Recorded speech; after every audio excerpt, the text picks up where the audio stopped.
The European Cricket League is proudly brought to you by Dream 11, HCL Software, Rado, La Junta de Andalucía, and Victorinox. Another 3 days has gone past. Another group completed Group C final last night, and we saw Skanderborg of Denmark qualify for the first time in Championship Week. Now, Group D here, we've got a really interesting mix of teams, including a set of previous champions. Get ready, get set. I'm Mr. Maximo. This is the European Cricket League Group D, and it starts right now.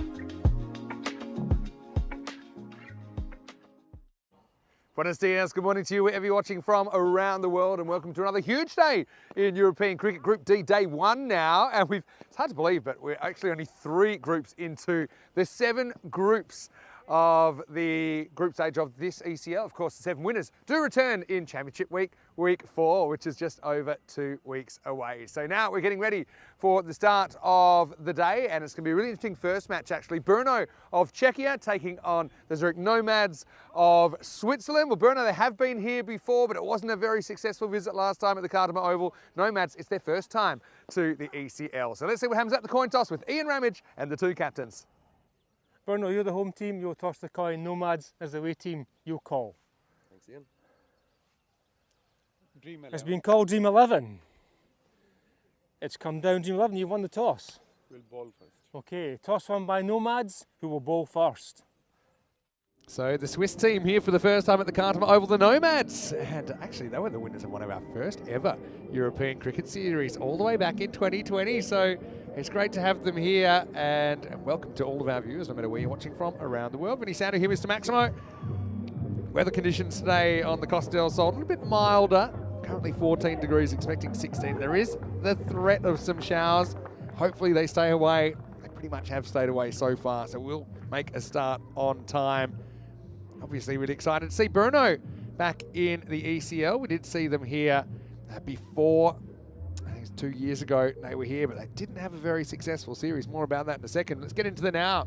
Dylan Steyn captains Brno. The Czechs have Mohamed Ratul behind this. He's a very, very talented cricketer as well. Riaz Afridi is an absolute firebrand fast bowler. Can't wait to see him. And he also hits a long ball. Naveed Ahmed provides some spin.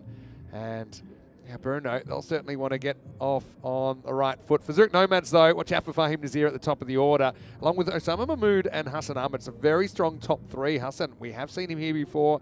Played for Ginebrescia last year, and he's also played for Italy and Switzerland in international cricket. Azim Nazir is a very experienced campaigner. He will be captaining the side.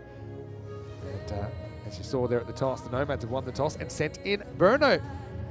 There's Suleiman Saeed and Shu Navjot Singh Anand walking onto the ground. Nomads looking fantastic in blue, and Brno will be wearing their traditional red. Of course, with the Swiss team in, let's get some local knowledge into the commentary box. Rico stepping out for a few days, as I mentioned last night. But for the first time in ECL 25, we welcome the one, the only, the Rhino, Andrew Ryan. Welcome, Rhino. Good morning, Mr. Maximo. Great to be here back on the European Cricket Network. I think we've got a cracker of a game coming up here, Brno. They've got some quality players in their lineup. Currently, the supercomputer giving them a 34% chance of victory. But Zurich Nomads definitely going in as favourites. They won a hard-fought T10 competition in the Swiss Domestic Championship last year, and they have reinforced their team over the last couple of years. A few strong additions. Osama Mahmood, someone that the people on the network will be familiar with, seeing him for the Swiss national team from time to time. We've also got a nice influx of young players, which have really given a boost to their bowling lineup. Shiraz Sawari is a guy that I think will really enjoy the pace and bounce out here on the Cardamom deck. But Vinny, it looks like we should be okay as far as weather goes for this first game. Clouds hovering overhead, but not looking too threatening at the moment. Yeah, cross your fingers, cross everything, because we don't want any more rain issues.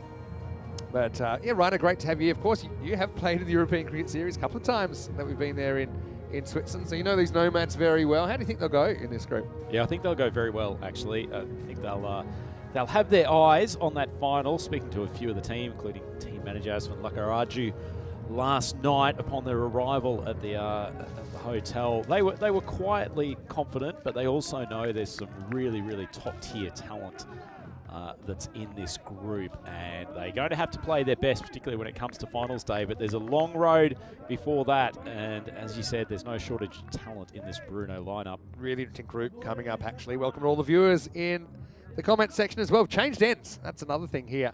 Let's get going, as it's going to be Ziaula Amarkel to get us going with a pretty good Yorker. Drops. And Mohamed Ratul is out there, and he's opening with Dylan Stain. So, look, this is a very important opening partnership, I think, for Brno. Brno have a real, I suppose, love-hate relationship with Prague CC, the two main cities, the two biggest cities in Czechia. And it always seems to be between them for the ECL spot. Prague CC, they got it last year. They had a memorable win over Wimbledon, the English champions. Brno, on their last trip, though, they didn't have a lot of success. So I'm happy that they're back and they get another chance. Stain faces up for the first time. Oh, it's called wide. I thought for a second he might have just got a little scratch on that. But Stain's a guy, he's of mixed descent, of South African and New Zealand descent. It's a complicated mixture. But now he resides in Brno. He's a very talented stroke maker. I remember in the Czech ECS final a couple of years ago, he went on just some kind of out-of-body heater where even he couldn't remember the first 5 overs of that, and he put his team in a very strong position. Another wide down the leg side. Interesting one here for you, Vinny. 2 left-handers to open the innings for Brno. Chances are we'll have 2 left-handers opening the innings for the Nomads as well, yes, because true. Hassan Ahmed and Fahim Nazir likely to go out and face the opening over. Not something you see in any form of cricket that often. Very good observation. I remember a few years ago when Australia in a test match had 2 left-handed openers and India had 2 left-handed opening bowlers. It's pretty rare as well.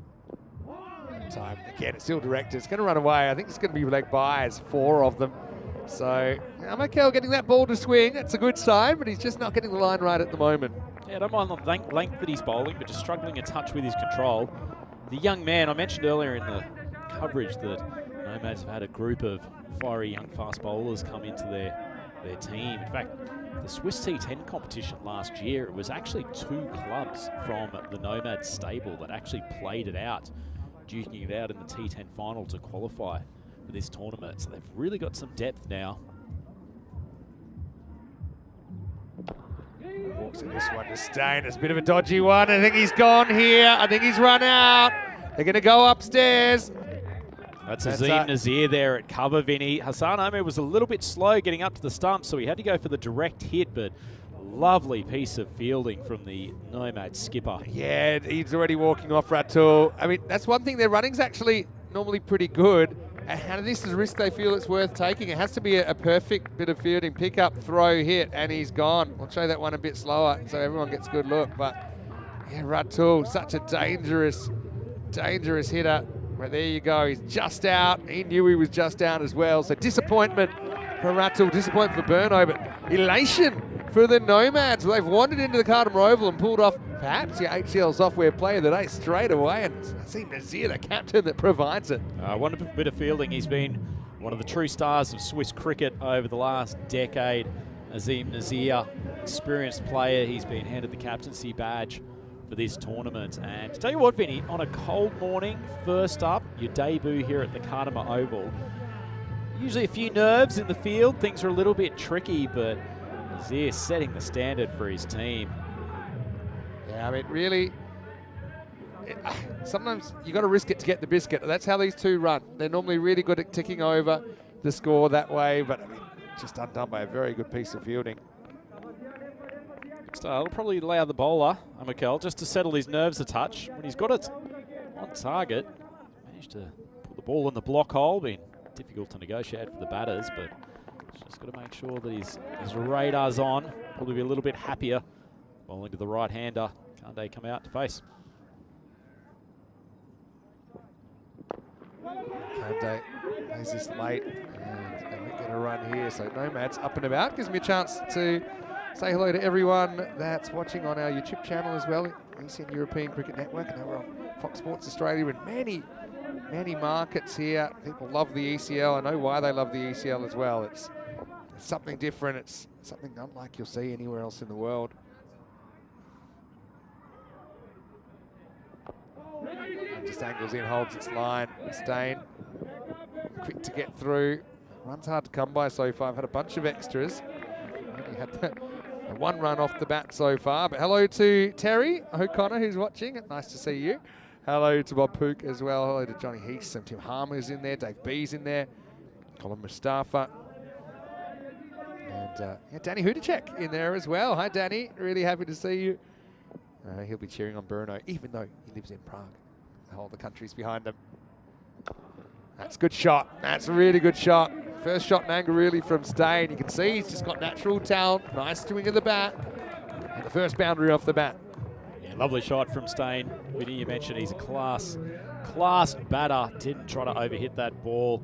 But young paceman just probably over pitching a touch, but not a bad first over from him. And interesting start because it wasn't the big swinging format that we're used to seeing from openers in the power play. Vinny, last three groups, hasn't there been some action and some controversy? Haven't we ever had some of that? But hey, 3 great finals. That's what I will say. 3 great finals so far.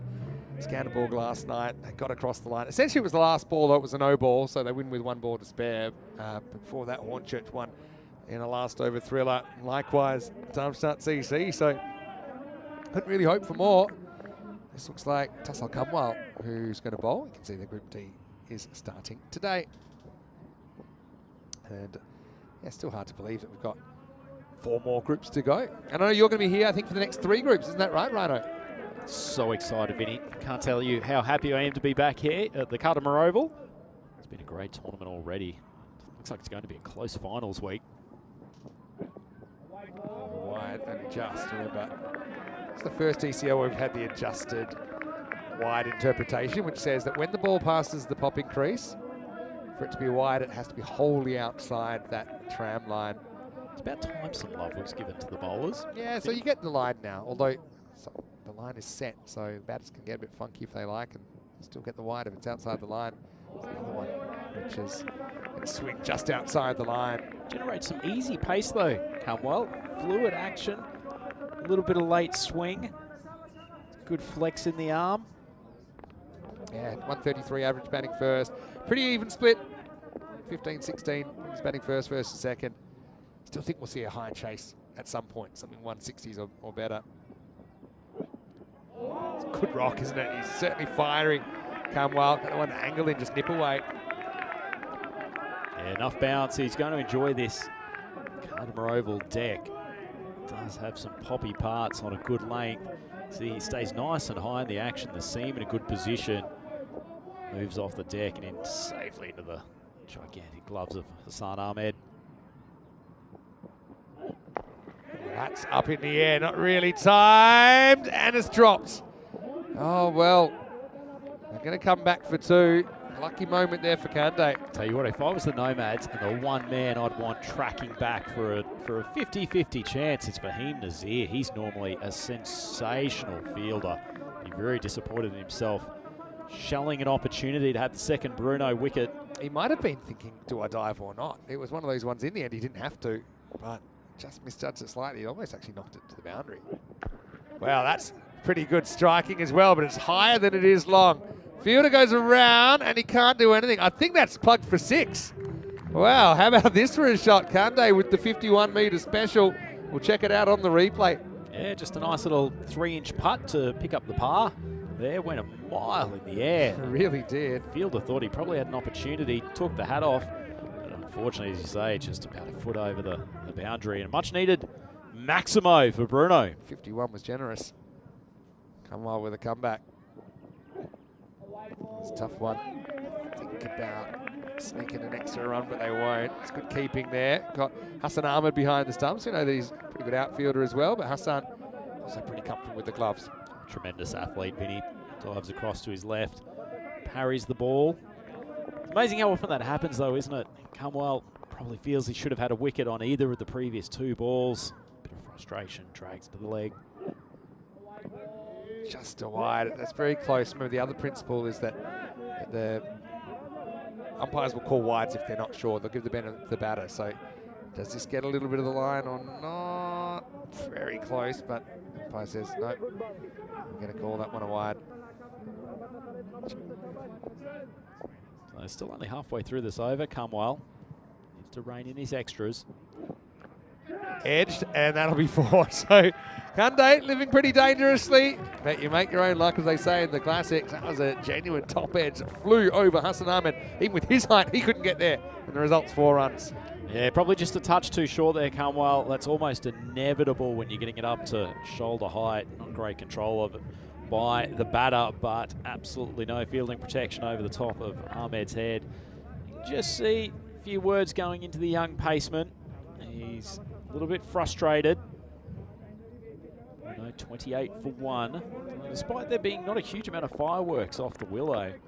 Actually in a reasonable position here. 2 balls left in the second. That one's hit up and over the top.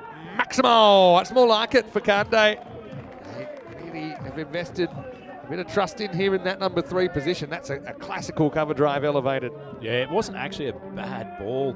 The young paceman got a little bit of bounce off the deck, but held his shape well enough, hit it wide of long off. That's actually a really good cricket shot, Vinny. Yeah, just very well balanced there, wasn't he? Well, Kunde. Brno is a bit of a hub of cricket now in Czechia. Multiple teams. All right, well, that's straight up in the air. Or is it? It's flying, maybe with a wind that's going all the way. Maximo! The wind's a weird kind of day. It's kind of going everywhere all at once. But Kunde, he's just going skywards and it's working. It turns out being a magical over there. And so 28 coming off, and it's 40 for 1 after 2. Yeah, tremendous over for Brno. If you ask the Nomads, they feel like they've done a reasonable job here with the ball so far, but Brno have made their way up to 20 runs per over after the first 2. Having a look at the rest of this group, there's the big guns in the middle. Pack Icare, Babylonia, former champions of the European Cricket League, and the Budapest Blinders. They've got some guns coming in their side, haven't they, Vinny? They've got a couple of really good wild cards. Jason van der Merwe, as well as Jacob Mulder, who we've seen playing for CIYMS, but CIYMS of Ireland not qualifying this year. Irish side, actually, we're seeing the next group. So, yeah, looking forward to that. So, very good over. It's funny how things work out. I mean, obviously Brno pretty disappointed with the run out, but it did bring Kunde to the crease, and so far he's been good. This one isn't too good for Stain. Tell you what, the bowler just going down and checking he's okay. Cops in an uncomfortable spot, to say the least. I want to check too closely. Just kind of in the midsection there for Dylan Stain. Still in some measure of pain as Riaz Afridi looking on and thanking his lucky stars it wasn't him out there having the same sort of injury, but it looks like Stain is trying to compose himself. These are times I'd like to have the players mic'd up, because I would like to hear that conversation. We've got a bit of a break in play. Rhino, tell us how you've been. I know we haven't had you on, I suppose, since we were here for the ECC in October, right? So how's life in the world of the Rhino? Mate, life is good. I've just come from the bright sunshine of Switzerland. As you can imagine, it's a little bit traumatic coming from winter in Switzerland and having nothing but bright sunshine, and then coming to the Malaga coast. All of a sudden seeing grey clouds, drizzling rain, but apart from that, life is good, and it's certainly going to be a few upticks better spending a week with you guys here. Sawari. Now that's hit straight. Wow, it's a dodgy one. Oh, well, it doesn't pick it up.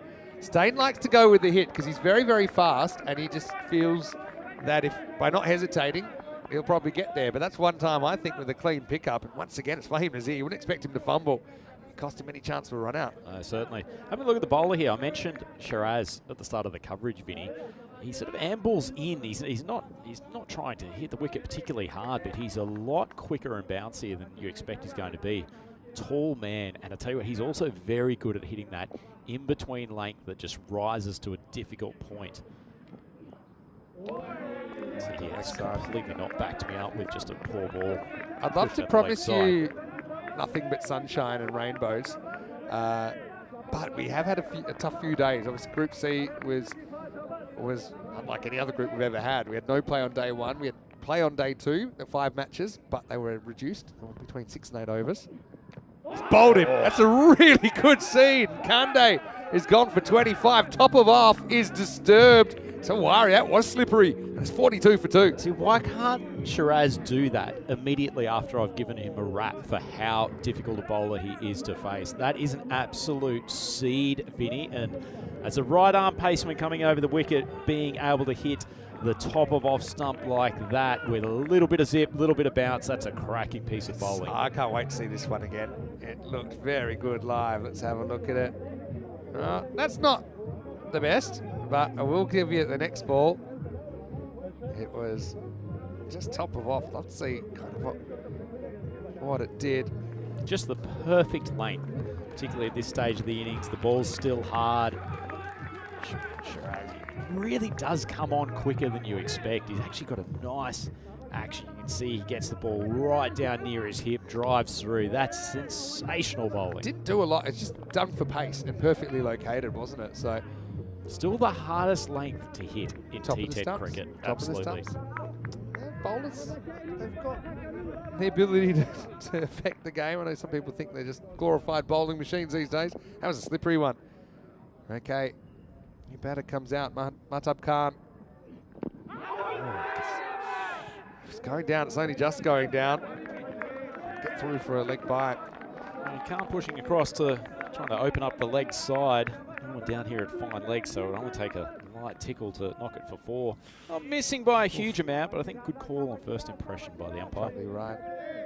But just watch that front pad, has to play around it. May have tickled the outside leg stump, but I think, oh, we got a broken bail. There we go.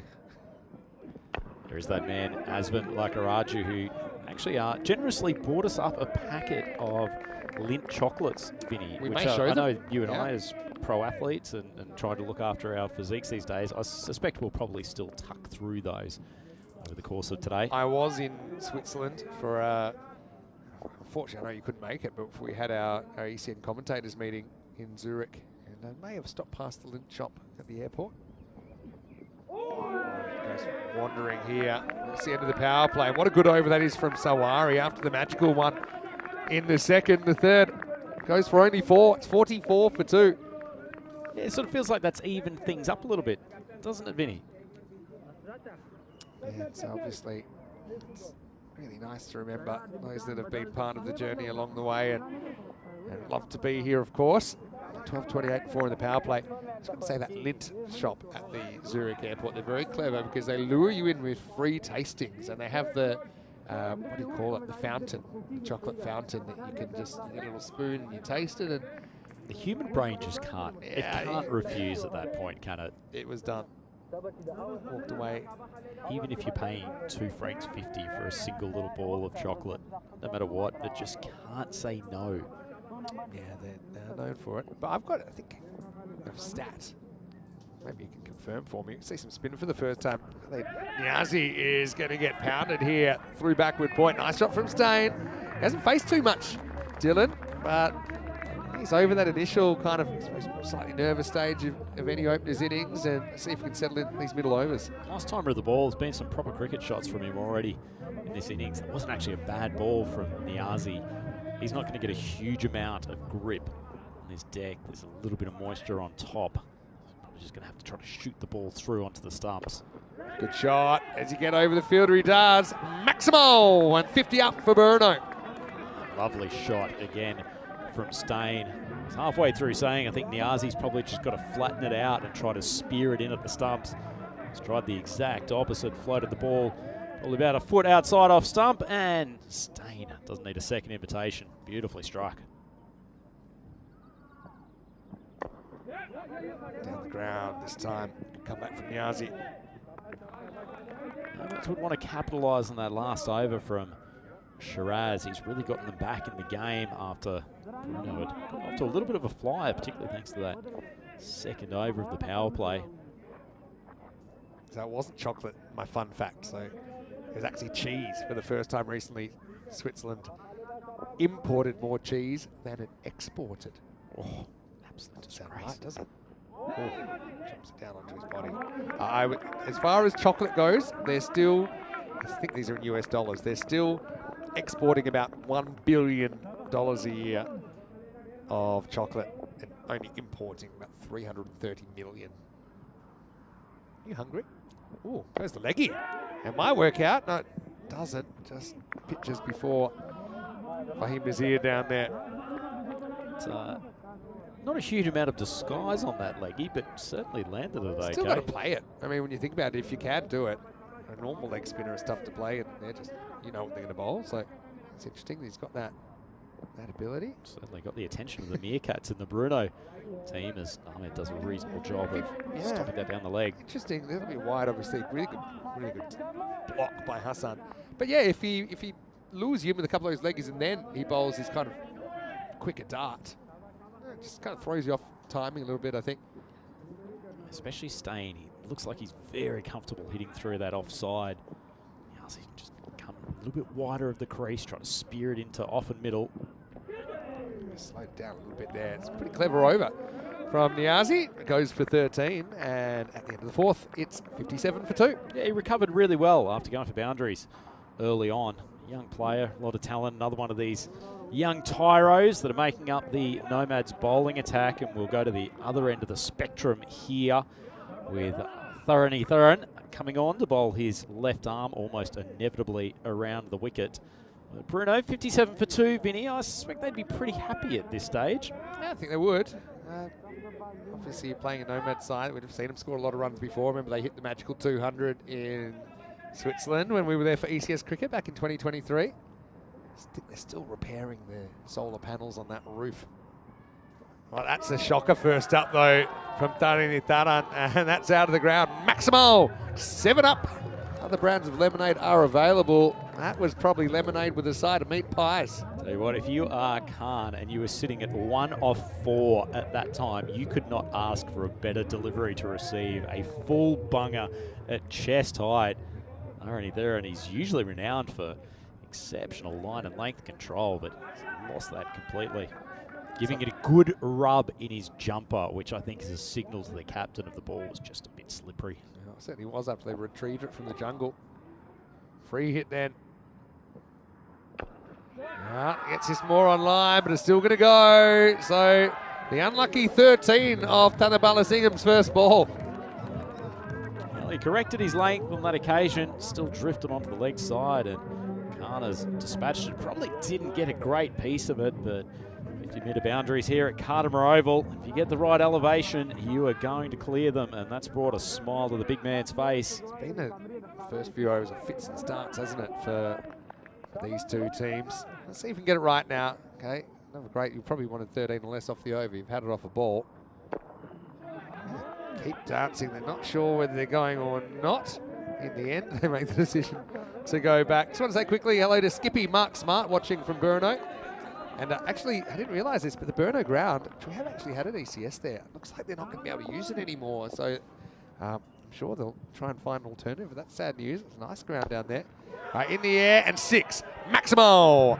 Oh, maybe that full bunger has got him going because he's pounded that one over past the giant tent. Yeah, well, they haven't allowed Thuran to just drop into his length here.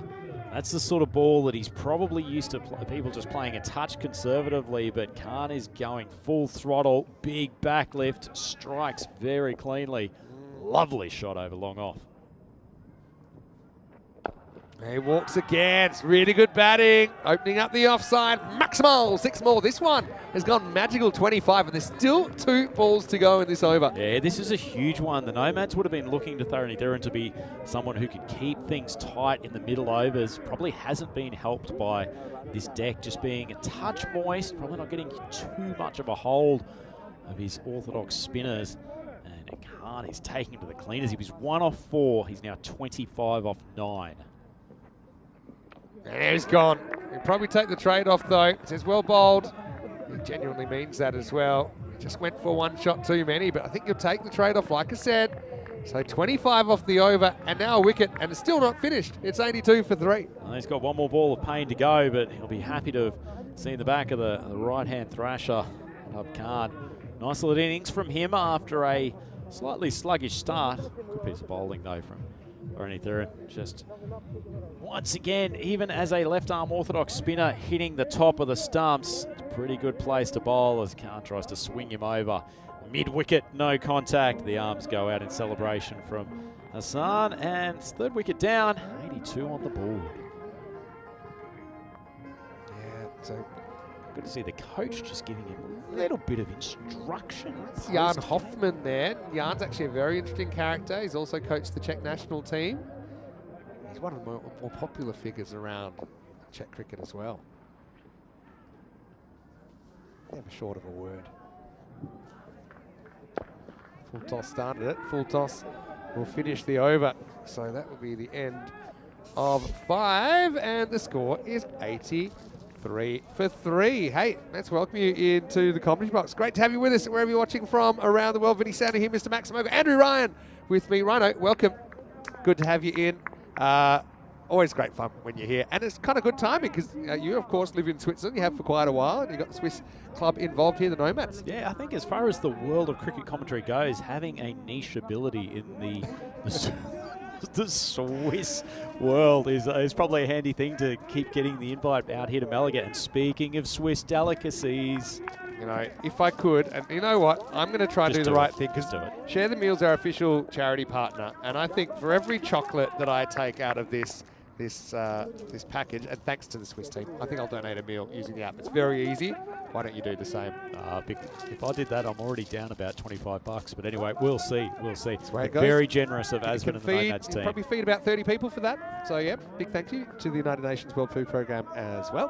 But yeah, Brno as well. I mean, making a strong showing here. Last time they were here, they did not have a happy time in 2023, and they didn't progress. But they're a very good team. I just remember they just kind of had a couple of days where everything seemed to go wrong for them. I get the feeling that's almost been the case with the Czech national team when they've been here for ECC, with the teams we've had for ECL the last couple of years. Just maybe one player short. There's certainly some talent in this lineup. Yeah, definitely. And obviously they've got the approach. You know, we've been there, I think, every year for European Cricket Series since 2020. Here we go, Fahim Nazir. He's going to come on. He gets the block hole first up. Just going back to when Brno played here in 2023. They were in a pretty tough group as well, but they had to play Dreux, and they went down 113 to 64. They had to play Vienna CC. Knock away for one here, Solanki. He is in now for Brno, and they went down 119 to 73. Then they probably had a good shot, I thought, against the Helsinki Titans, but they only managed 76 runs in Finland, and then Helsinki Titans chased it within 6 overs, and then they only managed 61 with a bat versus Forfarshire of Scotland, and got chased in 4.3. So a couple of thrashings kind of on day 2 last time. Goes up, goes down. Be able to get a signal here, but trying to put everything into that. I wouldn't say it's particularly slippery around there, but of course it is artificial. I think it's more of an overbalance than a slip. Yeah, I don't think he's slipped. Very, very odd to see. I mean, when it comes to cricket and aesthetics, Fahim Nazir is at the top of the spectrum. Generally makes everything look so incredibly easy. See, beautifully balanced run up. Same at the batting crease as well. Big appeal. Like this. What a good look. Irrespective, good length ball, just shooting over the top of the stumps. Probably a little bit quicker than he looks too, because he mixes it up with some good off-speed balls that are hard to pick out of the hand. And he generates just enough pace that put the batter on the back foot with a couple of short of a length balls. This will only be a single, so Nazir, this guy, I can never believe he's quite as old as he's listed as, because he's very youthful. Perpetually 28, I think, Vinny. He's always just in absolute tip-top condition, and just a glorious cricketer to watch. One of those players when you're in the field, when he's batting, sometimes you just get a bit mesmerised by his range of shots and his balance at the crease. He's just so fluent. He's 41 years old. Don't think so. Pitching outside the leg stump. I'm going to say umpires have been pretty good in this series. It's a pretty good over from Nazir. And that will be just 2 and maybe a couple of leg byes off the over.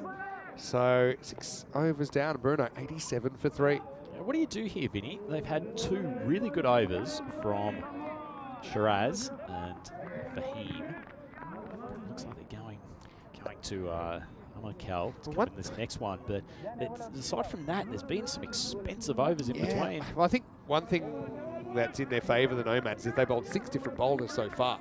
So they can literally just pick the 4 out of 6 if you like, I mean, unless they want to go to a 7th, but I don't think you need to. Pick the 4 bowlers that you think have done the best. And I'd say Amakel's a no-brainer. He went for only 8. Sawari, you mentioned him, Shiraz, he took 1 for 3 off his over. You got Khalid Niazi, none for 13. I thought he bowled okay. And obviously got Nazir, just went for 2 off the bat. This is a bit of a funny one, though.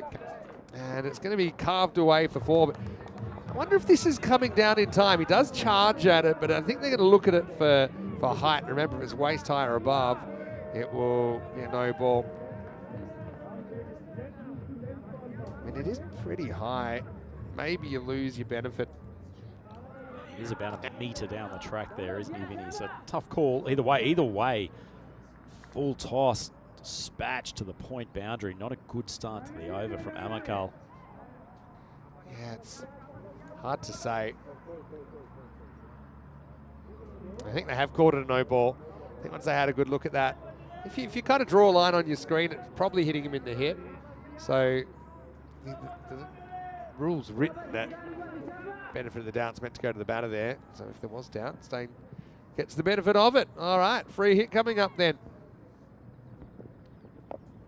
And he'll work that away for 4. Just a ball that strays onto the pads. So again, Brno, it's been a fits and starts kind of innings, hasn't it? They get another boost here. And actually, they're ahead in the game right now, according to the percentages. It's been a fits and starts innings from Stain as well. This is the 2nd time that he's hit consecutive boundaries. He's just had a couple of patches where he's sort of just struggled to find the 4s and 6s, but he also hasn't had that much strike. Only 14 balls for 6.1 overs. Solid head of hair on Amakel as well. A little bit jealous. Decides to just field it. I wonder if I'd have been tempted to turn around and throw then. It could have been chaos, but look at the way you see the batter backing up. I think smart decision from the young man. Gets smart. You're right, though. That is great volume on top. You know who reminds me a little bit of? I'm not sure if you ever got him down in the Western States, but Stefan, the hairdressing guru of the 80s and 90s. I don't know if this was just a Brisbane thing, but Stefan Ackery was a major business personality back in the day. I think every state might have had a different one. They had a few moose jockeys. Anyway, this will just be a single Moose jockey. Is that an actual term? Well, I made it up, but I do feel it could catch on now. I'm not sure in which industry. I'm referring to a hairdresser. Okay, good to know. Do people still use moose? I mean, I don't have a lot of hair, so I don't really. No, it's like, still a thing? I was going to say where did perms go, but actually Amakel is not that far off a good solid 80s Definitely perm. looks like comb's not going through his hair particularly easily. Must be a wide. Almost takes the leg stump. Where was I going with this? Oh yeah, so Brno, looks like they have some issues retaining their ground, but one thing that they want to do this year, and they did one, not Brno, it was Vinarati, another club last year, they had a test match, an intra-club test match in Whites. I think it's 2 days, but quite long days. How were the kids patient enough to do that? Yeah, exactly. Yeah, so rinse and repeat. It's the Was same that a thing. replay of the previous ball? Looks like it. Yeah, so, and so there's some talk they might try and do it. I know Dylan Stain was a guest of Vinarati for that test match, and it was good. I saw there was a video about it and everything, like 2 innings. Funny that a test match in some of these places, you don't need 5 days to complete it. it only went 2. I think all actually had. 25.2 overs. Well bowled this time, gets the line right. 100's come up as well for Brno. Still plenty of time to go. So I'd love to call it the closest I might ever get to calling a test match, you know.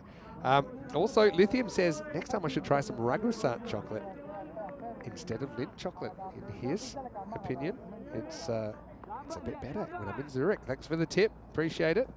How do you spell that one, Vinny? Ragusa. R-A-G-U-S-A. Ragusa, okay. Ragusa. Big favourite at the Geneva airport as well. Of course, that's where you reside. How long have you lived in Switzerland now? About 9 years now, so it's a fair while, yeah. I always thought that I spent a big time of my life in London because I was there for 10 years and then almost bringing up the decade. Switzerland, there's even a threat of being able to get a passport. Oh, is that right? In the not too distant future. Still a young man. Maybe we could see you turning out for the national team at some point. It's a travesty that it hasn't happened to date.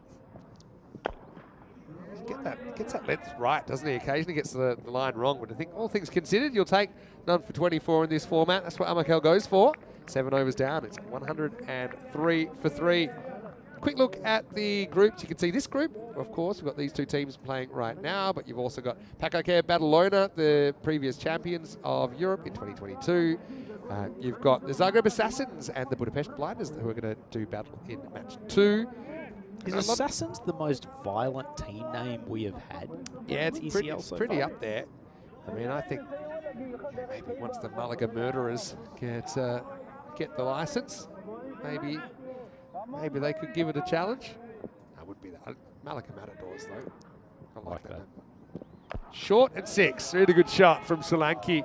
He has kind of struggled to get going here. When the pace comes back on, Fahim Nazir coming back, but he disappears into the jungle. Yeah, well, we sent someone to spend about 15 minutes trying to look for that ball, which has gone a long way. Big shout out to Ufus on the chat, who really enjoyed the Stefan callback.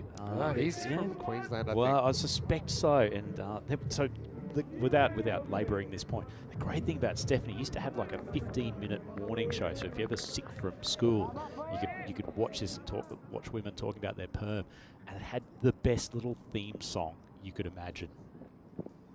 Oh, backwards accidental shot, but it'll be 4 more. So, okay, I need to find out more about this. Dan, tell us your favourite moose jockey in the chat. We'd love to get your thoughts. Just be careful, people. ECN Be very European careful. Cricket Network. Anyway, a man who is definitely not a moose jockey, but does have a good head of hair still, Fahim Nazir. Just dropped a touch short on those last 2 balls. Just trying to push that last one wide of off stump because he knows that Solanke's looking for leg. Slow ball coming up here, I think. There you go. There you go. Nice piece of bowling. You can pick it, but can you hit it? Me personally, probably not at the moment. Stefan's still going around, I think, after 45 years, it seems. Discover yourself. That's Stefan. It's absolutely amazing, the corporate empire he built. I'm sold. Very niche conversation going on at the moment. I'm sure we have some viewers that would appreciate it. Meanwhile, Brno heading for something in the 140s if the win predictor or the expected score computer is to be believed. Interesting, Nazir just holding his lower back there. He did that after he came tumbling to the ground in the previous over. I'm not sure if he's got a little bit of an injury.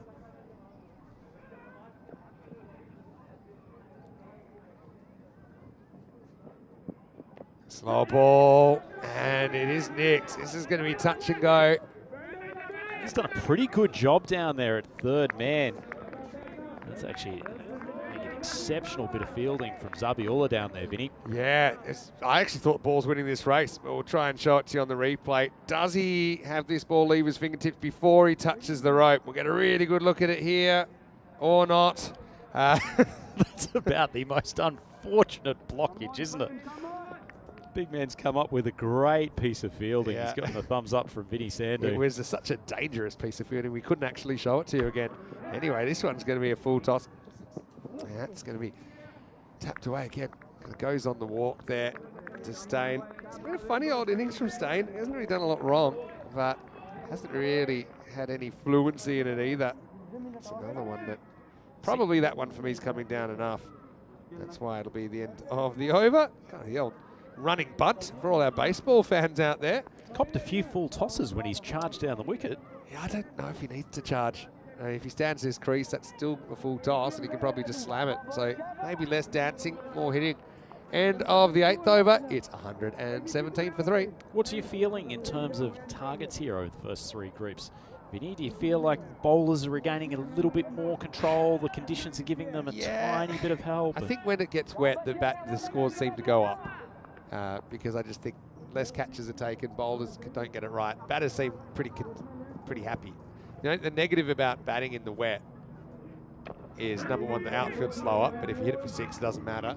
And the other thing is normally the ball gets a bit heavier. But these Grizzly balls, they don't seem to pick up any water. They stay pretty hard. Basically waterproof, aren't they? They're basically waterproof. The thing is, no, I keep feeling like even that 140 isn't enough against the Nomads, having seen them play quite a bit. But I've never seen them bat on anything but wood. So just for anyone who hasn't watched the Swiss ECS, that is the as a team, obviously I've seen pitch. the Swiss team here before. He's bowled him. Really good bowling. Sawari disturbs the timber once again. Solanke will go for 16. Someone's going to have to fix up the furniture. It's 118 for 4. Another lovely piece of bowling from Sawari. Very hard to hit that pace over the mid-wicket boundary. Clatters into the stumps, and Nomads, they feel that they can get some control in these last 2 overs, keep this down below probably 135 or thereabouts. They'll feel like they're probably on top in this game. Look at that ball just sort of tail in a touch from outside off. Big swing. The batter's almost rotated a full 180, but just in time for Solanke to see his stumps decimated, and he's got a long and lonely walk back to the pavilion. Yeah, well, 16, not so bad. Obviously would have liked to have done a bit more damage, but I think they bowled pretty well to him. So Shalendra walks off at 118 for 4. What a lovely name, Shalendra. He'd have to be a friendly bloke with that. I think so. I think he is a friendly bloke, actually. Aniket Badadeka is the number 6 for Brno here. He's going to get something with speed on it. Able to get some pad on it and run away for a single. Stay doesn't mind a bit of pace on the ball, though. I think this is one time he can just kind of minimise his movement and just trust his eyes here. Hit the correct shot, hit it well. He feels like he's being the anchor in this innings. He'll be disappointed with his strike rate of 150. I think he's the kind of guy that normally would be going 200 or better. Interesting. They've just opened up the point region, Vinny. Anything outside off stump, he's carving it over backward point. Yep. You better believe it. That's a good shot, though. You can see he's very quick to get his hands through the ball. Just stay at home, Dylan. Stay at home there in the crease and let your hands do the talking. Maximal, 6 runs. Yeah, I don't think that was actually a bad piece of bowling from Sawari. I think he was really trying to avoid, particularly with the movement of the fielder from the point region on the boundary, was trying to tie Stain up. Stain might have picked it, and as you say, got the hands through the pull shot super quick. He's one guy I'd love to see out there. I'm a bit surprised they didn't send him out there straight away. Riaz Afridi in this situation, 9th over. He's a fan favourite here at Cardamar. But that was about belly button high. But you see how he got in such great position, had such quick hands to get through the ball. So, no body language expert, but I don't think Sawari was too impressed with getting pulled out of the ground. I think he's putting a bit extra on this one. I don't think he's thinking slow ball. No, I don't think he is either. I wonder whether he's going to try to get upstairs into the chest region. And Stain's not a tall man. Get ready for a top edge if that's the case. Yeah, he tries to go faster. Misses down the leg side. Probably something that a few too many extras for me. That's, I think, now 12 wides, 2 no balls. 8 leg buys, which, okay, may happen, but you got 22 runs in extras now, so.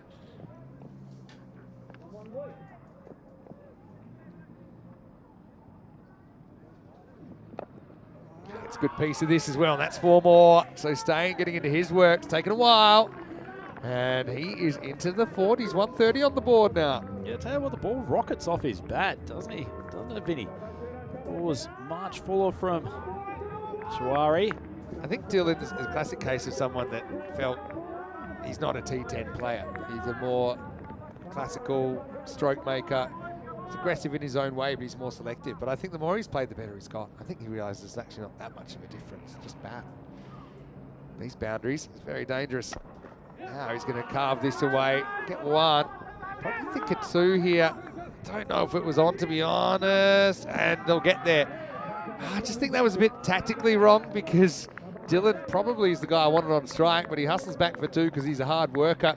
It's the end of the 9th over, 132 for 4. He's pretty nippy between the wickets, but that was a nice piece of outfielding from Carmwell. He took the 2nd over and actually should have been a run out. Unfortunately, Ahmed can't glove it and almost even able to fumble it onto the stumps, but Stain makes his way back. He's a good athlete. Quick look at the Nomads bowling card. Shiraz Shawari has probably been the pick of them. 2 wickets, only 17 runs. Got hit for a couple of boundaries there, but also Fahim Nazir providing a bit of control in those middle overs. And it looks like Kamwal taking the ball for the 10th. I suppose, yeah, it did go for 28, but that was early. Interesting, they didn't want to go back to Khalid Niazi and his spin. All right. Still, I've got to say, still nothing against Badadeka. Obviously, they trust him in this situation. I just think with Riaz Afridi's played this role to perfection for the Czech national team on occasion as well. Just come out and really try and whack some late runs. But let's see what happens here. Kamwal, 20 out of his first over. He's going to bowl the 10th. Wide. You've got to be looking to run there, I think. Hassan had a lot to do. But we'll take the run, they'll get the extra ball. No, but you're completely right, Vinny. Staines, the established batter. Kamwal, that's exactly what he did at the start of his first over as well. For someone that likes to run, I'm very surprised Dylan doesn't go there. Maybe just wasn't expecting it and kind of froze up. But that's a run. You'll probably make it. And if you don't, you'll be safe and you're back on strike. Or maybe that's why, because that's pinned up. It's straight up in the air. Anyone getting there? No. It's going to plug in the infield about 25 metres from the bat. Given that was in the air for 5 seconds, it's incredible that no one got within 10 metres of it. Just perfectly placed. Yeah, well, that would have been a terrible result for Brno, wouldn't it? Having a dot ball from the dismissal there, having the new batter come on strike, but as it is, Stain getting to face. Will we see Afridi with a bat, or will we have to wait to the second innings? And let's see how he bowls out here. Obviously, saving his energy. He's a guy that certainly always has our attention. Wide. It's been a problem with left-handers. Imagine there was a bit of pad on that, Kamwal. But yeah, Brno 62% here. I still feel it's more 50-50 than that. I mean, you know this Swiss team very well. And early wickets will be the key, Vinny. That Afridi versus Nazir and Ahmed matchup could define this game. Might have missed leg as well, but right off the cue into that. Is that no ball call? I thought I saw something there. Oh, it is, Vinny, the eagle eyes of Maximo. He is pricked up. Oh, that hurts as well. Nomads not helping themselves here. Similar conditions to the ECS final 2020, actually, even though it's still morning here. Still one of the classic games. Nothing behind the line. ECS territory. It's a great call from the umpire. Get a great look at the line, but it seems like a fair call. Something has to land behind the line, whether it's grounded or not grounded. So kind of cross seam grip here from Kamwal. Free hit. Make good contact, but can't really get it aerial, so they're going to have to settle for a single there. 38. Yeah, tell you what, Vinny, I think Brno are going to be pretty happy with this. So, especially with Ratul run out so early. He's a real key. If he still holds it, at one stage he held the record for most fours in an innings on ECN. At 6, just straying onto the pads once again. They haven't bowled well to the left-handed in this innings. Maximo Brno up into the 140s now. Yeah, lovely shot from Stain, just using the pace of Kamwal. Got down on the knee, timed it nicely. Excellent elevation. Look at that, glorious shot. He's just looking better and better as this game goes on. Brno might regret him not having a little bit more strike throughout these 10 overs. Yeah. He's just kind of quietly got about his business. That's his 50, by the way. Brings up off 25 balls. The captain stepping up, 3 sixes, 5 fours. He's intent on finishing this off. Just go straight. Only get one here. Won't even be able to try for a second. Fumbles the ball that already stopped out there. They might have been able to, given the building effort there from Waka Skwaja. He's going to play a key role for the Nomads with the bat too. So they've got a couple of experienced middle order players. He's a good finisher. Kamwal just doesn't have his rhythm with his run up. He's kind of long steps, short steps in succession.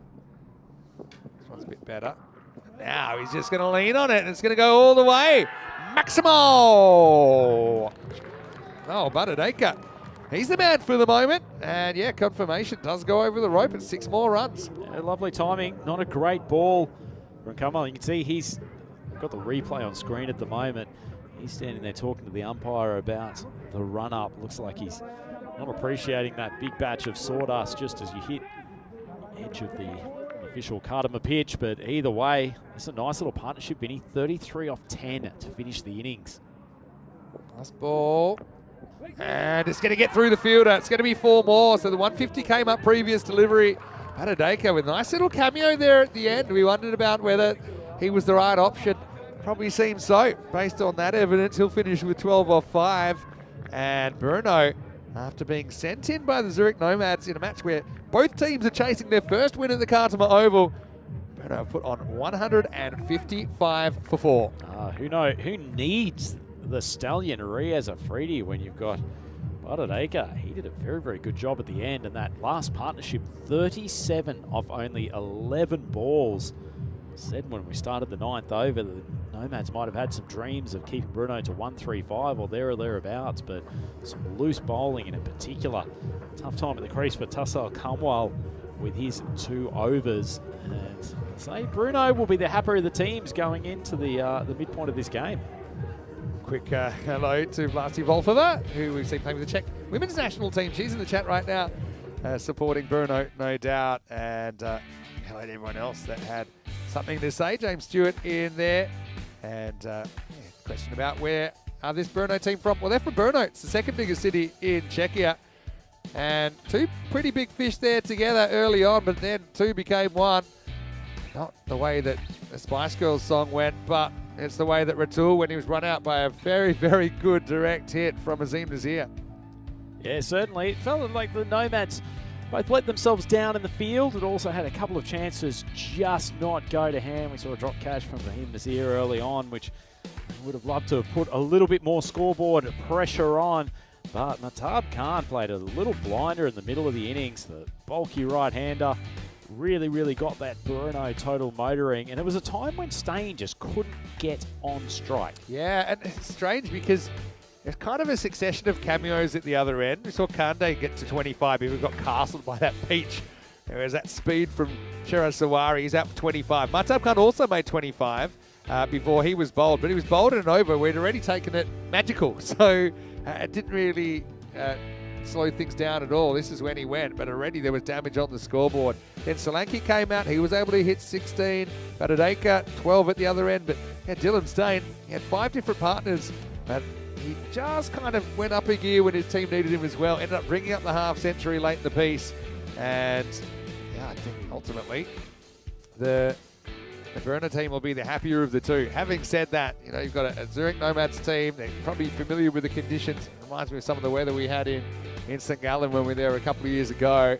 But yeah, I think you called it. If Brno can get some of those key wickets early, maybe we're looking at a successful defence. Yeah, I certainly think that the Czech boys will be the happier team going in after the first innings here. The Zurich Nomads have plenty of work to do with the bat, but as Vinny said, they do have some absolute guns in that batting lineup. Likely to see Fahim Nazir and Hassan Ahmed go out and open up for them, but they've still got the other left-hander, Osama Mahmood, Azim Nazir, Waka Squad. There's plenty of talent in that group, so they have more than enough depth to be able to chase this down, but certainly a heftier total than they might have been looking for at one stage. And full credit to the Brno team, and in particular that man Dylan Stain, 51 off only 26 balls. The skipper playing as much as you can play a sheet anchor role in T10 cricket. Kande and Khan both giving them some acceleration in the middle overs as well. Kande 25 off 9 before he was bowled. In fact, all of the wickets were either bowled or run out, not before each of the batters managed to do some damage. Pick of the bowlers for Zurich Nomads. Shiraz Shawari, 2 for 17 off his 2 particularly good first over. And Fahim Nazir giving them some control in the middle overs. No wickets of him, but only 16 off his 2. Unfortunately, a few runs leaking from the others. So, middle of this game, Brno 155 for 4 off their 10 overs. Dylan Stain, the main man, 51 off 26 unbeaten. So that leaves Zurich Nomads needing 156 off their 10 overs. It's quite a challenge, but they've got the batting power to do it. Let's hope we have a cracking second innings here. We're at the Cardamom Oval. It's Andrew Ryan and Vinny Sandhu for the European Cricket Network. Please join us back here in a couple of minutes for the chase.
The European Cricket League is proudly brought to you by Dream 11, HCL Software, Rado, La Junta de Andalucía, and Victorinox.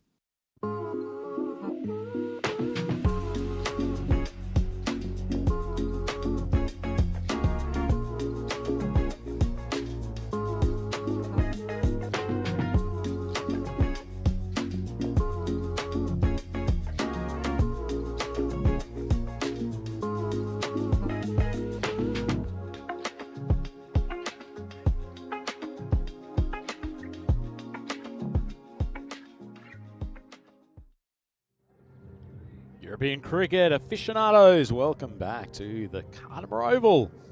Glorious surrounds here just outside the Malaga coast up in the mountains, and it is also the site of what should be a tremendous opening to this Group D clash. It is the Zurich Nomads, who have quite a hefty chase in front of them. Brno, the Czech representative, scored 155 for 4 off their 10 overs. Quick look at the bonus point equation.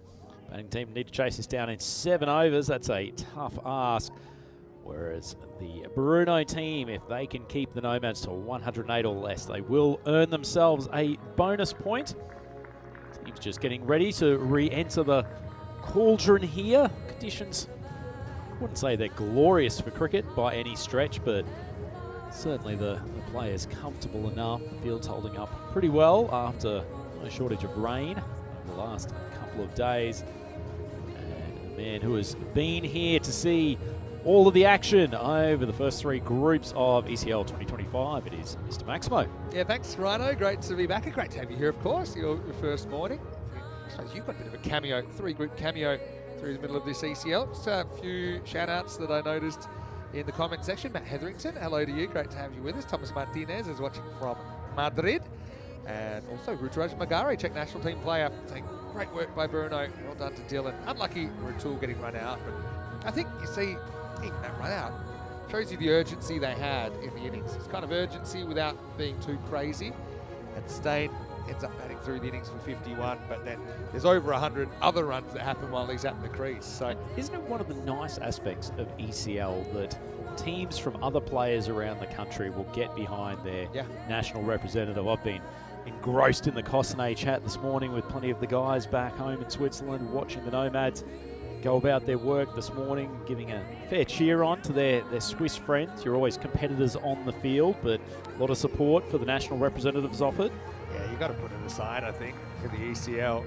And this is going to be box office because Riaz Afridi's going to steam in from... This is the matchup we've been waiting for this morning, isn't it? Power play, I feel, makes or breaks this chase. You got Fahim Nazir out there with Osama Mahmood. So keeping that double left-hand combination.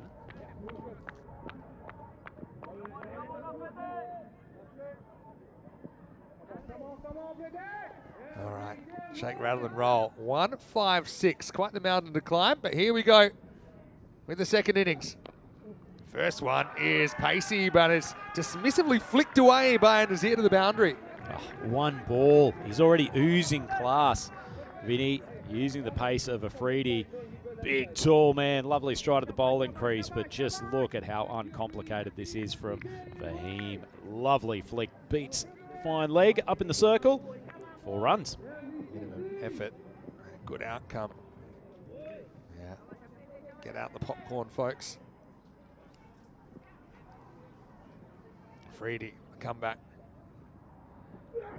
Oh, he goes extra pace and almost breaks his keeper's thumb. Almost results in a run out, and that'll be 2 wides. He really went kind of pace on there. Got a bit of swing there, Afridi. Took down the leg side and surprised Ratul, who's a pretty good keeper. Yeah, it'd be interesting to see if Riaz changes up his line and really tries to push it to sort of 5th stump, whether he's able to tail that ball back into the left-handers. Sama Mahmood doing a good job reacting at the non-striker's end to push through for the 1. He's a very good batter in his own right. Get that online, that did go late, didn't it? See what he does to Osama. Beats him for pace. He's getting a mile down the leg side. Yeah, Osama Mahmood. I think last time I was in Switzerland, he was playing for Power CC. He said now he's turning out for the Nomads. Yeah, big recruit for the Nomads last year. So in his brother Asad Mahmood, long-time players for Power Winter Club, but Osama shifted to Nomads last year and was one of the reasons that they had a very, very good year across multiple formats. I've seen both these two out there for the national team, against the national team bowler, of course. It's pretty close, you know. Does it pitch in line? Tell you what, that's a good bit of bowling from Afridi. May have just pitched outside leg, but tough call. Really close. Just out. It's a very good umpiring decision. Look where it bounces there. Just outside the leg stump. Because it was full. Certainly had my interest. But I think you got to say it was an outstanding piece of umpiring from Sullivan Saeed. I agree. No hyperbole there, Vinny. That's an excellent call. Everything else was lining up. This one hits him as well. But get away. It's fiery. Love it though. For these two teams, especially with only 4 matches in the group phase, and also there's a bit of a question mark with the weather. So this is a huge, that's match 1, but it's huge. It sets the tone for the whole thing. And who knows, if you have washed out matches, you can't catch up points from a game like this if you lose it. You're completely right, Vinny. Some nerves in that Zurich Nomads dressing room. Tell you what, show how quick Afridi's bowling. Look how far back the keeper is. Oh, well, that's come off the bat, though, and it's come pretty fast. Maximo Mahmood off the mark with a bang. That is quintessential Osama Mahmood, ladies and gentlemen. The big strike looks like he's trying to hit down the ground, but the wrist just turned at the last moment. Gets some good elevation, backward of square. It's a pretty nicely struck shot. And using the pace of Afridi. Hasn't really asked the right questions yet, has he? To both the left-handers, he's been in towards the pads and occasionally down the leg side. Have to see him kind of get one across. But pace in, pace out at the moment. Last ball the over. Again, lose it down the leg side. It will be called wide. Just that extra effort, the extra deliveries he has to bowl as well. We'll say Riaz Afridi's in fighting fit condition. Typically is. He's an interesting guy. He's a well-educated guy, speaks fluent Italian as well as fluent English, of course his native language as well. Another man with exceptional hair too. He's certainly he's quite a followed European cricketer.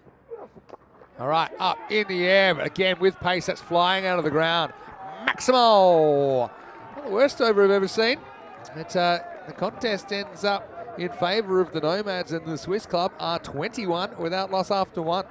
Yeah, great start. This is the danger of pace bowling here at Kardama. Those thick outside edges clearing the boundary pretty comfortably. Mahmood gets off to a nice start. Neither of the opening bowling attacks have dealt particularly well with the left-handers. Strike for both teams. Let's have a quick look at the chat video with 39 matches since the Golden Ball. Had one on opening day, Rhino.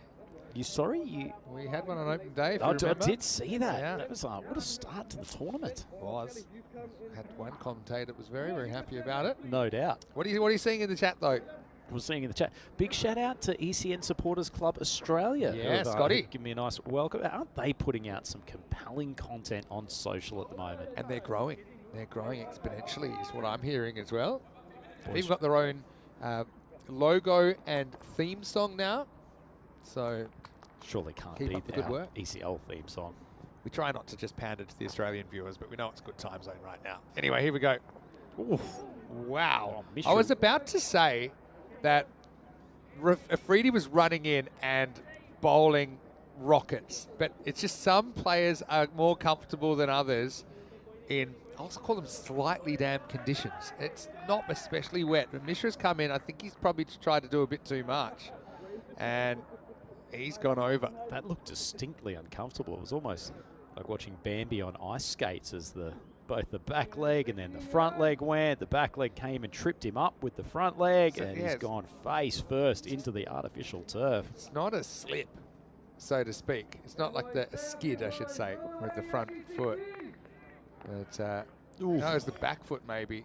And that's what caused it. Anyway. Could have been worse. Well, better. Oh. That's a pretty... Oh, big call. That ball was short of a length, and Fahim Nazir on the back foot, but certainly looked like it hit the top of the pad, but the umpire's finger goes up. Yeah, my initial thing was I suppose it bounces up higher, So I felt it was high, but I guess we'll see where the actual impact is. And, well, what a turnaround for Mishra. It'll be 21 for 1. Let's check it out on the replay thanks to 2 circles. I mean, it was straight enough. I always just felt pitch is probably in line. They like it. Flick the top of the pad for me, and he's kind of a bit forward. One of those ones you just expect to get given, not out, isn't it, Vinny? It might have a chance of look at tickling that. the top of the stumps, but It's not crazy high. But, yeah. Tell you what, though, Nazir's going to have to go. After his first ball, I was just happy that he stayed upright with the second delivery, but it turned out to be an absolute zinger of a delivery, and Mishra gets rewarded by not just any wicket, the gun at the top of the order for Nomads. He gives a knowing nod of approval to some of his teammates. And after an absolutely disastrous first approach to the crease, Mishra now has 1 for none. That's unarmoured to the crease. Swing and a miss. First up there. So, yeah, you make your own judgments there. When you saw it side on, maybe it wasn't as high as I felt. It was climbing. Would it have hit the top of the stumps or not? The umpire has to decide, and he felt it was. That's an Ahmed. Huge wicket in the context of this game, isn't it? He's hit 6 sixes on this ground before. Did that against Malta in the ECC. He's going to be off the mark here with a fairly laconic foot pull shot in front of point. 4 runs. Yeah, I tell you what, if I was the captain of Brno, I'm not sure that this would be my defensive field. To Hassan Ahmed, the entirety of backward square leg to mid-wicket, completely open. And if they keep on feeding him things anywhere near the stumps, that is exactly where he's going to put them. Tremendous player on the leg side. Big hello to Dan Casey, Dan Zilla in the chat. Confident looking shot, won't get a run here. Dylan Staines also an outstanding fielder. And pick that up clean as a whistle. So yeah, Dan is also part of the Prague CC club. Big rivals with Brno, but it's great to see they're all behind them here, obviously. Flying the flag for Czechia. LBW, a couple of things were kind of dicey. The height was dicey, where pitch was dicey, but you could make a case for both of them, I will say that. So you might feel it's a rough decision, but it's hard to actually pinpoint what your complaint is. And when we saw it side on, it was heading towards the top of the stumps. Whether it would have just gone over or not, I'm not sure. I think because his leg was slightly bent as well, it made it seem, it did hit him on the top of the pad, but the pad wasn't completely upright. In the end, that's the way it goes, and I think got to credit Mishra, who recovered from that slip to come back. Now we've got a bit of rain falling right now. Just the batter pulls away, and it's been kind of a threat of it so far this morning, but yeah, hopefully it just passes. But I will say, at the moment, we're not actually complete. We haven't completed 3 overs, so this isn't actually a contest yet. It begs the question, who's ahead? Probably right now it's Brno by a run or 2. So these balls could be really, really important, because if they do come off after 1 more over, whoever's winning wins the game. Yeah. End of the second, 26 for 1. Good adjustment there from Mishra. Was pulled by Hassan earlier in his innings, comes back, pushes the ball about a foot wide of off stump, gets a few mistimed balls, and I agree, Vinny. I think if this goes off for rain in the next over or so, Bruno's probably got their noses in front. Nomads had a good first over there, but Mishra, after his dramas, the first approach to the crease has bowled an absolutely cracking over. 1 for 5. Yeah, maybe shows it's worth trying again rather than just calling the game off. Tongue in cheek. But anyway. Controversy corner here in the commentary box. There's actually a message I got sent. Let's just say it didn't come out of my mouth. Anyway, Madhav Khan is going to bowl over number 3.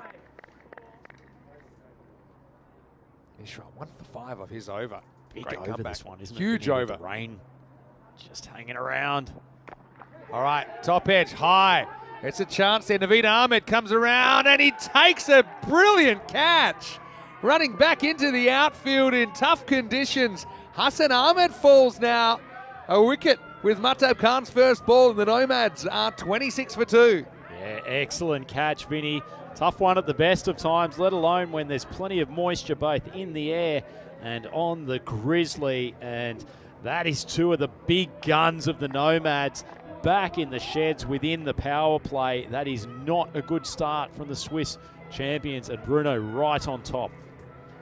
Yeah, disappointment for Hassan Ahmed. He opens himself up. A little bit of seam away from him, really. Maybe he just caused that top edge. What a great catch from Naveed. And Brno make it a crucial breakthrough at 26 for 2. Yeah, it's fair for Brno to be in this position too, Vinny. They've just been the better team so far in this game. And certainly as part of the Nomads planning, having Fahim and Hassan lost within the first 2.1 overs. Not part of a recipe for success, but they have plenty within this batting lineup. And this man, Zabiullah, he was one of the heroes of their victory in the T10 domestic championships last year. He can hit a big ball. Just slides this one. That's one thing about the Nomads. A lot of guys that can hit the ball and hit sixes. But I will say, I've only really seen domestic cricket in Switzerland on the one pitch, which I know there's more than one pitch in Switzerland, but on the wooded pitch, which really doesn't have a lot of bounce in it at all. A bit of a bowler's graveyard there. But for some bowlers, Vinny.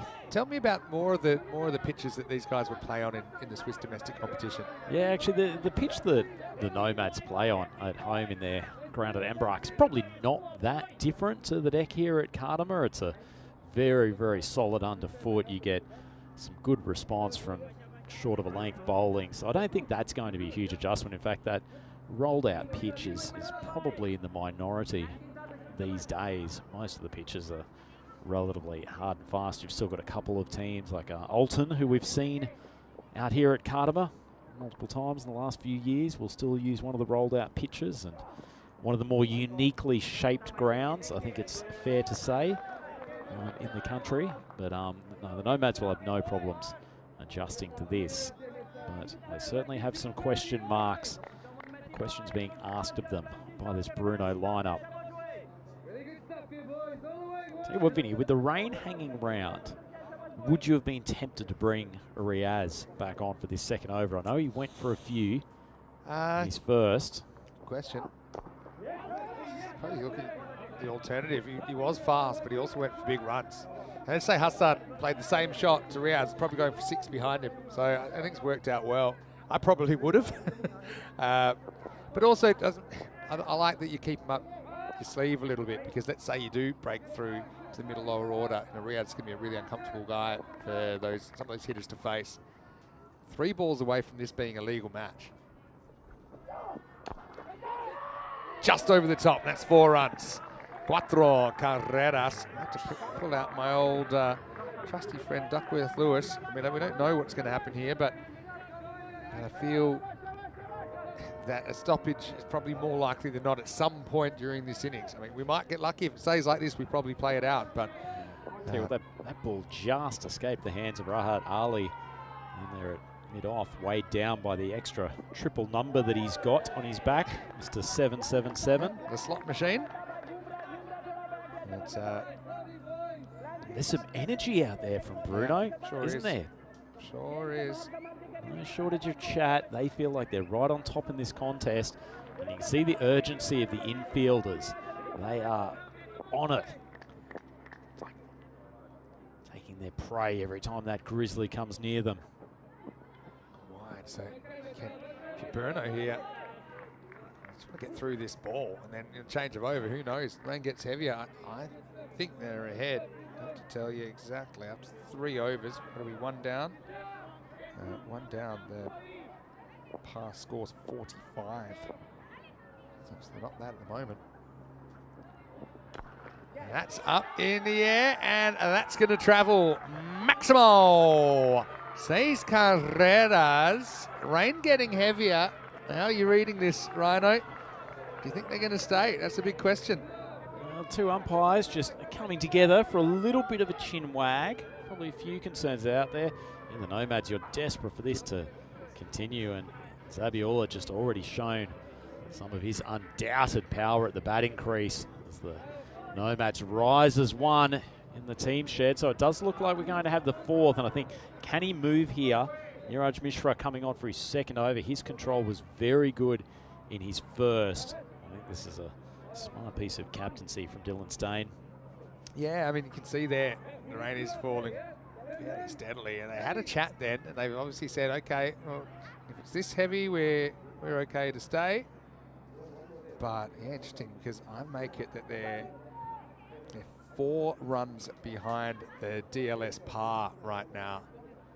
What is it at the end of this over? At the end of this over, it would, if they're still this many wickets down, it would be 59.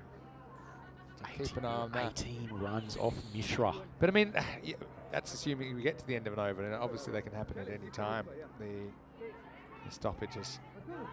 But anyway, let's not be doomsdayers. They're out there, obviously it's European cricket.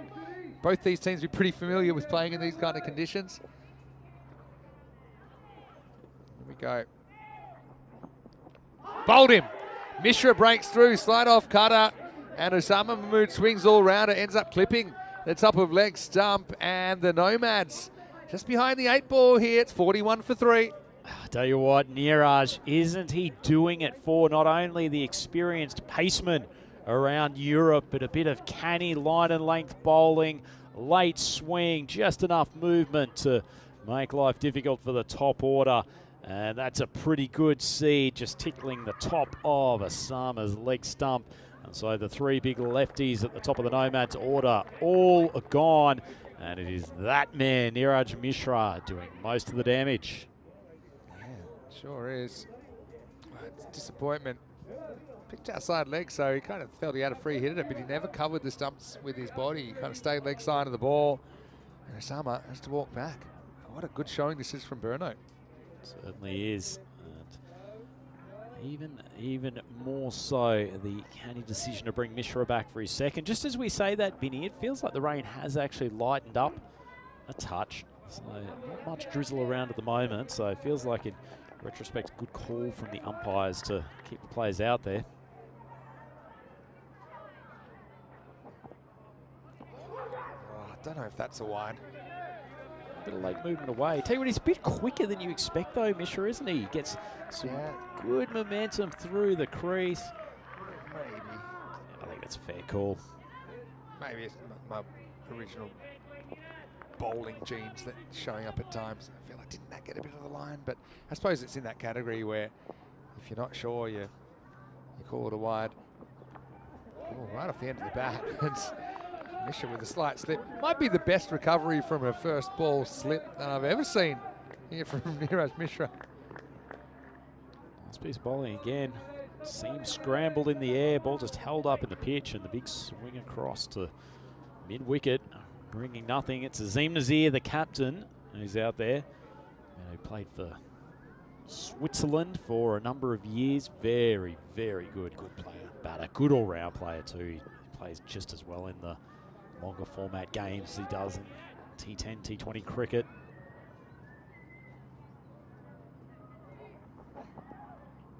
So his line here. I know it's his back foot actually, it's causing him the problems. That's why, you know, we almost slipped. It's because he didn't have the confidence to put all that weight on his back foot. So now with 3 wickets down, obviously the Duckworth-Lewis par climbs a little bit. So and the Duckworth-Lewis par right now is 55. So they're 12 runs behind. And this is in the air. Oh, he's got it. What a good catch that is by Shailendra Solanki. He came in, he judged it perfectly, and that's a 4th wicket down. Mishra's on fire here at the Khartoum Oval. He's got 3, and the Nomads are 43 for 4. Stunning spell of bowling from Mishra, and as you said, Vinny, an excellent catch from Solanki. Had to make some quick ground coming out there from a squarish mid-wicket position, but has taken the catch cleanly, and Brno have been very good in the field to complement some excellent bowling in the first 4 overs. Yeah, took it well. Just caught well in tough conditions. Solanki did very, very well. Made a nice soft house for the ball and nestled in So credit to the umpires as well. I mean, after 3 overs, the temptation might have been, okay, well, the game's a game and let's go. We did get some more time. Obviously that we're on. Having said that, as I'm talking, the rain's getting heavier, and also the batter's got to get out there in 60 seconds. I think they were querying that. Suleiman Said was just kind of informing the batter. Generally, they'll tell them, 20 seconds, 10 seconds. So it is policed. We know that. We've seen it happen once or twice in the series. Mishra, bad hair day, but good bowling day. Kamwal, the new batter. Here we go. Here comes the chat.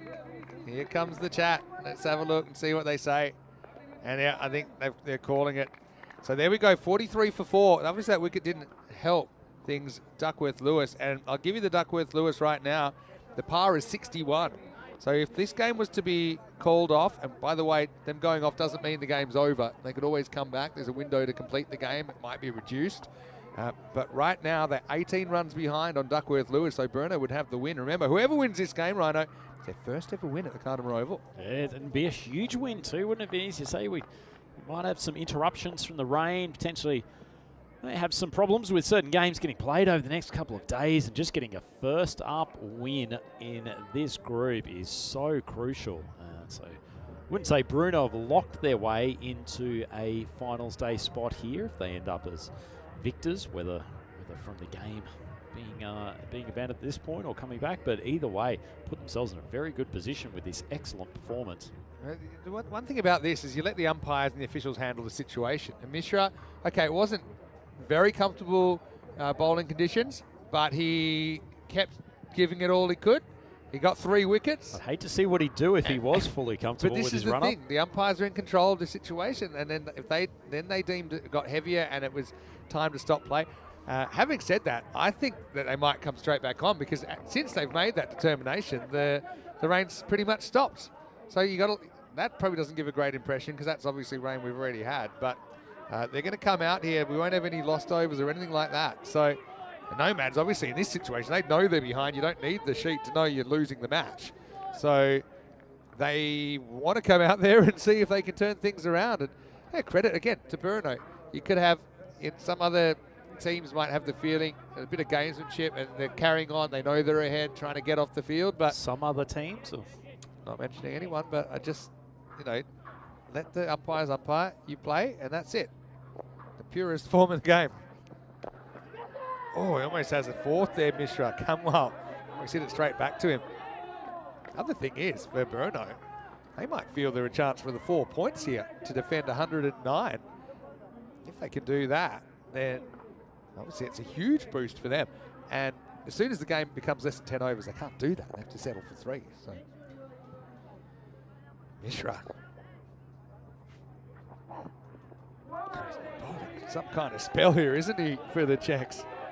Absolutely sensational stuff, Vinny. 3 for 7, 1 ball left to go.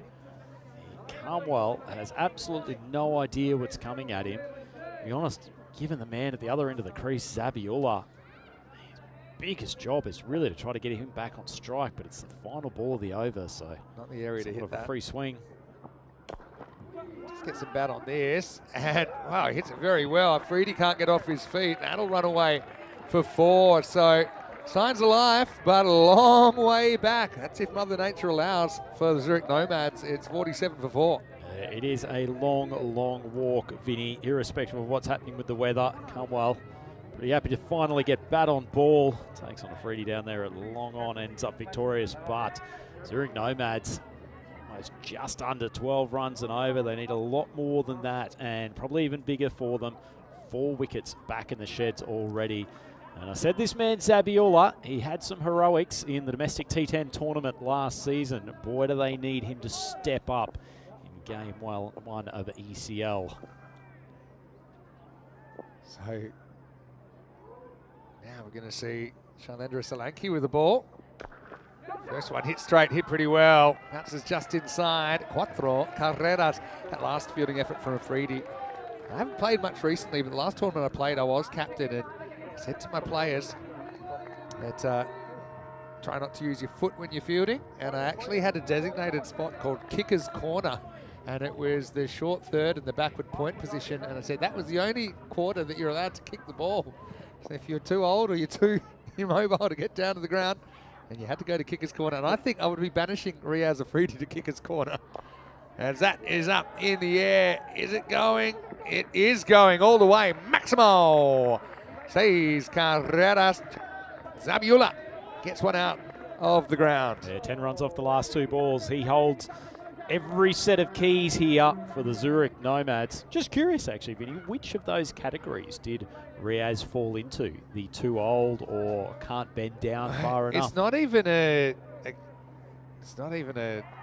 It doesn't have to be for those reasons. It's anyone that chooses to kick the ball. Self-preservation. They wouldn't from be sticking Riaz. around long on in my team. Riaz knows that. He was part of the team. Anyway. Not a good ball. Oh, doesn't really get it. That's out of jail free, really, for the bowler. Short down the leg side and only a single conceded. Oh, Zabiel, no understatement. He'll be disgusted with himself not putting that ball. It was a free hit. It was half a foot past leg stump, so it would have been a wide if he's left it. Fine legs inside the circle. Should have been dispatched for a Maximo.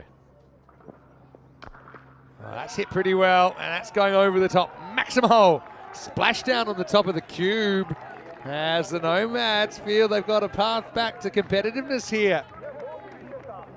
Only got batted in his 2 overs with the ball, so Cumwell's got some making up to do here with the bat. It's a somewhat unorthodox technique, but he's got some driving power through those hips. Yeah, check that ball, because it landed on top of the cube that's retaining a bit of the rain that's come down. Slanky coming around the wicket. All right, well, this is up in the air, and someone's reaching this, and it's dropped. First real blooper in the field.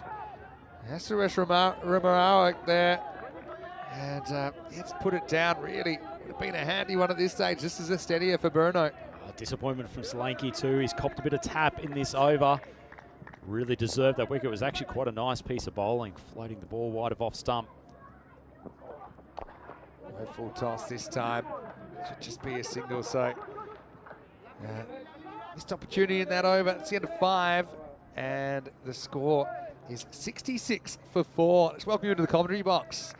Vinny Sander here, Mr. Maximo for ECN. Andrew Ryan joining me today. Ryan, great to have you. Just with the DLS, they're still 14 behind after 5 overs. The pass scores 80 to 66, so obviously it's going to be something we'll keep an eye on, but we only really need another 20 minutes or so to finish this game and let it run its natural course. Speaking of natural course, Vinny, almost the sun is out as bright as your jacket today. Suddenly the weather has just turned here at I knew the Cardamom. forecast wasn't great, so I've tried to go a little bit crazy pineapple here.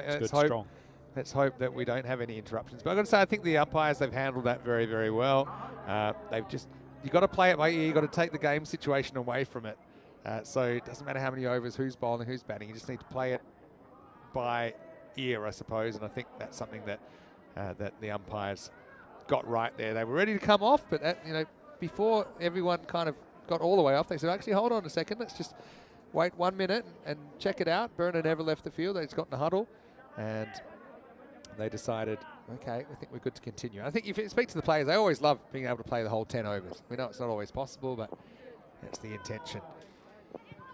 Only 1 big over away here too, Zurich Nomads. Certainly that first 5's been owned by Brno. Rahat Ali comes on, and again, he's a very experienced campaigner. Oh, wow. Fumbled.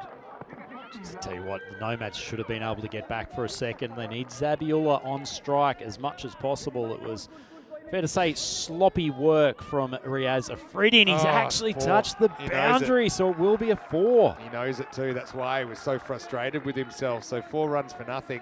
Surprised we didn't have a minor earthquake from Riaz smashing the ground in frustration. Yeah, so buy 1, get 4. Geez, that could be a costly fielding error if this game gets tight. Bowled him. Oh, the world is such a funny place. There's no way Zabiola should have been back on strike as Riaz Afridi kicks the boundary, and then Rahat comes back and smashes the stump out of the ground. So, oh well, I think that's a net win for the Czechs. It's 70 for 5. How the world turns. The slot machine, slower ball. Zing, ding, ding. Number 777. Ali comes back after having an unfortunate boundary. First ball. This was a lovely change of pace. Just gets under the swinging bat.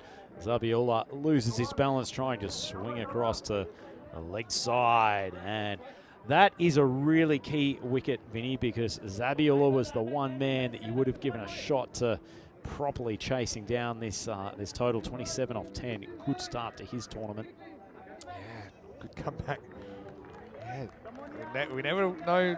Well, we'll never know what would have happened if Riaz had just fielded that like a normal piece of play and Kamo had been on strike. But new batter comes out. Shiraz Sawari, he certainly was full of a fair bit of fire and brimstone when he was bowling. Won't be quite that express from Rahat, but obviously prides himself on his accuracy. All right, well, that's up in the air. Well, can he reach it? He might. Oh, almost. Great effort. Wipes himself out. It ends up going for 4 runs. Action aplenty here. Group D's only getting started. Isn't it? That has flown off the top edge, and Sawari did plenty of damage with the ball earlier on. I can tell you, he hits a long ball. Still stories back at the Cosnay home ground at the time he launched one, probably about 100 metres over the forest leg side a few years ago. Not much off the willow there, but it's still flown away for a boundary. Weather continuing to improve here, isn't it, Vinny? I wouldn't say the sun is breaking through, but certainly seem to have avoided the rain clouds for the moment.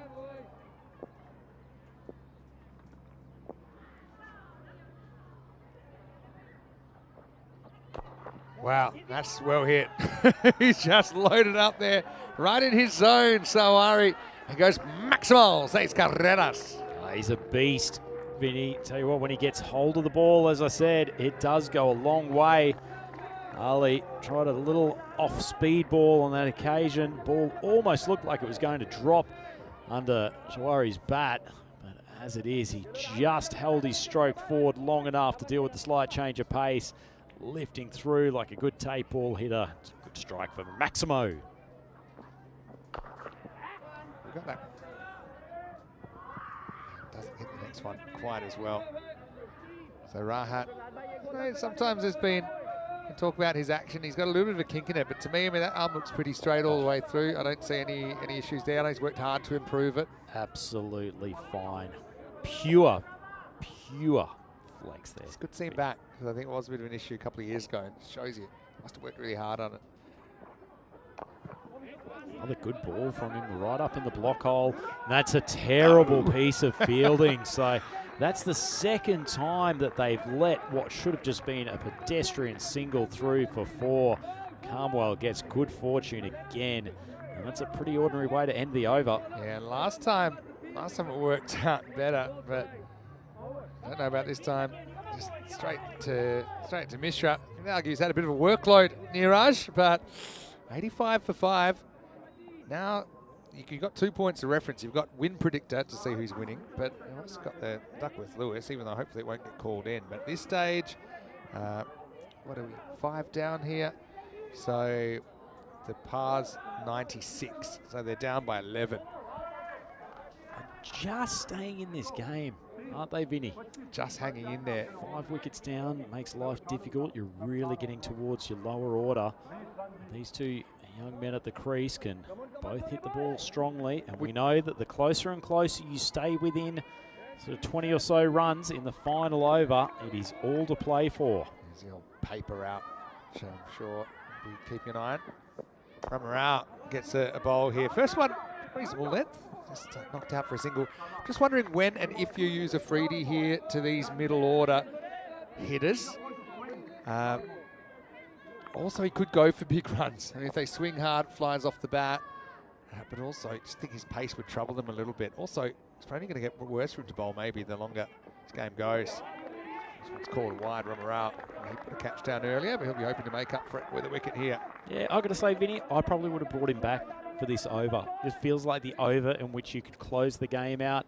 They leaked a few in that last one. It wasn't a bad over from Ali at all, but a few poor pieces of fielding close it out in this 7th if you can bring your speedster on, and particularly if they can get rid of Sawari. Low full toss, knocked away. No real force in this shot. Freedy comes and fields it on the bounce. Hello to Wayne, nice to see you in the comment section as well. Phil G, obviously tuning in from Czechia, of course part of our commentary team. Got a couple of commentators from Czechia, Phil G and Danny Hudacek, that were here during the year.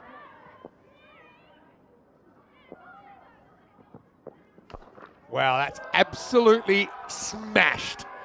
Going, and miles away. Maximo, that was a bomb from Sawari. Jeez, I hope that Grizzly's carrying a visa, Vinny, because that has crossed the border. That is a massive, massive strike from Sawari. And the Zurich Nomads are keeping themselves in the game here. Couple of Maximos per over, and they will start to make things very nervous for the Brno outfit. And look at the smiles in the Zurich Nomads dressing room. Fantastic footage from our friends at Two Circles. All right, this is hit very hard as well. And, oh, well done to at least stop it there. It's Rahat. And now we might have a run out here. He slipped over, he's run out. Oh, that's a disaster. Camwell, he's just hit that, and got to give it to the fielder first up. He was able to make the stop, but then a total mix-up between the two batters. 1 and out, 96 for 6. Yeah, I mean, that's Sawari who's going back to the dressing room. That is a terrible loss of the man who could have bombed them to victory here today. Already come up with a couple of massive strikes. Probably could have been caught out there, but it was actually a wonderful piece of work. It was as acrobatic. Harley coming through, Fires recovers. it in, doesn't even get up, and then he's not even close here. But I want to see how this run out happened. So I think Vinny, he was really pushing back for the second, and then the wet deck meant that the big man had a huge turning circle. It was like watching the Titanic try to avoid the iceberg. He couldn't get back in time, and that's a big, big wicket.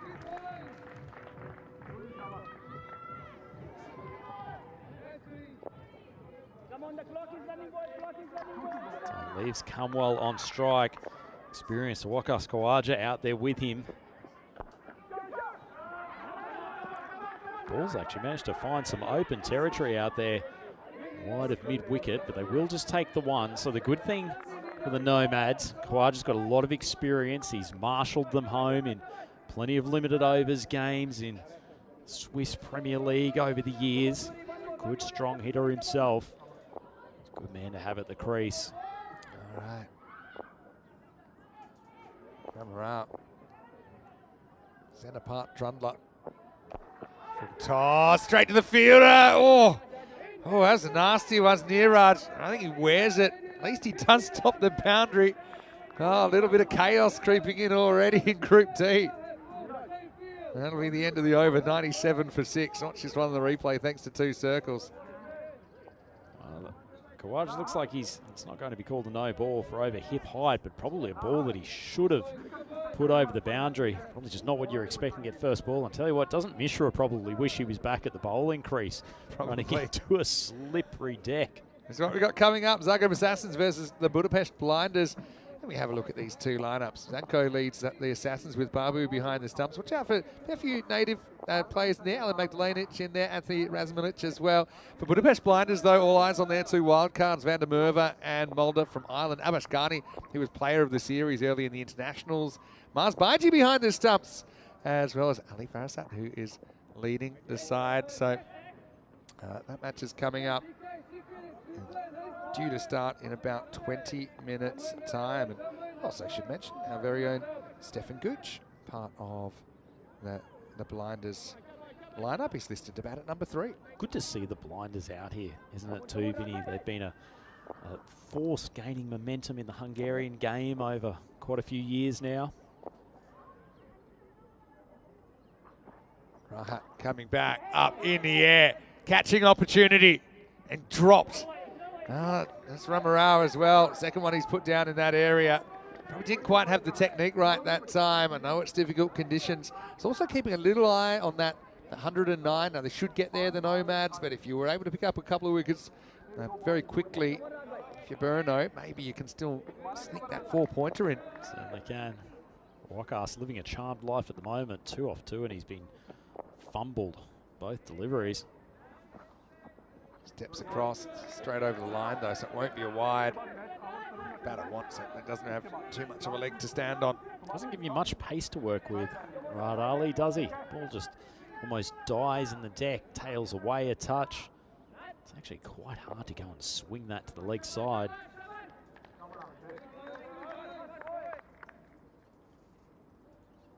Sounds like Brno have reasserted control. Last couple of deliveries.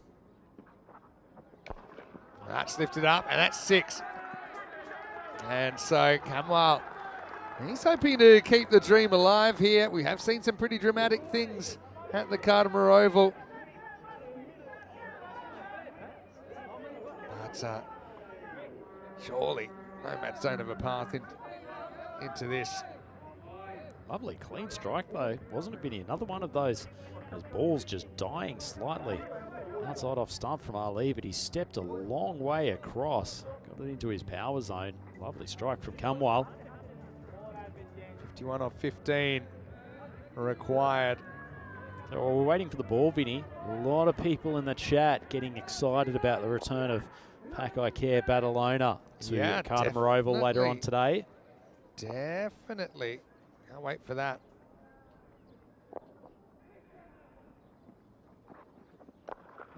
Right off the Q end. So they only get one here. He kind of went full cowboy on that, didn't he? Yeah, looking forward to seeing the champions of 2022. I know that they're missing one very big key player and a couple of others as well. ECN unavailable due to personal commitments and a family situation at the moment.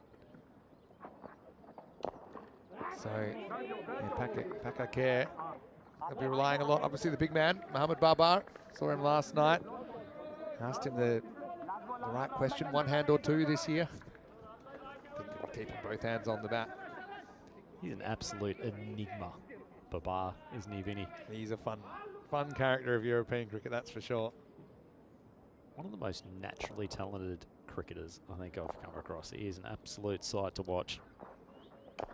Well, it steps across and puts it up and out of the ground. Maximo keeping the dream alive. The Nomads need 43 off the last 2 overs. That blow secures them a point as well. It's 113 for 6. Keeping them in this, Kamwal. There's times in which he's played a few strokes that have looked a little bit awkward and unbalanced at the crease, but when he's made contact with the middle of the willow, he's sent the grizzly ball flying. Left themselves a lot of work to do in the last 2 overs, Vinny, but we all know 20 or thereabouts off a pair of overs, if you've still got some hitters at the crease, there is every chance that they can do that. And a big over coming up now as the rogue superstar Riaz Afridi steps up for the 9th. Well, yeah, I think it's a good move, but obviously the ball can fly off the bat as well with Riaz. Looks like he's operating off at a half run. I think that makes sense as well. Just got to get it done here. 9th over. And that's a good start. Comes off the pad. Oh, it takes a long time to get going there, Kawaja.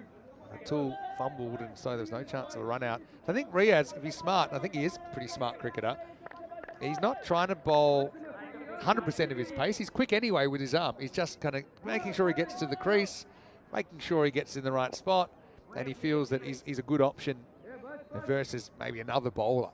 Tell you what, with fine leg and 3rd man back, I'd be telling him to spear it in here, Vinny. Again, so far he's done his job pretty well because he can put the game to bed here. There's some people thinking if for some reason we had lots and lots of rain that started straight after this game and Brno go through because they're the only team with a win. I don't know how that would work, if I'm very honest. Certainly hope we have no issues like that. Full toss. And so it's definitely the one they're going to have a look at. I've got a feeling this is hip height and this is going to be a no ball.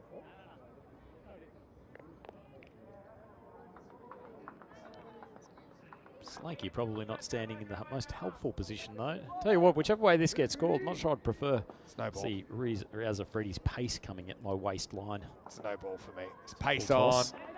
Oh, they've said it's fine. Tough call. That's a really rough call. Oh, well, okay. Well, I think it's 4 anyway. Right, at least kept his options open. Yeah, there's plenty for the third umpire to keep busy. It's about here. I think he's still touching the ball.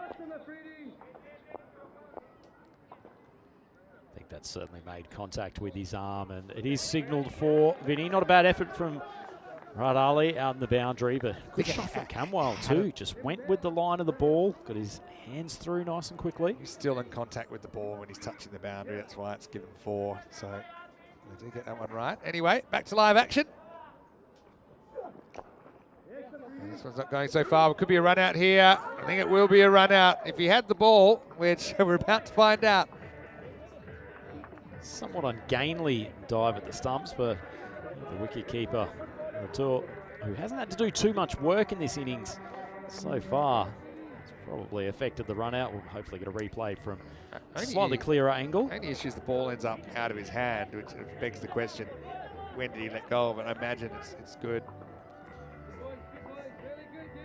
Looks like a fairly clean effort from here, but does a pretty good job actually of picking up the ball with his left hand, full facial dive, and the ball's come out after he's made contact. So fairly easy decision for the team with the video umpire spot, and Kawaja with a torturous stay for Waikas there, 4 off 5.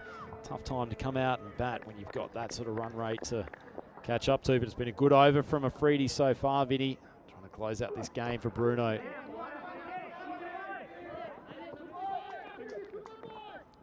Yazi coming to the crease. It's just a squeeze of one at first ball, and that is the end of the 9th. So Freddie, none for 26, but coming back after an expensive first over. The Zurich Nomads 121 for 7. And they have not an impossible task, but not far from it in this last over. A great effort by Brno. The second trip to the Cartamore Oval. They were here 2 years ago, and I know they were so disappointed about how that went. They've worked hard, obviously, to get back here in the first place, but this will be their first win, assuming that they defend 35 here, their first win in the ECL. So, yeah, it's a great story for them. And now looks like they're going to finish off with Mahtab Khan. And credit to all the players here. I know it's not the easiest conditions to play, but this is European cricket. They've been out there and they've just followed the umpire's instructions. Here we go, 10th over. Wow. Well, this game's still alive, thanks to Niazi, who comes out there, just clips a 6. Maximo!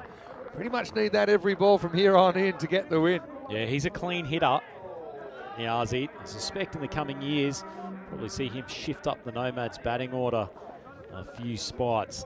He can hit a good strike. He's shown it first ball. You know, they are keeping themselves alive. And I guess the other thing for the Nomads too, even if they don't chase this total down, Vinny, trying to do as little damage to your net run rate as possible. Yeah. Once again, with some potential inclement weather ahead is very important. Yeah, for sure. A bit of housekeeping because this game's run late, probably because we almost left the field. There will be a 10-minute delay to the next game. So it won't start 10 minutes from now, it will start 20 minutes from now. So adjust your schedules accordingly. Pretty much should do it now. Can't blame Niazi too much. Nomads, well, we'll see them later in the day. They've got a clash against the Budapest Blinders in match 4. For Brno, they'll play match 3 against Pakakare Barcelona. That'll be a really good test of where they're at. It's Pakacare's first game. Edged and gone. So Ratul will take the catch. Another wicket for Mahtab Khan, a second for him. And yeah, credit to Brno. The teams have toed and froed, but Brno have just outplayed their Swiss opponents in this game. I think the main thing was the fact they got those big fish at the top of the order before they could do too much damage. And now it looks like Brno are heading for their first ECL victory. Yeah, certainly the case, Vinny. I think most astute observers probably would have had Brno as one of the teams really fighting for that final position to get into finals day, but they've shown that they've got plenty of depth in this team. Miraj bowled a couple of excellent overs at the top of the innings as he sadly walking back for 7 off 4. And they've got enough hitters in that batting lineup that they can cause some damage and send a real fright through two of the more well-credentialed teams in this tournament. Not a bad shot. This is Ziaullah Amakel coming out, somehow manoeuvring his hair into that helmet. Just a further update, they've decided actually it won't be 10 minutes late, it'll be 15 minutes delayed. So it'll actually be starting in around about 23 minutes from now. So you can have Time for a coffee have an break extra in cup between. of coffee. Yep. But this is going to be a really proud moment for the Brno club. They've grown and grown and grown. At one stage, they had multiple teams, I think up to 3 teams, maybe even 4 teams worth of players, and operating at different levels of the Czech competition where there's 3 tiers of competition, but they're about to make their mark on the European stage here. And it'll finish with a wicket, another edge, and so Natab will end up with 3. And well done to Brno Cricket Club, their first ever win at the European Cricket League. And it comes 2 years after we first saw them here at the Cartama Oval. So long time between drinks, but they get off to a fantastic start, taking 3 points out of this first match. After their first visit here was certainly Brno a couple of years ago. It's finally Brewer, yes, with a tremendous victory over the Swiss champions, Zurich Nomads. And I have to fairly say they've not comprehensively outplayed the Swiss champions, but they've certainly outplayed them in every department. A few wobbles from the Czech boys in the middle overs there with a succession of dropped catches, but ultimately they were by far the better team here in the first game of Group D, and that allows us a good chance to look ahead to match 2, where the gently named Zagreb Assassins from Croatia join us to take on the Hungarian superstars, the Budapest Blinders. That should be a cracking contest, but in the meantime, time to celebrate for the Czech champions. Yeah, and so, okay, you always feel a bit better after your first game, even better when you win. We can see it means a lot to Brno as they go out there. By the way, you might notice their kits are slightly different to some of the other kits, Brno, because they've been stuck in custom, so they're using their regular kits, and well, it's done the job. They felt right at home here, didn't they, at the Cartama Oval, building a very healthy score of 155 and defending it to win by 27 runs. Yeah, looking absolutely resplendent, and certainly more resplendent than poor old Miraj, face planting and then coming back with a peach of a ball that was adjudged LBW, and that was a big call and a big moment in the game. But they made their own luck though. Naveed Ahmed taking an excellent catch to a skied ball, and that caused the heads to go down. And the Zurich Nomads were just always behind the 8 ball in this contest. And it was probably only when Zabiullah came to the crease, hit a couple of maximos in succession, that you felt like they had any momentum. Yeah, it's true. I just think it's a bit of a failure to launch, really, across the board. We saw Zabiullah with 27, Kamal finished with 35, 19 for Sawari, but I think when you lose your top 3 without any of them getting to 20, it's always going to be tough to chase 150 or more. They did take some very good catches. I know they dropped some towards the end, but I think they caught them when they mattered early on in the innings to get some of those big fish. Here's Leon. Well, you know that he loves watching the cricket here. This was a little bit of a worlds collide moment, because Riaz gave up 3 there. The very next ball was a wicket. So it basically put the other batter back on strike. Rahat Ali knocked the leg stump out of the ground despite the best efforts there. Sawari obviously hits the long ball as well. He ended up with a couple of maximos to his name, but the rate just crept out of control. Nomads were hoping for a bit of a miracle here, but never came forward. And they will take 1 point out of that game at least. They got close enough. This one really hurt, didn't it? The run out of Sawari looked to be going well, but just a miscommunication resulted in him having to walk back. And then really, as long as they didn't lose their bottle in the last 2 overs, Brno were assured of the win. This is a little bit the old Jonty Rhodes wicket-keeping style there. Goodbye stumps, goodbye ball, goodbye batter. It's Ratul saw that he kept his ball, kept the hand over the ball long enough to affect the run out. Then a couple of little nicks in the last over. That tub was pretty good, wasn't he, out there? So disappointment for the Swiss. Like I said, they'll have the right of reply later on in the day when we'll see them take on the Budapest Blinders.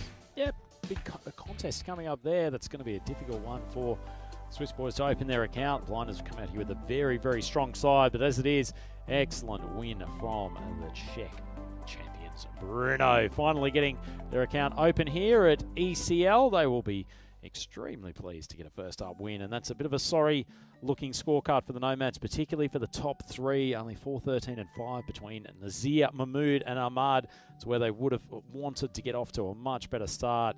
Zabiola played pretty well, 27 off 10, and Cromwell, he hit 35 off 17 before he was a victim of Matab Khan in that last over, but kept the Nomads in the hunt for Brno. 3 wickets for 22 from Matab, who bowled an excellent last over, but really the pick of them, and the man who broke the back of the Nomads batting lineup, Niraj Mishra. 3 for 11, and including some big, big wickets in his first over. So a tremendous victory for Brno. They take out this opening game of Group D, beating the Zurich Nomads by 27 runs. So, Vinny, quick update. When are we starting the next game? Yeah, so we will start in 15 minutes from now. So we're back in about 13 to take you into the next one. It'll be a battle between Zagreb Assassins of Croatia and the Blinders of Hungary. Vinny Sander here, Mr. Maximo, with Andrew Ryan. We'll be back shortly to take you through more action here, live from Cartagena in Spain. You're watching the European Cricket League.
The European Cricket League is proudly brought to you by Dream 11, HCL Software, Rado, La Junta de Andalucía, and Victorinox.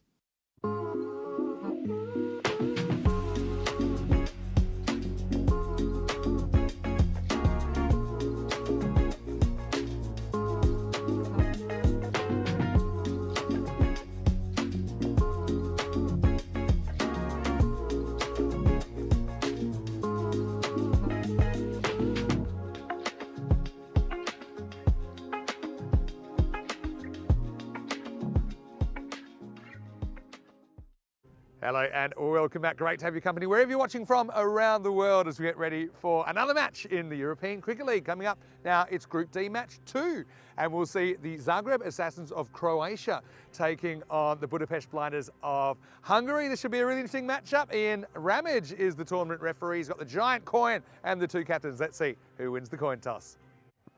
You go. Good luck, mate. Good luck. Thank you. Thank you very much. Assassins, you're the home team. You'll toss the coin. Blinders as the away team. You're going to call. I'll take that from you if you want. Rado. It's been called Rado. It's come down European Cricket, so you've won the toss. Okay, toss won by Assassins, who will bat first. So the Zagreb Assassins have won the toss and Vedran Zanko says we will have a bat. Good confident move. I think in these blustery conditions, I think getting the runs on the board can be a pretty useful thing. Assassins, they did qualify for this ECL. They had to win a playoff against the ECS winners, so Oliver's Split, but they did that. It's their second trip to the ECL, so let's see how they go this time. The Budapest Blinders, it's their first ever trip to the Kantama Oval as an ECL club. We saw them win the ECS last year in a really, really dramatic final actually. It had a supersonic over while 9 down in the first innings. So they are a strong side already, but they have picked up a couple of big wild cards in Jason van der Merwe and Jacob Mulder, who both have played ECL cricket here for CIYMS. And I think they will make a big impact in this side. So using the wild cards to their advantage, again, teams are allowed to do that. They're allowed 2 players that don't regularly play for the club, and I think that's a good pickup for the Blinders. But anyway, let's get ready for the first ball. The news from the toss is Zagreb Assassins are winning the toss and batting. Let's get ready to go with Andrew Ryan up in the commentary box. Thank you very much for that very comprehensive preview of Game 2 here on the opening day of Group D action at European Cricket League 2025. We had an excellent first up contest with a win for Brno against Zurich Nomads, but we turn our attention now to the Zagreb Assassins representing Croatia up against the Budapest Blinders, the stars of Hungarian cricket, and this should be a tremendous contest. The Blinders come in with a star-studded lineup helped by the addition of the Irish guns Jason van der Merwe and Jacob Mulder. Well, they've got plenty of local talent in their group as well, headed by 2 men very, very well known to us on the European Cricket Network, Mars Bargi and Stefan Gooch. But as it is, we'll see the Blinders come out to bowl in the opening stages. The Zagreb Assassins won the toss and elected to go and bat first. And they'll be looking to get their tournament off to a good start. Tough first up assignment from them. Blinders coming here with a pretty solid all-round team. Got some big hitters in that group. It's a variety with the ball. And they will certainly go into this game as favourites. The supercomputer, so excited about the Blinders. Forgot the percentage on that reading, but they're given an 82% chance of winning this contest. And as we've mentioned a few times already today, with some level of inclement weather forecast for the next couple of days, getting early wins in this group is extremely important. There we go. Supercomputer rectifies things super quick. One of the unsung heroes of our ECN coverage here at Kantama Oval. Some other men who will be looking to make heroes of themselves. Ahmed, big placement, standing at the top of his mark. It's Nalshad Babu, who will be opening the batting.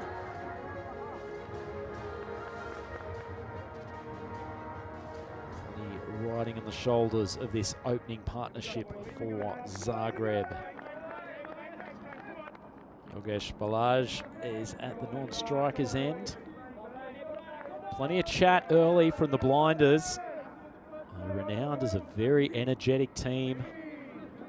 Intelligently led.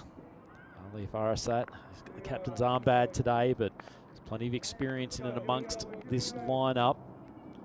And they've played a fair bit of T10 cricket as well, so the big left arm paceman. Full toss, and it's dispatched. It's a great start. That's carried the rope, and the arms go up to signal Maximo. So an excellent start for the Assassins. Full toss outside off stump. Babu, just get enough willow on it. Not an easy day to be a paceman here at Cartama Oval. So really only one slip in the first game. Hasn't really been any sort of material level of rain during the intermission period between game 1 and game 2. Short ball. I think that has struck his helmet. Ball just flies away. And look at this on the replay. Pretty decent short ball. Complete opposite of length to the first delivery. And it has struck the side of his helmet. But it seems to be okay, which is the main thing. But we will likely have a brief delay here while medic comes out on the ground to just do a quick examination. Good thing is that the player in question, Babu, seems to be okay. Just go through this process just to make sure that everything is still functioning well. He's got a smile on his face. He's tracking the finger, gives the big thumbs up, and back into play. Certainly an important thing to make sure we implement the medical protocols.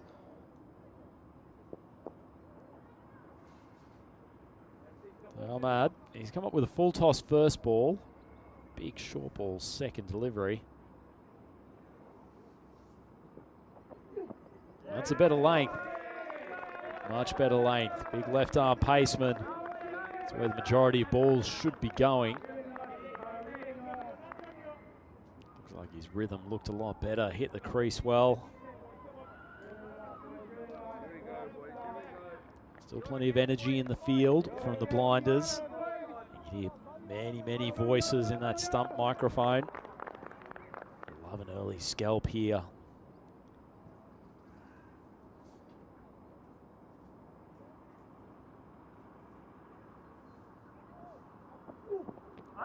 Shortish ball. Yogesh just turns and takes it on the body. Wasn't a huge amount of intent. It wasn't actually the greatest ball from Ahmad. Tailed in a touch, but looks like his pace and bounce has just worried the batter more than anything. Took a step out to the leg side and spent a lot more effort trying to evade the delivery rather than playing a shot. So 2 balls left in this first over. 7 for none.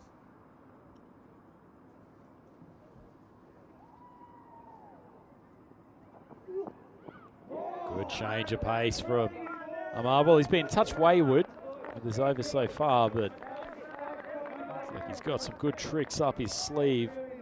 It's an excellent delivery.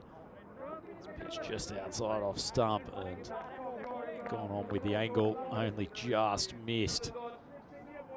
And he's certainly troubling Yogesh on the top here of the Zagreb Assassins batting order.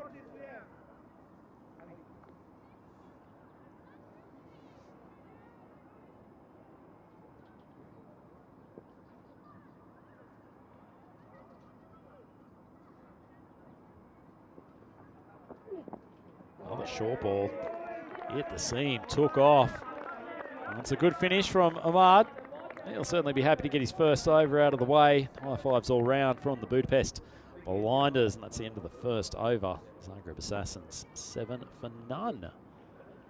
Gives us a good chance to take a trip down memory lane and see what's happened in the European Cricket League in the previous editions, the inaugural tournament There's VOC Rotterdam featuring our own Corey Rutgers for the commentary box. Then Pack Care Badalona, weren't they an absolute stormer in ECL 2022? Fantastic contest against Tunbridge Wells in the final there. And then Hornchurch have played in the last 2 finals. Runners up to draw in 2023 and victorious against the Old Victorians from Jersey in 2024. So who will it be? 2025. Certainly some even teams in the opening stages as Mulder comes on for his first over, and that's very nicely played from Babu.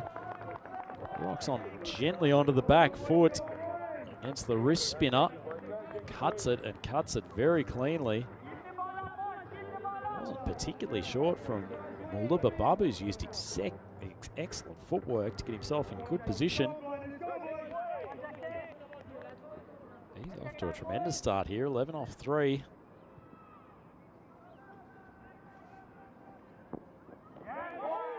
Touch more air on that ball, but Drift taking it down leg side. He's probably not going to get much grip and turn on this Cardamom deck today. Very well credentialed leg spin up.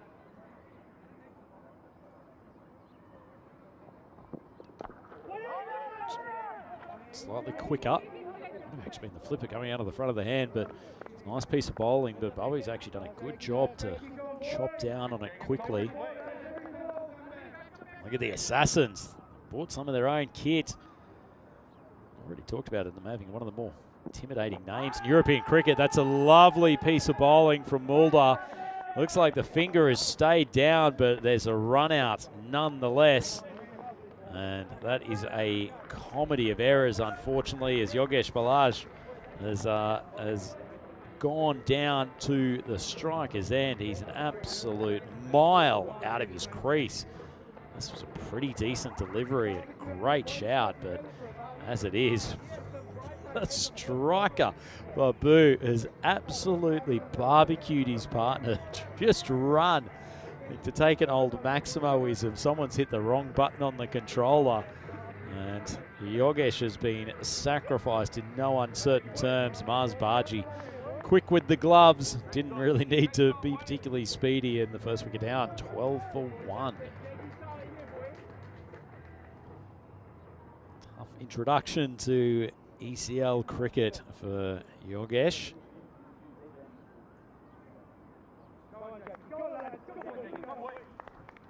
Blinders will be happy to get the first wicket on the board. Lovely wrong end. No one did grip the pitch a touch, and Pawar certainly didn't pick it out of the hand or off the deck. It's just extraordinary stuff on that last ball.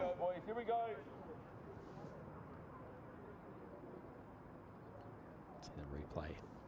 Lovely delivery from Mulder as an inside edge goes flying past fine leg.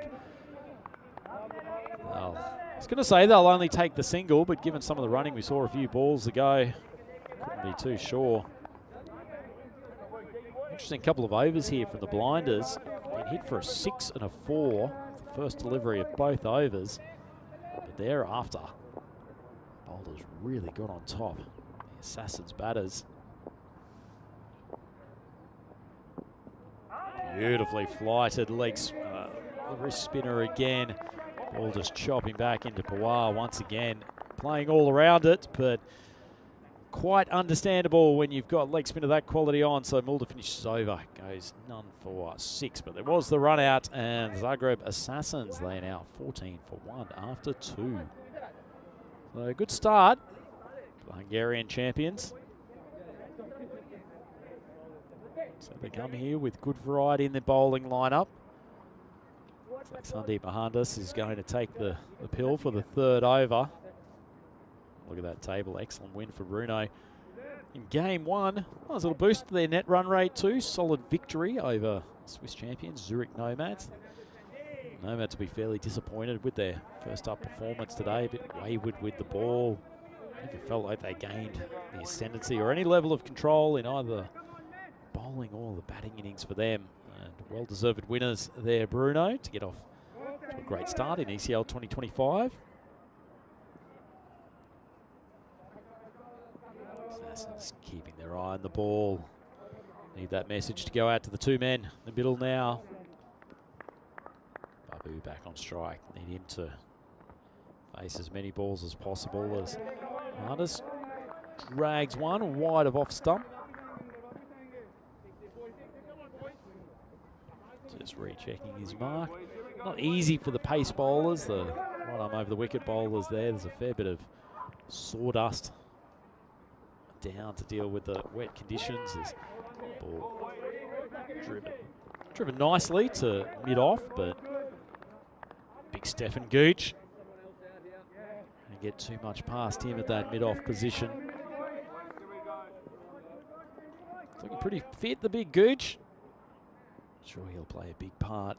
Elegant left-hand batter for the blinders. Martis, full toss, low full toss, but that's drilled out to cover position. And Mulder fumbles, allows them to go through for the single, but blinders keeping things under control here for the moment. It's the last over of the power play. Zagreb only 16 runs on the board.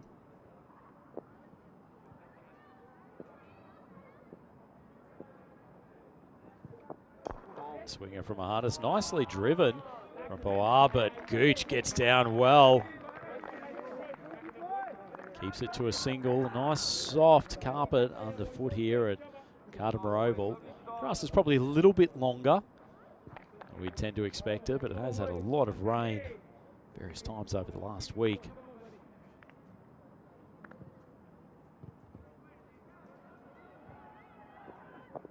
Short ball. Swung hard, and Babu pumps it for a maximum. Martis drops short outside off stump. It's just a hard swing, but he made good contact. Flying high into the Cardimer sky, and that cleared the boundary easily. First signs of life in the Zagreb Assassins tent. Do with a couple of more of those maximums before the power play is over. Babu looking pretty comfortable out there though.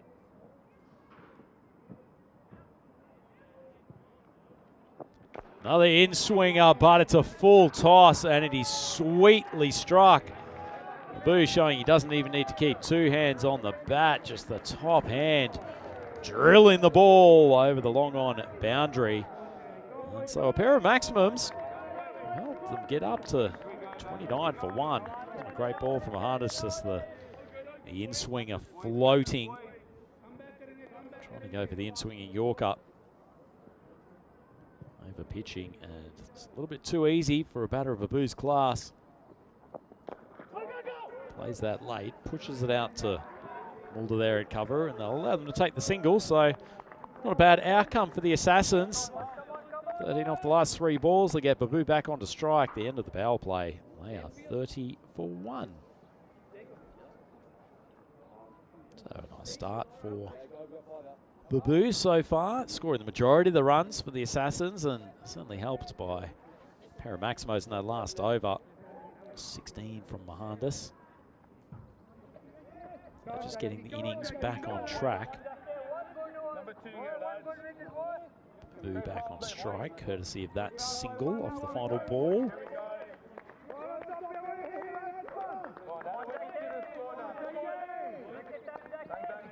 Just need to make sure this run rate gets a tick above 10 at the moment. They'd certainly be eyeing sort of 120, 130 if they can. And that is going to help. Ball's holding up on that wet field.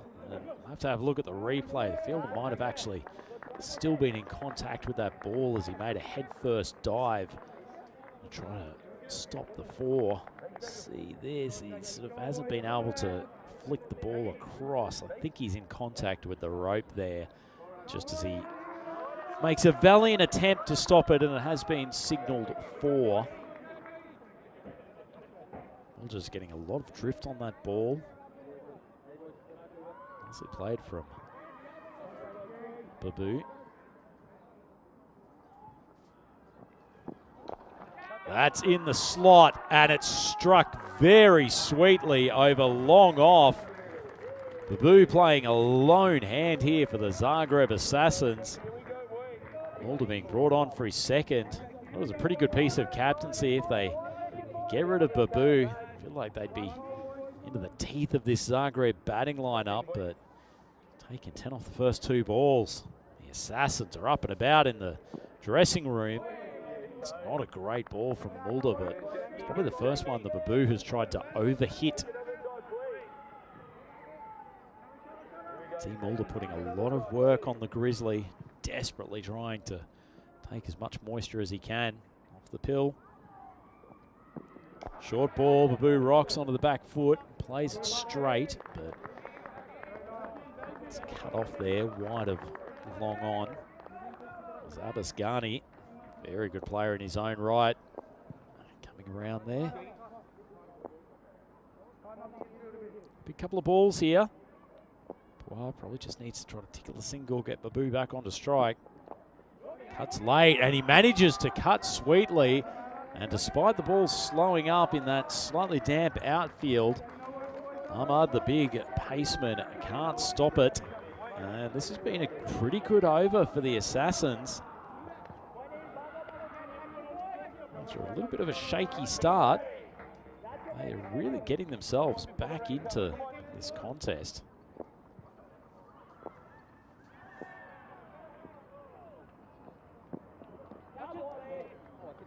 Ball's just drifted it down the leg side. Not the tidiest over from Mulder so far.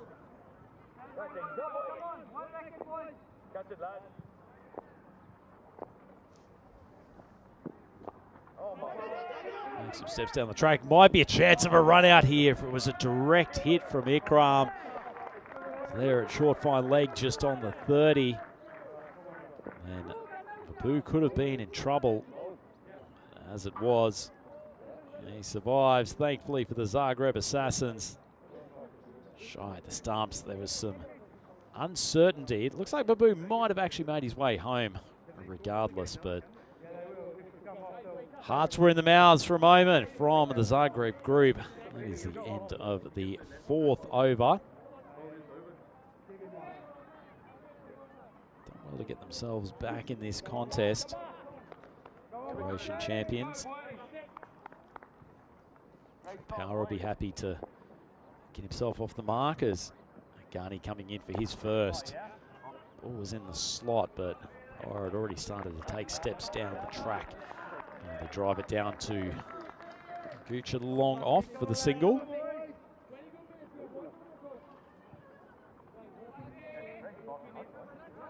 .47 for 1, the Assassins. Another ball at slot, and this time it's punished.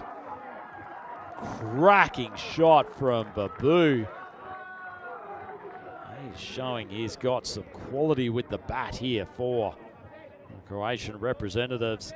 Ghani, just that nice pace to hit. Not a tall man, so he's not getting a huge amount of jump off the Karma deck. Babu on fire. That's cracked out to cover. It slipped underneath the leg of Mohandas, who got down in a good defensive position in the field, but the ball was absolutely flying towards him. And the pressure back on Abbas Ghani.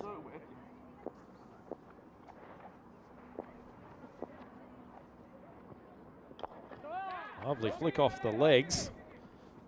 Just a traditional looking cricket shot, but just be for the one. Fielder coming around there from backward square. Mid-car. So the Assassins are on top here, but they've certainly got themselves back into a pretty serviceable position. As long as Babu can stay out there. Full toss, swung away to the leg. It's between those two fielders. A quicker day. Might have made it to the boundary, but these damp conditions, it will only be one. Tell you what, with one ball left to go in this 5th over, the game at a precipice. What a time to bring Maximo back to the commentary box. Great to be back. interesting few overs.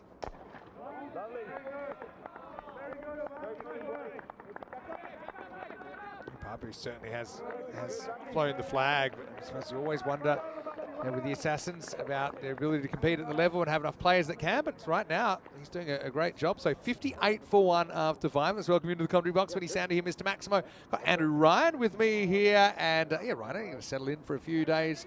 I think you've got 3 groups in your stint before you have to leave us. Always love having you here. We've got so many great memories together at the ECL and the ECC for that matter, but we remember probably some of my favourites involved Nabi and the group final a couple of years ago when Drew won it, but also the record chase, the Netherlands 11 against Spain as well. And so far we've been making more memories, and we're glad that you can be part of it. I suspect there'll be more to come too, Maximo. This feels like probably the closest ECL on record. It feels like actually it's compressed that space between the top teams and I guess the teams that are probably still in a lower tier developing their cricket. Even seen it here today of Zagreb Assassins actually looking pretty good in the opening stages of this game against the Blinders. Yeah, no doubt. That's going to be 4 runs. So look, yeah, Assassins, they had to work very hard to be here. I have to say, I love, if there was a ECL for just team logos, I think you're watching the finalists here. Have a look at the Blinders logo involving the emoji with the sunglasses. Who would you give the edge to? Maybe the Blinders. It's just so creative. The sunglasses on the Blinders just does it for me. It's that comedy the Assassins element. Is very good, but it's like there have been similar. But anyway, tell us who you like. Rain's coming down a bit heavier now, though, isn't it? It's been a constant threat. But, let's have a look. I think the Rutgers bus might have just arrived as well, just in time. Sprayed. It was quite wide, but the arms have stayed down. Tough when you've got a left arm paceman with the angle pushing across. I think you just have to make the adjustment. It was certainly pretty close, wasn't it? Well, though, I don't think it's bad tactics here from Ahmed. Pawar looks so much more comfortable flicking off his pads than he does playing the ball wide of off stump.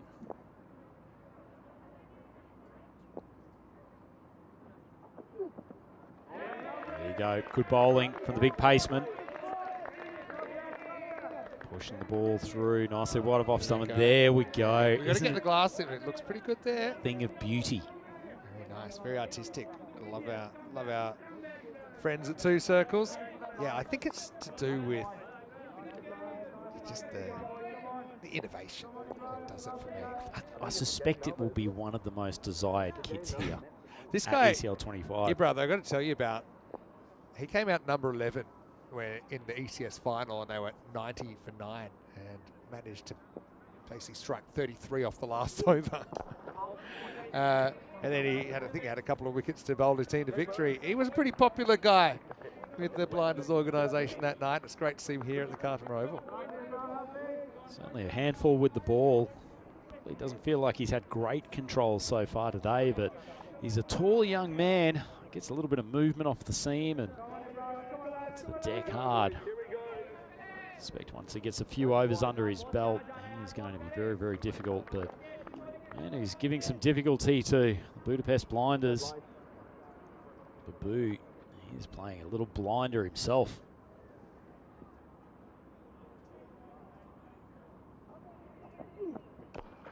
Wow, that one has gone very high. Remarkably, it's going to carry the boundary by 2 meters at first instance. I think that Ahmad probably thought he was in with a wicket, but he's timing that ball so well, and he's past 50 now, Babu, so he's playing an absolute gem here for the Croatians. Wow, what a sensational kind of rearguard action. And it's got to be one of those situations where after you have run out your partner in such horrendous fashion, he's not really in a rush to go back to the dressing room and have the conversation. He certainly made up for it. Good innings. Oh, outside edge, and it's flown, and it's dropped down there at third man. Tough catch in the wet conditions, but Daniel Akbar made himself in a pretty good position, and it's just slipped through the digits, flown at speed off the left arm paceman, and It's a little bit of the luck that the Assassins need. What a finish to the over. Yeah, it's a tough one. It's definitely not an easy catch in these conditions, but yeah, you just hope that you can hold it. And unfortunately, Danny Akbar couldn't. It's the end of the sixth, and the score 75 for 1. So Babu is up to 57 of 20. And Poir giving him enough support. 14 as Abbas comes in for his second over. Another lovely flick. Well, doesn't he play that shot delightfully? Pritesh Power, just a gorgeous little flick of the wrists, and another boundary as well. Jason Vandermerve, a little bit of gritted teeth smile. It seems like he might have done himself a touch of an injury going for a big slide out there. Yeah, won't be too happy about that. But again, both these teams are pretty familiar with the conditions that when they have to play sometimes. Full toss, gets a tickle on it, and it runs for 4. It's an easy no ball call. And things just going a little bit all over the place for the Blinders now. Best efforts of Mars Bargy with the gloves, couldn't stop. And that is not a good outcome for Ghani. Vinny, just feel the momentum is turning towards Zagreb. Yeah, it's been a strange, it's kind of an unhinged beginning, I think is what I'd call it. I mean, I've obviously worked very hard to be here in the first place, but Ghani was player of the series in the T20I try series. There's no doubt that's high. But just out of the grasp of Masbaji there. Still, I think Blinders with their batting, if they can, okay, even if it is 136, which is looking like right now, they'd still feel they got the batting to chase this down. Oh, up. It's 22 already. 84 for 1. That's a slot ball. It's drilled. An excellent effort from Gooch down there. Diving to his left on the long off boundary. Shells the catch, but in reality, stops the 4. Yeah, I mean, again, you see these flat ones, you can have the perfect technique, but it's very hard to give with the ball the way you need to in that position. And with the ball greasy, it's really up to the cricket gods. Short of a length, whipped over the leg again. Power loves that side. It's actually a pretty decent stop from Khan. Oh, that was a touch sluggish. Felt like he was running in quicksand for a moment. Great just effort to get back. Baji tries to slap the ball down onto the stumps. I like this thinking because the throw was high. He didn't have time to actually try and grab it. So he actually deliberately, I think, goes to bang to try and push it down. He's been watching some of the Australian indoor cricket archive of Maximo with the gloves with that manoeuvre. Won't see that in an indoor cricket hall though, as Babu launches Ghani over for a Maximo, and they have clearly decided that Ghani is a man to be targeted. Yeah, Ghani really had such a brilliant time in Malta, but he's finding it tough here. Still plenty of this game still to go. See if he can fight back here. He's got a good slower ball. That one's in the slot. It's driven, and it's driven strongly, lofted over, long on. The arms go up. It's a Maximo, and Babu is up to 71 off 23. Remarkably, the Assassins now 99 for 1, and we haven't finished the 7th. Yeah, really well picked up there by Babu. Some sort of innings for the Assassins. Ghani slot again. Babu drops his bat. It doesn't matter though whether it's one hand on the bat or none. He is flaying the Blinders attack. And Zagreb Assassins reach 105 for 1. Still 3 overs to go. Yeah, beautiful swing of that. There goes the bat, but there goes the ball as well. Assassins, they're throwing down the gauntlet here. Tell you what, Vinny, when Balaj came off the field, run out in comical circumstances with not a run off 4 balls, you would not have predicted that this is where we'd be after 7. Yeah, exactly, but that's the beauty of ECL cricket. You can see Darmstadt CC of Germany, as well as Hornchurch of England and Skanderborg of Denmark already through to Championship Week. We'll add another name to that at the end of Group D. So looks like we'll have Stefan Gooch bowling now in this over. No Paco Care, I think they've just arrived as well, preparing for their first game against Brno. Match 3. Gooch just drifts on the leg stump, and it's clearly where Poar is most comfortable, but it's flicked for just a single. Still holds one of the best sort of bowling figures on the network. Not one of the best, the best. Is it still the best? It is still the best.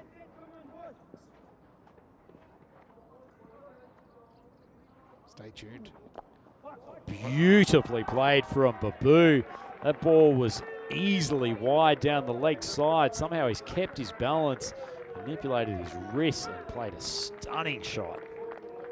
Yeah, just wasn't well directed. Maybe hoping for a bit of swing there, Gooch, but never came, and it was well flicked away.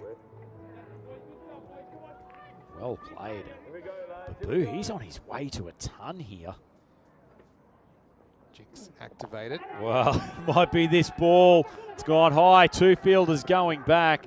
It's actually a pretty nifty bit of work, keeping the ball in as Akbar throws it back into the keeper. Out in the mouth of Babu for a moment, but would have been a difficult catch under current circumstances in particular. Yeah, just luck of the green there. I was trying to say it's a bit wet or something. Maybe trying to want to change his gloves and play, hey, you're on 85. You don't want to go anywhere. Short ball. That's got into an awkward spot. Popped up. Van der Merwe coming in. Takes an excellent catch. And that will be a relief for the blinders because Babu was pumping them to all areas of the ground. He finally falls for a very well-made 85 off 27. And the Zagreb Assassins 114 for 2. Yeah, just got a bit high on the bat here, didn't it? But still, it's a brilliant, brilliant innings as he'll depart for 85. And he'll leave his team in reasonably good shape.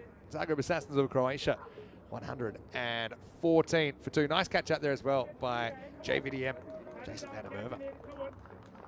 Well, the change to bring Gooch on with the ball has worked for the blinders.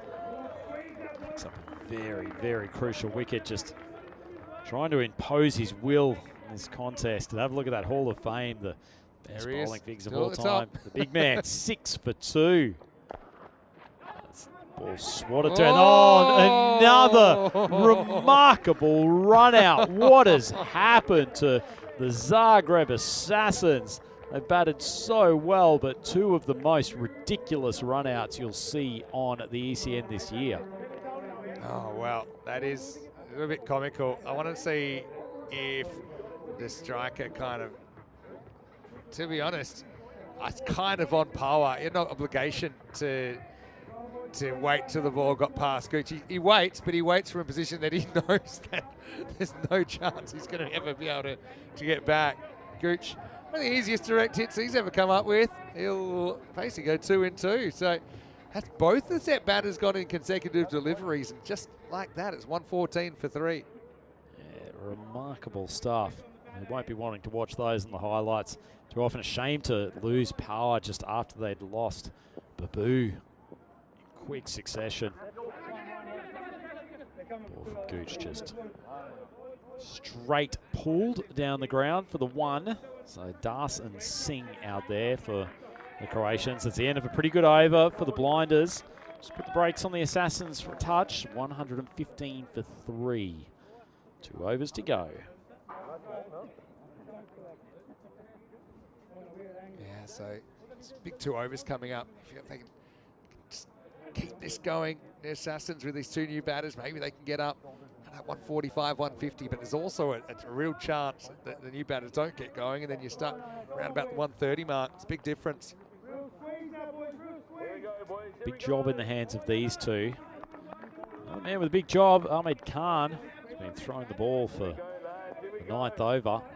There's one thing we do know, on the historical basis of ECN cricket, it does all happen in the 9th. Short, wide, not a very good start from Khan. So the Blinders having to dig a little bit deeper into their bowling stocks than they might have planned at the start of this game.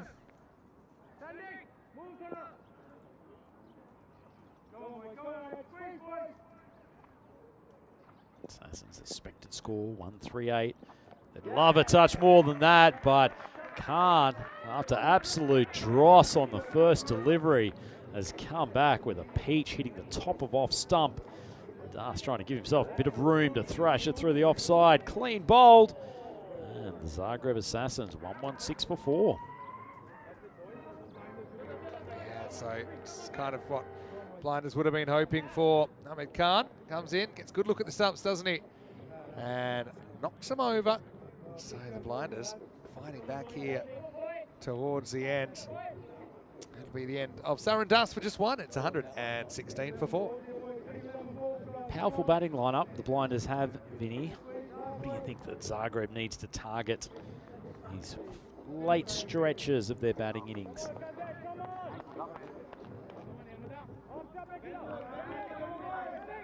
Expected score now down to 134 as Arena comes to the crease.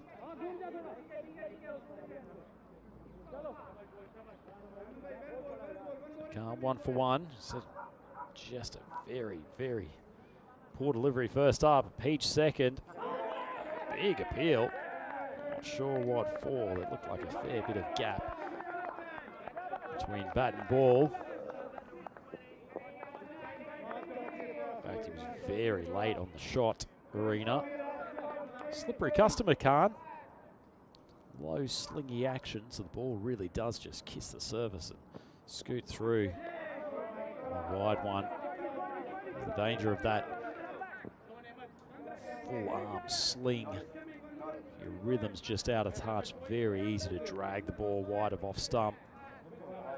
Just see, he's not really getting much follow through in his bowling action. It's just a huge rotation at the bowling crease. It's pretty decent delivery, but the outside edge has been helpful on one or two occasions for the Assassins today. Arena, bat on ball, he's 4 off 2, and Assassins 121. Yeah, just used the pace, didn't he? Played it pretty late. This veteran Zanko, he likes what he sees. The Assassin's skipper. If you're the Assassin's captain, does that make you kind of like The chief assassin. the Godfather? The Godfather. Very well. That's what I'd demand to be called if I I was. suppose they say the Godfather. But I mean, it's more of a We're mob. we're not murderers. Anyway, See, murderer brings some really negative intent, as opposed to assassin is just executing a job. Executing may be a bad choice. I think of there's words. a certain clinical nature or Yeah. feel to the word assassin. It makes it seem less murdery. Yeah, there's no You know, emotion. basically, that's what it is. Absolutely no emotion. Oh, Definitely just a noise misses the there, leg but- stump. I just flicked his pad on the way through. Khan leading the competition, or at least leading this Group D. And unnecessary appeals at the moment, but good to see plenty of enthusiasm from the Blinders paceman. Napalm Singh, batting crease. Manages to squeeze out a drive, and Big Gucci, that was a couple of fancy dance steps. He's got a smile on his face. The big beast from the Blinders manages to stop the ball, keep it to a 1. That's the end of the over, and the Assassins 123 for 4. All right, so pretty competitive total here. First up, 1, 2, 3, 4.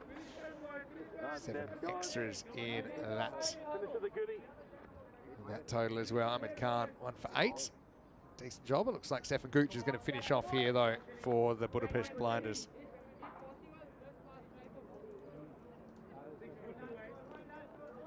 Pretty handy to have this all-round talent within the squad. Ball goes flying up the outside edge, but Akbar does a good job screaming in from third man, keeps it to 1.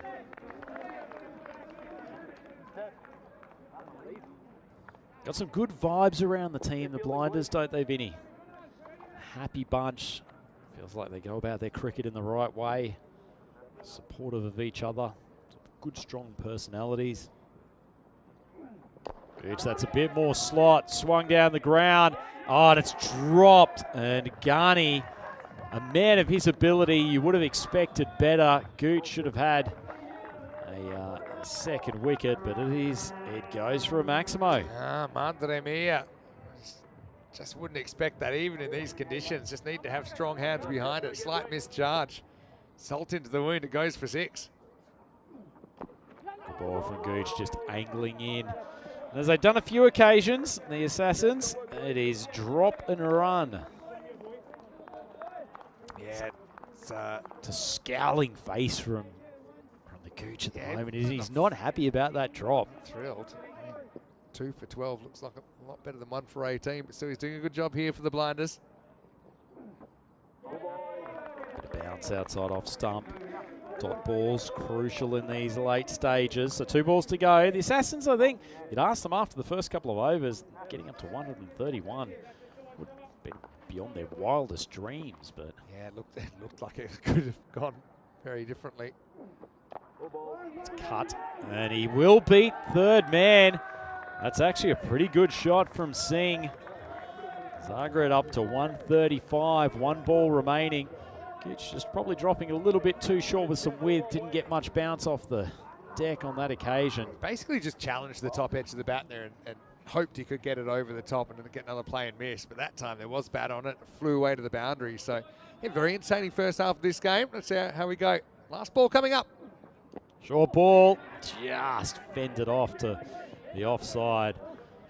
And Gooch is going to have a full time. No, we almost had a magic collision. Not sure the batter would have come off best if bodies had have met on that occasion. Oh, boy. This is like the asteroid that was predicted to hit Earth in 2031. So basically Steph has calculated he could outrun the batter here. And I don't doubt there would have been a moment in Steph's life where he probably could have. But he's tried the rhino, the flying rhino. But have a look. He basically thinks he can win. And then he wipes himself out. Look at here. He says, right, you're there, I'm here, let's go. And then completely regrets it.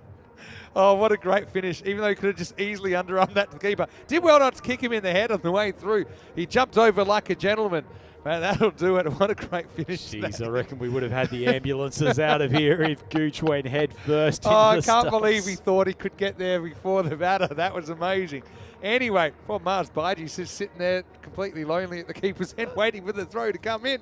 But anyway, look, it's a bit of fun. It'll cost him 1 run, but in the end it'll be 137 for 4.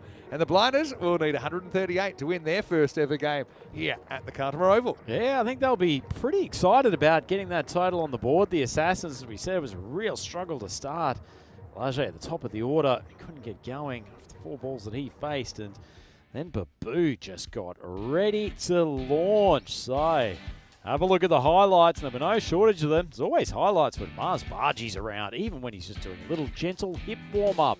But there was plenty of action in the first over as Ibra Ahmed, the big left-arm paceman, managed to crack the grill of Babu, but it certainly just sent him into action.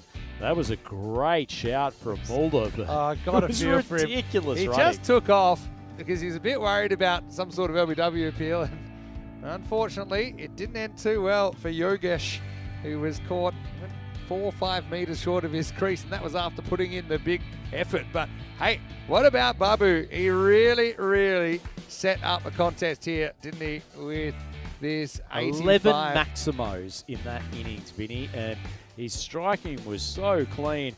Looked like he was having trouble with his grip at one stage. The bottom hand came off the bat, then both hands came off the bat, but just didn't matter. And this was probably a turning point here. Daniel Akbar down there at third man really should have taken a catch, but it's going to cost the Blinders in the end. And even though it was the Babu show, there were enough contributions from the rest of the Assassins batting lineup. In particular, Pritesh Power played some lovely flicks through the leg side before he was eventually dismissed. And this was comical run out number 2.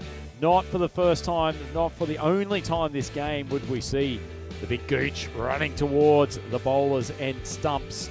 And then we had a nice piece of bowling from Ahmed Khan taking the top of off stump. And at that point, you felt like the Blinders were regaining control. There was no control whatsoever on that final ball as Big Gucci gets the legs pumping. just not quick enough to affect the run out. And Sasha Arena dives home, and hasn't it energized the Assassins?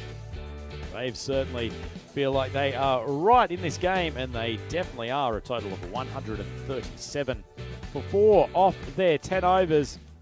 A few head-scratching moments for the Blinders there. The fielding let them down on a couple of occasions, but they do have a very strong batting lineup. But speaking of strong batting, Naushad Babu, he'll take the gloves in the following innings, but he was doing it all with the bat there. 85 off 27. Some superb striking from the Assassins opener, and Poa gave him some good support in the middle. 2 of those dismissals coming from runouts. Both of them some of the funniest stuff you will see in top-level cricket. But Budapest Blinders bowling was occasionally top level, sometimes not so much, and in particular Abbas Ghani going for 41 off his 2 overs. Mahanis was expensive, bowling the last over of the power play. Mulder, none for 23, wasn't his tidiest spell, but Ibra Ahmed did a pretty decent job at the top as well, even though he went wicketless. So the Assassins 137 for 4, Babu putting them in with a great chance in this contest. And the Blinders will need to bat very well to chase 138 off their 10 overs. It's Ed Ryan here for the European Cricket Network with Vinny Mr. Maximo Sandu. Please join us in a couple of minutes' time for the chase of Match 2 here in Group D.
The European Cricket League is proudly brought to you by Dream 11, HCL Software, Rado, La Junta de Andalucía, and Victorinox.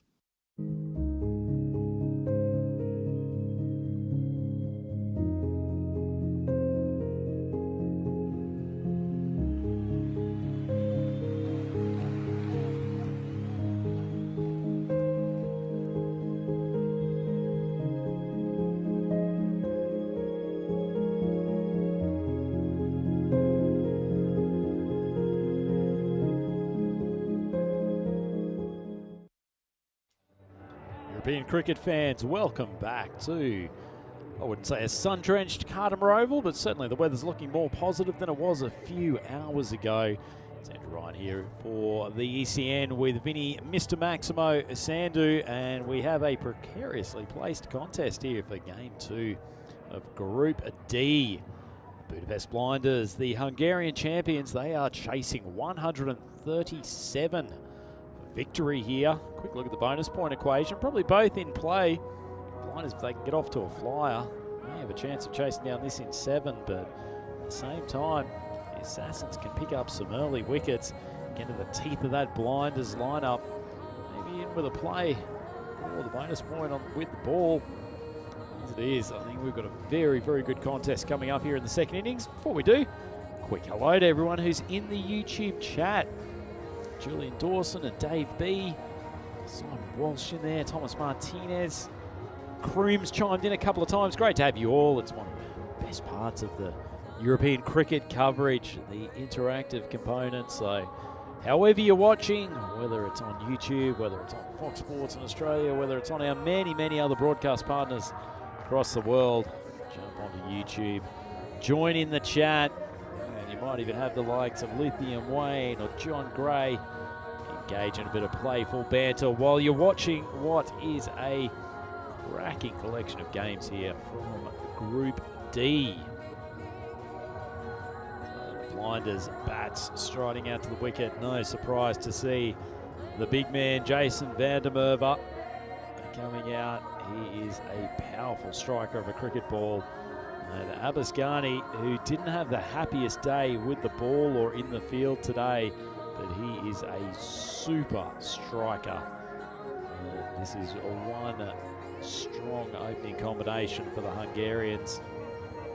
And with the gloves, Shad Babu announced himself in the international stage here at ECL 2025 with a sensational innings. Probably deserved a century, but perished in the later stages. A lot of chat on the YouTube chat about how difficult the Blinders are going to find it to chase here in still slightly damp and heavy conditions. It's good that the rain does seem to have disappeared for the moment, but big power play going to be needed for the Blinders to get themselves in a position to successfully make this chase. Man who's seen it all before on the European Cricket Network. Mr. Maximo coming in to join me. First ball, Power. Short, wide, thrashed for a Maximo. Not the start that the Croatians would have been looking for. Yeah, Ghani probably wasn't quite at his best with the ball, but with the bat, he's been in really good form. It's kind of an uppercut, wasn't it, to get going. Jason van der Merwe, of course, he's a destructive player. He looks pretty good in black. Hey, Jason, he looks a bit like an assassin. Gets the Assassins here. Oh, short of a length, and that's just pulled across mid-wicket. Takes the catch, a huge start. Well, Pawar gets thrashed for a Maximo first ball.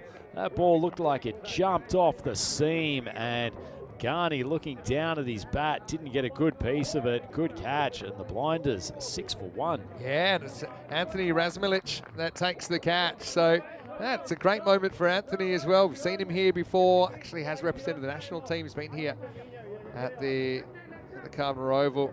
And you can see there just wasn't really timed. He actually kind of froze for a second there, Razmilic. Then he realized he had to come forward. He did, and he protected that ball.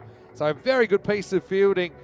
And the immediate reply from Pritesh Pawar 6 and out for Ghani. It's 6 for 1. Didn't get in great position with that pull shot, did he, Vinny? Ball just got big on him. Didn't hit the middle of the bat. And tough start for Nomads Ghani for ECL 2025. Man who's had a much better start to his tournament. A couple of good overs. Some delightful pieces of work in the field, including a run out, Stefan Gooch. Yeah, and another run out that he almost did, but not quite, because he Disappointed. basically went for a race that he didn't win. But hey, let's not forget he's also a member of the 150 club on ECN, and he's scored 100 here at the Cartama Oval as well. Just going to work the first one away. Yeah, Steph, he brought up his 100 in probably the most unusual way I've ever seen, where he had a ball that pretty much he hit very, very softly back to the bowler, and then it got thrown for 4 overthrows. And that was in a crucial game, and he ended up winning off the last ball against Isle of Man. There's Mina as well, who's the team manager for the Budapest Blinders. Good to see her back. Of course, she's had a long career with European cricket, and now she's working Cricket Estonia, actually. Nice piece of bowling from Brno. Great to see her smiling face back around Cartama Oval. See what the facial reaction's like if the Budapest Blinders lose a few more wickets.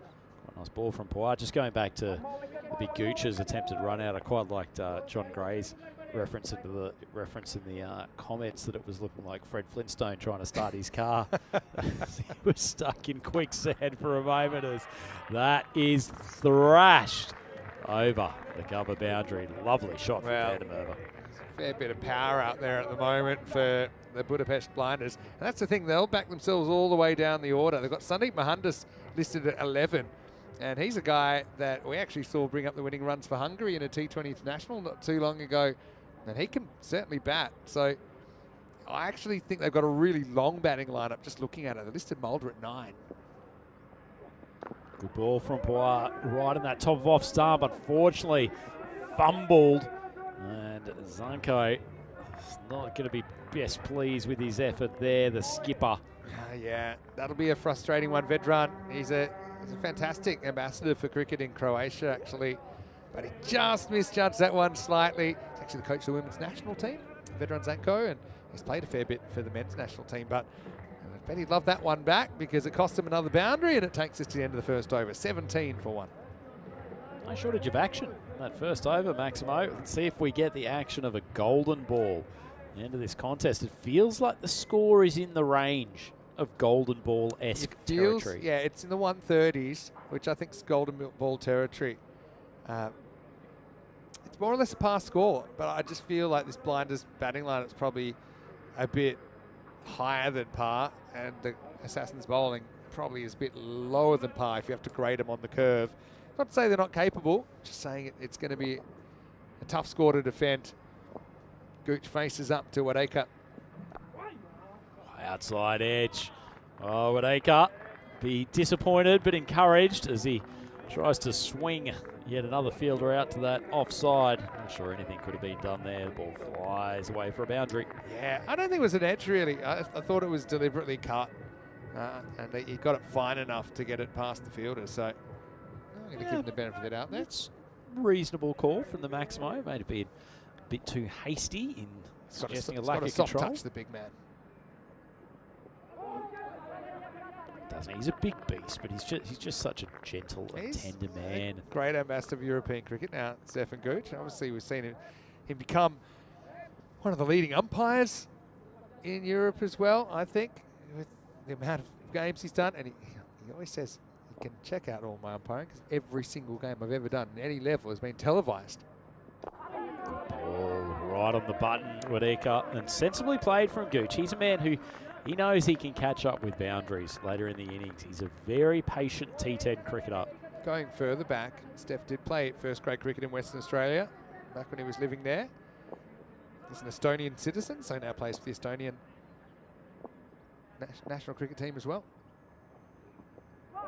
I think the thing, and a founding member of the Blinders back in the day. Exactly, and that's why he's here. And even though he's no longer residing in Hungary, he still obviously heavily invested with the Blinders organisation he helped set up.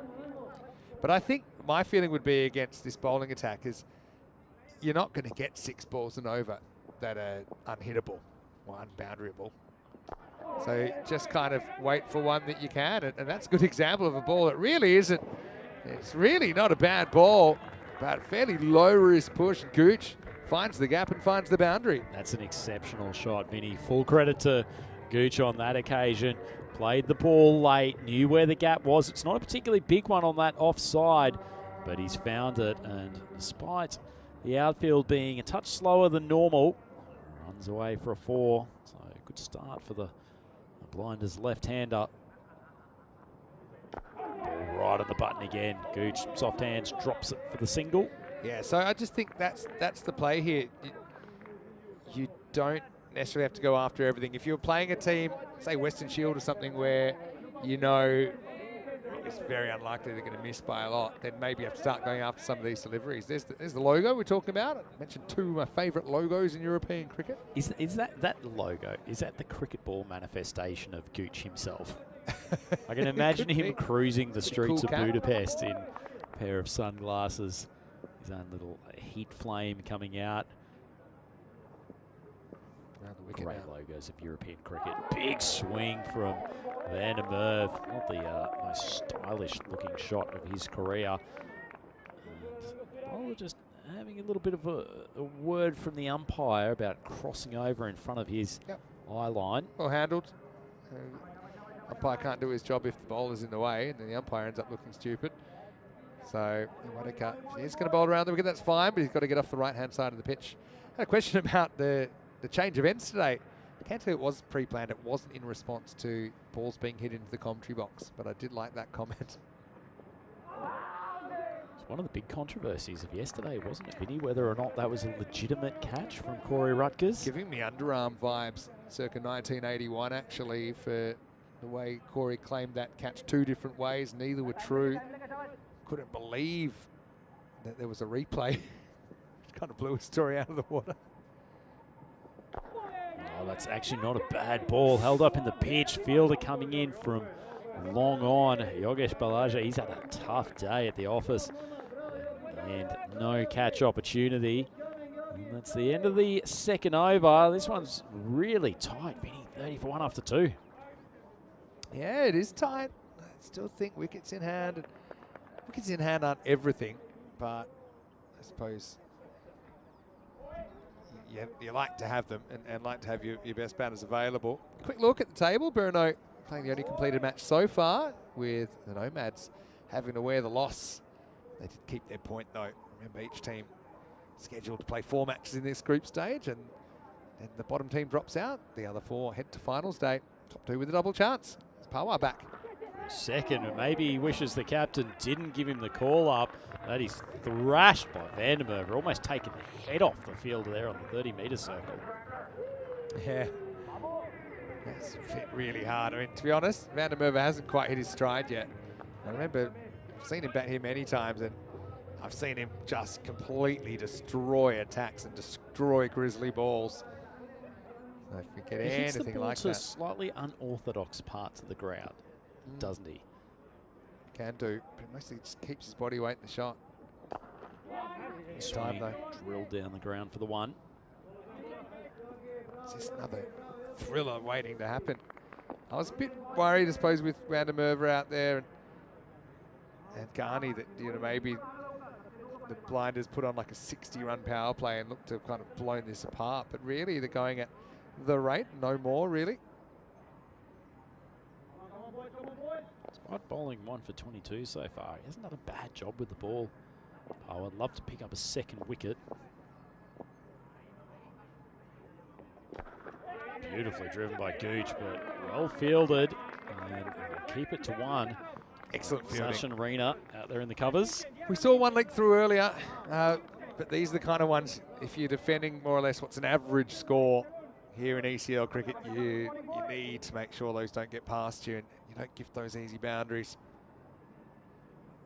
Van der Merwe, just feel he's getting itchy here. There's only 3 balls left in the power play. I think he's looking up and over mid-off, if I'm honest. Oh, big swing. Maximo has picked that he was going to go for the launch, just drags it around to Deep mid-wicket and hands over the mouths in disbelief. Yeah, I think I like the idea of playing with a straight bat, but when it came in and angled in towards the stumps, he felt, right, I can hoik this, and he does, and goes a long way, doesn't it? Maximo for JVDM. Very strong man up top, isn't he, Vinny? In fact, there's two absolute beasts at the wicket here. Almost trying to bully this Zagreb Assassins attack into submission.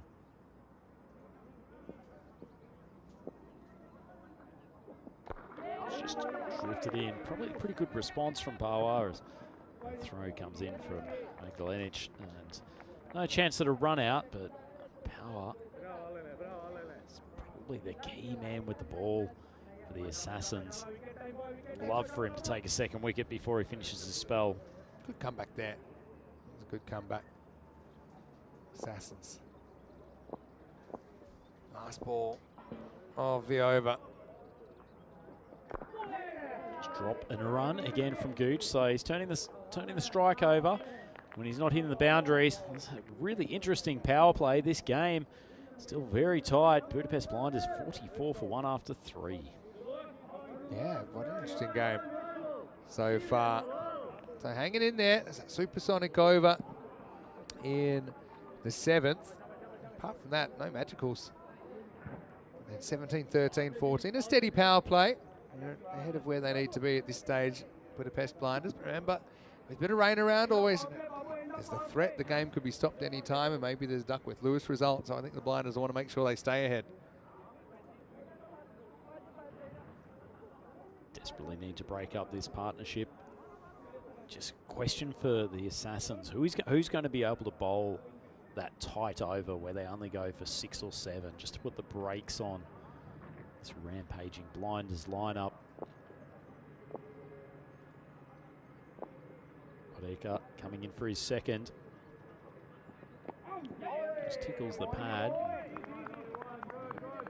And be fielded by the skipper down there. At fine leg. Something we don't see too often, isn't it, Vinny? Bowling out the openers in the first 4 overs. Yeah, it's not something we see very often. It does kind of limit your options down the stretch.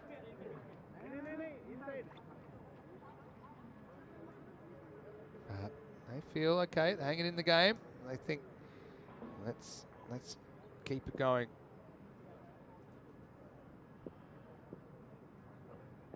Short ball, Vandermeer slaps it deep. Tell you what, I'd love to see the outfielder have a crack at this catch. It would have been a very difficult one, Vinny, but if you've got a slightly mistimed shot from the likes of Vandermeer, you've got to have a crack at it. Yeah, it's one of those things. I feel like such a big fish. If it's half chance, probably got to go for it.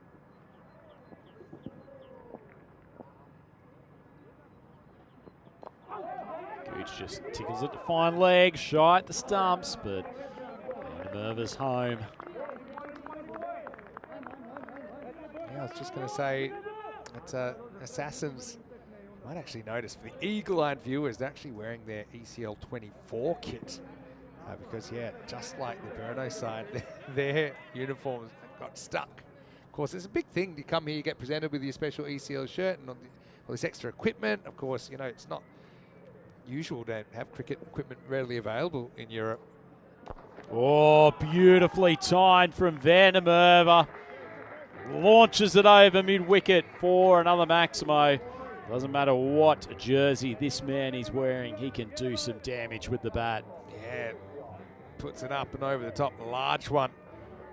And the longer he bats, the better he'll get, Jason Vandermeer. And the Assassins, a bit like Brno when they were here the year before, they weren't able to get a win in their games. They had to take on Ginebrescia of Italy. They had to take on Heritage CC of Luxembourg, Skanderborg, who we just saw last night winning their way through to Championship Week, and the Cobras of Hungary. So actually, it's a coincidence that we have the Hungarian and the Croatian team in the same group again. I think the biggest issue was they never were able to make 100 with the bat, the Assassins. So this is already their highest score in the ECL, making 137 today. They did keep their points in 2 of those games. In fact, against the Cobras of Hungary, they were actually able to almost defend 94 in the end. The Cobras passed it with just 2 balls left in hand. Drilled again by Van der Merwe. Pretty decent effort down there at long off. Can't keep the ball in play though, so the big beast from Ireland is in a mood today. He is starting to find the middle of the bat, and this is danger signs for the Croatians. He's already stepping on the rope, kind of pushed him back, almost like a force field around that shot. Van der Merwe, it's funny, I said it wasn't quite in the greatest touch, but he's 34 off 12. Drop down the leg side, and He big likes appeal. Big, Well, you could big probably appeal. run here if you wanted. I don't think they will. But yeah, he was very confident there. Nashad Babu behind the stumps. Got to admit, I didn't pick up anything on the stump, Mike. Did he catch up with it? I mean, they're very hard to. I mean, maybe.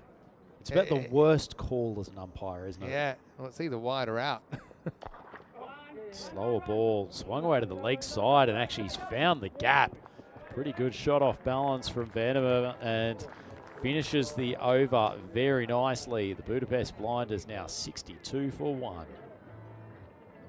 Yeah, it's a bit of a sliding doors moment. I mean, only the batter will probably know if it did graze his glove, but in the end, 4 runs finish the over. They stay ahead. Blinders 62 for 1. Rain's just come down a little bit heavier as well. It's been one of those days where it's been coming and going. It hasn't been especially heavy at any time. But I can tell you, Duckworth Lewis Stern is used if there's a reduction. But, I mean, as long as Blinders are ahead of the rate and they don't have any serious wicket issues, then they're definitely winning on the DLS method. Anyway, here we go with over 5. Gooch drops onto the back foot. Not perfectly timed, but they will scoot through for the 1. Gooch just playing the anchoring innings here, 14 off 10. Knows that as long as Van der Merwe's out there, the run rate is not a big consideration, so he's just doing what he has to.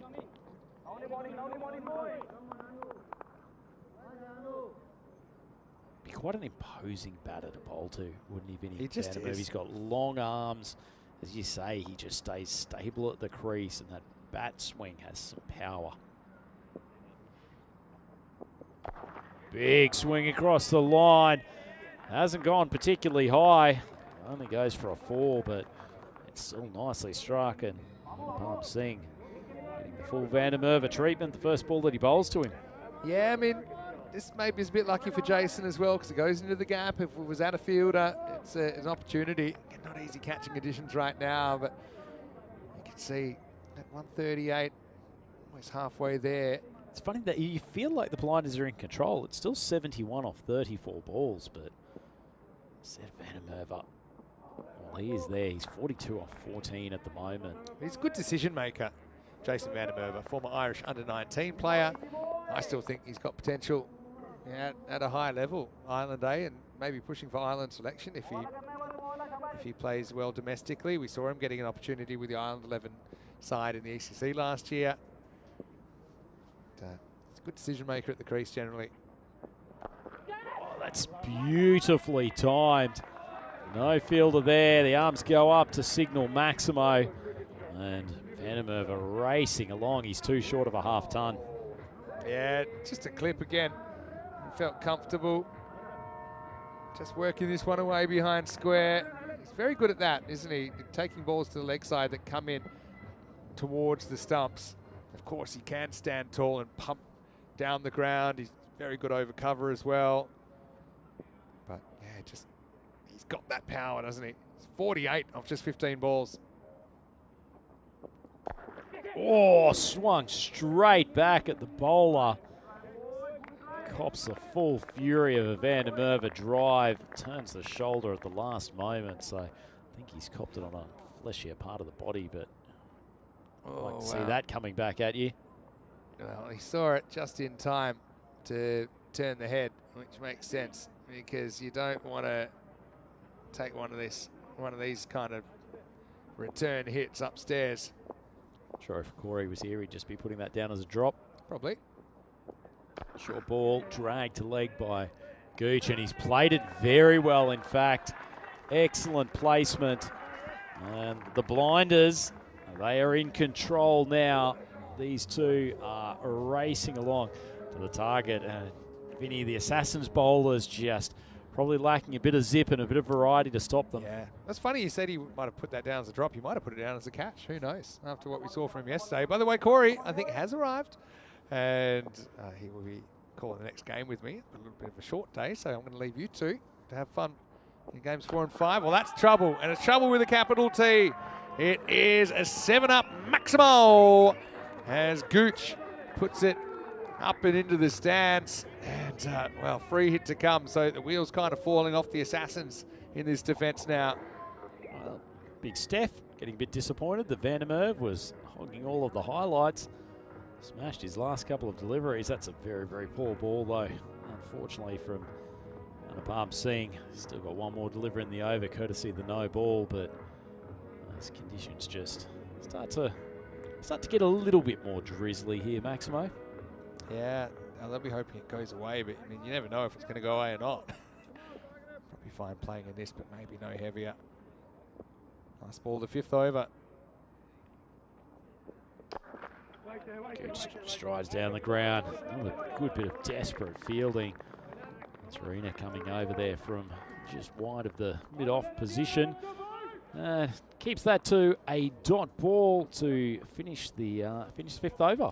Yeah, 86 for 1 after 5. Gives us a chance to welcome you into the commentary box. Great to have you with us wherever you're watching from around the world. Vinny Sander here, Mr. Maximo. I've got Andrew Ryan with me. I know Corey Ruckers isn't too far away.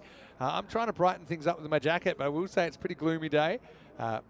Great, though, how we've seen no actual interruptions so far through the first almost 2 games now, and fingers crossed it stays that way, because it's a pretty interesting Group T. I think it's wide open, especially with Paco Care maybe missing 1 or 2 key players. We'll see their side in a moment, but yeah, I've really enjoyed it so far, and I think it's going to be a really interesting 3 days. No, absolutely. I think the Assassins have shown in this game that they've got more than enough. I don't think we should underestimate how good this Blinders batting lineup is, because they will punish plenty of teams throughout this tournament.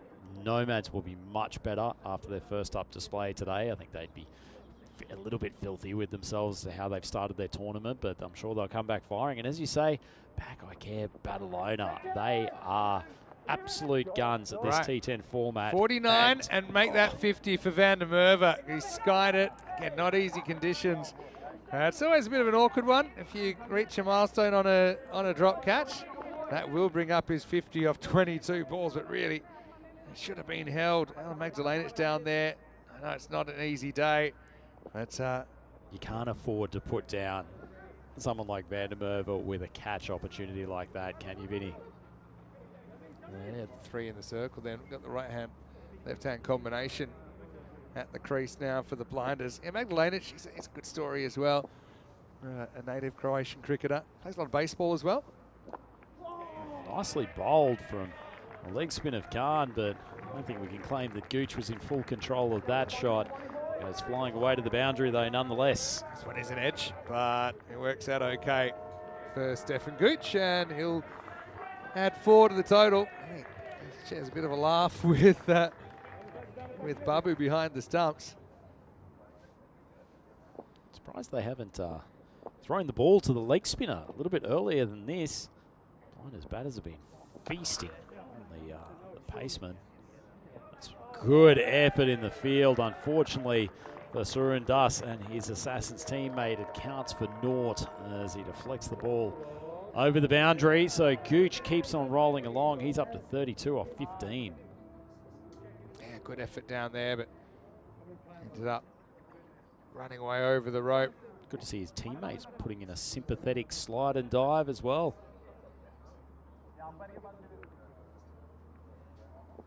Bowler just feverishly trying to dry that ball.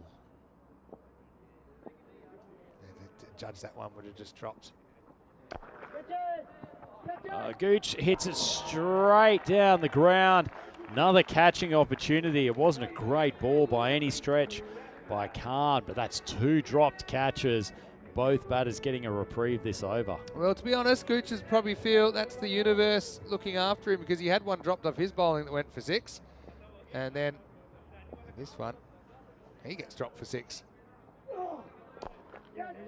Swung from wide outside off stump. Oh my God. This has gone down the drain for the Assassins. You can just see The pressure valve has been relaxed with those couple of drops, but that was a fairly ordinary effort down there at long on by Wadaka. Yes and no, it did take a zoot. You're being very generous, It actually Maximo. might have taken a double zoot. Anyway, yeah, you would hope to have stopped. He didn't. Poor bowler. Sajid has worn it. 19 off the over. Half tracker. I was going to say he gets away with it, but actually Gooch has played that more powerfully than I thought it had come off his bat, and it runs away for 4. And you feel like the energy has just been pulled out of this game. The blinders now racing along with 109 on the board, 6 overs gone. Just had to drag that away to the leg side. Not a huge amount of fielding protection there. Gooch 4 short of the half ton. He's caught up nicely because Vandermeer was flying ahead of him at one stage. The outside chance of the bonus point here, they'd have to get 29 off this over. So probably no harm in going for it. They probably feel like there's no way they're losing this game. So with someone like Vandermeer there, this is just the sort of thing he'd probably relish. 100 partnership up as well. Just 35 balls. All right. Saren Dust to bowl. Oh, Vandermeer's dropped the bat. The ball's gone flying as well. The skipper comes through trying to take the catch. Oh, hopefully he's all right. He's okay because he's fallen Zanko's awkwardly. gone down and he looks like he's hurt. It's a great effort. It's a fantastic effort from Vedran Zanko. I think maybe he's just knocked some wind out of himself. Wow, that had a bit going on that ball. Didn't it? That was so much happening. Vandermeer tries to swing it towards the leg side. You see his bat's just slipped out of his hands. Fortunately, it hasn't cracked into the keeper. I was going to say another good reason to wear a helmet as a keeper. But look at that. It really put everything on the line there, Zanko. He's going to stay out there. There goes the bat. There goes the fielder. There goes the ball. Wow. I think you're right, Vinny. I think it's just a bit of winding. Seems to be okay. As, the team feverishly trying to get a fresh pair of gloves out to Vandermeer. There's Meta. Never stops working. Just Meta. misfix it, really. Nothing she can't Never do. stops working. Gun player in the Estonian women's program now as well.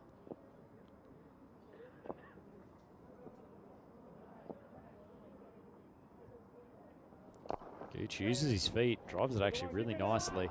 Oh my goodness, it was another almost comedy bit of fielding from Wadaka, but fortunately manages to get his entire person behind the ball, keeps it to 1. Probably a good time to change the gloves. I think because he did let go of the bat, he said, look, we'll make an exception. Normally you don't change your gloves during over. But question here for you, Vinny, just while we've got a mild break. Given it's the start of the tournament, if you're the blinders here, as we see a lovely bit of flex on that delivery, would you be inclined to make a tactical retirement, get 1 or 2 of your other batters out there and get them to face some balls early in a game that you're likely to win now? good question. Well, firstly, they might not have a lot of time because that's no ball. It's going for 7. Maximal and 6 more. The only reason, or 7 more really, the reason I wouldn't maybe at the end of this over where you already know you're not getting the 4 points. But I think the lure of the 4-pointer keeps you out there. So what do they need now? They need 20 off 4 balls. Dusky's up serving up buffet balls like that. They can be in with a shot. Vandermeer drags it to the leg side. It's success of Maximo's. Maximo himself has taunted the possibility of this bonus point, and Vandermeer seems to be in the mood to chase it. Yeah, well, 14 off 3 now. They can do it. Again, it's got to question maybe the bowling change to bring on the 5th bowler now. You didn't have to. You're just concentrating on getting the point if the Assassins. You know the game's pretty much gone here. Oh, the ball's lofted. It's lofted with great power. And now you'd have to say that the blinders are odds on for this bonus point. Wow. And Vandermeer, he's lighting it up, isn't he? New gloves, same power. 69 now of 21, and Das has gone for 21. Again, I think just tactically they might have missed a trick there. But, the blinders liking what they're seeing. It's a happier looking dressing room than it was a little while ago. Imagine the first win you have at the Cartama Oval being a 4-pointer. Could be 8 off 2. We need at least 2 here to keep it alive.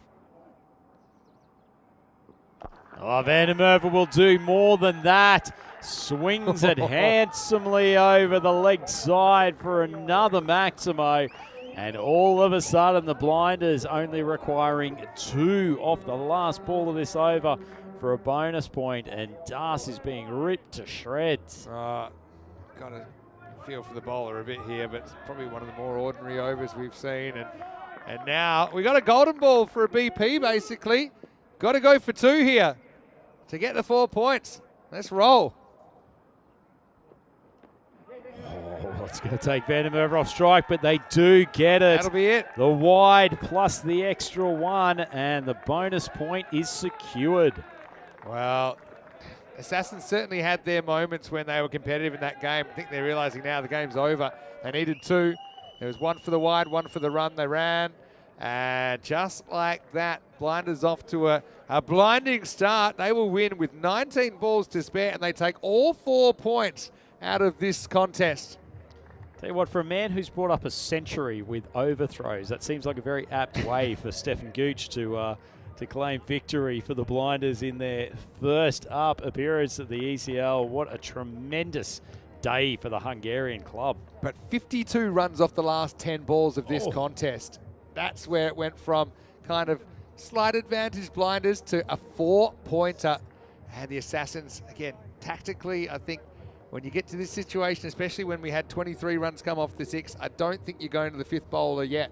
I think you're trying to go back to one of your bowlers that you think is one of your frontline bowlers. Having said that, I mean, the bowlers they had available, Anupam Singh had gone for 24 and Sajid had gone for 23. So I also can understand they try something. 29 come off the 5 balls at Dust Bowls. Coming up next, we have Pakakare versus Brno. Mohamed Atif. Well, another chance to get a look at him. And you might notice the keeper there for Pakakare Badalona, Zain Nakfi, the Italian national. So he's been brought in as a wild card, but you might notice they are missing Mohamed Isan. So they brought him in as cover for that. Mohamed Kamran also will return after taking some time out of the game. So get ready for the hitman when we return. That should be a really, really good game with Pakakare winning the toss and electing to bowl. But yeah, the Blinders are off and racing. 4 points puts them to the top of the table, and the Assassins, I mean, after that, it's a long way back for them.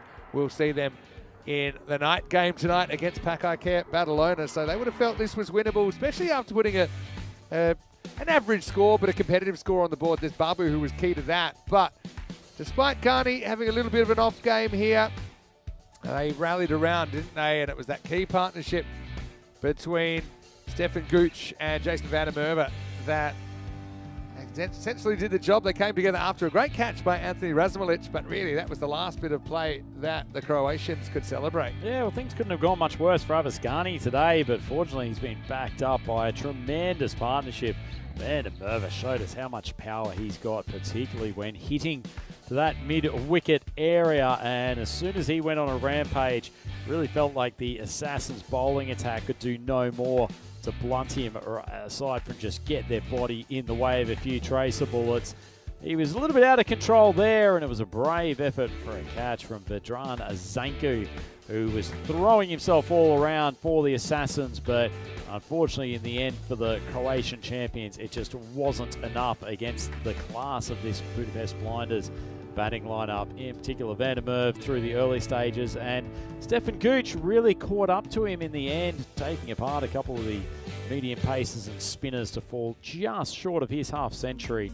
He ended up 47 off 19 with 7 4s and 2 6s. Not a combo you tend to see, but indicative of Gooch playing some very good cricketing shots. And I think if you remember how he started, he knew he could be a bit careful and catch it up. Like I said, this Assassins bowling line, they bowl some good deliveries, but you always feel like there'll be a couple in the over you can get after. And that's kind of how it panned out in the end. 75 not out for Jason Van der Merwe in the all-black shirt of the Blinders for the first time. He was able to strike 8 6s and 5 4s in his innings. And you mentioned Stefan Gooch with 47 off 19 bowling-wise. Not a lot of love there. They bowled the openers out, but then they didn't really have the depth in the bowling, did they? You look at the other 2.5 overs. If you think of that as a power play, it's basically 76 runs off 2.5 once they got out of the opening bowlers. So that means that the Blinders chase it in 7 and they take all 4 points. Assassins yet to open their account despite the 85 from Naushad Babu in the first innings. We'll take a break. Vinny Sander here, Mr. Maximo. Andrew Ryan with me, and Corey Ruckers will be with me. As Ryan will be back later, I will be looking out for the next one. In about 15 minutes, we're back with Paco Care Badalona versus Brno when we return to Spain for more European Cricket League.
The European Cricket League is proudly brought to you by Dream 11, HCL Software, Rado, La Junta de Andalucía, and Victorinox.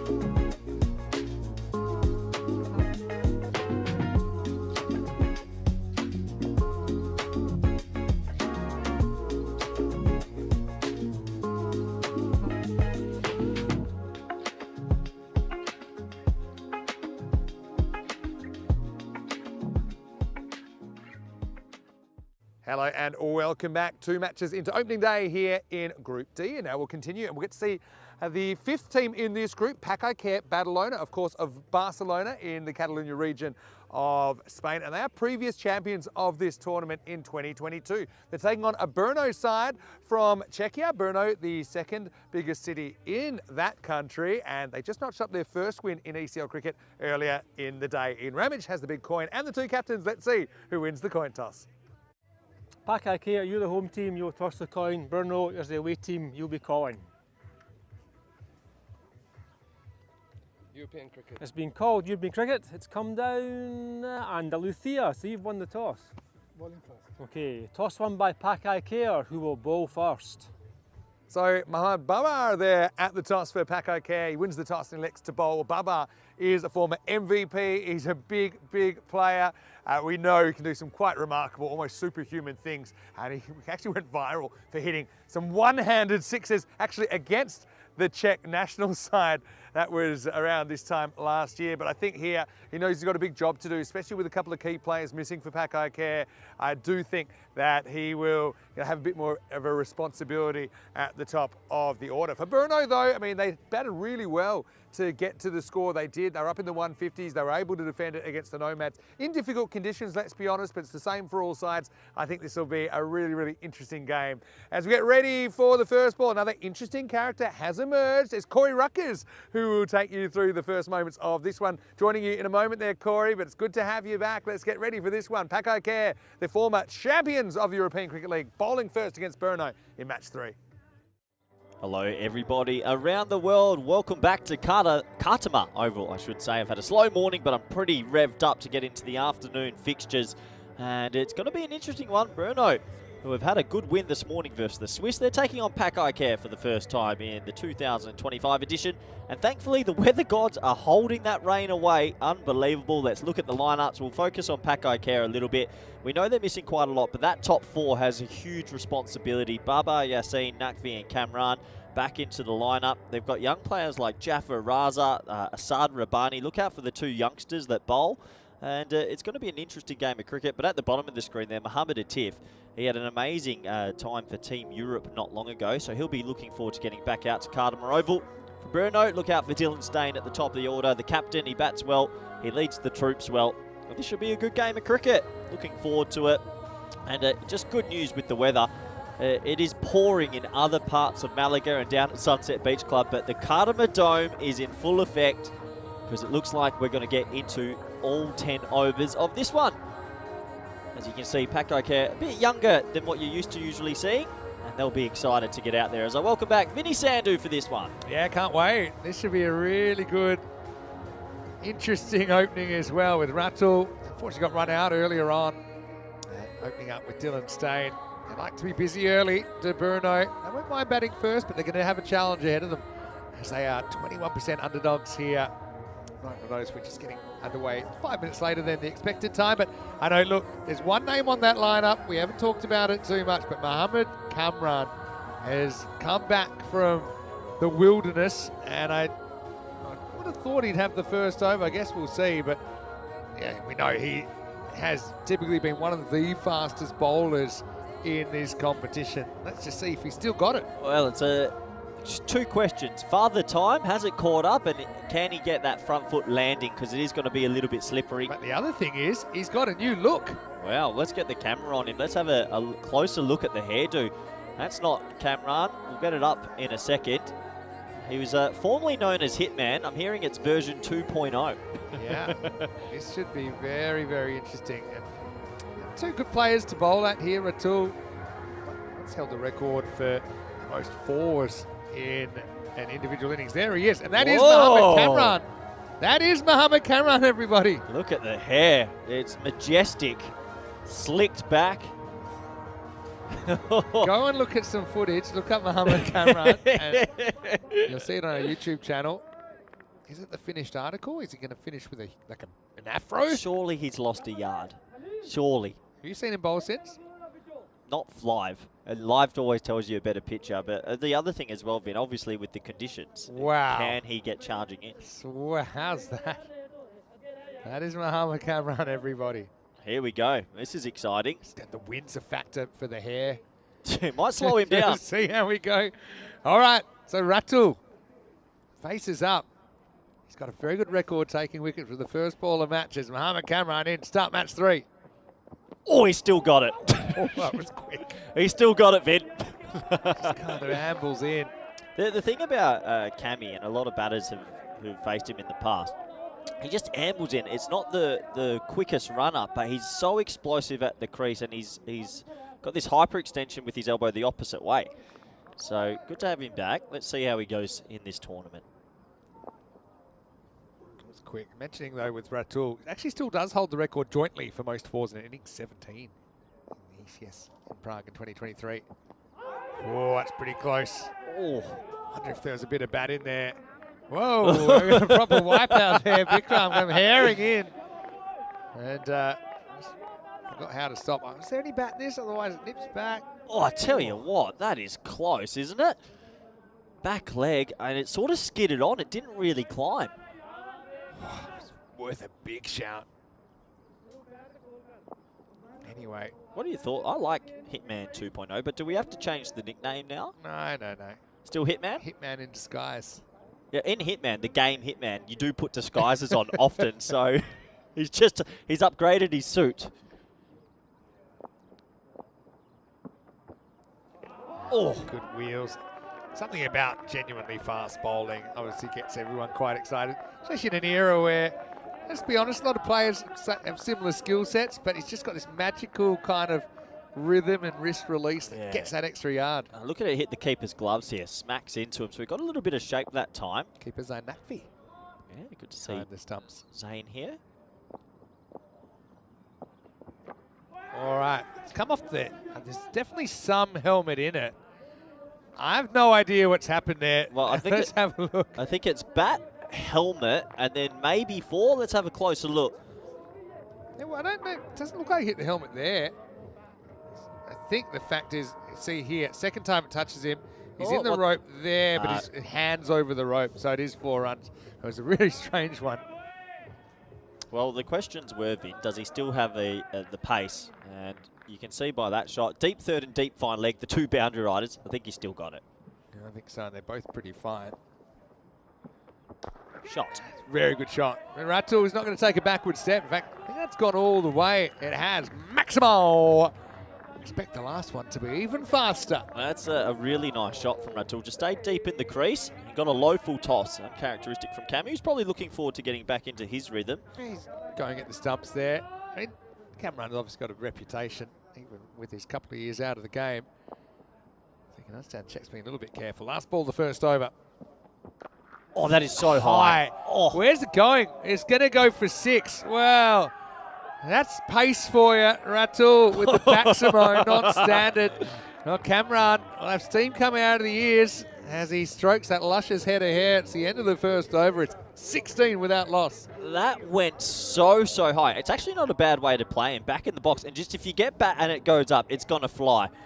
Look at poor Khalil Ahmed down there on the boundary. Just kind of had to watch it disappear. Anyway, let's have a look at what's coming up. And of course, we have more cricket to come. We'll be in Portugal after this, then Madrid for the first time. Bologna, back in Bologna for the first time in a while as well. France, Malta, Jersey, Sweden, Estonia, Romania. And we will have a big year. Thanks so much for your support. And hey, if you want to join us outside these marquee tournaments, you can. Same commentary team. And, and you can have a two-way conversation with us. Just join our YouTube channel, ECN European Cricket Network. Yeah, it's great to have such a big calendar, Vinny. Look all the way up to December 1st, and then you end with the ECCW, which is a fantastic event as well for the women. Really is for everybody. Anyway, here's Bubba bowling over 2. First one, a little bit of a warm-up ball, and Dylan's all over it. Goes all the way. Maximo sees Carreras. Yeah, lovely shot from Stain. Dylan Stain. Any relation? They're soul brothers. I don't know if they're actual brothers, Dale Stain and Dylan Stain, but Dylan he enjoys his cricket. That's what I love most about him. Yep. That he actually enjoys the opportunity to play, and we've seen him actually playing a fair bit of national team cricket as well. But yeah, he's a pretty good athlete. He's good in the field. Hits the ball nicely. Slightly fuller this time from Bubba. Beats the bat. To be fair, in a group that's maybe going to have some rain around tomorrow and finals day, it feels like every game's a big game. Definitely. Vinny. We were saying first game of the day when Brno got the win, you know, it was important they did. If they didn't, what happens if your other games are washed out? Yeah. You're probably out of here. So, Bubba does a nagging kind of length, doesn't he? One thing about these two, they do get the odd run out between them, but they kind of just honestly believe they're both fast and they won't hesitate. So they'll just hit and run. And they don't really give too much time to thinking about whether the run's actually there or not. Yeah, nice start this from Brno. They've found a way to score. And the thing is that traditionally with Paco Care, they bat deep, but not this team. This team's going to be very reliant on the top 4. So if they can get up to 130, you never know. Late cart finds the fielder. This time they decide against the run. Well fielded. So how much do you think no Mohamed Ihsan affects Paco Care? Well, it's a couple. Mohamed Asif, Hassan Ali, Shafat Ali Saeed, Ihsan, Mahbub Ali, Sikandar Ali, all out. So, and that's okay. They've upgraded the youth, but it just means those top 2 or 3 wickets for Paco Care with the bat. If you get through them, you've got every chance. Shot. Yeah, really nice shot. Backs away. There's a big gap over there, and he finds it. 1 bounce 4. The good start continues. There's Jan Hoffman. He's another guy you'd actually like to spend some time with. I've met him a couple of times around level 6. He seems to enjoy every tour he goes on. He is a good tactician. But no, so they'll be tested. I think the other side of it, when you look at the bowling as well, obviously you've got Mohamed Atif, but young Jafar Raza, 17 years young, look out for him with the ball. They're going to give him a big chance here, so that'll be interesting. You had him playing for your Spain development team in that Portugal series. He's a youngster that was born in Spain, and he's a good youngster, really nice boy, so good luck to him. Well, this one's genuine slash, and that's going to go away for 4 as well. So Bubba will go for 15 in the over, 31 without loss after 2. A quick hello to everyone. The reaction to the cami hair has come in, and there's a fair bit of what? Is that Mohammed Kamran? This is serious. Well, have you ever played the game Hitman on PlayStation? I know of it. So in Hitman, the game, it's an assassin, but also he changes his disguise nearly in every few minutes. So I feel like the Hitman nickname has to stay. Bob Pook saying that hairdo might be more aerodynamic. Maybe it's helping him with his pace. And Yogesh thinks you got to take the Hitman name away after he's got hair. No, I think you keep it. Or maybe version 2.0. I love a good nickname when it sticks. Well, he's going to come back now. And it is real hair. It's not a situation where the wind's just going to blow it completely off or anything like that. Good pace, isn't it? But this is one of those situations. You know that it's not quite the Paco Care team that we have seen before, though. You're still going to have to get, probably got 2 overs from Rabani, you got 2 overs from Atif to come. Jafar Raza, I imagine, might get a bit of a bowl. Even Bikram Singh's been bowling in ECS cricket. Yeah, they're going to have a look at who's going to be in rhythm and who they can get to bowl, because I see 5 bowlers, but who could be their 6th and 7th will be interesting. Yeah. Stain. Hurried up here. Well, there was questions whether he'd still have that zip, and you can see that's hitting the bat quite hard. Yeah, no doubt about that. Had a question from John Gray in France. I'm wondering who's on deck in Dreux in the ECS. Tell you, Rico is on that one, and I'll actually be off because it's my birthday that week. I've already apologised to everybody there. Happy birthday. It's not for another month and a bit. That's going to be up and over the top, and it's going to be 1 bounce 4. So staying again. One thing about Cammy, you don't have to try and hit him hard. You just can. If you hit him, the ball's probably going to fly. Yeah, it's good batting, and that's all you have to really worry about. If you can just get some bat on it, any little bit of bat on it, it'll zip away. So that's handy. Good batting from the two left-handers at the top, Vinny. Yeah, they'll be very, very happy to get through this power play without losing a wicket. Even if they won't score another run here, then you can maybe attack some others. But Cameron, I feel like this is going to be Short. quick. Yeah, it was short. It's going to be a wide. Wide for height, wide for line, probably. +1. Dylan Stain gets to the other end and leaves Ratul in charge. Well, the good thing about these two at the moment at the top of the order, anything that's been over pitched, they've actually got the bat on it. It's when it's been a heavy length they've struggled. So it's a good start from Brno. And like we said, there's a couple of overs coming. Rabani and a Tiff in the middle. If they can get and handle those, they could get a good score. I mean, he's got to find 2 more overs. I think Jaffarazzo, he's good enough to bowl this level. He'd probably be my go-to, but you got other backup options. I'll come back to you in a minute, John, because I didn't quite finish answering your question, but here's Cameron. And again, he pins the ears backs high in the air. Fielder stands and catches. Perfectly positioned there. It's Khalil Ahmed that takes it. Ratul, well, he got runs with that stroke before, but this time he's caught. Cameron has his first wicket of 2025, and all his teammates quick to congratulate him. Brno, 37 for 1. Tell you what, as a batsman, you wish you just got a little bit more bat on that and it would have flown for 6. As that one hit high up on the bat, but didn't get the 50 metres required, and that is the first wicket. Down, we'll have a closer look. It's the perfect sort of height. You want to get it under that armpit, especially because he'd already bowled 1 for the over. So it's a high-risk ball, but if you get it right, you can still pick up the wicket. Yeah, a bit unlucky actually, doesn't go for 6 again. Tell you why that's a big wicket, Vin, because the Tiff's going to come in next, and then he might be bowling to a right-hander. Now, against a right-hander, he's a lot more effective than against a left-hander. Good point. Not a bad little cameo there from Ratul, though. Goes for 24, 37 for 1. Now got a new batter. Behind Golden Duck watch. I mean, he did bat really well earlier, but Cameron's got such a good record against batters that are facing their first ball. I think he's gambling this ball and going as full and straight as he can. Middle stump. You just got to be ready for it. Ready than it'll ever be. Here we go. He goes heavy.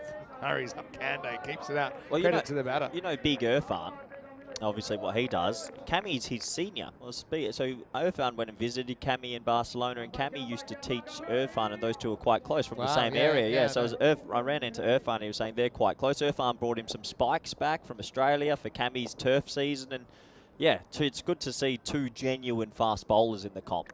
Dying breed, aren't they? There's something about a fast bowler that's always fun to watch. Because you can't really teach it. That's a wide. It's a huge wide. No ball, sorry. No ball for the second of the over. But yeah, that's the one thing. You can kind of coach and develop anything else, but kind of raw pace is something that generally players have or don't have. And so when you see it, you kind of appreciate it. Go back to John Gray. Rico will be on that one in France, and Danny Hudacek will actually be doing that one. And of course, he does have French. Oh, you see the slide there, so he might shorten his run up for the last, I reckon. Anyway, free hit. All Interesting power play, Vin. Yeah, it is. Whistles through. So that'll be the end of the 3, and Brno up 38 for 1. Well, I think it's a good start from Brno. They've come out, they've made 38 on the board. It's a bit wet out there and a little bit slippy, but they're getting on with it. If they can still get up to a couple of big overs in the middle, I reckon a 125 might play here. 16, 5 and 7. Let's have a look at who's coming next. And they are going to bowl out Mohamed Babar here. What do you think? Well, I would have gone straight to the Fizz Tiff. A good, nice story about Ati. You know, when after the Western Shield? Well, thank you. Western Shield. Jack Wood from World 11 went to Barcelona and Holland. Him and the Fizz went out for dinner. Is that nice? That's right. I remember Jack said he was going to Barcelona. It's about the relationships you make on the way. But anyway, it's Bubba time. The field spreads, obviously, with the power play complete. Looks like they're going to keep mid off in the ring and have third back. Seen a lot more of that recently from teams. That one's a bit of a half tracker, and he's going to put it over the fence. Maximo Seis Carreras, a bit like the shot that he played faced him first up last over. So, yeah, Babar, we know that probably no score that's safe when he's batting.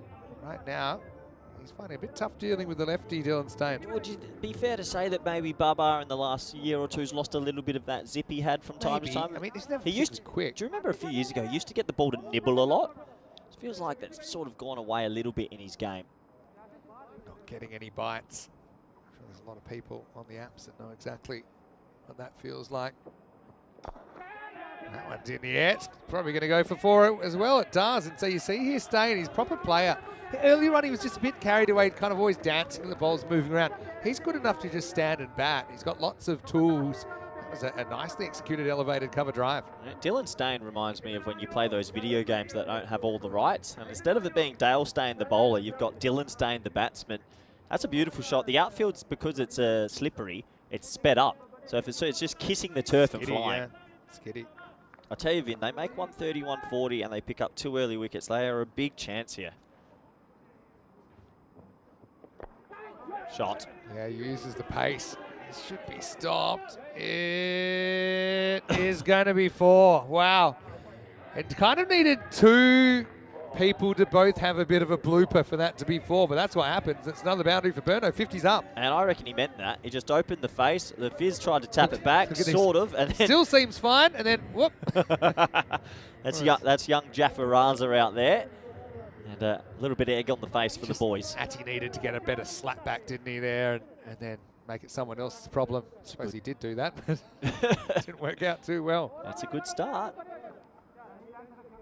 Brno, could they be the new Istanbul KSK? Oh. Go 2 out of 2. That is stopped. That time they will get through for a single. That's Rabani. I think he's going to be pretty key in their tournament, Rabani. Sometimes when his rhythm's up, he's very difficult to get away, but he can also go for a few if he doesn't have that rhythm. He's an interesting bowler, isn't he? I mean, that 3 for 3 he took in the ECL last year. Yeah. It was it's one of the best spells I think I've ever seen. Just the skill and the accuracy that he was able to employ those skills. A bit of Power Rangers about the Paco kit this year. Yorker dug out. What? A bit of Power Rangers. Have a look at the front, on the front of the Power Ranger. Not you don't get a Power Ranger that colour, but it's kind of the. Was there a green Power Ranger? I wasn't a Power Rangers kid. I think there was a green, but I'll come back to you. What was the main premise of Power Rangers? I have no idea. Wearing the suit, going around zapping things. Seems like he went over that ball. But it will be a dot ball to finish. A couple of dot balls to finish. Let's have a look at this one. Yeah, I think he just hits the ground. Don't think he edges it. It's the end of the 4th over, and the score's 53 for 1. Yeah, 53 for 1. They've gone through the opening bowlers now. I think you'll see a Tiff and Rabani and maybe young Jaffa Raza get their opportunities. Look at the green Power Ranger, and then you'll see what I'm talking about with look that up. But yeah, what was the point of Power Rangers? If you know, let us know in the comment section. ECN European Cricket Network. Yeah, I never. They have like a common enemy. That wasn't. Yeah, it wasn't my show. I mean, I can recognise the outfits. Anyway, Mohammed Atif at the top of his mark. Good game of cricket on our hands here. Thankfully, the weather is still avoiding this ground. Honestly, Vinny, I was at Sunset Beach Club this morning. It is pouring rain everywhere. On the bus ride, it rained for the 40-minute drive until the last 2 minutes when we pulled into the ground. Someone looking after us. So they've just, it's like a big umbrella around the ground. Anyway, here's the Fizz, Mohammed Atif. And probably not his best effort first up. Good footwork by Dane. This is going to test the bowlers with longer run-ups today, and it'll be, can they get through and find rhythm? You need to have an option that isn't your long run, and we saw Riaz Afridi do it earlier. He did it very well. I think if you bowl 2 and you feel like you're starting to slip a bit, you're just better off coming off a short run straight away. Atif, first we've seen him since he was playing for Europe in the Western Shield. And this one is up just away from the field. It was pretty fine there at 3rd. And Stain will get another boundary. He's coming off 51 not out in the first game, and he started well here. He's actually started better this time. He's probably a bit more careful, a bit slower, and then kind of came good overs 8, 9, 10. But it's a promising start. He's a nice batter to watch on the eye, isn't he? That was just an uppercut, and they actually had a 3rd man in place, but very fine. more for the edge Yeah. than the genuine cut shot. Good batting. What's the Teeth go to here? I know it's a left-hander, but because of his Drag slot, of fingers. I think he tries to cut one. Yeah. I think Stain looks good against the pace on, to be fair. He does try and do that. Turns out full toss. You see here with Stain how he's willing to just hit and run here. A lot of batters wouldn't run there, but I think he has a good understanding with those around him. And we saw it happen in the first game. Okay, ran out Ratul. It was just a good pick-up, direct hit from side on, and they're willing to accept that in the interest of advancing the score. Was it a close game versus the Swiss this morning, Vid? I think, what was the final margin? It was around about 20 runs or so in the end. It was 27 runs, 155 to 128. They made a good score first up, Brno. This is a full toss on middle stump, and it's clipped away nicely by Kande, who actually was 0 off 5. It'll feel a lot better after that. Batted pretty well this morning, I thought, actually.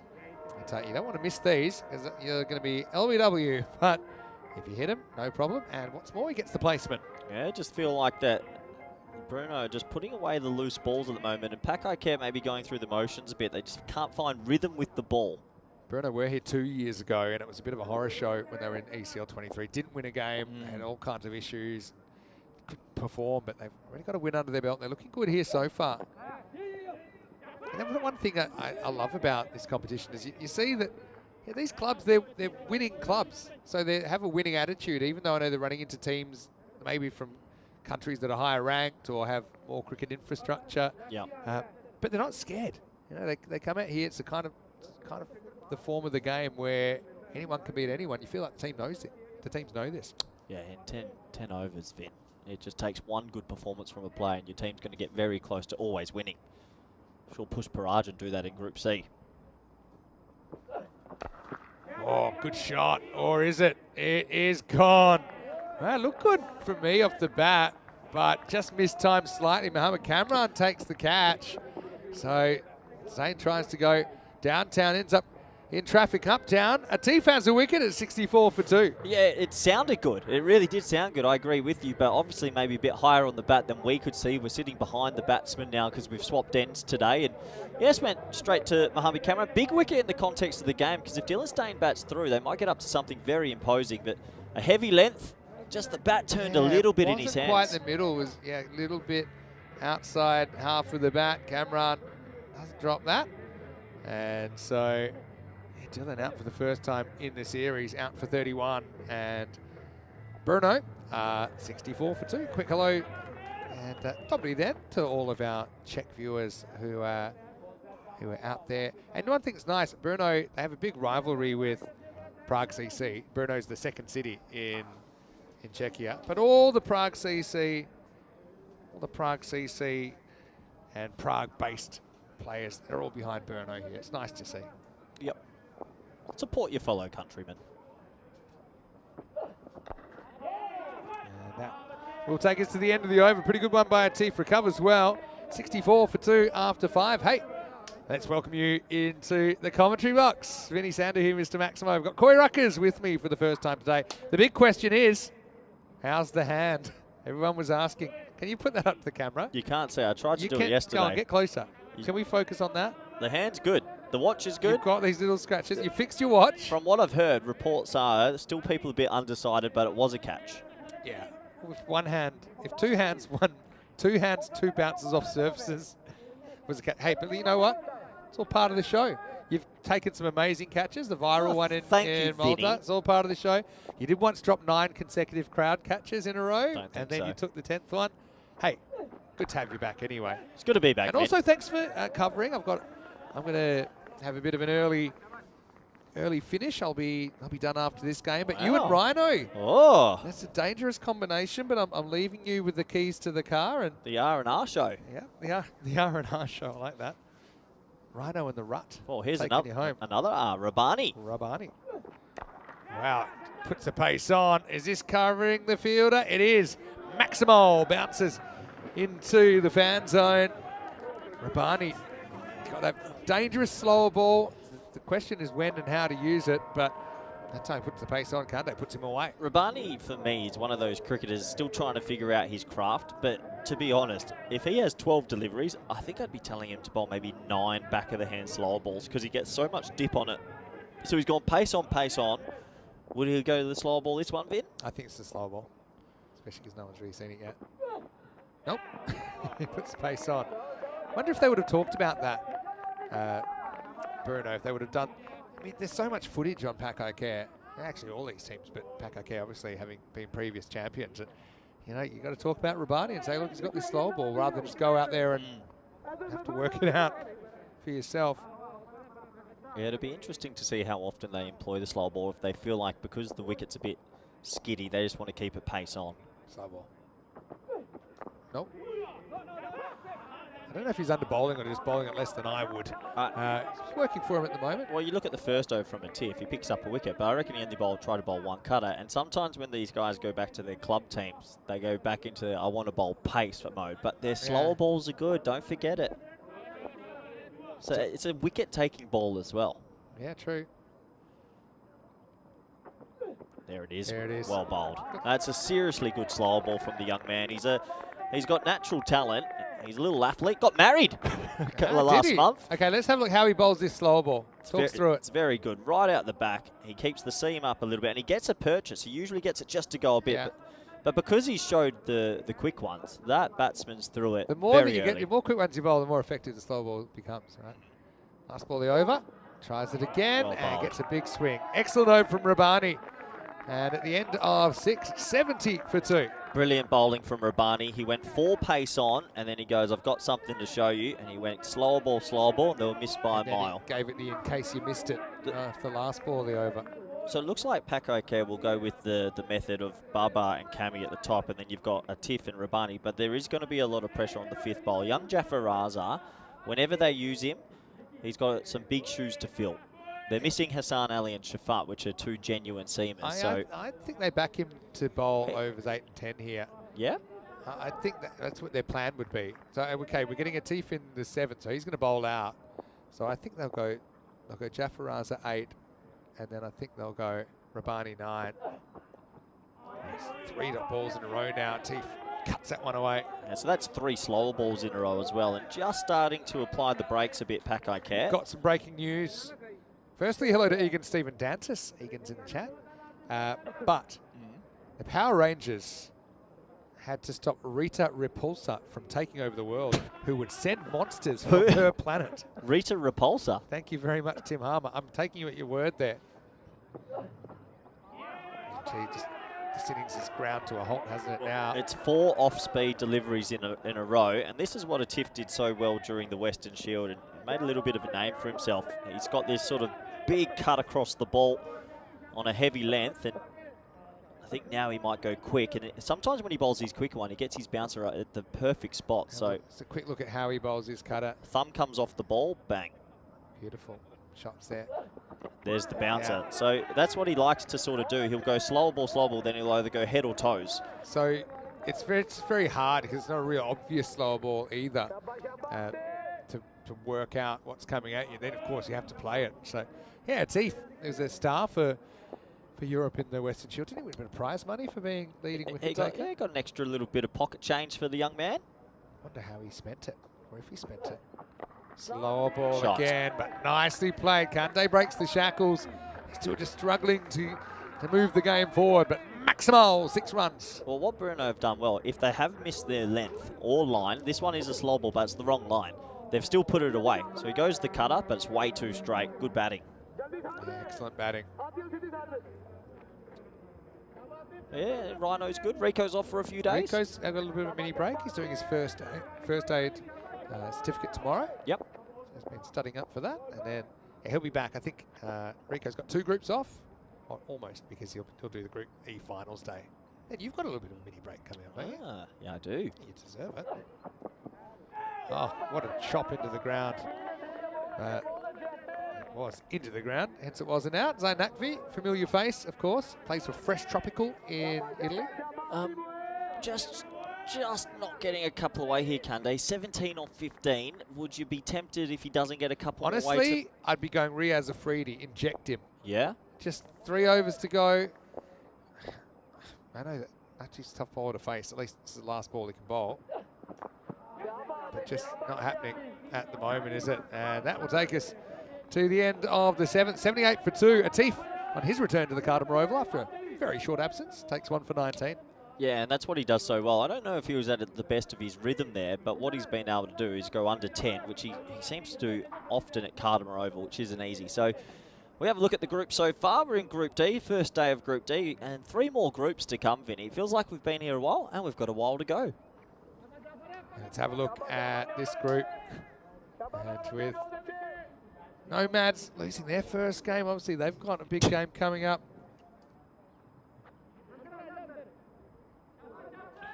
Just keeping an eye on the chat. Sorry, might have missed what came my way. Well, here we go. Young Jaffa Raza. Yep. So young left armour, born in Spain, learnt his cricket in Spain, and Here he is. he's got a nice little action. Can he get going?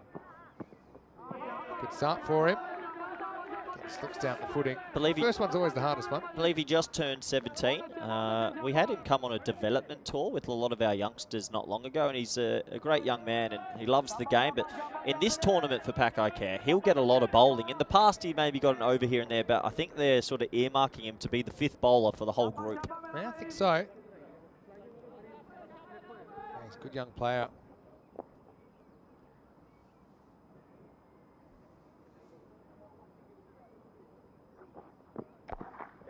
Short this time, and about to say well taken. Rabani looked like he had most of it, just slipped out of his fingers. Oh, that's a big lifeline, isn't it? Rabani's disappointed. That would have been big for young Raza just to give him some confidence at the start of his tour. Should have been caught, opportunity missed. Yeah, no. Almost caught it between his legs. I thought he had it. Yeah, I thought he still had it.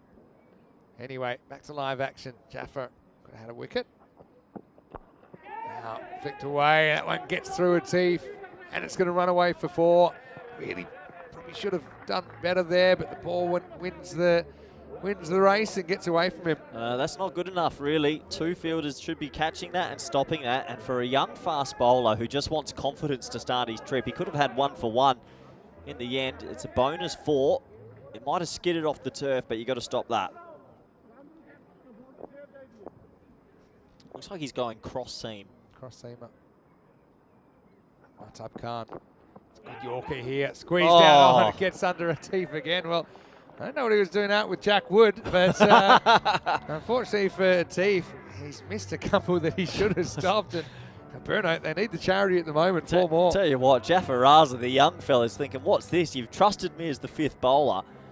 Tried to do everything right, tried to get the body down behind it, then just didn't skid as much as he thought. I'll tell you right, big Mohammed Baba, he's not afraid to voice his opinion if he doesn't see good fielding, and I think young Atif's been given a bit of a spray. Moved further away from Baba, but now he's at square leg, so watch the ball follow him now. Well, maybe not, because that one is cracked, and it's out of the ground. Maximo! Brno had that flat spot, didn't they? But they're kicking towards the end. Yeah, they did have a flat spot, but then all of a sudden, a little bit of luck with the fielding, and then they cash in with the 6. Good batting. See, the thing is, that's the first kind of genuine hit off Jaffa. So even though he's gone for 15, if the plan was to bowl him 2, I still think I'm bowling him a second. Well, absolutely. You just hope that they've spotted that. It's not the worst over, even though statistically it doesn't look great. What a beard for a 17-year-old. Well, what's going on there? That one's a powerful strike, and bang. Almost takes out the camera. Maximo to finish. It does go magical in the end. Back-to-back bombs from Matab Khan, and the score is 99 for 2 after 8. Lovely shot. Really lovely shot. He goes a little bit fuller this time, and he crunches it straight. And, well, the camera crew up there are okay, thankfully. If I'm honest, I would probably, Kande's 19 off 18. And we saw he struggled with that slower ball last over, as most batters did. But yeah, I don't know. I just think with Riaz Afridi on the bench, twice I thought maybe we should have seen him strategically inserted. But we won't. 99, 2 overs to go. So Rabani will bowl out now, starting the 9th. Little flick away here. Ati. Looked pretty jumpy there, but he's able to get that one. Yeah, I think you're right now. I think Kunde's faced 19 balls for 20. I think Riaz Afridi sitting there calmly. Nothing to lose, really. Make the switch, and if Afridi clicks, he could make to 15 or 5 or something. There you go. I always think it's crazy for the keeper to try and do up shoelaces. They're already wearing Oh, inners. the keeper said, I can't do it. Yeah. Someone else come in. Can offer, say I'd love to help you, but I honestly can't believe that it's raining everywhere but here again. yeah, that's the we are mail. we are so And lucky. because I'm here. As soon as I leave, I'm gone after this game. It's going to pour down. I hope not. No, you want to be able to have an uninterrupted program. Here's that slower ball. That's pretty well to block it. Didn't really know where it was. Yeah. So what do you think if you're batting against Rabbani? Are you setting up for a slower ball and adjusting to the quicker one, or backwards? What's so good about that slow ball? It's a very big pace differential from his pace on. So, yeah, it's a funny one. He's a tricky guy to play, and he lands it usually on a decent length, Yeah. but It almost it's a little bit of guesswork, Vin. Yeah, maybe it is. Puts pace back on this time, and that would have been an amazing run out if he'd pulled it off. Need to flick it at the stumps. Well, good fielding from young Rabbani. We've already seen a race today. Stefan Gooch came second in that one towards the end, or it was the last ball, the first innings of match 2. Rabbani stopping the bleeding here. So obviously he's gone pace on there and chopped it down. Good bit of fielding. Direct hit was definitely out. It would have been comfortably.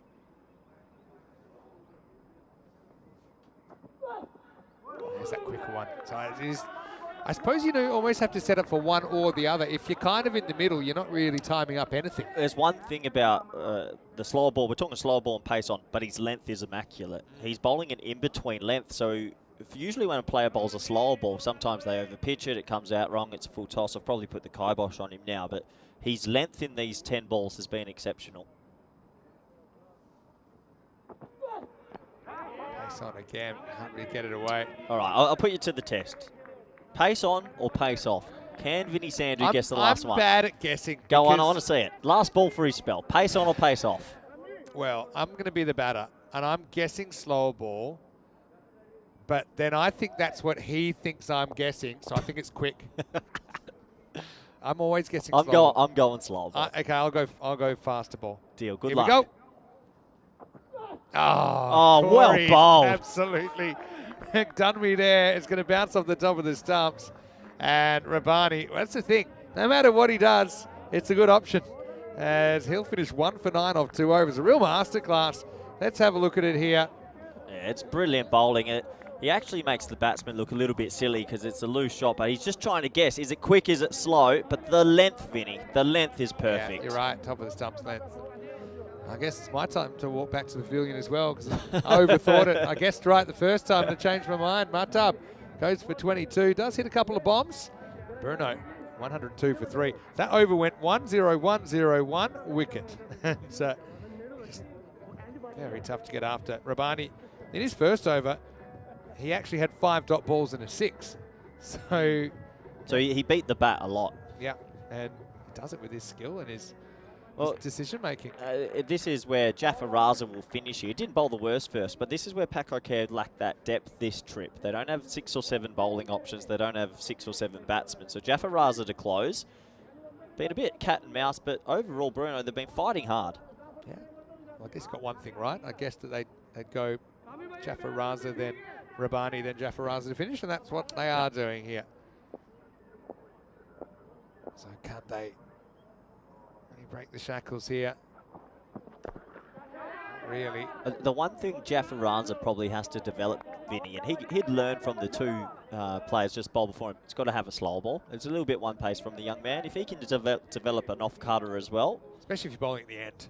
Solanke's come out at 5. Yeah, to be fair, Solanke showed us before that he's a pretty good player, so it's kind of sticking with their batting order, I think.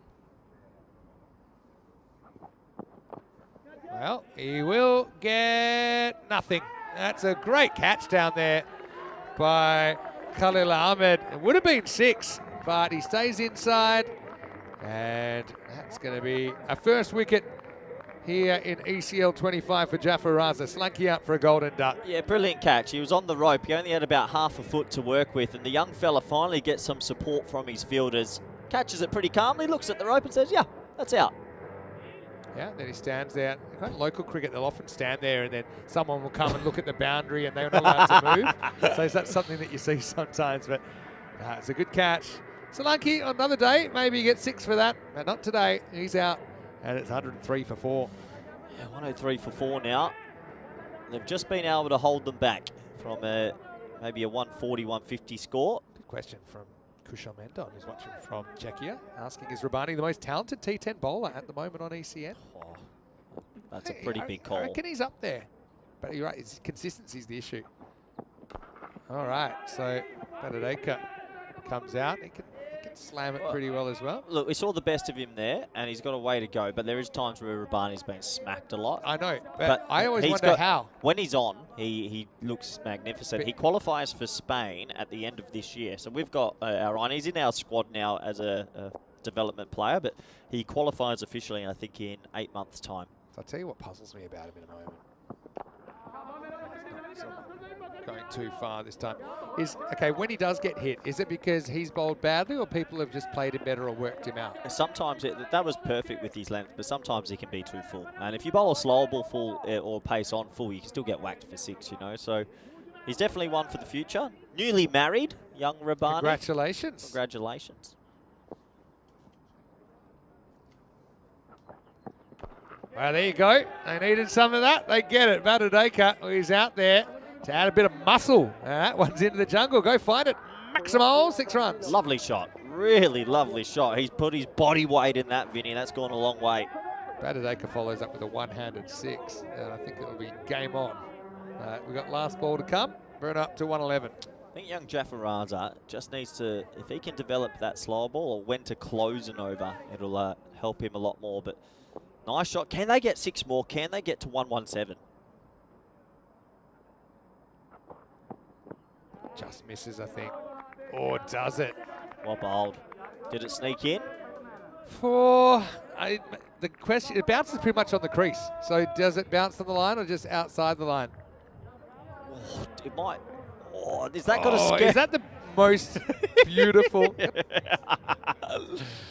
that the most beautiful ever? Did it just get some of the line? If you go back one, that might be the corner flag. That's top bins, Vinny. Top bins. Well, it was a marginal call. We'll say that. But umpire felt it did some of the line. Really, there's nothing we could say that disputes that from the replay. It was 50-50. Anyway, it's 111 for 4 off the 10. Just to clarify the wide playing condition here, any ball that passes the popping crease, that even if it takes a bit of the line, it's not a wide. It has to be wholly outside the popping crease, outside the tram line when it passes the popping crease. Cool. Let's have a look then at this first innings. Brno had a promising start, didn't they? But I'd like to see the splits because that second half was hard going. They had 64 in the first half, only 50, or what is that? Only 47, I should say, in the second half in that final total of 1-1-1. Let's have a look. Pakai Care. They were champions 3 years ago here at the Kartama Oval in ECL 22. Zain Nakvi behind the stumps. No Isan. There was Mohammed Kamran, though, with a luscious head of hair.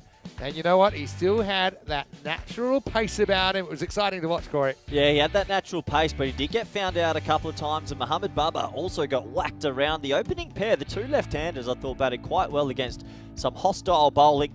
This was the first wicket, though. Nice, safe catch down at deep fine leg from Khalil Ahmed, who held on to that one.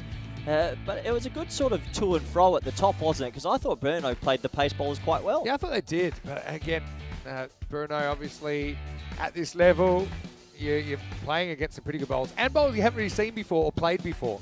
Or they've got a couple of players that would have played for Czechia in that lineup. But, there's a lot of talent out there. I like the way they went about it. I think when the scoring slowed, it was less to do about the batters not having intent. It was just more to do they were beaten, I think, by some of the skill and the guile of the bowlers. So, look, 111 doesn't seem like enough, but you just never know with Pakai Care. I mean, I remember I've seen Pakai Care bowled out for 41. So, it can fall over occasionally.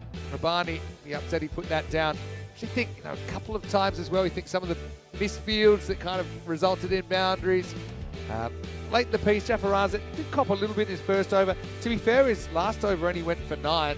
So I think in the end, it wasn't too bad of a job at all. But for Brno, they've got the task ahead of them to try and defend 111 against the former ECL champions. Yeah, that was an important catch right on the rope there from Ahmed. Save 6 actually, takes the wicket to save 6.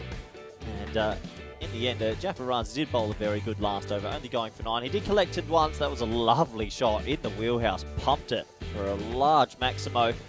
But yeah, overall, Pakai Care, I think, will be happy with what they've been able to do with the ball. Brno maybe feel like they could have been a bit more adventurous with their batting lineup, maybe retired a batsman out, but they decided not to. And that brings us to an end of the very first innings.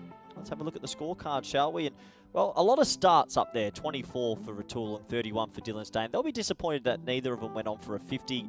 Martab Khan came out, hit 22 off 11. But yeah, Noor Kande, they stuck with him, 23 of 23. I think the Brains Trust, if they had their time back, might have retired him on 15 and given someone else a bit of a go. Let's have a quick look at the bowling scorecard, shall we? And Pakai Care, they've got 5 bowlers this trip, so expect them to bowl 2 every game. 3 left armers in there as well. Mohamed Kamran back, 1 for 23. Baba got tapped a bit, none for 30. And all the other bowlers picked up 1.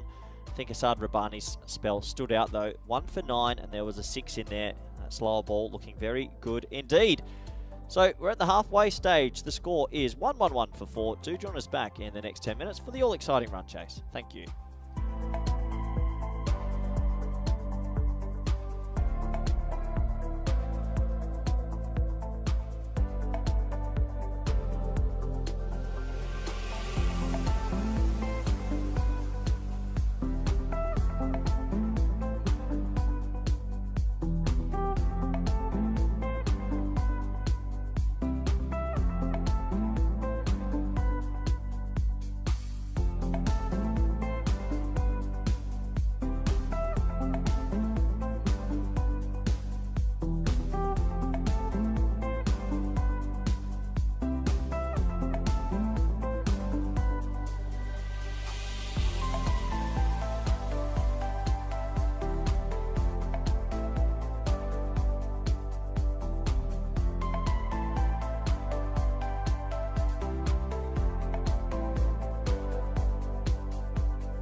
The European Cricket League is proudly brought to you by Dream 11, HCL Software, Rado, La Junta de Andalucía, and Victorinox.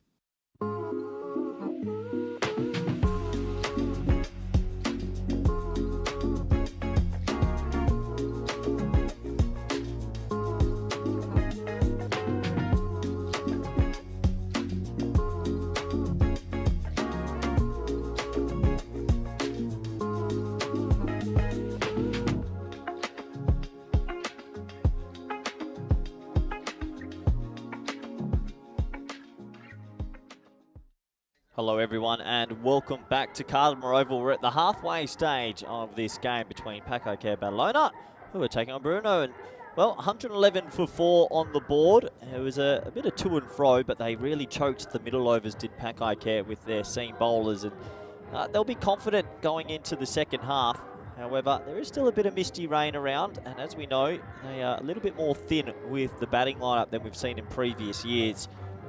This is the bonus point equations. If they get restricted to 77 or less, that would be a shock, but they would lose all the points. And if they chase it down in 7, they would take it all. I think Mohamed Baba is the only player in that top order. If he really gets going, they'll do it in 7. He usually goes at an incredible strike rate, but sometimes also can be dismissed early. So we'll have to wait and see as these two teams will slowly enter the field of play, just waiting for them to come on now. Looks like they're finally entering, as I'll bring back Vinny Sandru nice and early. Vinny, 111, couple early wickets and game on.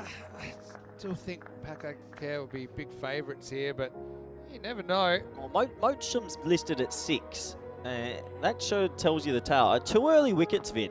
Game changes. Not a bad player though. I think I suppose you don't know until you test it. That's what I will say. Asad Abbas scored 100 in ECS cricket last year. He's batting 7. Well, Jeff Aranz is listed at 8. So for me, I'm worried. No, Khalil Ahmed could bat in the top 6 as well.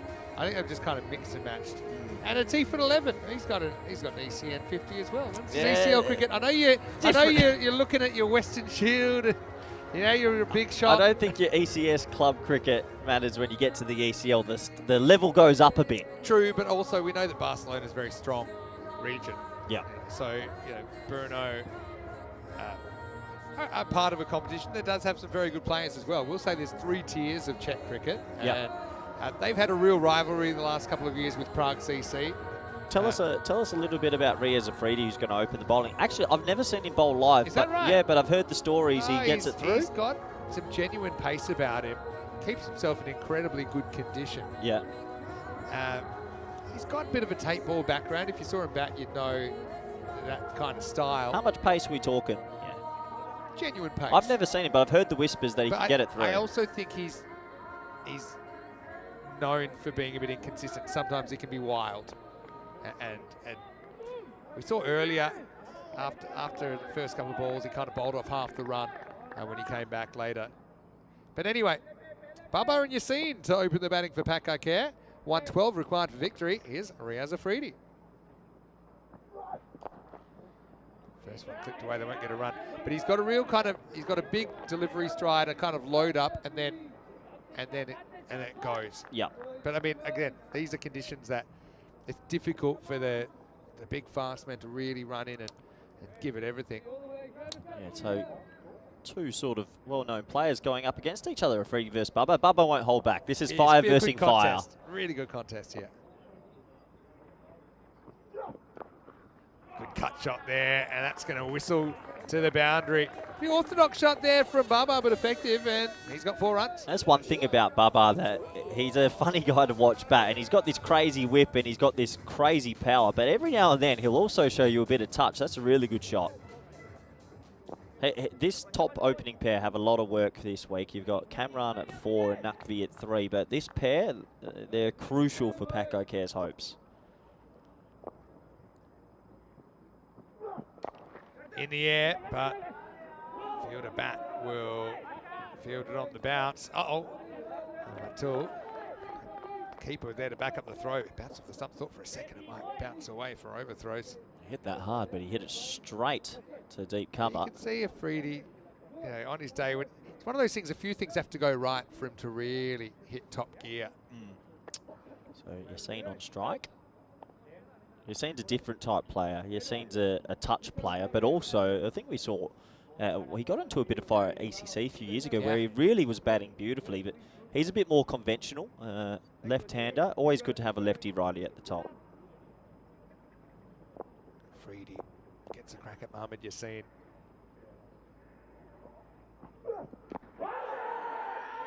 Pitch that side leg stump, but it's a pretty good delivery. Hurries him up. Good look at his action here. Yeah, he's got nice action. Yeah, definitely pitching outside leg and cramping him for a bit of room. I just there's got to be some twists this week in the next few days for this group, I think, Vinny. It's been a great experience for both these sides, particularly Brno after missing out for a couple of years. Again, gets all tied up. An optimistic LBW appeal. Well, he seems to do more fielding than batting at the moment. But, that's a decent start. I suppose the big question will be as well for Brno. Do they have the depth? You know, we talked about the depth of Pakakare, but they're bowling earlier. They had some bowlers more effective than others. If they can get a couple early wickets, we could be in for a really good game.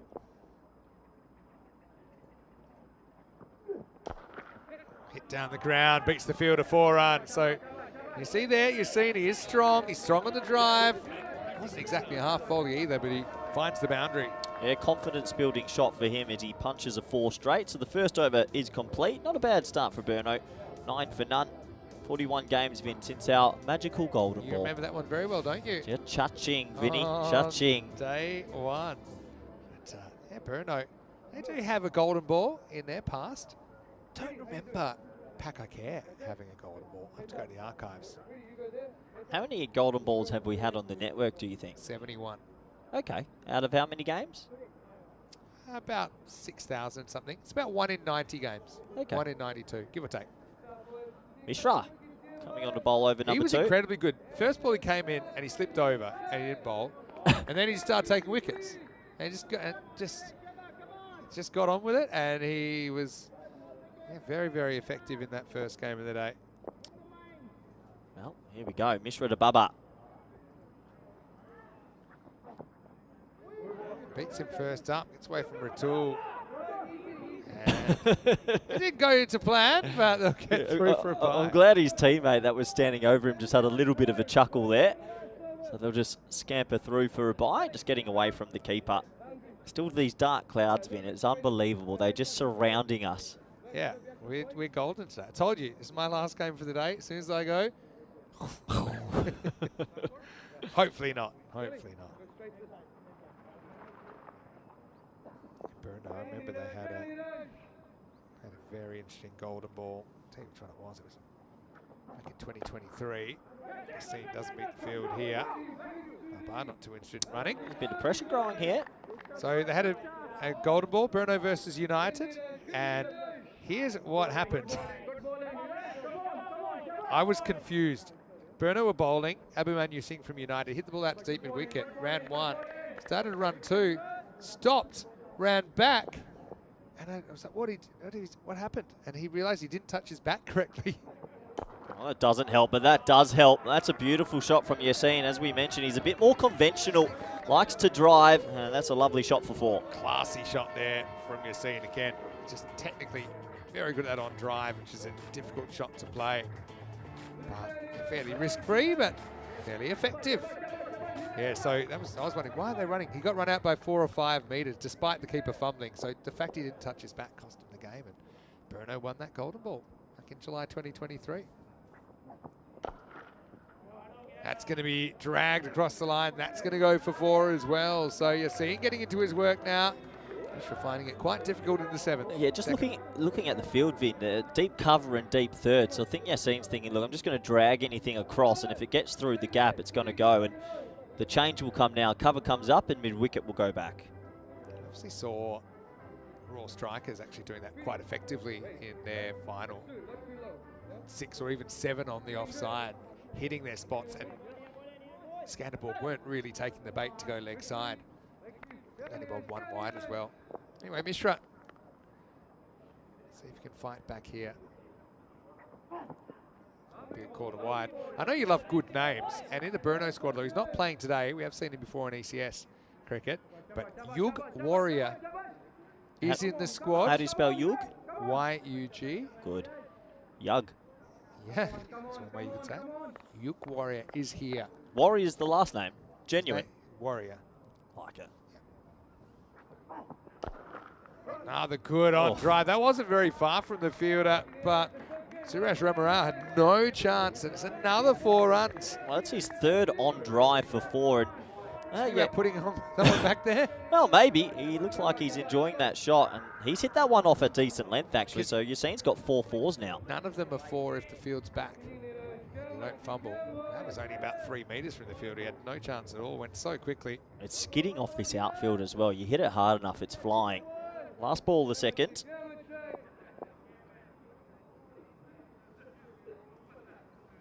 3 4s. A buy in the over. And a wide. 2 wides now. 2 wides now. Pack Care, I was just thinking, are they the most famous ECN team that haven't had a golden ball?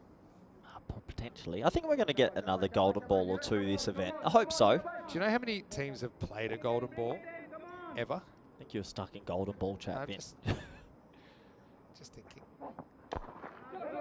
Dug out, Bubba, 0 interest because he knows it's last ball of the over. Mishra goes for 14, 24 without loss. Have a guess. What's that? How many teams have played a golden ball? There's been 71 golden balls. You talk about this, let me think. Okay. I can tell you, Blinders took all 4 points. We'll see them up against the Nomads next. Brno did take a win against the Nomads earlier. The Assassins did take a point out of their game. Pack Care playing their first game here. 130. Pretty close. 121. I was going to go 125. A little bit disappointed myself there. 5 teams have played 3 golden balls. Madrid United, which is an amazing strike rate. Roma CC, Gorka 11 in Portugal. Madrid in Malta, including the Magnificent 7. And United in Czechia. Hello to Rudraj Magare from United, who I know is tuning in right now. So it's like Khan's going to come into the attack now. Bubba. Closing the golden ball chapter now. Yeah. You ready to move on? He's going to try whip this. Whip that. He's going to, with the field, he's just looking to his leg side here. So deep cover and deep third of the 2-bander. Anything straight, he's pulling out that shovel sort of shot. It's well bowled.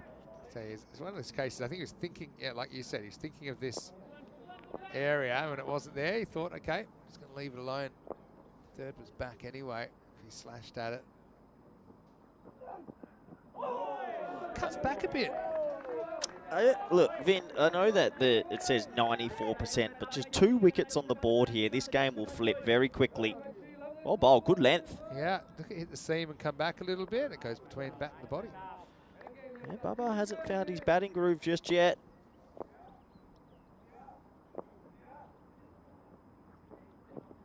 All right, high in the air. Catching opportunities. Oh, no way. And he's dropped it for 6. Oh boy, they caught so well when it mattered earlier on. And that was a feature of their play, Brno. But that hurts. The big Bubba is dropped and it goes for a Maximo. Oh, you can't drop it. I know that no one means to drop it, but boy, that's a big moment. That should be out. And then they're in a little bit of strife. Bubba gets a life. Kande out there, I think. Puts it down in the air and drops. Oh, Stain is such a good fielder as well. You would put money on him holding on. It wasn't easy. He dived to his right. It's almost slips catching style. Bubba gets dropped twice in 2 balls. he sort of ran at it. He came in quite hard and he's in the ring there a couple of meters. 2 in 2. Bubba gets 2 lives. Vin, they haven't got the rate flying yet. If they take wickets, they're in this. Goes on to bat for an extended period of time. I think we'll look back at those 2 balls as a real flashpoint in this game. So Yassine back on strike. Bubba, a lot of luck and can't. Well, he'll be thinking, what's going on?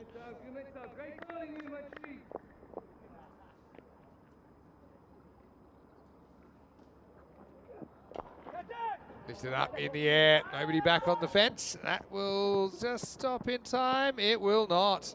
And it's a bit of an air swing from the boot of Ramarao. It's 4 more, and Brno not helping themselves. Yeah, Yassine this time gets a little bit of width outside off stump. Just lofts it calmly over cover. Dressing room trying to hide from the cameras, but another one. Yeah, you want your field to be diving down there. I think. Get down, slap it back. I wonder what the bowler's thinking right now. He's bowled a nice little over. Could have easily had a wicket. Yeah. He's had a pretty good day, on top, Khan. Nice ball, the power play coming up. Or not. Gives me a chance to get back on golden ball chat to address a question. Winnie.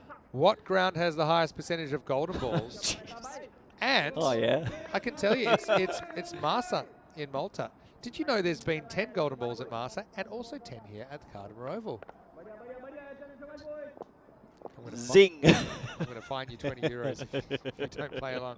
All right, last ball power play, take 2. Oh, Vinny, please don't say those words again. Take 3 and action. Just needs to get out of this over, just can't. He's not had too much luck losing his line. The lefty-righty partnership maybe affecting him a little bit here. Left-hand, right-hand combination. How much do you think it weighs at this sort of level, having that lefty-righty? You think it really does affect bowlers? Any level, I think. Just forcing you to change your plans, change your angles. He's going round the wicket. It's a huge gap in wicket here. Take 4. Yeah. Well, it's not going to help them with the clock. To be fair, all the teams have actually done extremely well with the clock, haven't they? Shows you what you can do when you need to. Yeah, any other cricket that needs to be run in a timely fashion, and I'm looking at you, all other cricket, make the penalties fair and enforce them. Get the clock running. Well, good news is that one will be the last ball of the over. The worst over at all for Mahtab Khan, but in the end, it goes for 14. It's 38 without loss after 3. Yeah, 38 on the board, but it could have been a lot prettier. You look at those middle overs in the first innings, Vin, the 6th, the 7th, and the 9th over going for 6, 8, and 3, and that really pegged them back. Yeah, it sure did.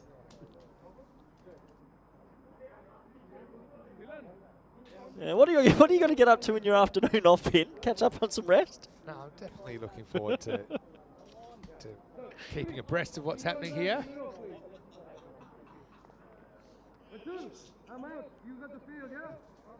Well, glad that you're taking a couple of hours. It's good to have Rhino back on the commentary team. Great to have Rhino back. Looks like new bowler coming into the attack now. Rahat Ali.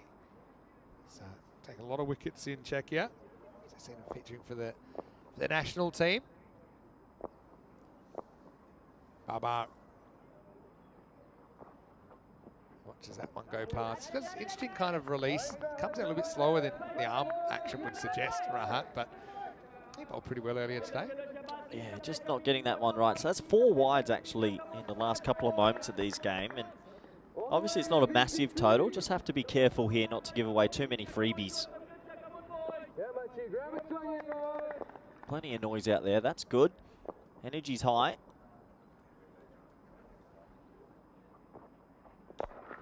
This in the air, but it's over the top, and that will be kicked back into play. Rummer out. A lot of noise out there. Well, they're energetic. That's half the battle. They only get 2 there. Or they only get 1 there. They only got 1 in the end. I think they thought it was going to go for 4 when he hit it, but it didn't really cannon off the bat. The outfield a little bit slower in some regions due to the sort of misty rain we've had in the last sort of 24 hours. So obviously power play's been concluded. Field spread quite a bit. 40 on the board off 3.1, but it sort of feels like these teams still feeling each other out a little bit. Yeah, true.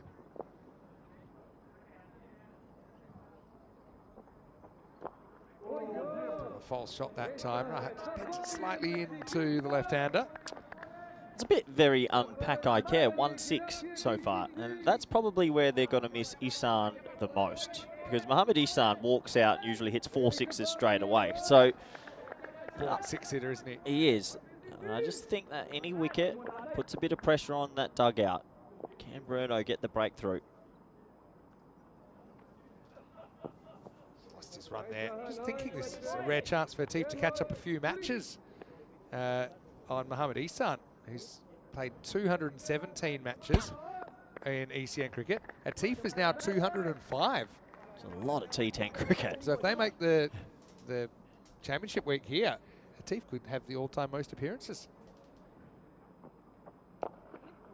toss, but it doesn't really time it at all. What I've heard is if they are able to get through the group, you'll see probably 3 or 4 regulars sort of come back, and Isan might be back for Championship Week if they get through. But I still think this group could easily be wide open. I like what the blinders have. I think they've got a good mix of power and different sort of bowlers. Yeah, they've got confidence. I think Brno have shown.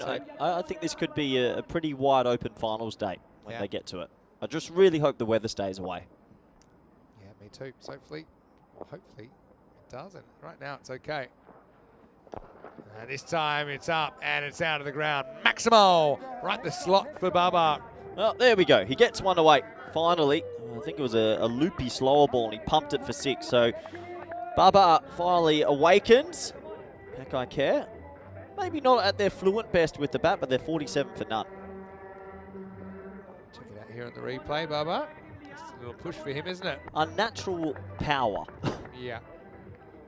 I can't ever imagine what it would be like to hit a 6 with that much strength. Must be fun. I'd love to see him batting when he was 12 years old, to see kind of if he was that size and just slamming the ball over the boundary. Remember that kid that got 1,000 in India?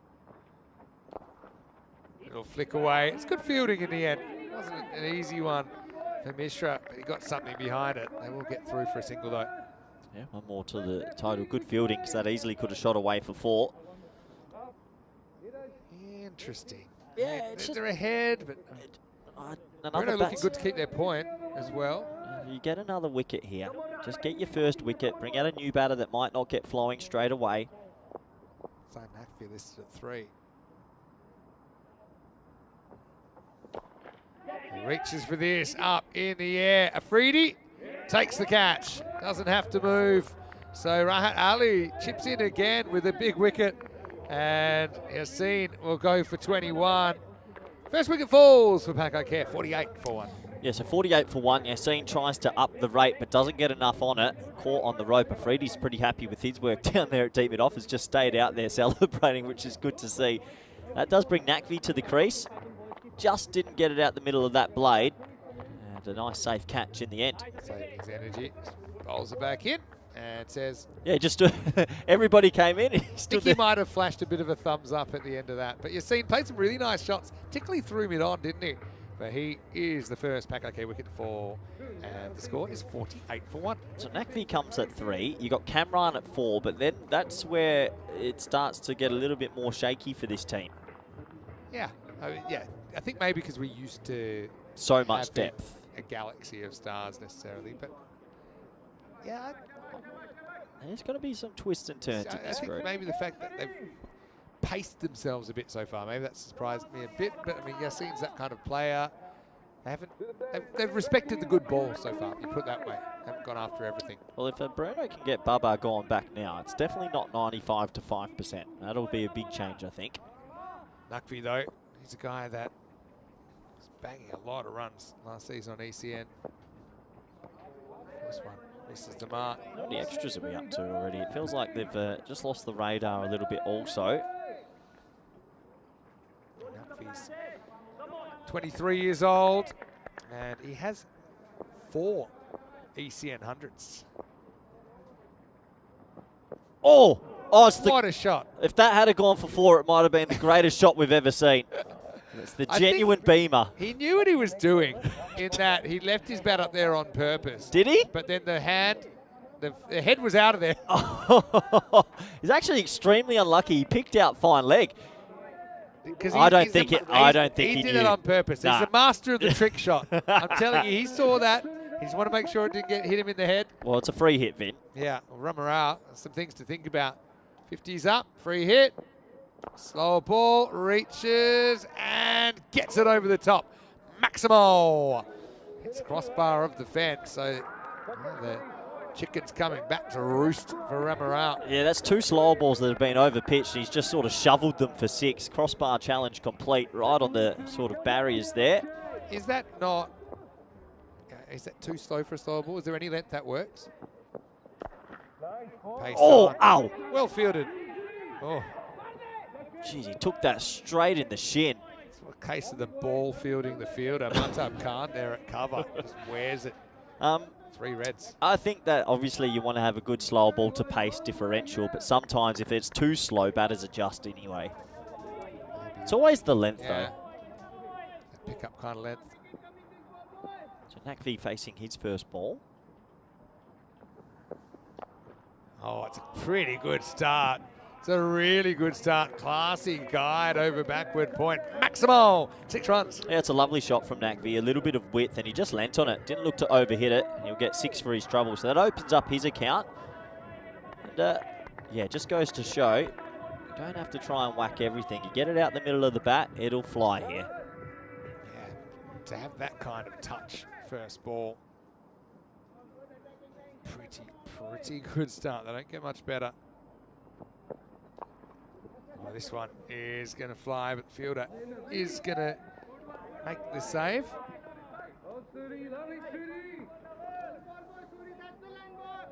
A couple people in the chat agreeing with me. No way he meant that, Vinny. I think that was more self-preservation. Of course he meant it. Otherwise you'd try and move your bat out the way. I've had more beamers bowled at me than almost anyone. You're not the mouthiest in first grade cricket. Whipped away, and that'll be 4 as well. So Baba getting into his work.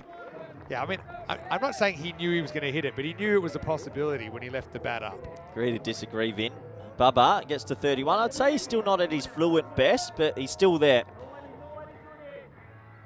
So this is that bottom hand shovel thing he's got. The angle in, even though the line's not especially good to play that shot, but with the angle in and the swing in that Ramal's getting. It was an easy pickup for Baba. So over's gone magical. Now he's hit this, could be gone. Oh, no dropped it. way. Had a fair bit of it, Rahat Ali down there. Well, that kind of happened this morning. It turned out to be a run out, but they just haven't held some key catches so far, even though they're difficult. They are in these conditions. Went down, tried to get lower to the ball, but yeah, it will be disappointing drop. So let's welcome you into the commentary box. Great to have your company wherever you're watching from around the world. Vinny Sander here, Mr. Maximo. Corey Ruckers with me. And yeah, I do have a bit of an early day today. So I'm going to leave the box in the R&R show. Not the Rico show, by the way, because Rico's off as well. So we've got the R&R show, Rhino in the Rut. And looking forward to seeing all the equipment unbroken by the end of the day. I hope you have a nice rest. You've earned it, Vinny. But I'm looking forward to commentating with Rhino. It's good to have him back. Mini rest. Mini rest. Of course, we love having Rhino here. Baba reaches, and Baba gets 6 more. Maximal. If you drop these kind of players, and it's going to hurt you on the scoreboard, and really now broken the back of the chase, haven't they? It's 37 required off 29. Yeah, dropped 3 times, Vinny, and of course trying to defend a score in the low hundreds is never easy if you drop their main batter 3 times. But a big over here from Baba still opens up the chance potentially at the full 4 points, and I think he's going for it. Wow, he's lighting it up now.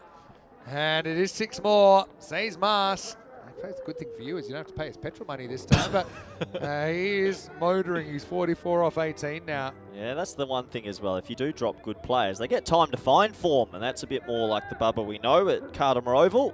That's that bottom hand shovel shot he's got. It's very different, but it works for him. He's just very strong. There's Rabani, newly married. Is he? Yeah. Oh, sorry, ladies. He's off the market. And you can see why. So 44 for Bubba. 31 off 10 for the BP.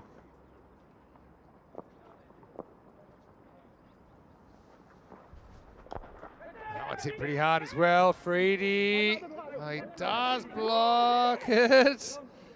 It was you missed what happened before, but earlier he fielded one fine, and as he went to step, his foot slipped onto the rope. And this time he had flashbacks. He thought, okay, just be careful. And then he realizes when he picks it up, where's that foot going? But he's all right. Seems like a very laid-back character, Freedy. He is. He's a cool cat. Yeah, bowled by Rahat Ali this time. That's a hoik and a half, isn't it? Nakvi trying to probably overhit that one a little bit. What is it? 30 off 8 for all the points. 30 off 8. They can go boundary, still on. I mean, anything's probably still on with these two there. But I suppose if you Brno here, you're looking to bowl your draw card in the 7th just to make sure you keep your point. Wonder if that is a Freedy. That's a pretty good shot, and all the way, Maximo Nakvi. Very good in that region so far. There's Asad Abba, scored his first ECS century last year. But yeah, I still think it's on here. Yeah, it's definitely a chance. 24 of the remaining 7 deliveries to get all points. Nakvi's such a good player at accessing the offside. Whoa. Oh, maybe I need more of a break, Vinny. Asad. We know you're there. Last ball, the 6th. And that's smashed as well. And I think that one's just gone one bounce for. They might have a closer look. It was definitely close, but yeah, I think it's just 4, Vinny. So not far off for 6, so that'll make it 92 for 1. You see that clearly, just pitching inside the boundary. In front of the boundary rope, I should say. Baba to 45, Nakvi to 17, and just 20 required off 4 overs, but 20 off 1 over. So a magical over, they get the 4 points. And they are going back to a freebie. They're going back to their draw card just to try and give it their best shot. This doesn't go for 20. Well, if Brno can go home with 4 points, Vinny, if they can hold on to the points, not the worst day, you know. They had a really good win this morning. So a big sort of 6 balls coming up for their day.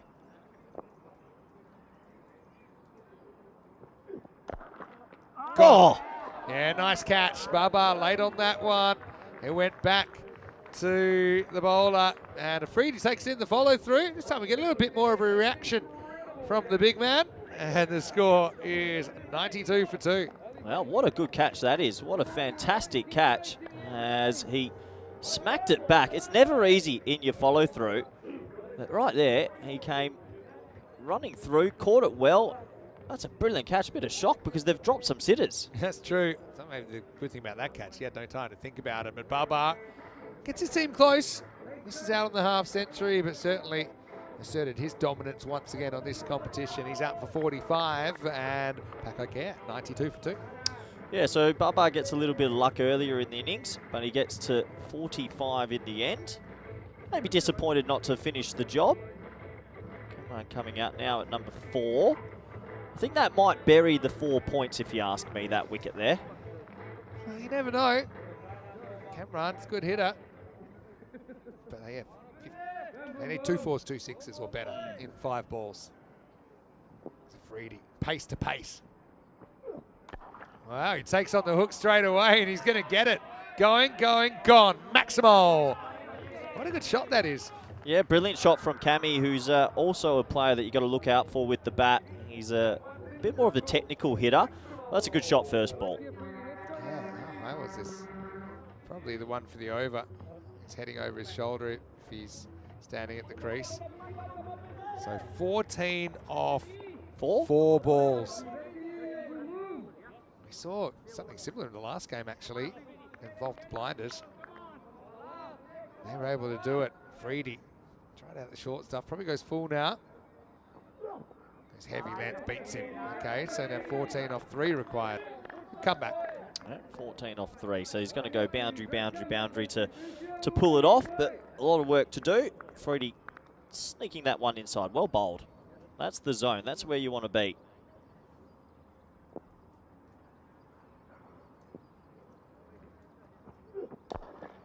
Forward this time, attempted Yorker, just a single. So that's a clever move from Dylan Stain to bring back Afridi for this 7th over. Something I think captains need to think about. If you've got a score that's looking a bit thin, bowl your best 7 up front and secure that point. The other bowlers have to bowl anyway at some point.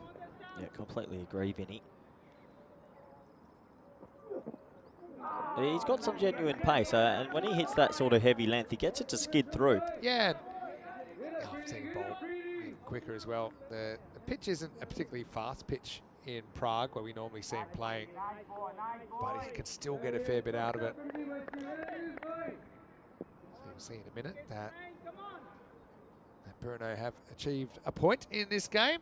I think so, but wide will have to be re-bowled. Yeah.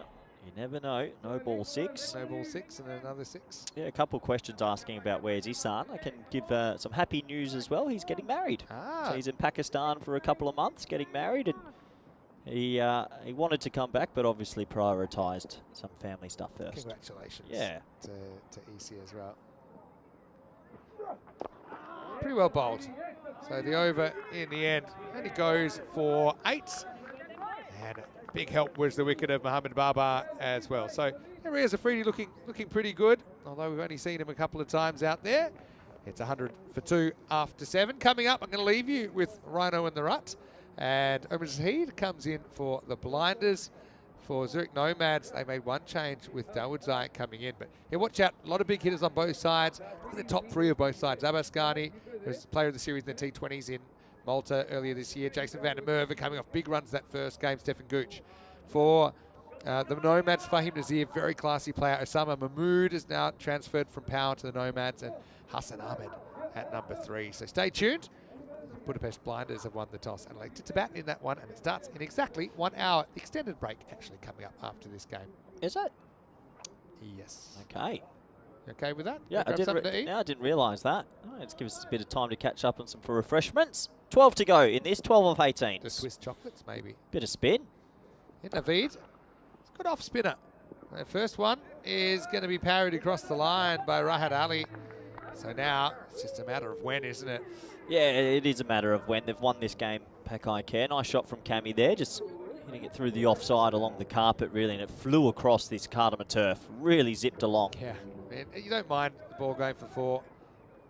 Jacket's off, that's serious. Don't mind it going for 4 when that fielder's tried to get along the ground and just giving it a good effort. Naveed. Oh, he likes it here. Well, did he lift his foot? They're going to have a closer look, or did he drag it just a little bit? Got a feeling he's okay. Ratul, he's looking pretty confident though, so let's see if he's got anything grounded behind the line. The keeper's confident. He really is. I've learnt to not trust him though now. Let's have a look on the replay. Oh, I reckon he's in trouble here. I think he's going to be in trouble.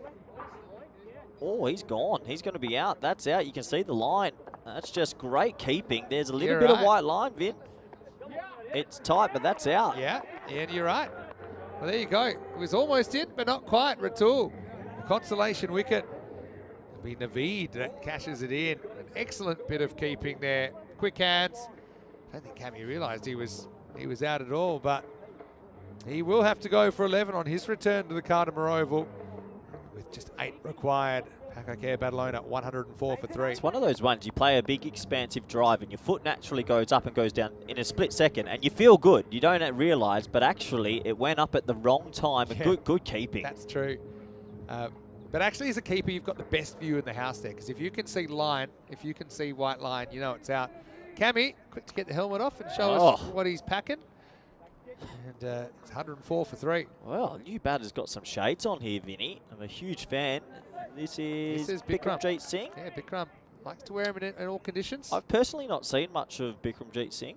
Seen a bit of him at the Montjuic ground in Barcelona. Good player. Very versatile. That's what I like about him, actually. He can do a role. He can bat in your top 6. He can actually keep pretty well. And he can actually bowl. So we've seen him bowling as a death bowler in ECS cricket. So he's a bit of a jack of all trades. Okay.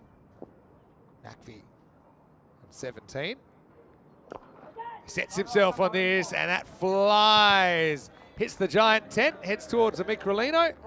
Maximal 6 runs. This game's almost in the book. Scores tied. Yeah, 1 to go. Lovely shot. He held his shot, actually, because that was a flighted delivery. And another 6 to Nakvi. He's looked good for his little cameo out at number 3. So 1 run to go. It's been a pretty solid performance from Pakai Care in the end. They've been tested at stages, but overall they've come through. Naveed, at least he has a wicket to his name. And he score wins it now for Pakai Care. And that'll do it. Probably not the prettiest ending, but an ending. And they will win with 13 balls to spare. So Brno, to their credit, they still keep their point there. It looked like it was under attack at one stage of that innings. So they walk away with 4 points of a possible 8 on opening day. For Pakai Care, obviously they'll take 3 away from that, and they'll be on tonight against the Zagreb Assassins. So based on form, they'll probably hope the weather stays good into the night, because obviously they'd be big favourites against the Croatian champs. But yeah, really, Brno, I think they've done Czechia are proud the way they've played today. I think they probably have themselves to blame a little bit for some of those missed opportunities, but in the earlier game they were able to hold them. So they were competitive against the ECL 22 champions, but couldn't quite get the result. Yeah, absolutely. So a good game of cricket comes to the end. I think PAC still weren't at their full flight. They were tested at times, but they did the job. And Brno have shown signs today that they're a team that you can't sort of cancel out in Group D. They could cause a few more surprises, I think. Yeah, I think so. But PAC they've got a fight in their hands in this group. But, they've still got 3 matches to go. They'll play the Assassins tonight, and tomorrow, of course, they've got some big games. First up in the morning against the Nomads of Switzerland, and then, of course, big clash in match 8 against the Budapest Blinders. This is what's coming up next. Blinders taking on Nomads, with the Blinders winning the toss and electing to bat.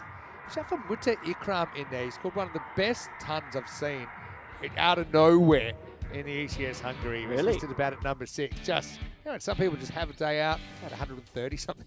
Anyway, let's go back and have a look at the highlights of this one.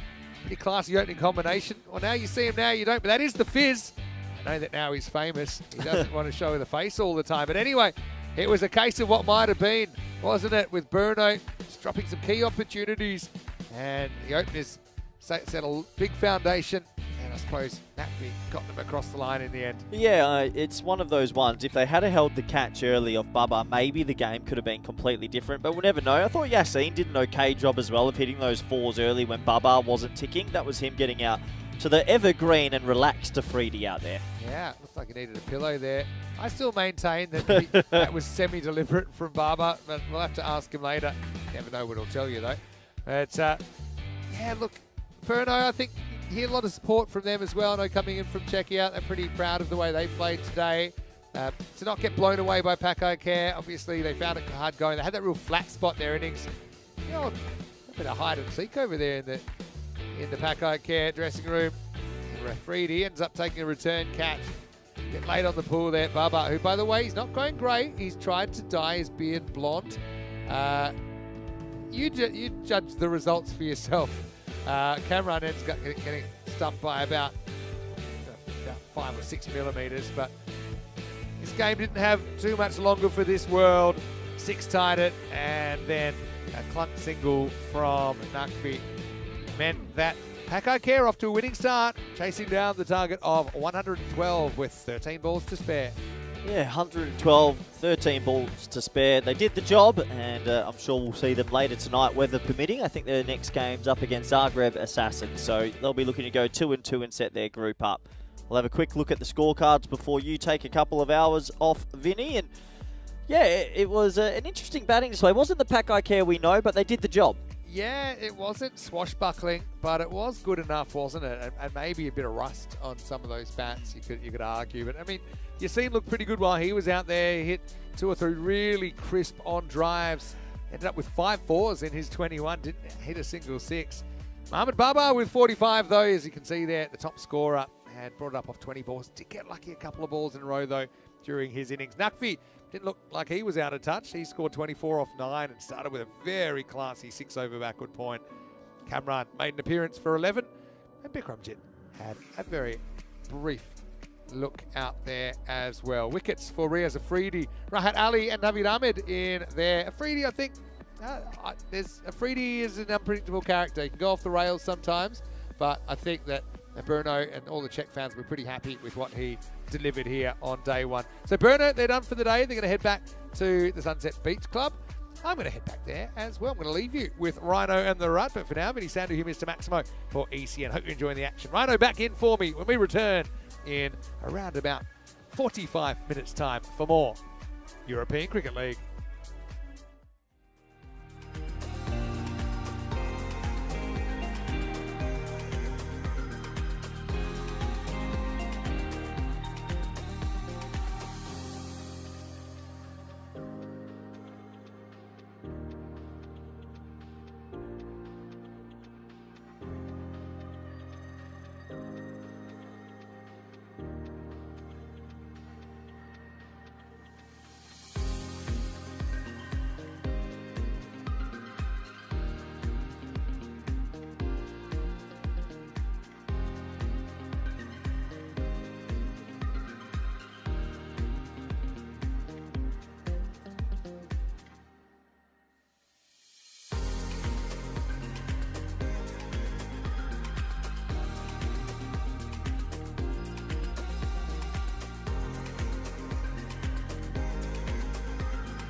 The European Cricket League is proudly brought to you by Dream 11, HCL Software, Rado, La Junta de Andalucía, and Victorinox.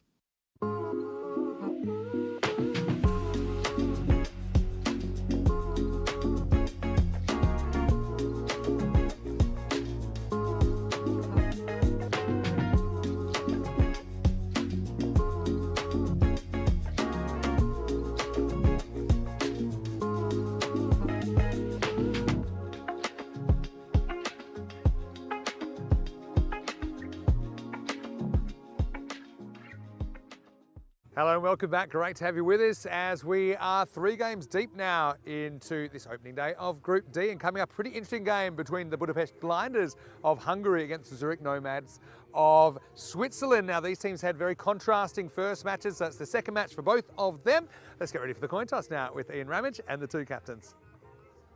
There you go. Thanks a lot. Thank you. Okay, Blinders, you're the home team. You'll toss the coin. Assassins, as the away team, you call. Dream 11. It's been called Dream 11. It's come down European cricket, so you've won the toss. We're going to bat first. Okay, toss won by Blinders, who will bat first. So the Blinders win the toss and want to have a hit. Why not? They've got a lot of firepower in there. We saw Jason van der Merwe coming good for them. And in fact, the Blinders ended up taking all 4 points after a big last couple of overs of match 2. And so they're sitting in prime position. Having said that, it's a different story for the Zurich Nomads, who went down. A bit of a disappointing performance, I think, against Brno. And they would hate to go 0-2 here. If they do, then you start to feel the pinch, I think, when we get to the second day's play, obviously, with one team having to miss out on the finals. But I think they can come good. Watch out for Fahim Nazir. I think he is evergreen. It's hard to believe that he's over 40 years old. He's very good with the bat and the ball. Let's get ready for the first ball of this one. And I'm going to leave you with the R&R combination, because I'm going to head off a little bit early today. And that is Rhino and the Rut waiting for you. Match 4 on the way, with the Blinders having a hit after winning the toss. Be careful, guys. Let's get ready for the start of the match. Mr. Maximo, thank you very much. It certainly is Andrew Ryan here with my good friend Corey Rutgers to take you through here on Drive Time at the European Cricket Network. It is ECL 2025, and a tasty clash coming up here between the Budapest Blinders, convincing winners in their first game, up against the Zagreb Assassins. Messrs. Vandermeer and Gooch batted very, very well in that chase. They're up against the Zurich Nomads, the Swiss champions, who will be looking to atone for fairly ordinary first-up performance from them.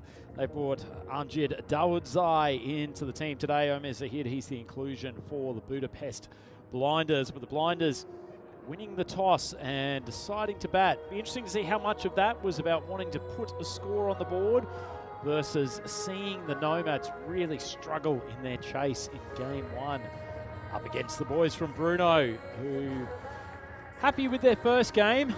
Things were a little bit tougher in their second. Paco Care Badalona, one of the most world-credentialed teams here at the European Cricket League 2025, putting down some sort of marker.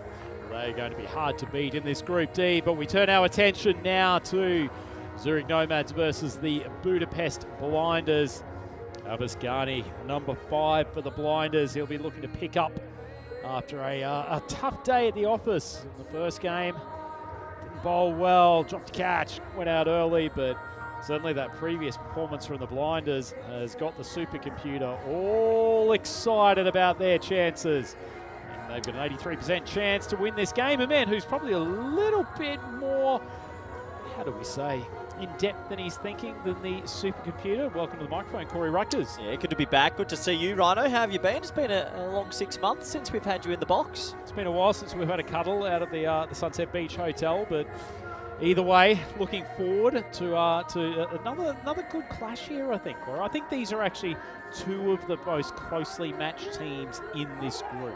Well, I know you've got a little bit of a Swiss connection, and I have to admit the blinders impressed me earlier. Maybe a bit rusty with the ball, but they've got some very powerful hitters in that top four. But no, I don't want to focus on the game just yet. How have you been? 6 months is a long time. How's life? You're looking well. It's wonderful. I think as we've all discussed in the commentary box, desperate attempt from I think everyone to shed a few kilos before getting on the camera. So been trying to look after myself. Well, went to India for 3 weeks of holiday and learnt a bit of Hindi in the meantime. What have you got for us off the cuff? What, you mean a little bit of Hindi? Yep.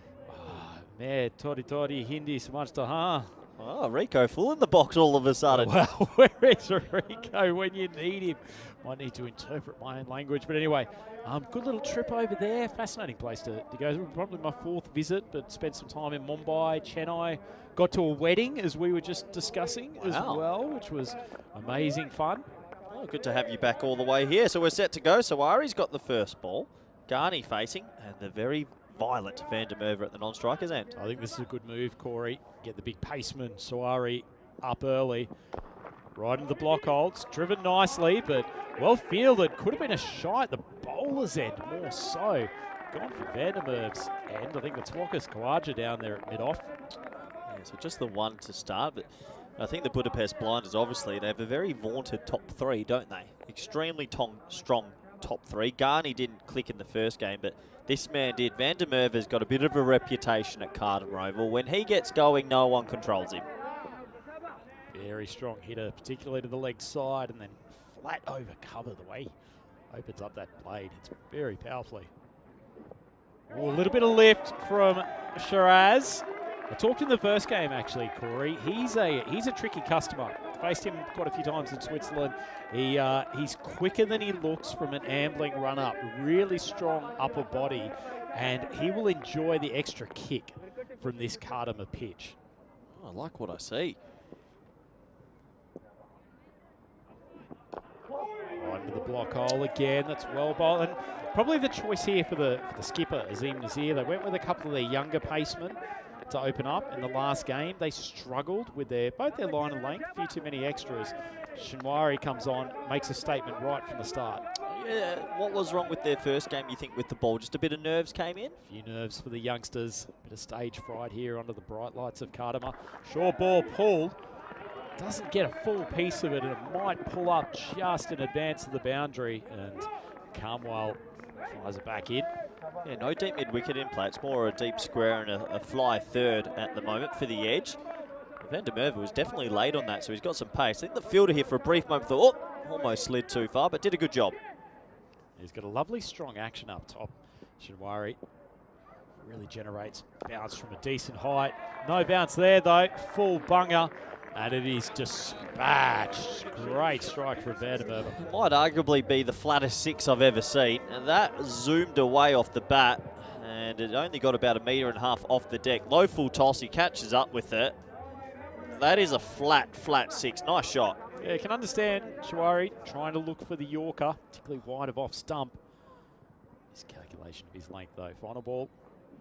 Short one, pulled. Straight to the fielder out there at deep mid. Scoot through for the one. It's a very good first over, 10 for none. And yeah, I like a little bit of Sawari. I like it on a Saturday night, and I like it at Kartama Oval. He got it through there. So, yeah, big game for these two teams. We have a look at what's coming up, Rhino. I know that you won't be around because you only come in for the big stuff, but I'll be off to Portugal, Madrid, Bologna, France, and Malta. Talk me through, which part of Portugal is that series? That's in Santarém. Oh, what a lovely part of the country. We recently had an event up in Porto, and I can safely say one of the better clubs you'll ever see in Europe. For the Porto Cricket Club, phenomenal. Highly recommend for any cricket lovers out there. I think they have had plenty of tours there over the years. The Porto Cricket Club been very, very famous for their hospitality, great ground, beautiful city, Porto as well. Did you get up to any of the port establishments? No, just it was all cricket, my friend. Mikel comes in for over number 2. That's a nice ball from Mikel. Little bit unlucky misjudgment from Zabiola there.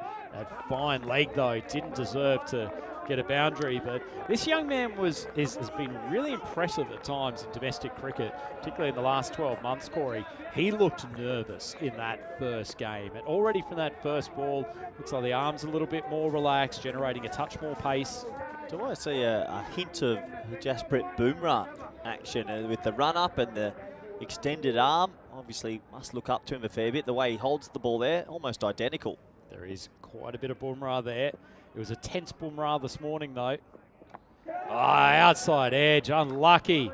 He's bowled 2 pretty good balls to start this over, but both of them have ended up at the 4 boundary. Yeah, it's one of those ones, isn't it? That first ball actually should have been a dot. So in the end, it's misfield. It goes for 4. The next one goes for an edge for 4.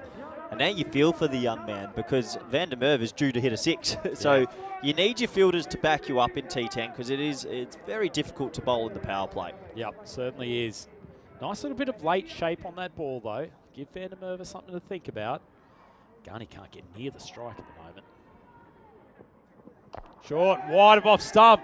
Hit high in the air. Summer Mood comes in. Takes the catch and a big, big scalp.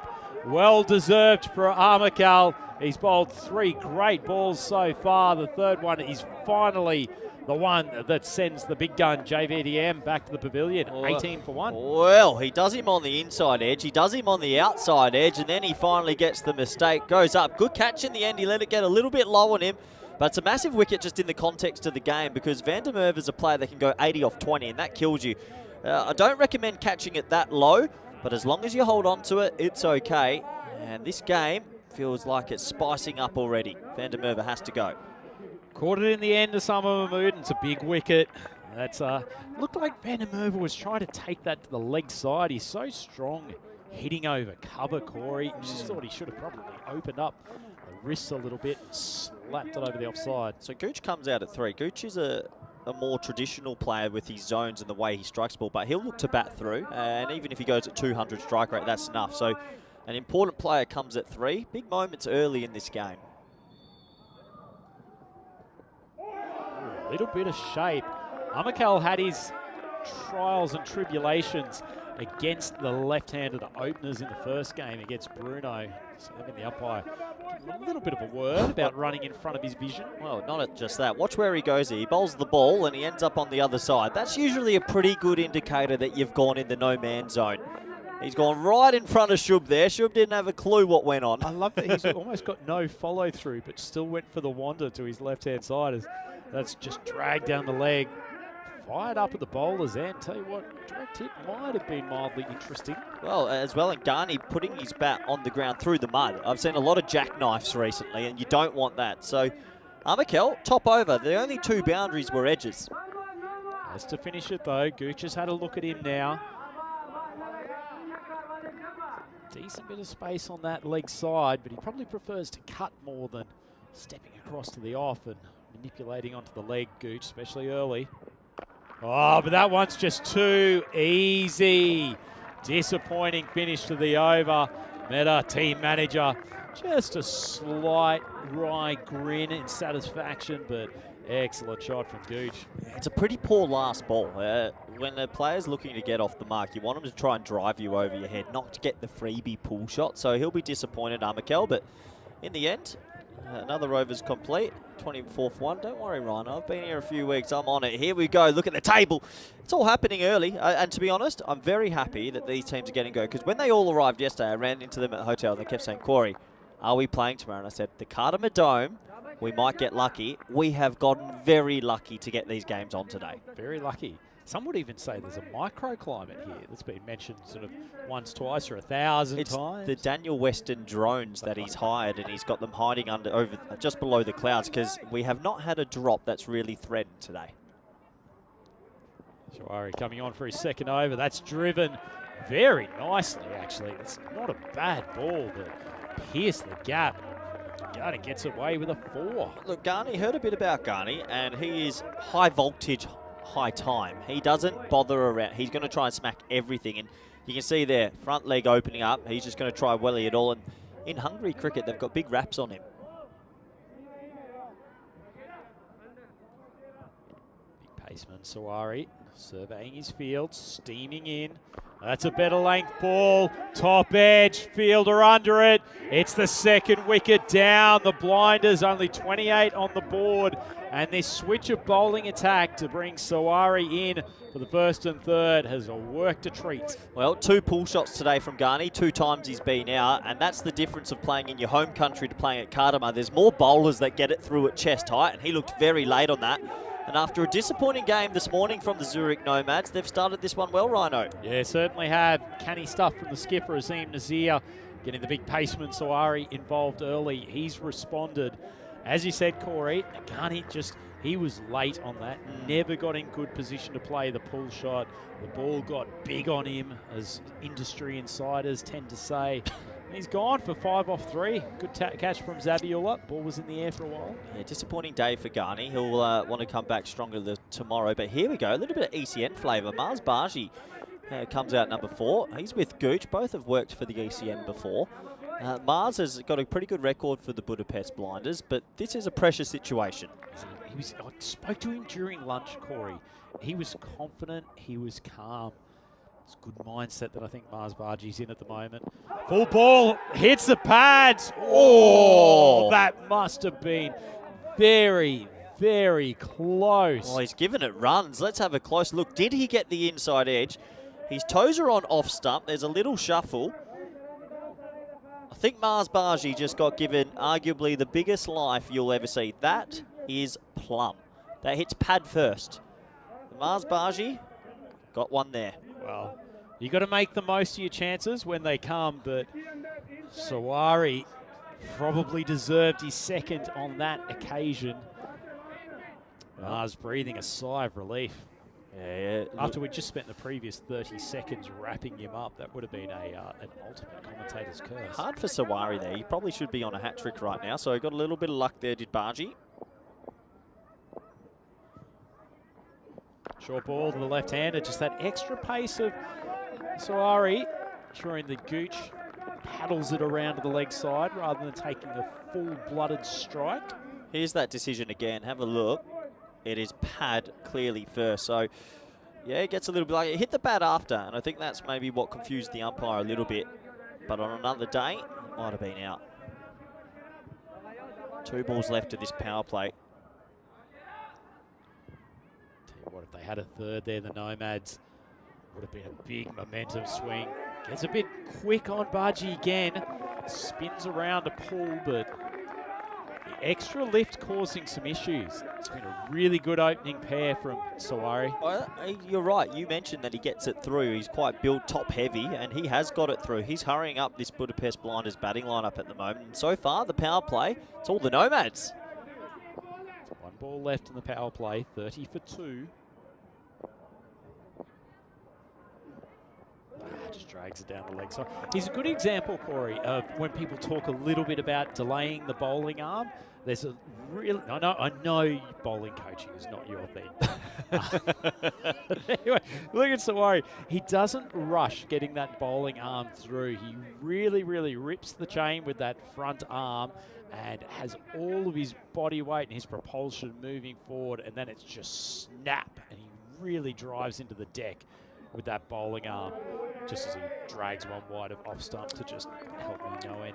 I just think Sawari has bowled a good spell here, but just needs to close this out. He's banging it in. I think I'd go full again. He looked late on that full ball, so probably should go full again. That one, could argue that it maybe got a bit, but I think that's a fair call from the umpire. Another short one. Baji gets put on his backside. That's some fire from Sawari, and this game has got some spice. Budapest Blinders, the end of the power play, 32 for 2. Yeah, what a response from the Zurich Nomads after a disappointing loss today. They've started this one really well in the power play. It's going to be interesting to see who they bring on in the middle sort of overs, and controlling the middle is so important in T10 cricket, just like any format really. Looks like they're going to go to a little bit of spin, and keeper's calling for his helmet. So Gooch becomes the key. He's going to need some support from Baji and the rest of this middle order. He certainly will. Skipper Azim Nazir really ringing the changes here. Got plenty of bowlers at his disposal. Khaled Niazi bowled a reasonable over in the first game. A couple of loose deliveries, but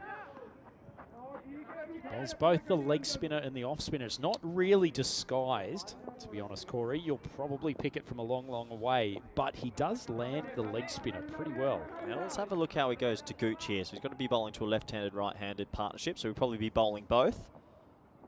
Floats outside off stump. Lovely air. You know what, Gooch was not far away from dragging that back foot out. He actually got a little bit of purchase off the surface. Yeah, he dragged it out for a brief moment.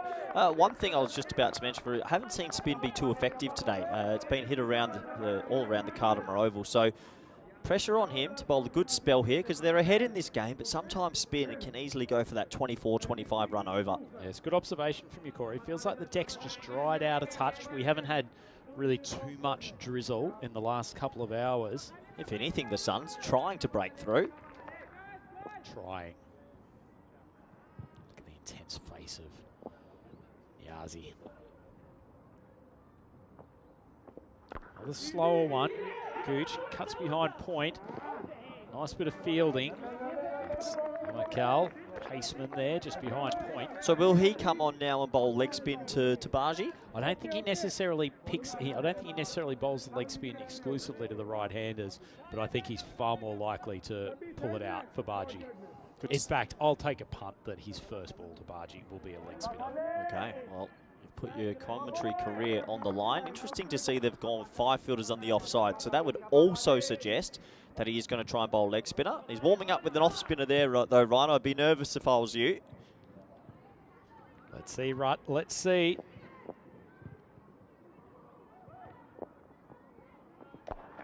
Just held up off the deck. Nicely struck from Baji, but it's actually well fielded out there by Kamwal. I think Mars Baji is one of those players. He just needs to get one out in the middle and then he gets going. I know for the blinders he's been effective over the last few years, but just there's certain players out there that once they get that first one, they really start motoring. Completely right there, Corey. And we've seen him play. He can play some powerful strikes. Baji, when he gets in his zone. Short, wide, it's gone straight to Zabiula. That's an ordinary shot from Gooch. A little bit of extra lift off the pitch and another wicket, and the blinders in a little bit of trouble here.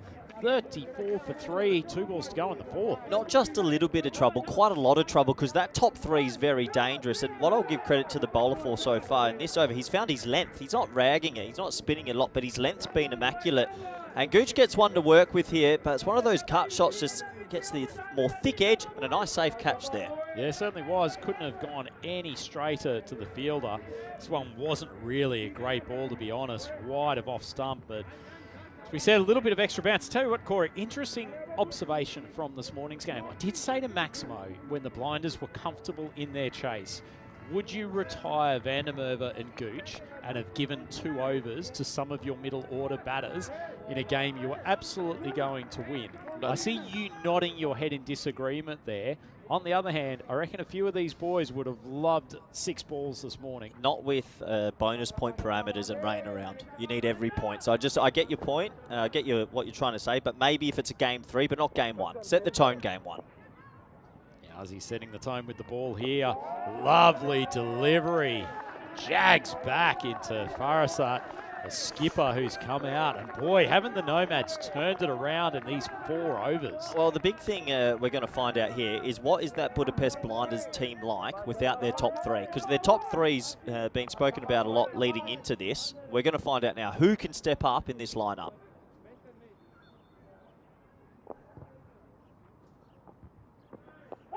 Oh, tell you what, that wasn't too far away off taking pad first. Niazi, hand to the head, but that's the end of an excellent over from the young spinner. 1 for 3, and the blinders 35 for 3 after 4. I'm very surprised to see the supercomputer saying this is 50-50 at the moment. For me, the blinders are pretty far behind. Zurich Nomads are streaking ahead.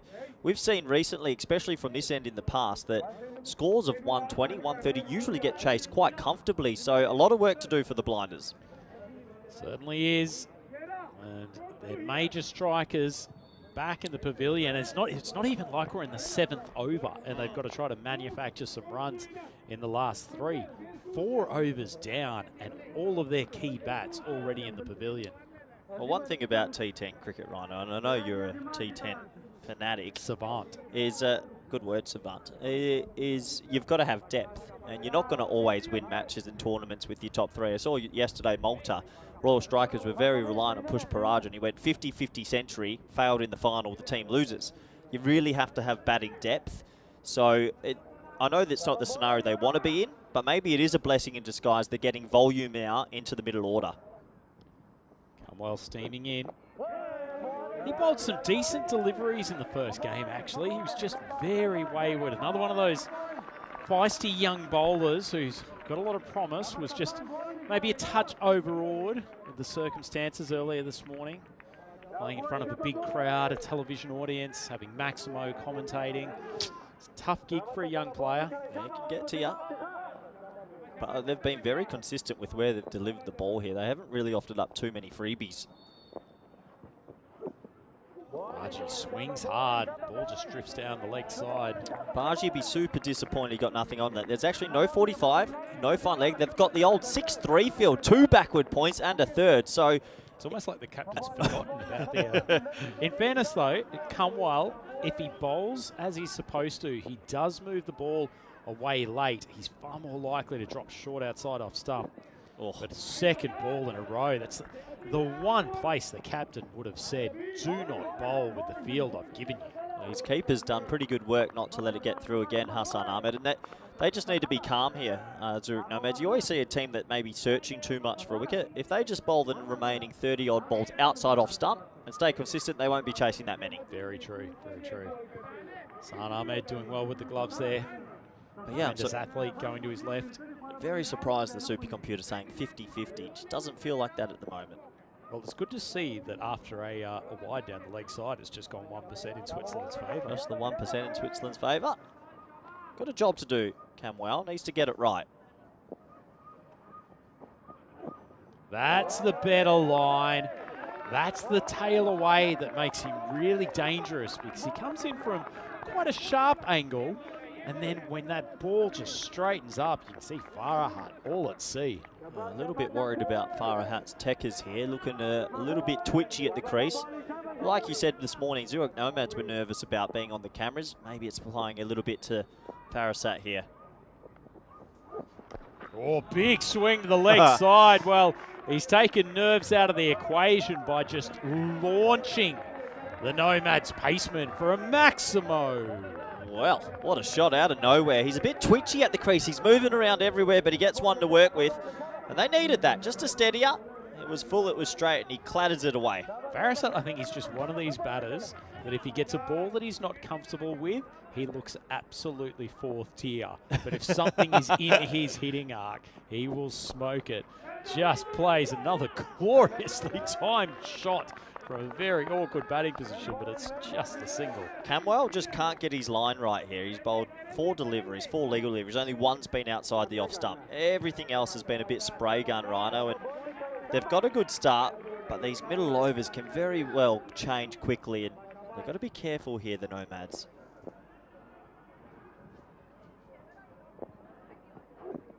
Oh, Mars does not play that particularly well. It's almost like he was setting up for a ramp, but tough shot to play. He's been at the non-striker's end for the last 4 or 5 balls. Would have seen that Camwell's moving it away from him. I just think that might be because of the field. He feels like if he gets any bat, it's a pretty safe shot, but it is high risk as always. Last ball of the 5th. Good contest, Rhino. Sizzling contest, Corey. Oh, another ball down the leg side. He got away with that. Oh my word, Bargy somehow gloves it to no man's land. 5 overs complete, 46 for 3. Oh, have a look at the replay. He has gotten away with a few that over. Carmwell drifted down the leg side, but 2 men who are not getting away with anything right in the firing line here on the European Cricket Network. Andrew Ryan here with my man Corey Rutgers. In for a good contest here, Corey. Yeah, looking forward to this. It's good to see that Vinny and Rico are finally getting some rest as well. It's unbelievable. Yeah. Must be the first time. But no, this is a big game because the way the group's working out, everyone's fighting for a double chance. No one wants to come 5th and not make finals day. I think it's a pretty evenly spread group, to be honest. And Pack I Care, they played a good game, but they're a little bit thinner than usual. No, very true. They've got some good, still got the good variety in their bowling lineup, though. The multiple left-handed pacemen and guys who know how to bring up and down the pace, and particularly in the later overs. Who knows where they've learnt the strategy around that from? Should be the Spanish coach, I think, getting a bit of credit for that one. Good to have Rhino back, isn't it? Like that, missed that cheeky smile, Rhino. Stroking the Rutgers ego as a man who doesn't bowl a bad slower ball himself. Fahim Nazir coming to the bowling crease. Farasat so far is an interesting player to watch because he's played 2 gorgeous strokes, but twitchy. He's moving at the crease a lot. So Baji's 2 off 6. Look, it'd be interesting to see if he goes ... would they yank him 2 off 8? No. I think he's going to get one out the middle shortly. Does love to hit straight down the ground.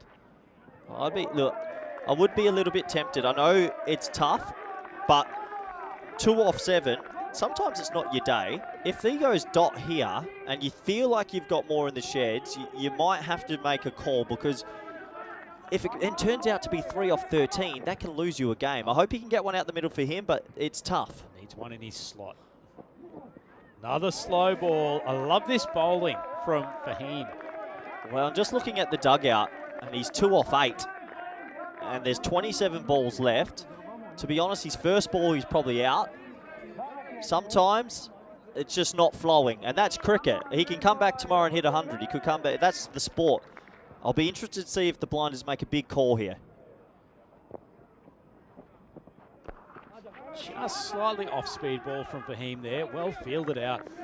It's a deep square. They will just take the one, and Ar's probably pretty happy to get off strike at this stage. Yeah, I feel so. Good over from Nazir. He's gone cutter, and this one another little cutter, but a bit quicker.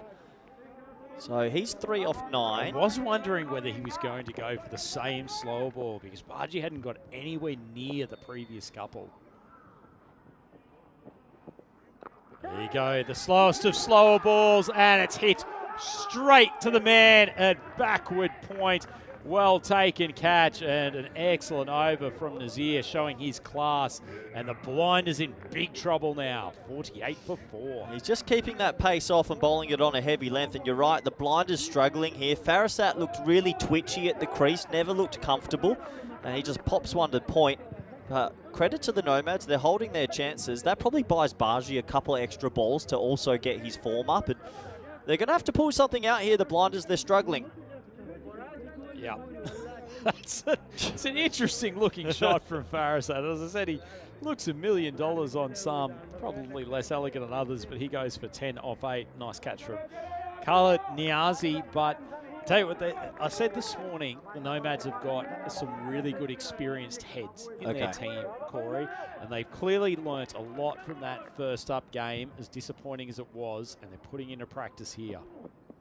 Another slower ball. Goes flying out past third man. And they do go through for 1. That's the end of the 6th over. The blinders on a one-way trip down Struggle Street, 49 for 4. Now the supercomputer, I think, is a lot more relevant to where this match is, because under 100, it's been a long time since we've seen under 100 defended at this ground. The ball does fly around. And look, it's that very vaunted top 3. Garni, Vandermeer, Gooch, only facing 18 balls between them. And you get those 3 at the moment, looking a little bit thin, the blinders. Certainly the case, Corey. And I think it's probably a good time for the skipper Nazir to give his young paceman another over. It's a little bit of an up and down previous one from Carmwell, but got into a little bit of rhythm. I don't think so. I think he got away with a lot. I'm not sure if I would have given Camwell this over. As you can see, I don't think he had any rhythm. I think he bowled 4 balls down the leg side that got glove punched for 0. I was trying to be more positive. I wasn't. I thought Camwell bowled it everywhere, and that confirms it. I can't believe they've gone back to Camwell here. Just would have gone a more senior bowler to really put the foot down, because he sprayed it. That was a spray gun over, and if Baji was in form, it would have gone for 30. Sorry, Rhino. Facts are facts. That's all right. Some of us are trying to give the youngsters a boost, while you're just trying to rip them down. Well, he's not a youngster. That's a beautiful goatee. Michael Jordan, early to. Come on, steams in. Well, he cracks Ikram. Baji desperately trying to get down on strike, but How old is Camwell? I have absolutely no idea. You said the youngsters. Well, yeah, but they're just collectively referred to as youngs. Since when has facial hair been a determinant of whether you're young or not? I think it's a pretty I common just way. started shaving when I was about 9.5. It's got absolutely nothing to do with age. Anywho, Camwell again. Yeah, that's a nice ball. Throwing it back at Corey Rutgers, who didn't have much belief in the young paceman. Struck Ikram on the previous one, beats him outside the off stump. It's better from Camwell. Good stuff. Keep it simple. If he can bowl 4 more balls outside off, whatever comes, you take that. But at the moment, the blinders need someone to get into some flow. They're just stuck in the mud. Oh, big swing. Makes pretty good contact. That actually wasn't a bad ball from Carmwell, but struck well down the ground and a much-needed backsmoke for Budapest. There we go. There's Ikram just saying, don't forget about me. I'm here, and if it's in my zone, I can bang it for 6. So a confidence builder for him. Camwell, maybe a little bit straight that ball. Just needs to keep it outside the off stump, but a much-needed boundary for the blinders. One wide outside off stump. I think regardless of what happened on that last ball, Corey, I'm completely with you. Carmwell, just stick it just short of a length, just outside off stump. Let your natural away swing do the job. Yeah, he's definitely got the right tools. It's just about the execution. He's still swinging a ball that's 7 overs old and been hit around a bit as well, so he's obviously got a very good wrist position. Just the control factor now. He's getting time to go back and think about what to do on this next delivery. Going for the cross seam, trying to stop the away swing. Good, hits the pitch hard. Pretty ordinary looking shot from Ikram, but the blinders need to swing hard at the moment. Do you think that the blinders, maybe this middle order, just a little bit over swinging? It seems like a few of them losing their shape a lot, where if you just time it or clip it, it'll go away. Yeah. I guess it's hard. You're in, you're in the 7th over here. 57 on the board. Pretty tragic run rate in T10 purposes. But it's for me, I get the intent, but it's the over swinging. They're not looking to time the ball. It's more just trying to hit it as hard as they can. And I always find players that once they start to overhit, it gets a little bit ugly. Yeah. Especially with the bounce here that you get at Cartama over. You just really need to ride that bounce and use the natural pace that the pitch delivers. Carmwell, hoping he can get through this last ball with another dot. Big swing across the line. Wasn't really looking at the ball at any time, but makes contact. And the Nomads probably won't be that disappointed. Ikram getting himself back on strike. Baji can't get near it. And at the end of the 7th, Budapest Blinders 58 for 4.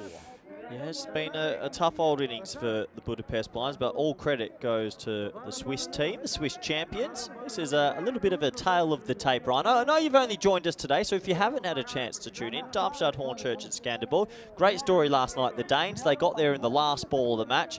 And back at the hotel, I heard a little bit of the noise. Let's just say the spectators, they enjoyed that victory. They did, didn't they? They did. That was actually a really, really good final last night, wasn't it? It's Fahim striding in for his 2nd. Another slower ball. Delicious stuff from the Swiss superstar. Fahim Nazir picks up his 2nd wicket. And if the Blinders weren't in trouble before, they are in real all sorts now. 58 for 5. Yeah, another slower ball. It's just another very loose-looking stroke where he's trying to overhit it. There's some celebrations for you. They truly believe they're well ahead, and they are. Have a closer look. He's got this lovely little off-cutter. That head position, I hate to be critical, but that's a terrible head position. He's not actually looking at the ball. I don't think he's looked at the ball during his entire stay, to be honest. But on a more professional note, Corey, I've always felt the off-speed ball, and particularly the big slower ball, has been underutilised here at Cartama.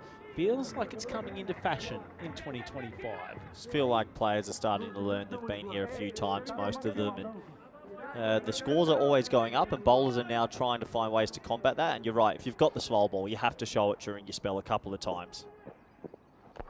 Runs the off-cutter, Jags back off the deck. Oh! Excellent effort down there, the mid-wicket region. Unfortunately, it just gets parried over the boundary, but pretty good bit of athleticism from Shiraz Shawari. Oh, that could have been catch of the millennium. That was a seriously good effort. Landed in that big pocket of space, and he made good ground, stuck out the right trick, but I think his body weight would have taken him over anyway. Another big slower ball from Nazir. That's just underneath edge. Tell you what, one thing I love about the slower ball, even if a batter picks it, it is turning the field into more, let's just say 270 degrees threat. Because the chances of getting a flying outside edge or inside edge that goes down to the boundary, taken out of the equation, this fast deck, you're as much as possible making the batters hit using their own power. Bargy digs that Yorker out, just drilled out to cover. Yeah, I agree with you. I think the better players, we saw in the previous game, Paco Kes, Rabani and Atif just came in and bowled maybe 60% slower balls, and it choked to the middle. And against players that are over-swinging, the slower ball's a 10 out of 10 option. Really impressive spell from Nazir Rhino. I've liked what he's offered so far. That one's top edged. Hassan turns around, can't get there. But we'll just go for one as Zabiola collects. I think that's going to be a big moment for Fahim, getting a Corey Rutgers seal of approval. Good. I'm glad he'd like it. But what I've also liked, how they've bowled, their length. We've seen a lot of cross-bat shots. They haven't offered too many half volleys or step-hit deliveries. So they've been good so far, but they want to finish quicker, or finish well. And there's a nice little stronger together. There's a lovely message. Lovely message. Big set of shoulders to have the core message of European cricket carrying on your back. Last ball for Nazir. Another big slow ball. Bargy picks it. Swings helpfully across the leg side, but it's taken. Excellent catch. Well, Sawari almost pulled out a classic earlier in the over. This one a little bit simpler, but still had to judge it well. And that's the end of Mars Bargy. And tell you what, it's not far the end of this Budapest innings. 67 for 6. Well bowled Nazir. He takes 3 far. The slower ball does the trick. Bargy, it ends a pretty painful innings. He makes 4 off 11, but really, I think if he had his time back, he probably wishes it was the Golden Duck because he struggled there. Good catch in the end. It could have easily burst through for 6.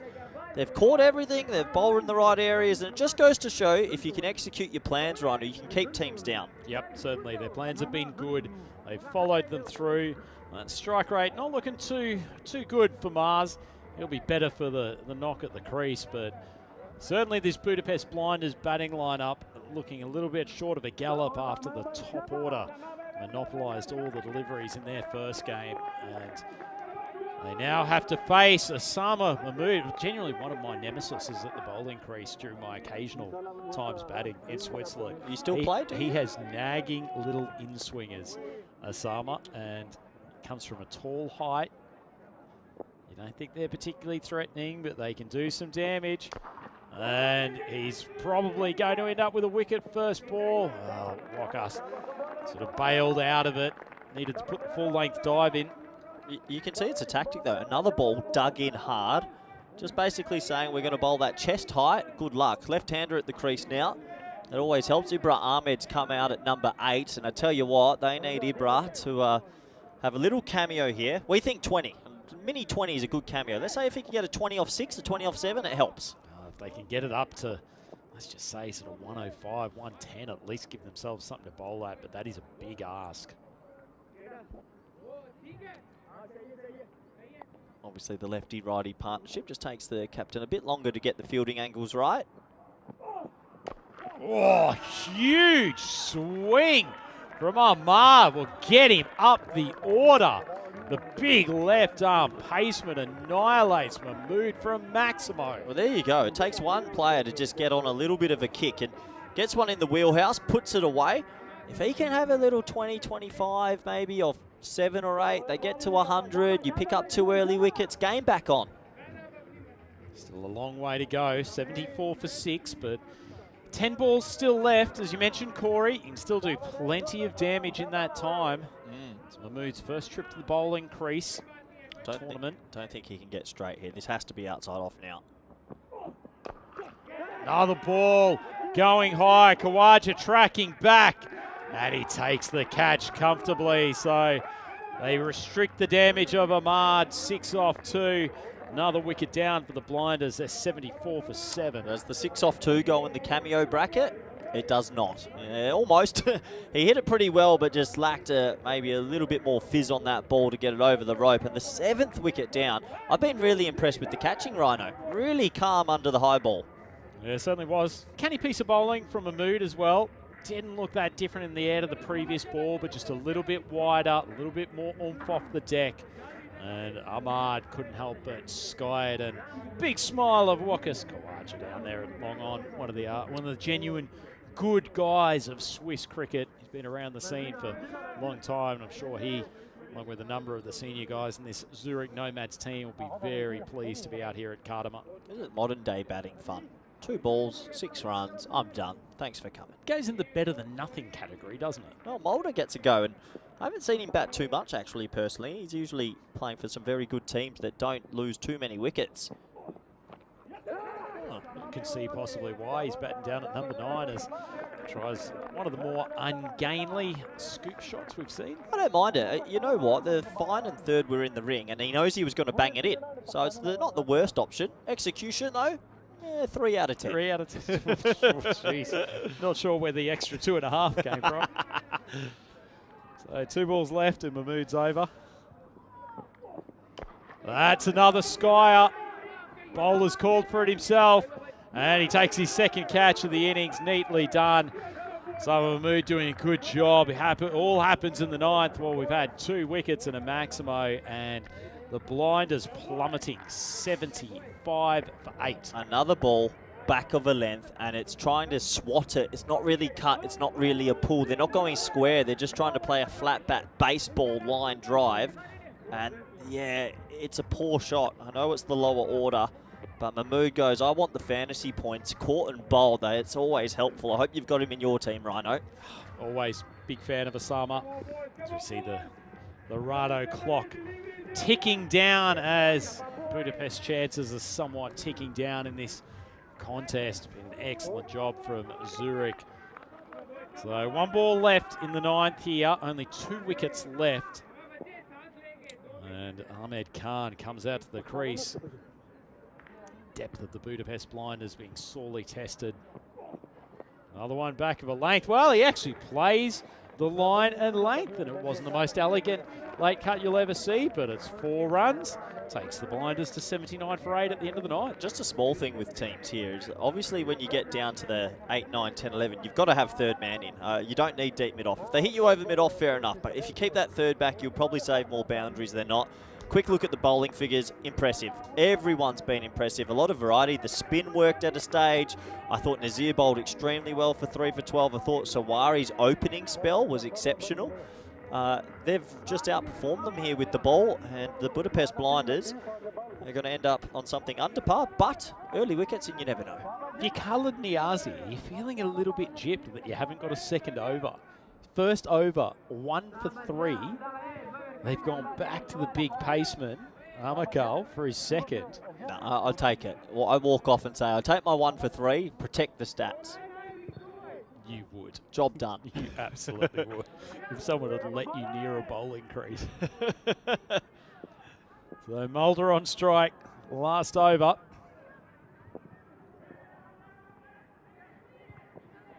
Speared in by Amakal. I don't think it's a bad thing to get a 2nd over into the young paceman, as that's a truly awful piece of fielding.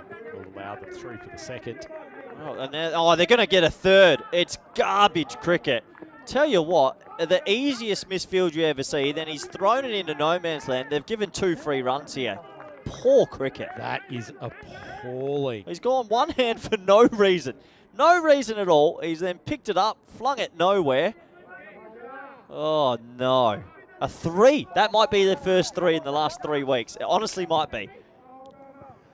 After a pretty good fielding display from the Nomads as well, that has just plummeted the standards in 1 ball. Gets Mulder off strike and Khan gets back on strike also. I thought that was in the slot, but it swung across the line.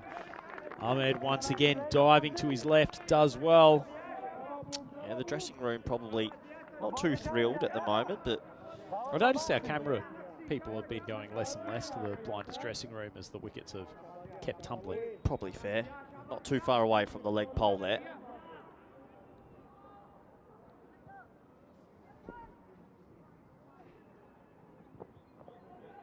Spear down the leg side, not a good ball. Just outside off stump. You've got the number 9, 10, 11 to bowl to. You don't even have to aim at the stumps. Just keep it simple, get off the field, and there's still a little bit of weather around. You don't want all this to get washed out. They need to just wrap this up, get out there and chase these runs now. I think looking to the skies would be hopeful for the blinders. Praying for a change of weather. Michael on the stump, swung and swung pretty well. That's a Maximo for Khan. Lovely strike. Blinders still fighting. Just shows you a half volley's a half volley to anyone in this lineup. And he gets one to work with. That felt like a not a half-hearted ball from him. One of those, a bowler wide. I really just want to get this one on the stumps. Wasn't quite as zippy. Big swing. Sort of back onto that short length that the Nomads have executed really well today, Corey. And as you've said, we haven't seen a huge amount of cultured cut shots or people rocking onto the back foot, playing a thing that's known in the game as a pull shot. Yeah, it just sort of feels that they've been trying to hit everything straight. Look, everyone's coming out of a bit of a winter slumber. These players probably haven't played too much in Switzerland or Hungary of late. Steps away, big swing down the ground, and they've made good contact again. So Mulder showing his leg spin is not the only trick in his toolbox. Lovely strike, and this decision to bring back Armakal is not paying dividends. I think Armakal's wicket hunting right now, and it's costing his team. He's just owning in at the stumps, and, well, Mulder says, I can bat. That's a 10 out of 10. Last ball time, Rhino. Oh, big top edge. It's going to go flying, and the spin will take it over the boundary. So 10 runs off the last 2 balls have given the Blinders a bit of a boost. They end up with an even 100 off their allocation for the loss of 8 wickets. And from where they were, Corey, I mean, it's not a great total, but it at least gives them something to play with. Not a great total, but it's a total. And if Mulder can get his flipper right at the start, let's say they pick up 3 wickets in the power play, you've got a shot. I think if you bowled out for 75, 80, it's really pretty much done. But 100 plays, and credit to the 9th wicket stand there to get a couple of extra boundaries. But overall, I think Zurich Nomads, they impressed in the field, they impressed with the ball, and they will go into the sheds the happier of the 2 sides. Yeah, they certainly will. Probably just let themselves down a touch, not closing out that 10th over, but skipper Azim Nazir will be very happy with how his troops have responded to a fairly mediocre showing first up today, and it was an excellent bowling effort all round. Basically, everyone who came to the crease did their job, their tactics were spot on, and most importantly, they managed to take some early wickets because this Budapest Blinders batting lineup has got some power up top. No more so than that man, Jason van der Merwe, but he was collected through a neat catch by Osama Mahmood early on. Stefan Gooch, he carried on where he left off from game 2 earlier today and looked in good nick. The rest of the batters, Ghani in particular, look at the middle of the bat, hasn't found it too often so far in this competition, and he went early once again, and probably a few worries for the Blinders about his form. This was absolutely plum, but Mars Baji got a reprieve despite the vociferous appeal from Shawari. Nice bit of fielding on that occasion as the athleticism of the Zurich Nomads group meant that they pocketed just about everything that came their way, even things that went straight to the chest, as the big Gooch, fortunately not able to repeat his heroics from earlier on today. There was the odd Maximo, but they were few and far between for Budapest. And this spell from Fahim Nazir in the middle of the innings, just an array of slower balls and off-cutters, really perplexed the Budapest lineup, and they never got on top of him. He was duly rewarded with a couple of wickets, including this lovely slower ball that took out the leg stump. And his 2 overs, 3 for 12, really probably was the pick of the bowlers during this game. That was a nice, neat catch from Shawari. Almost took a stunner earlier in the over as well, but safe pair of hands, big pair of mitts out on the boundary. And despite the big left-handed paceman, Imran launching a few, he was not really able to do anything more to damage. And Wakas Kawaja, big smile. There were plenty of smiles from the Nomads almost throughout the entire fielding effort as they caught just about everything that came their way. Even Osama Mahmood got into the wickets with a caught and bowled in the 9th. But tell you what, if the Nomads find this chase a little bit harder than it should have been, that final over from Amakal was really taken to the cleaners by two of the lower order batsmen. Mulder managing to find the middle of the bat. And that will just give the Blinders a little bit of a boost going into the defence of this total. But in the end, they've only managed to score an even 100 runs. So 10 and over in modern day T10 cricket. The Cartama Oval is not really going to do it. So they're going to have to pull out a special performance with the ball. Have a look at what is a relatively sorry batting card. Venomur, a couple of strikes early on, although got a couple of lucky ones as well. And Amakal well deserved his wicket. 17 off 8. Not too much else in the double figure category. Farasat launched one big bomb. Mulder and Khan really did well at the end there though. 14 off 4 and 11 off 4. And if not for their efforts, they would not have reached triple figures. The Zurich Nomads bowling card. Excellent switch to have Suari open the bowling. He probably bowled better than he's at 1 for 18. Amakal, expensive second over. Khalid Niazi probably could have got a second, but those two experienced campaigners down the bottom, Fahim Nazir and Osama Mahmood, 3 wickets and 2 wickets respectively. Good performance all round for the Nomads, and they generally caught very well as well. So having a look at the mid-match summary, the Blinders put 100 for 8 on the board from their 10 overs. Zurich Nomads needing 101 to take a first-up victory for them here in Game 4 of Group D here at ECL 2025. It's Andrew Ryan here with Corey Ruckers for the European Cricket Network. Please join us back in a few minutes' time as we have the chase in this match 4.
The European Cricket League is proudly brought to you by Dream 11, HCL Software, Rado, La Junta de Andalucía, and Victorinox.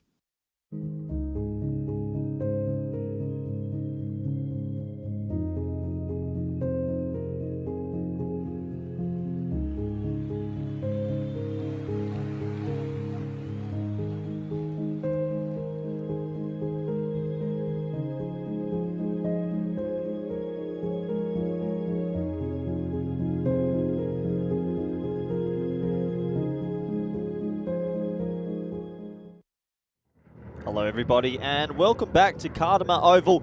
It's been an exciting couple of weeks. We started with the Western Shield. We're at the halfway stage of the ECL for 2025 and thankfully the weather gods have been very kind to us. I think when most people woke up this morning it said 80% chance of rain in Kartama today and it has completely avoided us. We're going to get all 5 games in, which is good news for everyone. So we're at the halfway stage of this game between Budapest Blinders taking on the Nomads of Switzerland. They might fancy themselves to try and get this inside 7 overs. If they do, they'll pick up all 4 points. If they're somehow restricted to 70 or less, the Budapest Blinders will pick up all 4 points. It's going to be an interesting encounter. So far, you'd have to say the Swiss team are ahead, but there's a long way to go in this game, and a couple of early wickets might send some nerves and some shudders into that middle order. Umpires make their way out to the middle. Shub and Suleiman, our 2 officials for this one. There's the Blinders. Wasn't their best batting display. They'll know that, but you don't win a game in the first half. Still think there could be a couple of twists in the tail. Almost set to go. The lights have started to come more into effect as the sun sets behind the mountains. We haven't seen too much sun today, but the ball does zip a little bit under lights as well. So a couple of early wickets, maybe, just maybe, this game will open up. Bring back a man who's been here for his first day and enjoyed all the cricketing action again. The Joker, Andrew Ryan. Andrew, is there a path for the Blinders back into this game? It's a path, but it's a very narrow one. The way I see it, Corey Rutgers, always appreciate your insight and analysis. These T10 contests, certainly getting the 2 men at the crease here early would be part of that pathway. They're throwing the ball to the big left arm paceman, Ibrahim Ahmad. It was pretty useful in the previous game. A little bit wayward at times, but when he gets it right, he's a handful. This left-handed opening pair, Summer Mahmood and the man on strike, Fahim Nazir, absolutely key wickets for the Hungarian team. Still have Hassan Ahmed to come in at number 3, and then certainly more depth than they probably showed off in that first game, Corey, so they should feel pretty comfortable about chasing this. This morning against the Czech team, what did they end up with their batting? What was the rough score?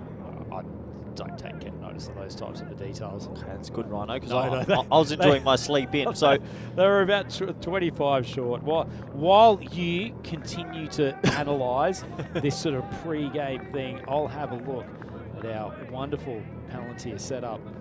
yeah, well, Palantir saves us, doesn't it, on the old match centre? Yeah, just curious to see how much depth they've got in that batting line, but if they lose early wickets. But that's an if. We're all set to go. 101 the target. 128. Okay, so they've got some batting boots. Here we go, Rhino. They're better than that. Full toss, flick down the leg side. You won't get away with too many of those. It's a man of Fahim's quality. Just to flick it straight to fine leg. Tell you what, Nazir's missed out on a little bit of a freebie there. That was a low full toss, and you'll sort of feel that if he had got that left or right of the fielder at all, it would have been 4. Zana Vinny, it was a very unusual side this morning. We had left-handed combinations for the opening pair of both teams. Wow. Takes you to the Justin Langer Hayden and the Trescothic Strauss era. Great years. Great years of international cricket. But short, beautifully pulled. It's a thing of beauty, the Fahim pull shot. And he's just showed off part of his range. It's a poor ball from Ahmad. You might get away against that sort of length against other batters, but not against this man. Yeah, short and a bit of a hit-me ball early. I can understand banging it in, but I think when that ball's zipping about and the lights are on, you might want to see if you can get it a little bit fuller and get it to swing, because if you can get it to swing under lights, chasing 100 can always be tricky. Got a bit of protection down the ground too. Fielder at long on. The deep man down here at third man on the boundary. Good change of pace. Myrtle down to third. It's a good response from the young left arm paceman. Yeah, he's gone, dug one in, and he's gone the cutter. It's not too bad. 7 off the first 3. Mahmood on strike, and it does feel like this power play will dictate a lot where this game goes. If the Swiss team get off to a fly, I can't see them being stopped. But look out for Mulder as well. He's got 2 very good overs to come, and I think they'll bowl him quite closely up the top. Does bowl a good wrong into the righties too, so he'll be able to push the ball across the bat. These left-handers at the top of the Nomads order. I'd be surprised if the blinders get him into the attack very early.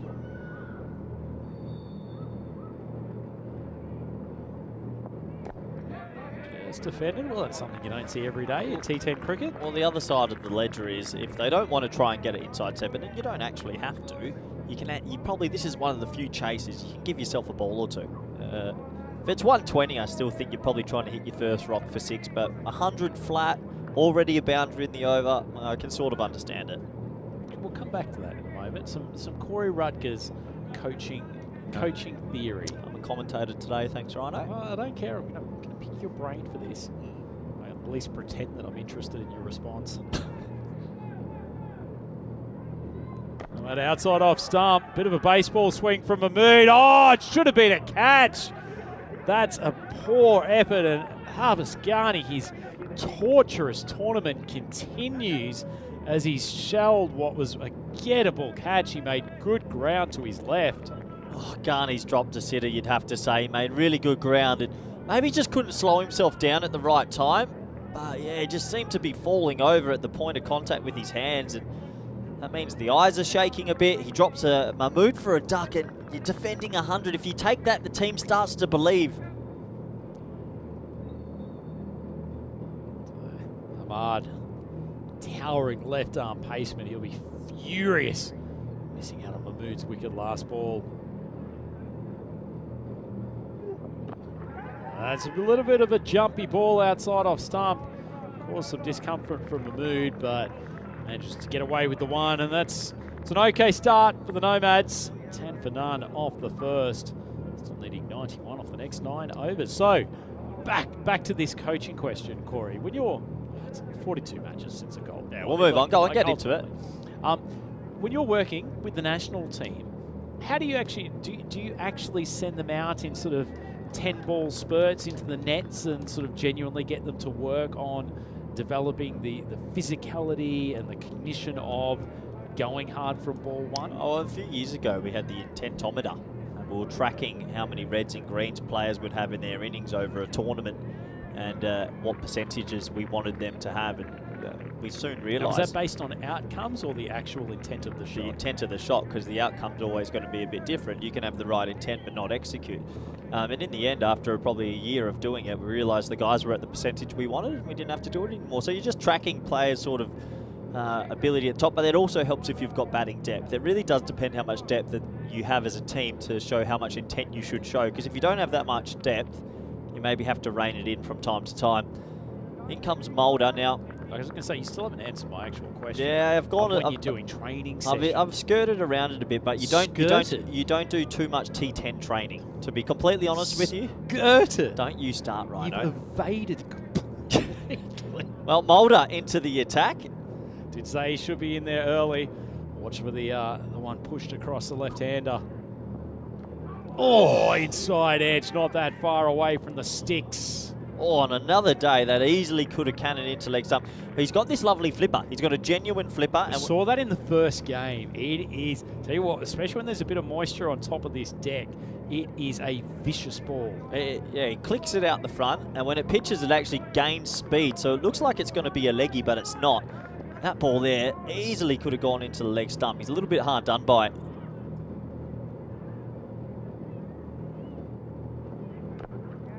One just quickens off the deck. So that's the one. It looks like it's a leg spinner, but it's not. It really isn't. And he's got one of the best economy rates on the network. Not many players get a hold of him. Tough test this early for the Nomads. Get the man at third man too, so chance of a late cutter more difficult, but that short one, that's what he did this morning. Dropped 1 or 2 way short of a length. And Fahim Nazir is going to punish anything in that area. Yeah, he'd be disappointed he missed his length there, just a tad too short, and he's able to get into a position to get it away. See Nazir really moving onto the back foot almost before the ball's bowled. Wants to give himself as much chance to play those back foot shots and see what's happening off the deck.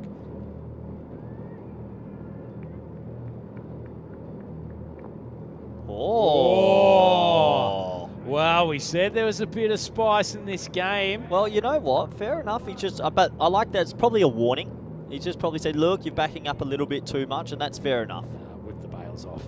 Another short one, and clever manipulation of the wrist from Nazir. That shot is class personified. Got the elevation. That's classic stuff, Corey. Nice shot from Nadir. Do wonder about if they had a thought that there's two lefties on and his Mulder not as effective against lefty, because he probably can't bowl his traditional leg spinner. He's probably always got to try and go across here. So maybe a matchup thing here as well, but I don't mind that previous warning. I don't mind if a bowler stops and says, look, that's a little bit much, but next time. My eyes roll in the back of my head. Mulder drifts it, and he gets the bottom edge. Huge, huge wicket. And the Nomad superstar Fahim chops on, and the first wicket down, 23 for 1. Oh, well, here we go. Here's it on. And Fahim has to go back. Thick inside edge, cannons into the stumps. He'll be super disappointed because he was looking good. Bit of a nothing really shot, sort of in between ideas of whether to whack it hard or just steer it to the offside. He does neither. Comes back a little bit. That was the leg spinner. That was the leg spinner. Well bowled. A little bit of air too. Tell you what he was doing this morning too, when he was bowling his genuine leg spinner, was getting a fair bit of drift as well. Which if you're a left-handed batter, is shaping up and getting the ball. That one didn't really drift, but he can bowl to the left-handers very effectively, Mulder. And tell you what, if I'm the blinders, I'm giving him over 4 as well. Yeah, I think so. I think you go top heavy and hope you can get through the top order. So Ahmed comes out number 3. We're going another left-hander. 23 for 1. I don't think this game's done and dusted just yet. Two teams fighting it out. Another short ball from Mulder. Ahmed just pulls it for the single. So that first wicket, end of the second over, 24 on the board, just made things a little bit interesting, Corey. Yeah, it's made things a little bit interesting. Still the Nomads are ahead. We have a quick look at the table early. Budapest Blinders picked up 4 valuable points earlier today against the Assassins. So if they are to steal a win back here, they'll go home tonight very confident. Brno showed some signs, 1-1. Pack Care did what they usually do. It's an interesting group. If Pack Care win convincingly tonight versus the Assassins and Nomads win this one, I think you're going to have a very big squeeze on for that second place in the group, Rhino. Could be a very crucial second place as well, Corey. You want the double chance. Extra chance, absolutely. If you go to... Well, not only the double chance, but even if there's a little bit of rain around on finals day as well. You just never know. Sometimes the rain... in Group C, I don't know if you saw much. I know you were travelling, but the rain really, really worked against the Scottish. They didn't get it. They played 2 of the stronger teams. Their seamers couldn't run in, and they had a lot of spinners that couldn't grip it. And in the end, they were good sports about, but it worked against them in a big way. So the weather conditions can always play their part. Here comes a man that always plays his part with bat or ball. Wasn't his game with the bat, but if he can have a good game with the ball, you never know. Well, the man still with the best figures in ECN cricket history, Stephen Gooch. Outside off stump and Thrashley offside. Oh, sends him back. Oh, no. That was a half-decent throw. Mahmood is gone. Oh, he was a suicidal run from the non-striker Mahmood. I don't know why he went. All he had to do, the field, I think it was Ibra, I'm not sure, just had to give it to the bowler, had to give it to Gooch, and he pulled the throw massively. He's missed him by a mile. The ball just tails back in to Ahmed a touch and drives it for the 1. Don't know what it is in the air right now, Rhino, but this just feels like one of those nervous little chases. I don't know why. If they were chasing 130, they'd be going ballistic, but just feels like that in-between score. Between, isn't it? They've been a little bit tentative at the crease. Not too many balls off the middle of the bat so far. The Nomads, probably a few thoughts going around the opening game. They weren't particularly fluent with the bat. Got the guile of Gooch coming in for the third over. Pitches outside leg. No chance of the LBW despite the So that's a great example. begging appeal. If they're chasing 140, Mahmood puts his hands through a ball that pitches outside leg and probably smacks it through leg side. Chasing 100, he just tries to tap it, dot ball. The mindset. Comments from the super coach. Big swing. Well, he hasn't let that one go past him. Didn't really come off the meat of the bat, but fortunately for him in a way that it's just tailed away from Mulder down there and long on. It's not really getting him out the middle at the moment. Easily could have gone to Mulder. Two left-handers just trying to find their groove here. Zahn swings it straight down the ground. Well, Mulder's had to go to his left. He's had to go to his right. On that occasion, cannot stop the Grizzly. And it goes for, I wouldn't say a much-needed 4. Just a the Nomads, but a steadier. bit of a settler. Yeah, settler, steadier, same thing. 4 runs. I think Mulder actually, yeah, he was just moved a little couple metres to his left there, and then it goes a couple metres to his right. A little bit of hard luck. I'd be very tempted to go to Mulder the next over. Just say, look, let's go heavy at the top. Even Gooch the next over after that and try burst through a little bit.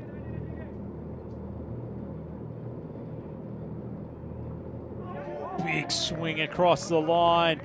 Ball nibbles away at the last moment. A smile on Stephen Gooch's face. And the end of the power play, the Nomads still just trickling along at 10 runs per over. They're 30 for 1. Not convinced yet, Rhino, from some of the shots I've seen in this match from both teams so far, and that's just a wild slog. Oh, look at their heads looking at deep backward square leg by the end of it. That 21-run last over in the first innings, you just have to wonder, how big could that be in the context of the game? Will that actually prove to be the difference? Tell you what, we were mocking the golden ball graphic being put up a couple of overs ago, Corey, but you never know. They are tracking the same run rate that the Budapest Blinders had. And it's certainly not looking easy out there. They haven't gone for Mulder in this over, though, Corey, despite our calls to have his second. Yeah, it looks like Khan will come in and bowl the 4th. Oh, he's got a wicket first ball. Big swing across the line from Osama Mahmood, and he's been castled. And the Nomads, 2 wickets down, 3.1 overs gone, 30 on the board, a few nerves coming in. Tell you what, Mahmood would love his time back because that's just a wild slog. Some of the batting techniques in this game in particular have been all over the shop. That it's a straight ball and his head's looking at square leg as he's trying to hit it. So another wicket gifted. Game on. Game on. This looks like, and it just feels like a bowling game. Tell you what, though, I think compliment to the Blinders, though. Those last couple of overs have built up the pressure. Good ones from both Mulder and then Gooch. And that is, I'm not saying that Mahmood should not be looking to hit that ball hard, but it's probably a little bit of premeditated, not in his flow. And that's a big wicket all of a sudden. Seeing a little bit of a spring in the step of the Budapest Blinders here. Well, the old BB can be a little bit tricky sometimes, Rhino. Bit of a mouthful. Zabiola, you know much about Zabiola? What I do, we saw him a bit last year. He was an absolute gun in the T10s in particular. It was one of the main reasons why the Nomads actually managed to win the domestic T10 competition. They've got huge raps on this young man. He actually batted very, very well first game today. Wickets tumbling around him. I'll tell you what, that's a pretty good ball to give to a new batsman. Ahmed Khan spearing in the swinging Yorker. They pick up Ahmed here, and all of a sudden this feels like it's back to a genuine 50-50. They haven't had the power play they would have liked. They've lost 2 pretty big fish. Just don't seem like they've found their timing yet. Khan just getting a little bit of attention from the umpire. Maybe the contact lens has fallen out. A bit of a kiss on the forehead, I thought, at one stage. Caring group, our umpires. Stronger together.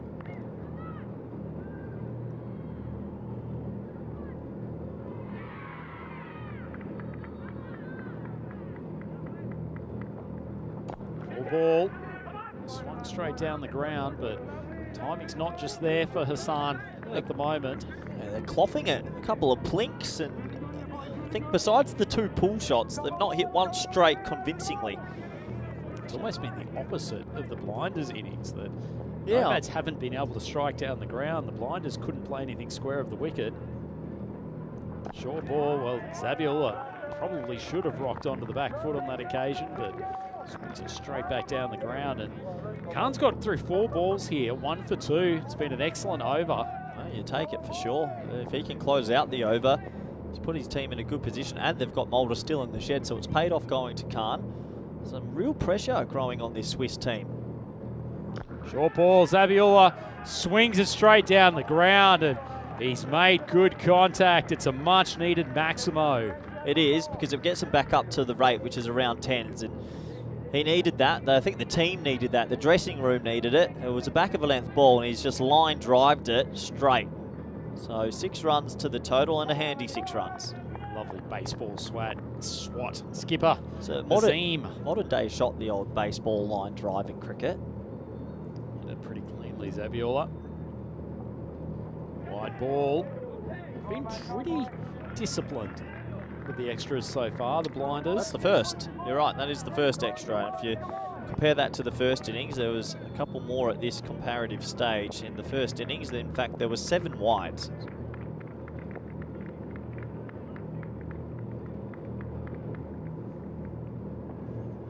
Full ball, just jammed down on it. Manages to squeeze the ball for a single, but that's another pretty good over. And the Nomads continuing with this trend of 10-run overs. They're 40 for 2 after 4. It's one of those innings where, as a batting unit, you're just praying you get that 20-run over somewhere. You get that 21-run over, it pretty much kills it. The longer the Blinders can hold on and get through some of these overs without using maybe Mulder's second, they'll believe they've got a shot here. Still reckon you should bowl him now. I I don't mind Gooch coming back on. Okay, whatsoever, yeah, I think but these are the 2, and get Zabiola facing the leg spin. Certainly more comfortable against the pace. Gooch just drags it slightly back of the length, and another swat shot for 1. Not convinced on Zabiola's techers so far. A couple of swats at it. Ahmed, I've seen before, and he usually hits it quite nicely, but hasn't got going yet. I don't think Zabiola's been wrapped up as a technically superb batter. I think it's more so he's a strong hitter. Probably one of the most consistent 6 hitters in their group. It's an outside edge, it's gone flying down to third man. Will just be a single.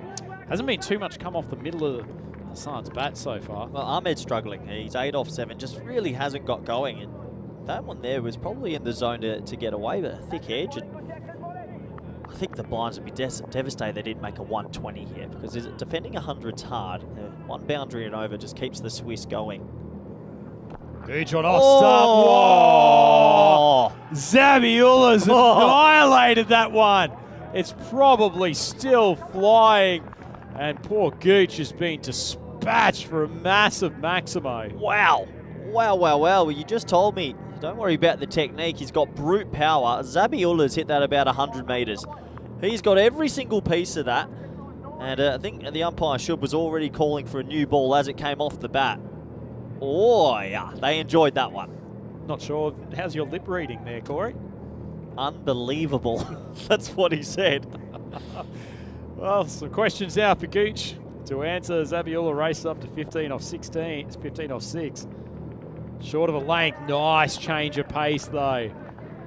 It's a big thing for a bowler, isn't it, Corey? You're going to get hit for a zack occasionally in this form of the game. Yeah, of course, yeah. But if you can come back with a smart ball the next delivery, keep it to a 1 or get a dot, make sure you're just not going for consecutive boundaries. Short ball. That's been smashed as well. Gooch tries to get it upstairs. Clean swing of the bat by Zabiola. What a strike. What a strike, because that was actually so high. I can't believe he's caught up with it. They were wanting that breakout sort of over. This is it. 14 off it with the ball to go. He's done so well to get that away, because that was actually a very good short ball. He got the height right, but credit to the batter to catch up with it. Every over, it's been the bowling side head-to-head, but this over has gone to the Nomads. Last ball. Well, that That one's not well timed, but unfortunately for Zabiola, it does drop short of the fielder. And as you say, that's pretty good over for the Nomads. 5 down, 55 for 2. 55 for 2, and this proving to be quite an interesting game as we welcome you up to the Dream Cube. And good to have Andrew Ryan with us for this one, and you're here for the next 9 days, is it, or so? 9 days of Brno today coming up, Corey, so big time for all the fans of European cricket, but I know how much they love Rutgers on the microphone. It's a rare chance for us to get to call a game together. Yeah, it is, and I'm enjoying this game so far, sort of both teams going to and fro. We've got Zagreb Assassins and Paco Care coming up later. How do you see that one shaping up? I can't wait for that. That is a very even matchup. Sorry, no offense. Actually, the Assassins, I thought, actually put in a really good stint earlier today. Their batting's probably actually better than we expected, and particularly Babu played an exceptional innings earlier on. Just the attacks, probably a lot of medium pace. They don't have that one bowler that can really blow away the top order. Yeah, we'll have to wait and see. But hey, look, we have had amazing upsets. A few weeks ago, well, last week actually, Fatah from Cyprus beat Northerns of England. So it happens on the network. Who'd have thunk it? Khan gets brought on for his second. Full ball. That's pretty easy pickings for Ahmad. I still continue. Where is Mulder? So once Gooch got hit for 15, you had to go to Mulder, because the problem was if you go someone else and this over goes for 15 all, the game's almost dead then, and Mulder then has to bowl the amazing over. So maybe they've missed a little bit of a trick here. But look, game's still on. They just need to pick up a wicket. Definitely need to break the partnership now, because 2 more sixes in this game and it's over. Yeah, start of over 5. My question myself as captain, who's most likely to take a wicket? Because if you get down to the middle order of the Nomads, it's a very different proposition. Swings across the left hand. I think it still happens with a lot of teams still at club level, of course. They think, oh, we need to keep one of our spearheads at the back, but sometimes the spearhead comes on when it's 5 runs left in a couple overs and it's done. So, bit of a misstep, but look, if Khan can get out of this over, maybe pick up a wicket. I won't say it's over just yet. Zabiola 23 off 10. A few question marks from Corey Rutgers early on, but he's answered most of them. Full ball, actually nicely driven, just out to cover for the 1. Yeah, well played.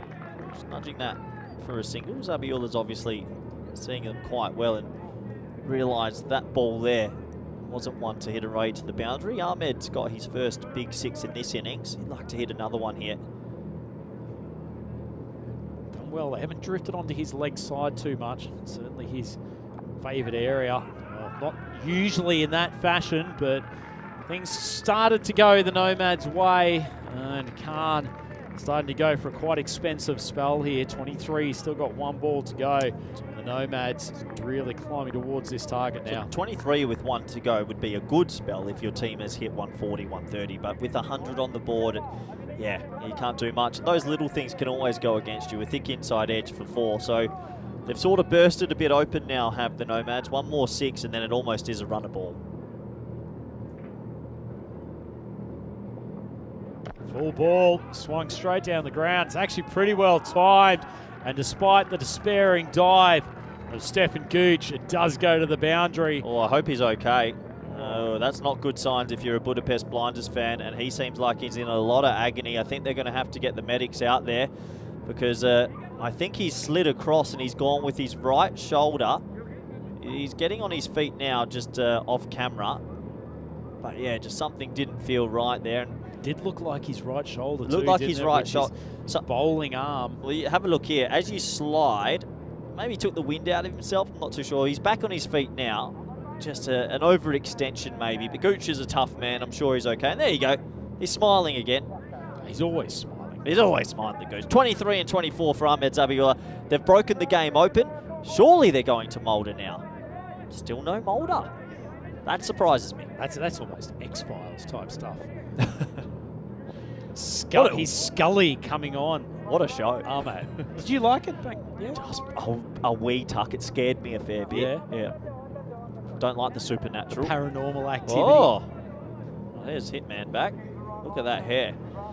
You ever play? Honestly, Hitman's got a different look and the speed's the same. I'm not sure I'm down with the new look. It's a cami with hair. It just doesn't fit my memories of him, to be honest. But anyway, So Ahmed coming on for his second, coming around the Oh, wicket. no. My goodness, that's a terrible ball. Well, that almost confirms game, set, match.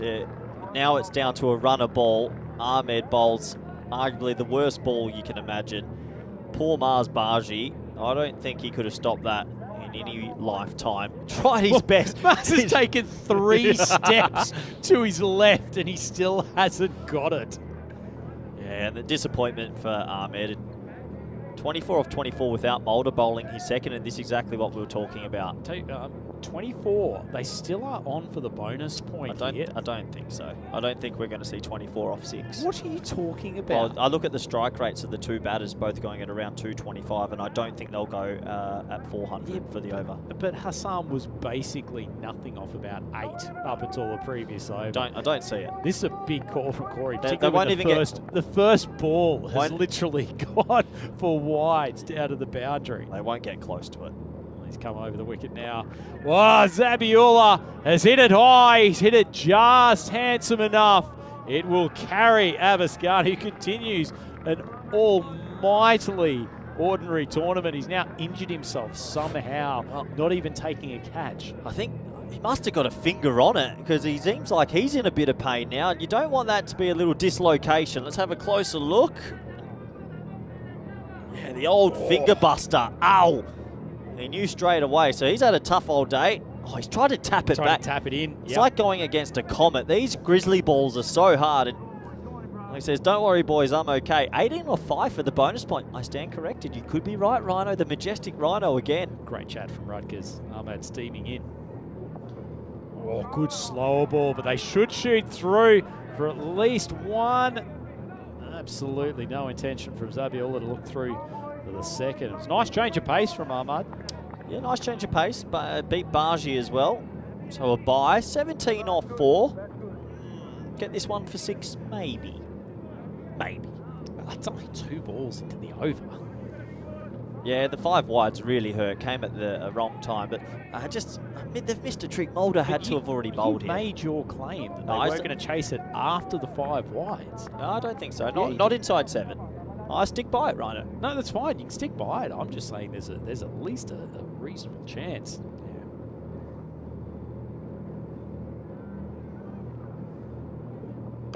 Oh, that's gone high. Not perfectly timed, but it will carry the boundary. And boy, oh boy, my prediction is looking better and better by the ball. That's a Maximo. Ah, well. This is why I'm paid the small bucks. 11 off 3.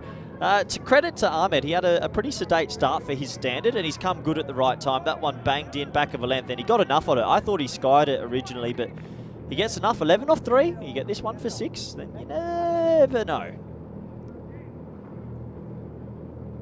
Ahmad suddenly 27 off his 1.5 overs. I always got the feeling he was going to bail out there. He's just sort of ambling into the bowling crease. Looks like he's got potential, just one of those bowlers that's run ups a little bit stop-start. He has a couple little Flintstone steps in the middle as well. Good head of hair, though. There's some good volume around this Group D. Oh, that's been annihilated. Shot of the game from Ahmad. Oh. That's gone up near the car park. Stunning power from the Nomads left-hander. Oh, that's bus bound. That is huge. That is up by the bus, the cars, past the porta potties. That is massive, Do we Rhino. still have the toilet attendant up that Yeah, way? we do. Good luck. That is one of the biggest we've seen in quite some time to clear it up, and they are stoked because, look, this group's interesting. Obviously, there's a lot to play for, and there could be rain around tomorrow and whatnot. They're 2 balls away from getting all 4 points. That would be some sort of response, and I apologise, Rhino. Getting all 4 and also not allowing the blinders, who could be their main competition for that spot, True. to take the 1 point from this game. Yeah, great call from you, Rhino. Oh, Here we go. This is a huge couple of balls. Oh, big swing from Ahmed. No contact. And all of a sudden that means that the bonus point requires a Maximo off this final ball. Told you they couldn't do it, Rhino. Okay, question for you, and I know you don't bowl, but what would you be doing if you're our mate? Going for full slower ball here, spear in the wide Yorker? Nah, to the left-hander, wide hole. Land your Yorker wide. Good luck, young man. Bit of pressure. 5-1. I love the bonus I point. reckon it's a full bunger coming here. Oh, jeez.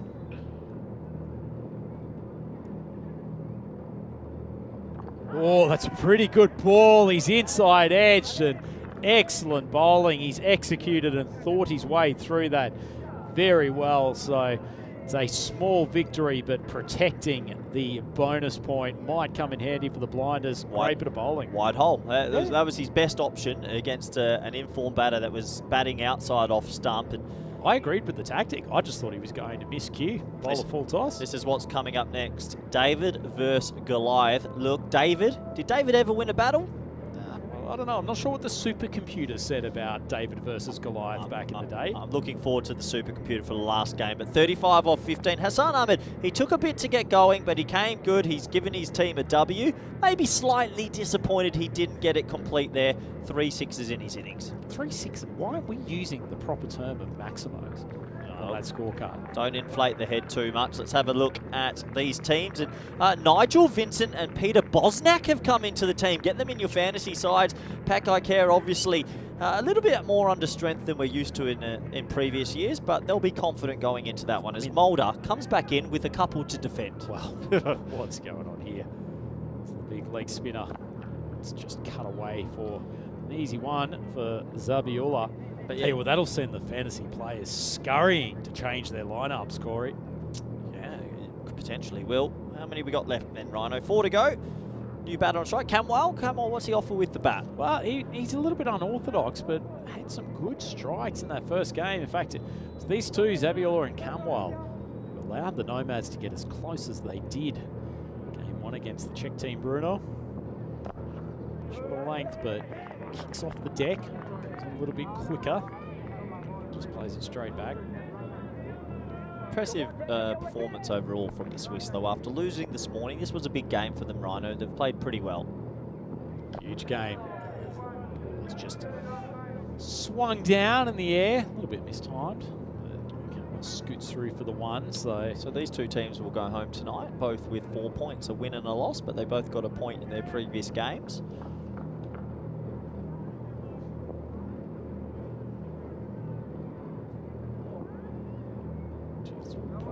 poorer balls that Mulder's pulled out in his career.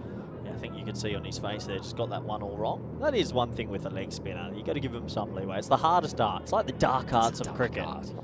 Voldemort-esque.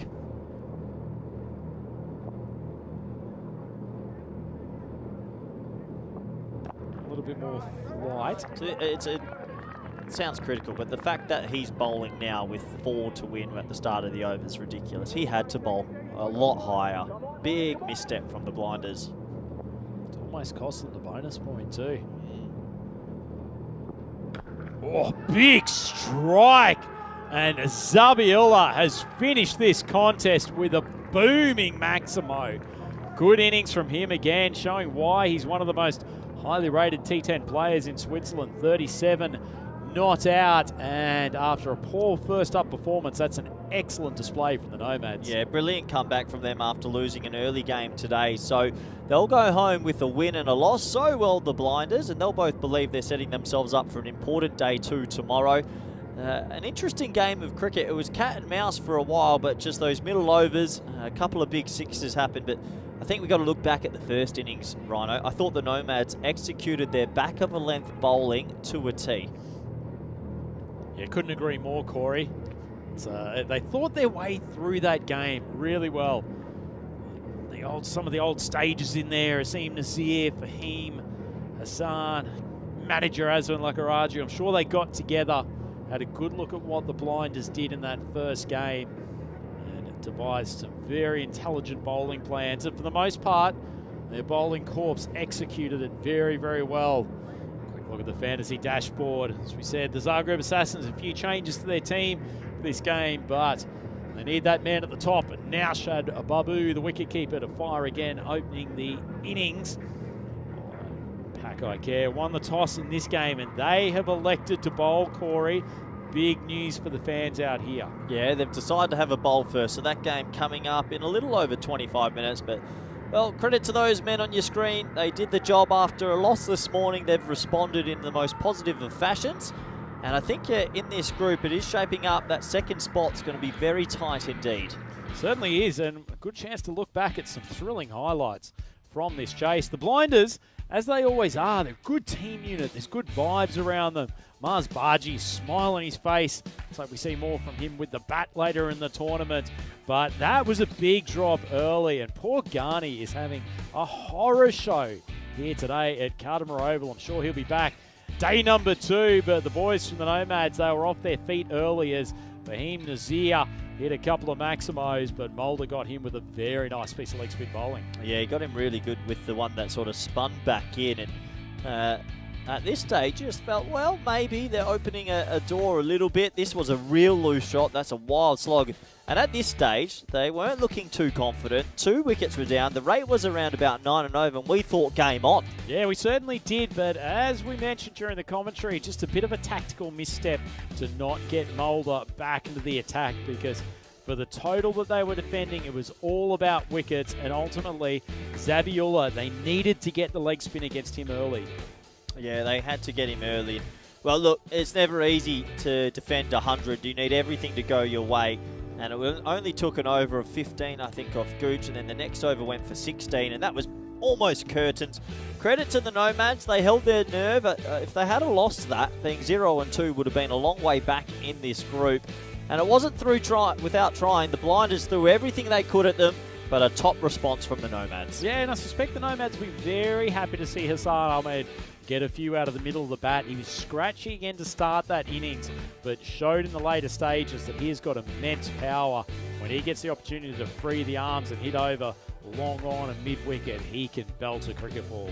Yeah, he definitely can. That was a late wicket in the piece, and that was the winning runs, a massive 6. That dressing room absolutely ecstatic, and you can understand why. It's been a long old day through some tricky conditions, but they get their first win to the 2025 ECL, and they progress a little bit further in this tournament, because I think if you get a win, it's very, very difficult to finish in 5th place.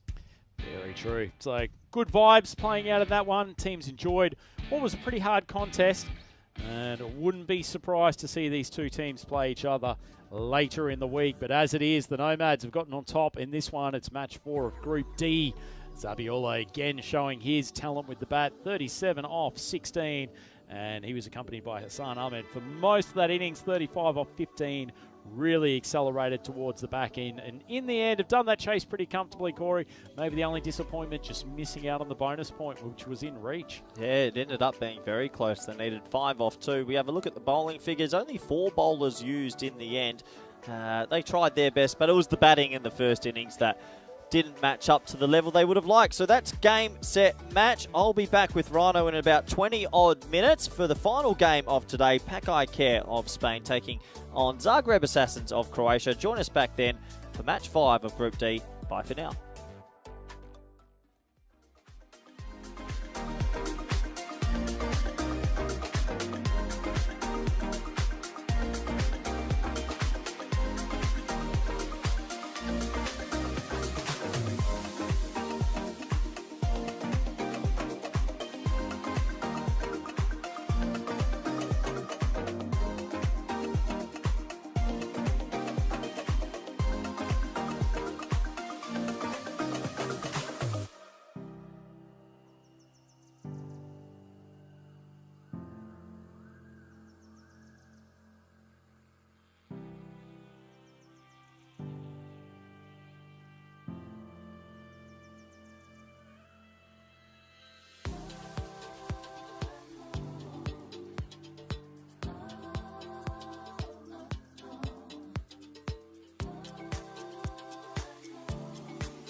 The European Cricket League is proudly brought to you by Dream 11, HCL Software, Rado, La Junta de Andalucía, and Victorinox.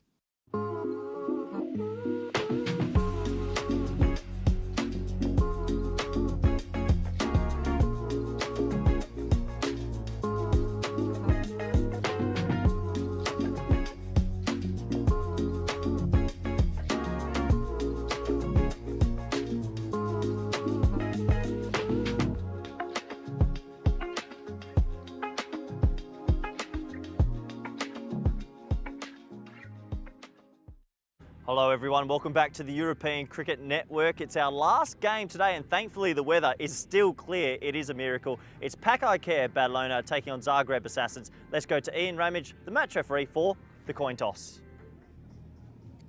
In you go. All the best. Thanks. Assassins, you're the home team. You'll toss the coin. Pakai Care as the away team, you will call. It's been called European Cricket, it's come down European Cricket, so you won the toss. Bowling first. Toss won by Pakai Care, who will bowl first.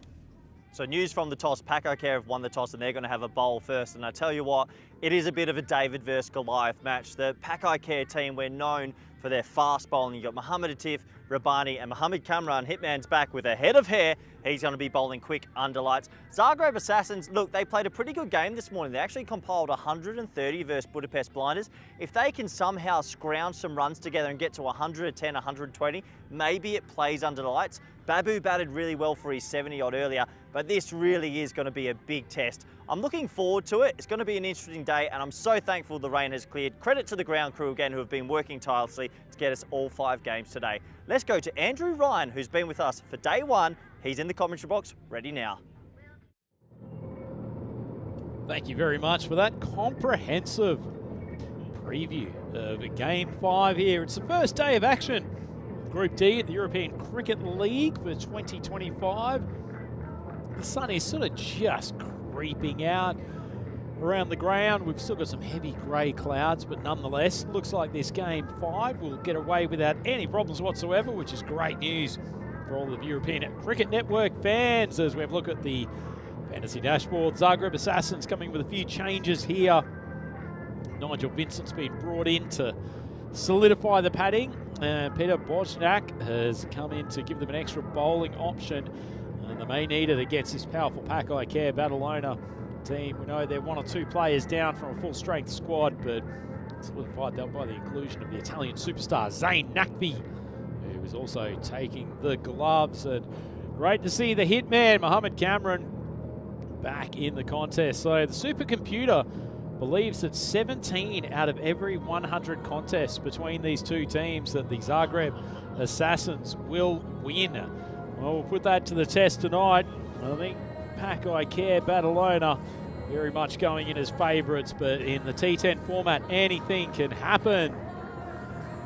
Teams just making their way out to the field. The magnificent specimen that is Mohammad Babar leading out Pakai Care.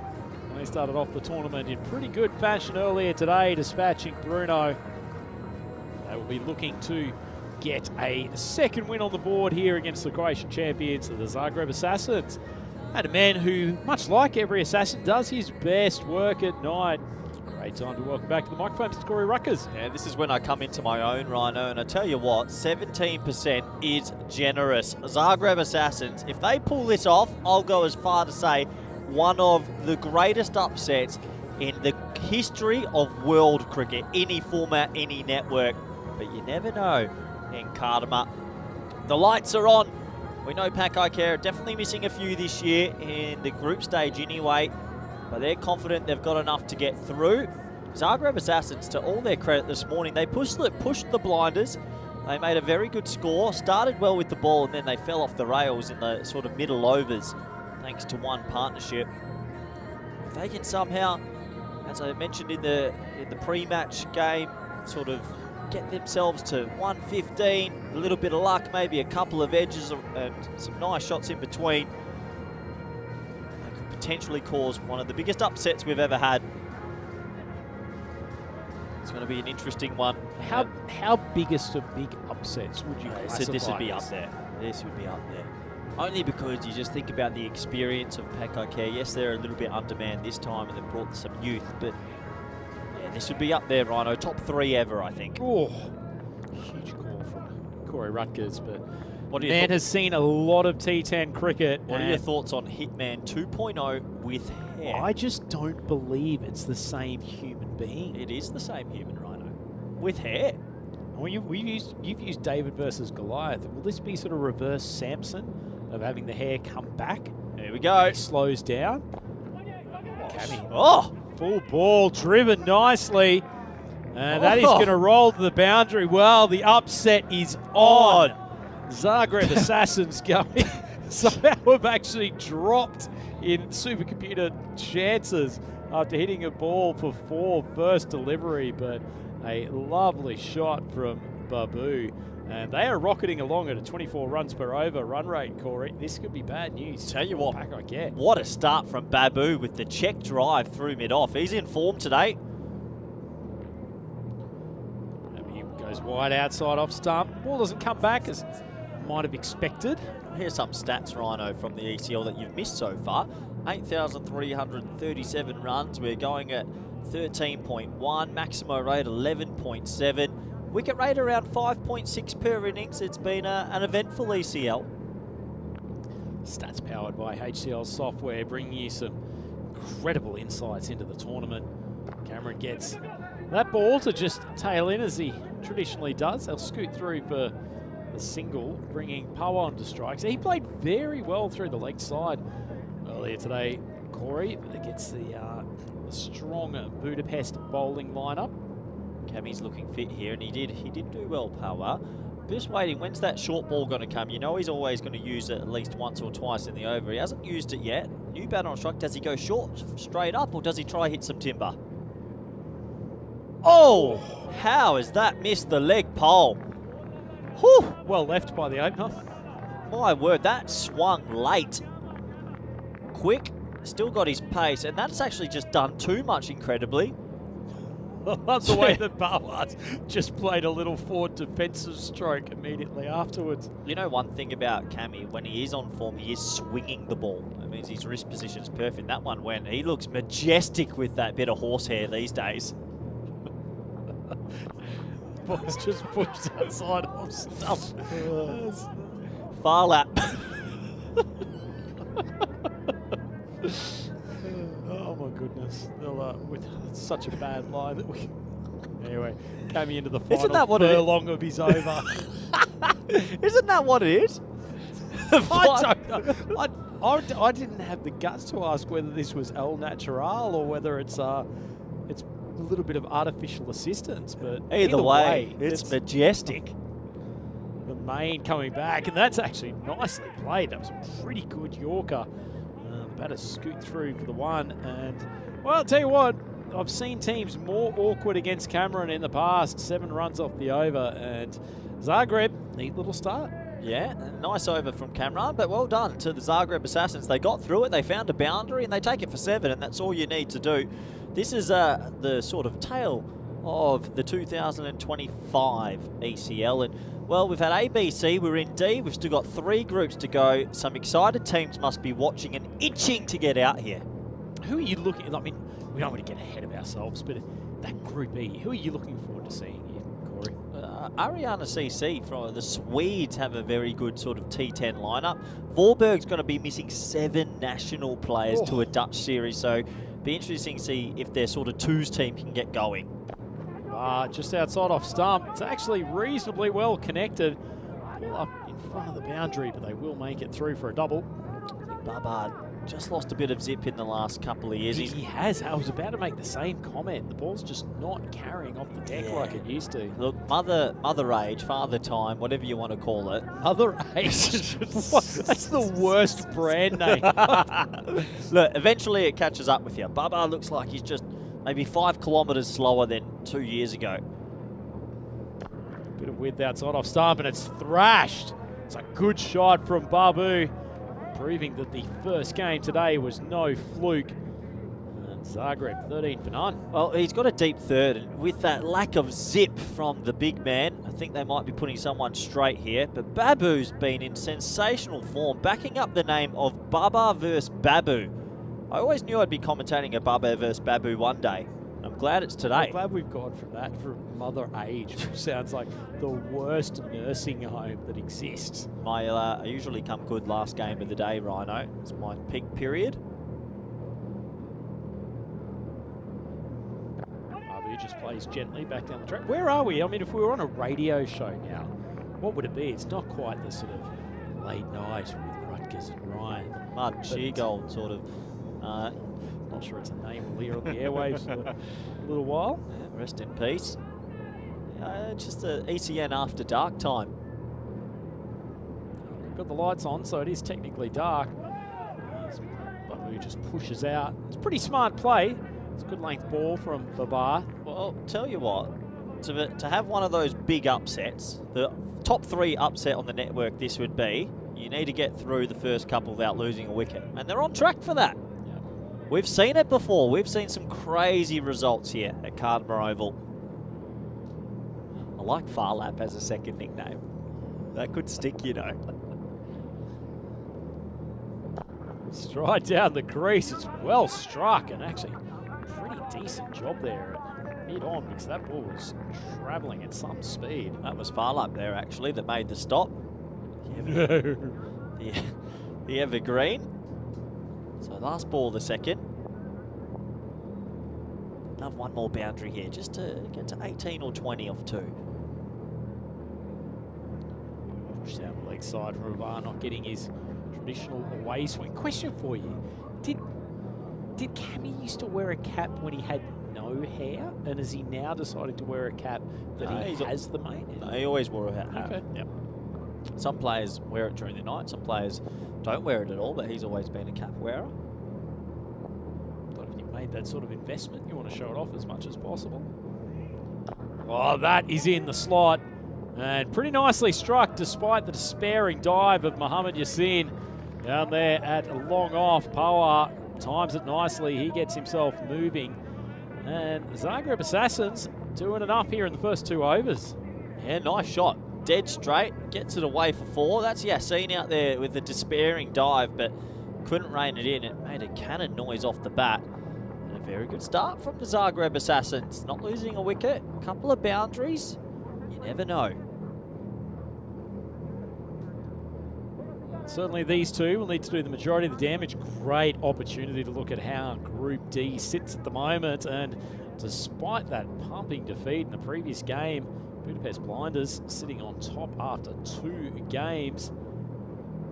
Thanks to that big bonus point win. Their first up contest. Cammy on for the second. It's well played again. Blue just angles the bat. He's been pedestrian between the stumps. I think he's gone. I think it was Power, and I don't know why he didn't run, or was it Babu? I'm unsure. Either way, it's Muhammad Atif the Fizz, who realised he was ambling, has pinged it in, and that looked out. That's a terrible piece of running. We'll see on the replay. I spotted him just ambling between the sticks.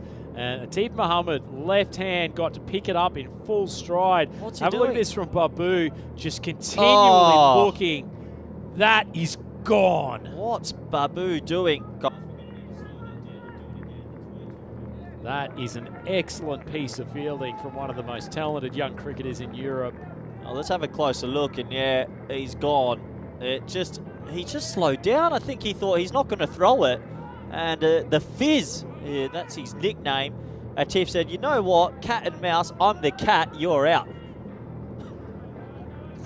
Not sure where to go with that. It's just awful. Anyway, Babu walking off the field. He just whacked himself in the head with his bat. I tell you what, a bit of self-punishment I think is necessary. Such a good batter.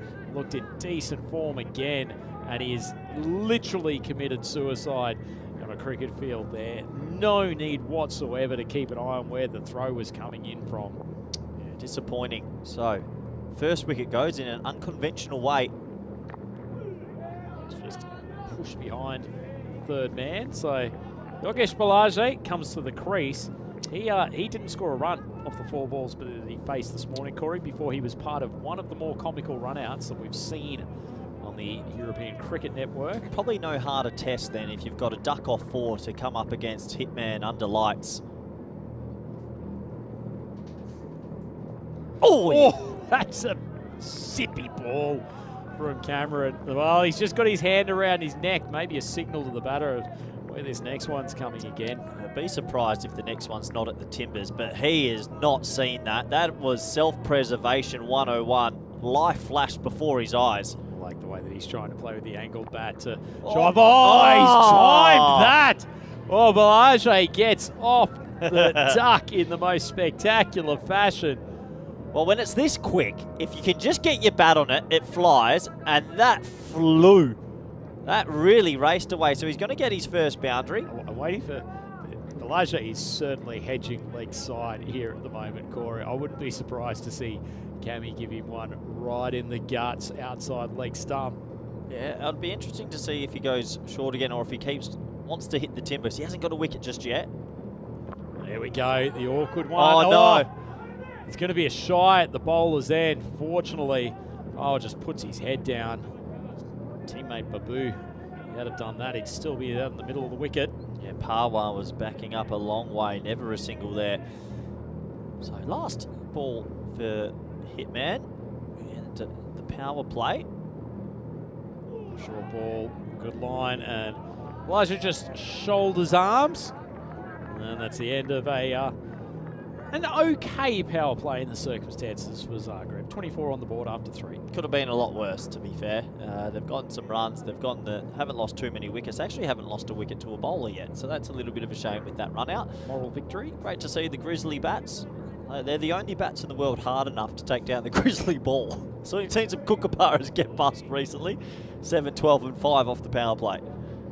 Yeah, certainly that second over, 12 runs was a fairly tidy one. Babar just struggling a bit with his line and length in the early stages. And man, coming on to bowl now, one of my personal favourites on the network, Mohammed Atif. He's a talented young left arm. Yeah, Corey. New nickname, the Fizz. Fizz, did you give him that? No, Max O'Dowd did. Really? Max O'Dowd, he played his first game, and Max goes, this guy is the Fizz. As in Mustafa Rahim? Yes, correct. He bowls the same ball across, left armour, and he was probably the story of the Western Shield. A lot of the Big Bash boys are going back to Australia trying to sign him. Got an agent now. Things happen quickly. The Fizz. Lovely ball. Yeah, things have happened very quickly. It looks like his UK club have come in to sign him, a Dutch club, and maybe he's moving to Denmark for a club there. He has an agent. How many different clubs can you play for in one season? 3 have come in to try and sign him. So he's got options now, and probably going to Australia in September at the end of this year. Jack Wood from Brisbane Heat's going to help sort him out a club. They've become real good friends. What a story. I mean, it's what the Western Shield was born for, isn't it? Exactly a Creating story. Connections. Yeah, exactly a story like that. A couple of questions in the chat asking why Hamza Salim Dar isn't playing for Pankaj Care from a hill. He doesn't, that's not his team. He doesn't play for Pankaj Care. He plays for, I can't remember the name of the squad in Barcelona, but not the Pankaj Care team. That's not off some. This is what's so hard about it. He's got so many variations, some of them more subtle than others, but he could literally go through 6 balls in an over and not give you the same thing twice. Well, during the Western Shield, on a 50-metre boundary, the scores were about 170, 180, and you had Big Bash level players saying, we can't pick his slow ball. He took 4 for 9 and 4 for 11 versus the World 11. Outstanding. So he took 8 for 20 against very big names, and he got Ross Taylor out with his first ball. Handy. And there's the kibosh. Let's not include that in his highlights package for any of the clubs that are looking to sign him. There's the old curse. Gets the bouncer wrong. That's usually his go-to variation. So he'll go slower ball, and then he likes to either jam in a Yorker or go fast and short. Yeah, it just looks like he lost his rhythm on that occasion. That's probably the worst ball I've ever seen him bowl. Assassin's 25 for 1. Big charge down the wicket. Pawar, after one pretty good shot down the ground, struggled to make an impact against this bowling lineup. Yeah, so that's that sort of off-cutter again. He gets it to spin off the deck. And yeah, it was I mean, as a creative batter, Corey, what would you do against Atif? Would you Retire, set up? retire and send out the left-hander. Let's just say you were number 11. Yeah. It's so hard to play. You know it's coming. You know he's bowling it, but we saw pro-level cricketers not lay a bat on it about 8 days ago. And they just said his arm action doesn't slow down. And what he'll do, he'll release his thumb late, but when he keeps his thumb on it, he'll just go full speed and he can get it through. So I reckon this one now might be the quicker one as a surprise. Yeah, it was, and you can see the difference. Big appeal, and he given him class from the Fizz. Rutgers in the commentary box picks it. Pawar gets a little tickle through to the wicket keeper, and that is the icing on the cake of what has been a sensational over from Atif. No, it's not Atif anymore. It's the Fizz. He is the Fizz. He goes slow, slow, slow, rip snorter at the jugular, and he gets it through at pace. The Fizz is back. He's late on that. Great bowling. Probably a bit better than his previous attempt at an on-speed ball as well. No, it's very, very clever, and this is why it worked so well during the Western Shield. He had the best economy out of all 4 teams, and he continues his plight to be the first player on the ECN network almost at 200 wickets. Oh, what a story. double ton. Now, okay, put your coach's hat on. Does he go on speed first ball to dust or off speed? I think it'll be an off-speed ball. Just try to push it about a foot outside of off stump.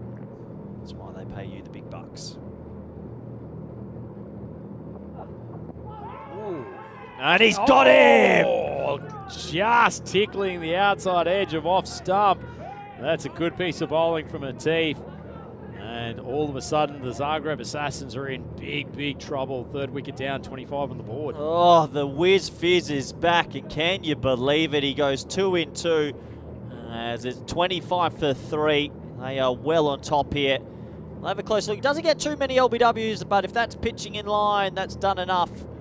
The batter caught on the crease. Yeah. It's a good shout, actually. Really good shout and good decision, particularly with the batter sort of squaring up a touch. It could have looked like it was going to miss the off stump, but that's a really good call from the umpire. So, golden duck for Saran Das. Score 25-3. Mohammed Atif, the Fizz, will be on a hat-trick to start his next over. And that upset looks a little less likely as the players are going to take a little 2-minute break here. Just obviously it's Ramadan, and a lot of them are breaking their fast now. It's something that's not mentioned enough, but these players obviously playing a good level of cricket still throughout this period. Credit to all of them. So I think there's just going to be a little bit of a minute delay while all that goes on. Good to see special arrangements being made. Yes. Be respectful of the players and the teams who are practicing Ramadan. No, you have to do it as well. So that's why there was just a drinks run onto the field. Just full credit to them, isn't it, to be able to play at the level they are. Is the upside for the teams that are impacted by observing Ramadan. It is cooler conditions here at the moment. It's not baking hot, which is helpful, but nonetheless. Here comes a man that also bowled extremely well this morning, Rabani. Short ball just jabbed away for the single. So you've seen a lot more of him than I have, Corey, but getting to watch him from the sidelines in the first game, hasn't he got a delicious change of pace? He's got one of the better slower balls you'll see as Zanko sets up for his first delivery. Yeah, back of the hand slower ball, and he gets it to dip and actually get a bit of purchase off the surface. So the key to his slower balls, he's on speed ball as well. That's quite a big difference. He can get it through at good pace as well, young Rabani. Zanko outside off stump, so the Croatian skipper, the man leading the Assassins this tournament. Good to see him at the batting crease. Rajay still there, 5 off 5. It's David versus Goliath battle, favouring Goliath big time now. The first few overs were promising, but they're starting to fall away. Short ball, swings hard, just light contact out to the inner cover region. Take the one. Yeah, I think that obviously Pakai Care, we've mentioned, are missing a couple of senior players with the bat, but their bowling's still strong and they've got some genuine pace, which is always helpful in the T10 format. Relive back on strike. Speared in, just pushed away, so they're dealing almost exclusively in singles at the moment, Zagreb. Disciplined bowling from Pakai Care. Well, Pakai Care obviously will be sniffing 4 points tonight. They'd like to do that. They'll go home then on 7, top of the table, and with every other team losing a game already, it almost sews up a double chance or early doors in this group. There it is. It's a very, very well disguised off-speed ball. Zanko swatting across the line.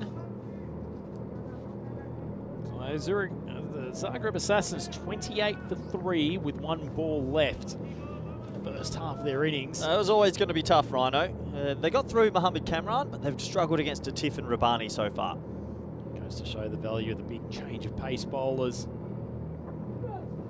Oh, another one. It's caught the wide line. Excellent piece of bowling from Rabbani, and that closes the 5th over. Zagreb 28 for 3, and boy, do they need some fireworks in the second half of this innings. Well, that's the beauty of the ECL, Rhino, as we welcome you up to the Dream Box, the nighttime fixture. But this is what it's all about. Sometimes you have the heavyweights versus more teams that are in the development phase, but lightning does strike, and you never know when you'll get that upset. Yeah, I think we might have been able to carry that off about half an hour ago. Probably at this stage of the game, though, it feels like Pakai Care is in control, I think, to say the least.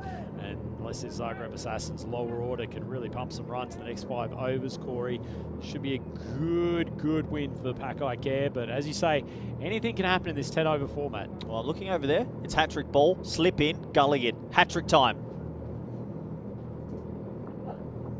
Oh, top edge, wow. It's gone flying over first slip's head. They had such an attacking field in there. Cameron's got a big smile on his face, but probably less so for Atif. And that's some much needed runs for Zagreb Assassins. Well, it was the hat-trick ball. They went aggressive with the gully and the slip, but it ballooned over first slip, so opportunity missed. Handy for Blage makes his way to double figures. He's 10 off 7. A few manoeuvres in the field, going back to a more conventional defensive setup. Big swing across the line. And having to come around for a square leg. It's another direct hit, and Blage had to get his skates on. Pakai Care tonight in the field are looking $1 million, Rhino. Direct hits from left, right and centre. Good bit of fielding there from Bikramjeet this time. He was safely home. This is something else that the Fizz has added to his game. He's going to come around the wicket here, and this is something he's been working on a little bit more. I believe he doesn't really bring the ball back into the right-handers, does he? His action doesn't allow it to. Actually, he's going to come back over. Happens. So we're not going to see it, but when he comes around, it's also very effective, that off-cutter that he has. Attempted a little sweepy shot. No contact from Zanko. Didn't quite know how to describe that, to be honest. I am a bit sweepy, thanks, Rhino. It wasn't really the right option. Credit to Zagreb Assassins. They're giving it their all, but obviously a little bit of a mismatch at this stage. It's a tough job, isn't it? I mean, when you're not facing this level or quality of bowling in domestic cricket, try to step up here in the early weeks of March. Not only just survive, but actually score freely against players of this quality. It's a big ask. Short ball, that's smashed over the top. And Zanko, unfortunately, will not get the 4, but he will scamper back for a second. Nicely timed. Oh, it's crunched. They've gone up to 2% with that shot. That intent there has just made the supercomputer say, hold your phones, you never know. I like that he's sort of walking at him, just mono sort of stuff. How would that be on the Corey Rutgers intentimeter? Yeah, green. Yeah.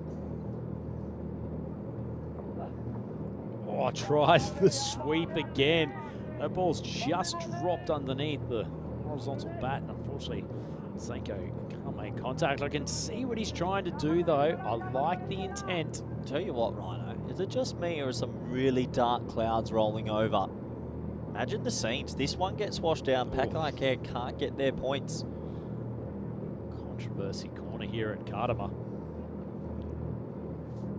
Last ball of Atif's spell. That is just swung late, and Zanko survives to fight another day.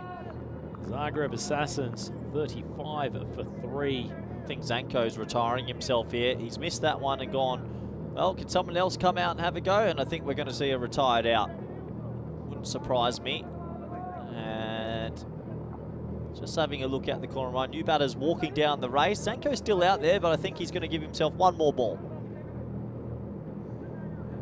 35 for 3. So a Tiff 2 wickets, also the run out. Must be a tiny bit of rain around. It's harder to see here as we see Corey Rutgers has picked it as Zanko goes sprinting off the field. And yeah, that's pretty selfless from him. He actually called for it himself. Said, look, it's not my night. I'm not getting on with it. Let's give someone else a crack. And that's fair enough. You never know who could hit fire. exceptional stuff from the leader of the Zagreb Assassins. Selfless. 4 overs to go here, Corey. What are you, if you're the Assassins, what are you looking for as far as an objective? Well, for me, obviously, I didn't realise relation to Lou Vincent has come out to the middle, so I understand the switch now. And, so this is Nigel. Nigel Vincent. I reckon I'd be a bit twitchy if I'm Pack I Care, because it's actually gotten extremely dark around the ground. The wind has picked up, which scares them. And it looks like the heavens could bucket down at any moment. Keeping some tension out on that field as Rabani steams in. Another one of those off-speed balls. Vincent just swinging away to leg side. Slightly more correct option with his shadow batting immediately afterwards. It's funny how so many cricketers nailed the shadow batting. I mean, he plays a pretty loose shot, but the shadow shot, 10 out of 10. It's almost like in tennis when you get a second serve.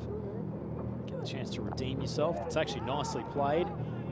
To their credit, actually, nearly every on-speed delivery they've been able to get their bat on. It's the slower balls that they've been missing. Slower balls that'll kill you. It's the hope that will kill you sometimes, Rhino. Good spell again from Rabani. He'd love to pick up one in the wickets column though, wouldn't he? Tight spell, none for 5, halfway through his second. Short ball, and it swung! And it swung powerfully. It's the first boundary we've had the chance to call and get excited about for a while. Pelage, who's sticking it out there. Had a tough start to the tournament, but he's set up outside off stump. He's waited on the slower ball and he's maximised his opportunity. Oh, what a shot from Pelage. That's one for the highlights reel for many years to come. It's head away for 4. Rabani ain't going slow again. This one's going to be a bit quicker. Well, this time he decamps out to the about 7th stump. Leg side. Rabani just pushes it wide of off. Gets the dot ball. Yeah, Rabani, good spell. Might go hunting for a wicket here with his last. Good man to have in these middle overs, isn't he? Yeah, he's effective, very effective. Played a lot of T10 cricket also. Lovely strike down the ground. But it will just be the one. There to the safe hands of Mohammed there at long off. And that's the end of an exciting 7th over, 42 for 4. 42 for 4. Just looking at the mountains in the background, I reckon we're about to get a bit of rain. All day it's threatened. As we have a look at that's coming up tomorrow. Pack I Care taking on Zurich Nomads in the morning. Obviously Brno and Zagreb Assassins in the second game. Budapest Blinders versus Pack Care. That should be a good game for match 8. Zagreb Assassins and Zurich Nomads for match 9. And Brno versus the Blinders to end the group stage. Get the feeling that match 10 could be a pretty interesting one. And tell you what, after the way the Nomads played in game 4, that matchup tomorrow against Pack I Care first thing in the morning. Let's hope Ahmed Cameron gets a good night's sleep because he's facing some good batters at the top of the order as Pelage thrashes another ball out to the covers. Won't reach the boundary, but they will scamper through for 2. Vincent, big dive into, make sure he found his ground. So this is young Jaffa Raza, born in Spain, a young 17-year-old who's been entrusted to be their 5th bowler for this trip. Another left arm over and got a lot of potential, does the young man. You were talking him up in between games, Corey. Tell you what, that's outstanding timing as he sprays one about 4 metres wide of the pitch. At 17, you're allowed to have the odd spray. Good beard, though. Very good beard game for his age. He's a good cricketer. Given your commentary on me identifying youngsters in the last game and then saying couldn't possibly be because of the facial hair, how do you explain Raza? Raza's just got it. It sounded pretty good off the bat, but this time, even the camera team from 2 circles struggling to pick that one up. Scoot through for the one. Right, A little bit of wind coming now, Corey. This has happened before. I've got deja vu here where I warned you about the incoming something, and feel like these dark clouds are rolling over. Pakaiker need to get off this field and chase these runs very quickly.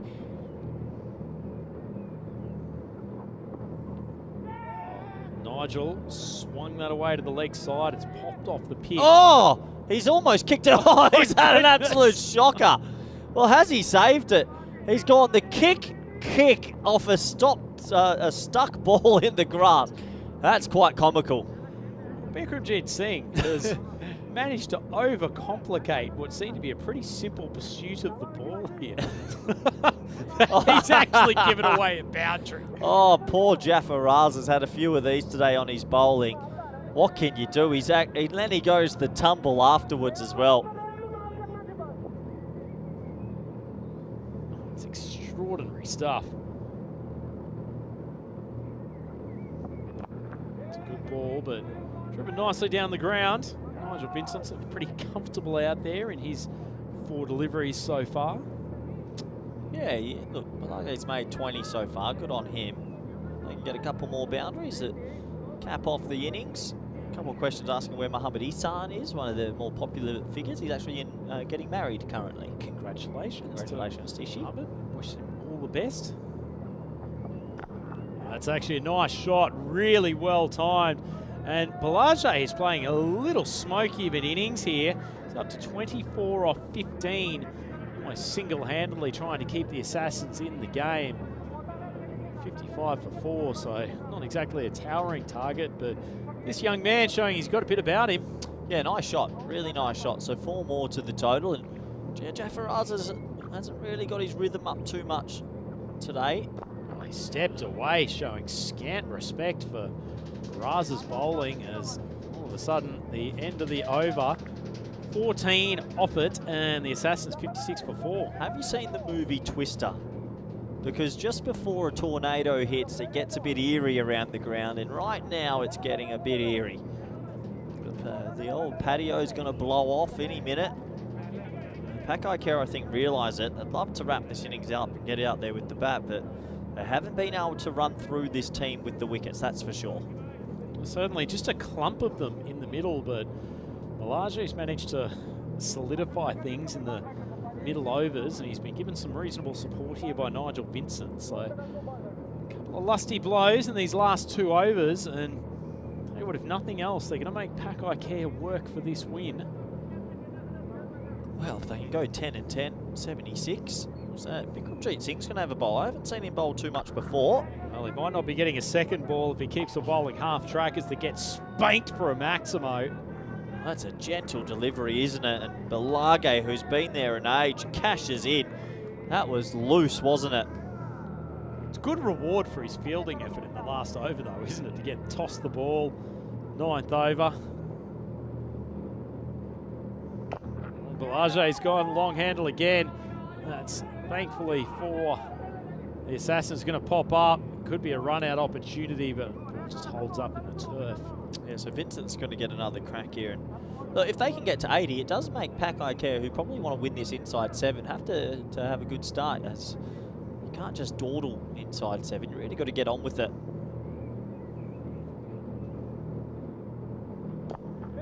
A little bit fuller, better length from him, but nicely driven by Vincent. Yeah, lovely shot, just for the 1. Still a 2% chance for the Assassins. I can understand that. Corey Rutgers getting in the mind of the supercomputer. Ah, it's a good ball from Bikramjit. Well, it was an inelegant piece of fielding from him in the last over, but he's made up for it somewhat with a lovely Yorker. And the danger man, Yogesh Balajee, goes for 32 off 19 balls, and the Zagreb Assassins 64 for 5. Yeah, full straight, you miss, I hit sort of stuff. And wasn't the prettiest of strokes, but he did well to hang around for as long as he did and make a score in the 20s. In fact, ended up, in the 30s. He ended up with 32 off 19, 4 4s and a 6. Just a full straight delivery, and yeah, he almost ends up outside the wide line down the leg side. So goes to show. Good chance, I think, Corey, after excellent innings from Bellage. Really held things together well with 32 off 19. Good time to say hello to the folks in the chat. So excellent to see Christopher Ward there throwing out some detail about cricket clubs throughout Europe. Johnny He, Adnan Tanvir, Pavana Shetty, Kroom's still with us, which is great. Stevie Creed and Steve McVeigh. Great to have you all joining us on the coverage of yet another scintillating day of play here at Cartama Oval for European Cricket League 2025. Yeah, there's almost the faithful viewers that will tune in every ball, every day. Bikram Jid, tough start with the half tracker to open the over that got sacked. Comes back pretty well, ends up with 1 for 8 off his over. Magdalenic out there keeping Nigel company, and they have one more over to do some damage to this Pakai Care team. Corey? Yep. Good couple of overs from Cami at the top. Babar looking a little bit sluggish, but Mohamed Atif probably the best of them so far. Atif and Rabani have bowled really well in the middle phases today. Cami didn't get the wickets he probably would have liked, but he bowled well with the power play. And yeah, the bowling's looking solid. I think they'd like a little bit more from the youngster Jafar Raza. I'm glad they're giving him the last over and not to Babar. Get the youngsters' confidence up, and it could be important for the tournament. A bit of a pacier ball on that occasion. Vincent very comfortable pushing out into the covers as he rolls yet another single, moves up to 8 off 6, so brings Magdalenic to the crease. Let's see what he can do with the long handle. He gets a chance for a highlight, doesn't he? Deep in the crease. He's going to bat out the crease, actually. See if he can get one out the middle, get them into the 70s. Oh, he gets flying. Mistimed ball, the offside. Just going to be the 1 run. Plenty of singles in this Zagreb Assassins total. That's one of those ones you wish you just get that top edge and it zooms over the keeper, the old Baximo. That dressing room obviously know that they're under par, but enjoying themselves nonetheless. Still keep on fighting the Assassins. He's got some good pace for a 17-year-old. He's got a lovely little rhythmic action, and it's very tidy action, isn't it? It is a very tidy Compact. action, and the bigger he gets, the stronger he gets. He's always got a smile on his face. Born in Spain, learnt his cricket in Barcelona. It's a good story, young Jafar Raza.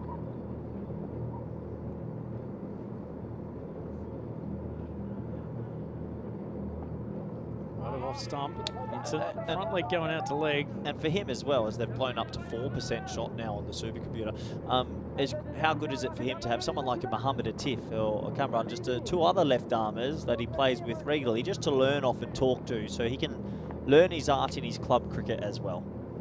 Certainly true. Turning it into quite a grounding for young players, the Pakai Care squad. That's another lovely ball. Look, it looks like he's just getting into his rhythm a little bit more in this over. Corey, ball hitting the keeper's gloves nicely. Well, there's not too many 17-year-olds that I've seen around continental Europe so much, with such a nice long action and decent pace. It'll be interesting to see his journey in the next few years and how much he comes on. Last ball of the first innings.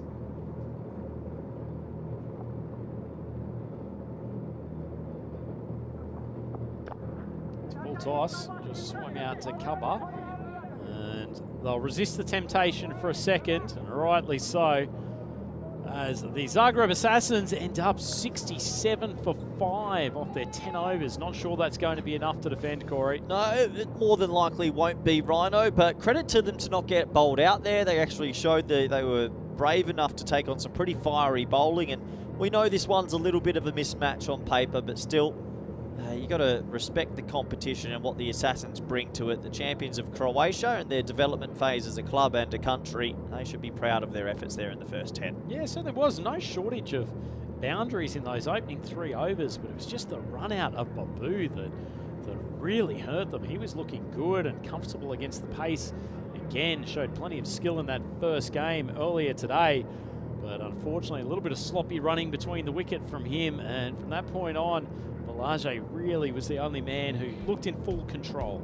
Yeah, I do agree. Balajee did pretty well. Let's have a quick look at the highlights, and as we expected, it was going to be a pretty tough sort of 10 overs for the Zagreb Assassins, but they applied themselves as good as they could. The bat saying brutal, it was anything but that, as the Pakai Care team did exactly what they had to do. Yeah, had to throw themselves around in the field occasionally, but they got off to a nice start. This was probably the turning point. Babu just taking one or two looks at the fielder, and Atif Muhammad fizzes a throw in from covers, and he was caught well short of his ground. Excellent fielding, but diabolical running from a very good cricketer.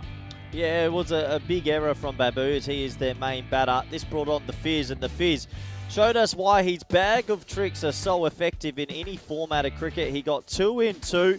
That was dead pudding, and that put him on a hat-trick, Rhino. Certainly did. Couldn't complete the hat-trick, but nonetheless, he was the most impressive of Pakai Care bowlers today, showing why he had so much success against better players in the Western Shield a couple of weeks ago.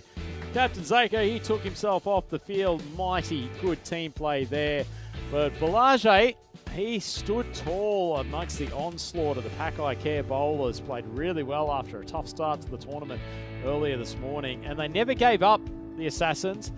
Even that, Vikramjit Singh dragged a half-tracker down, and it was smashed over the boundary, but he soon had his revenge, a nice Yorker, and Balajee, unfortunately, big step out to leg, and he was back to the pavilion. And not big celebrations from the Pakai Care boys. They feel like they've got this one under control, but a brave effort from the Assassins with the bat, and they've certainly done themselves proud against a pretty good bowling outfit. Yeah, absolutely. Not being fully bowled out is a win in itself. Let's have a quick look at the scorecard, shall we? And yeah, it was tough sailing. We knew it would be tough for the team that was sent in to bat, but credit to the number 3 there, Balajee. He gets himself into the 30s. That's something that he'll be able to tell his grandkids about in many years to come. And Zanko, I think, actually should be accredited to. The captain being pretty selfless there and making sure Vincent got a hit. Yep, certainly did. Nigel Vincent looked pretty comfortable out there for his 9 off 10, but they just couldn't find the boundary with regularity, and to be expected against a very, very good bowling attack. Muhammad Atif, the pick of them, with his 2 for 8. Unlucky not to get a hat-trick.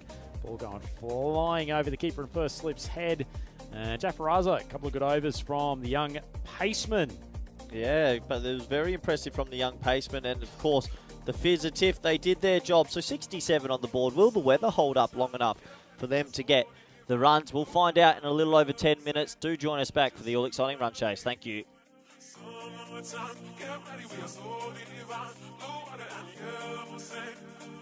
live our dream.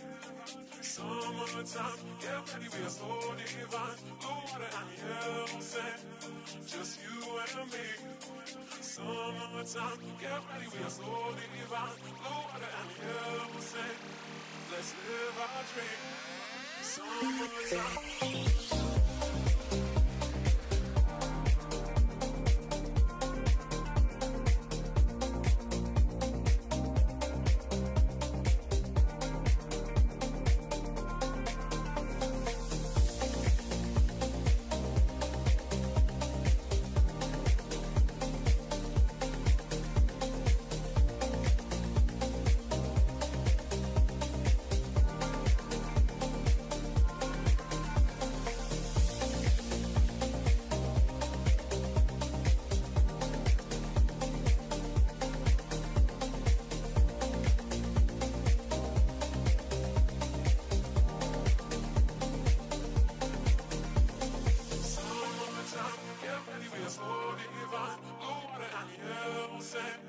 Just you and me. Summertime, get ready, we are so divine. Blue water and yellow sand, let's live our dream. Summertime, get ready, we are so divine. Blue water and yellow sand, just you and me. Summertime, get ready, we are so divine. Blue water and yellow sand, let's live our dream. Summertime.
The European Cricket League is proudly brought to you by Dream 11, HCL Software, Rado, La Junta de Andalucía, and Victorinox.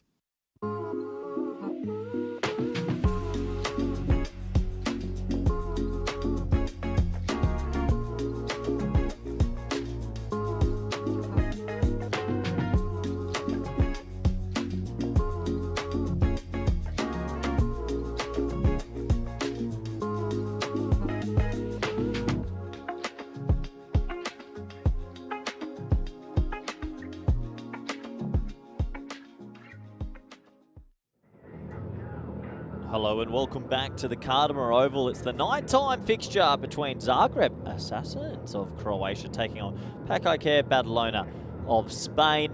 At the moment, it's the halfway stage. 67 for 5 was posted from Zagreb Assassins. Obviously, we knew this game would be a bit of a David versus Goliath clash, and it has proved to be that so far. First innings total of 67 means that if Pakaiker can make 68 inside the 7 overs, they'll get all 4 points. And if Zagreb Assassins restrict them to 46 or less, that would be something to talk about for many years to come. We're almost set to go in the second half. Warm welcome back to the viewers, wherever you might be watching from. Been another long day of cricket on the ECN universe. But thankfully, and quite incredibly, we've been able to get 5 full matches in today. I know last night before the head hit the pillow, had a look at today's forecast, and it was an 80% chance of rain in Kartama, and somehow it has missed us completely. We have been able to get every single over in, so a little bit of luck went our way today, and hopefully it stays like that for the next few days to come. As these players make their way out to the middle, it's going to be Mohamed Baba and Mohamed Yassin who will open the batting, and they'll look to do this pretty quickly, you'd imagine, with a little bit of rain around and also the opportunity to get all 4 points. As I welcome back good friend and co-commentator Andrew Ryan. Well, we had an 80% chance of rain today. It didn't happen. We had a 17% chance of the Zagreb Assassins winning this game. Didn't happen. The supercomputer. Don't want to write it off just yet, but they've got a fairly mountainous task in front of them, trying to defend a target of 68 after they ended up 67 for 5 off their 10. They were powered somewhat by Yogesh Bataje with 32 off 19. Well, I'll give you this, Ryan. I'm just checking my weather app, and I think I need an update, but it's telling me in 5 minutes' time it's a 100% chance of rain. 100%. Not 90, not 99. 100% chance of rain in 5 minutes. So I don't know if meteorologists are paid to be wrong, but I'm expecting some rain any moment now. Is that for the Kartama microclimate? It must be the drones that Daniel Weston has somehow put above the ground to protect us. If I'm Zagreb Assassins, I'm not too sure if I'm bowling the first 3 overs too quickly. Eat the clock up. They haven't got too many guys who come in off an extended run, to be honest. It's a relatively medium pace attack. Oh well, bowled with some zip earlier today. A little bit of movement off the seam. He's directing his field. They've currently got a man out of deep, it's a slightly straightish mid-wicket, more cow corner. Is being brought into the infield and pushing another back out to the deep extra cover position. So set to go. Power, first ball to Mohamed Baba.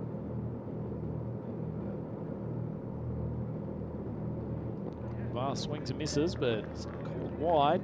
Good way to not eat the clock up as well. It's not a legal delivery. 18 balls will determine this game almost.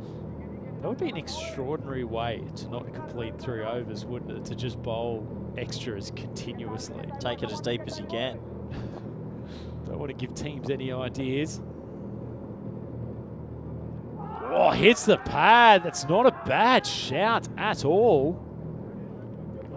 There was a little inside edge on that. Unsure, but they were confident, the Zagreb Assassins. I think Baba selling the story. It was that high. It wasn't that high.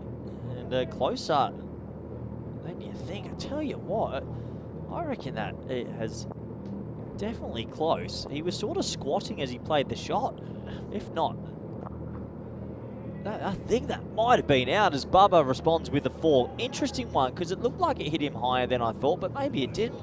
Well, he's still rubbing. He's selling the story. Not sure you need to do that, Mohamed, now that you've hit a 4 immediately afterwards as We see the imposing head of Mohamed Cameron. There he goes, one of the true characters of European cricket.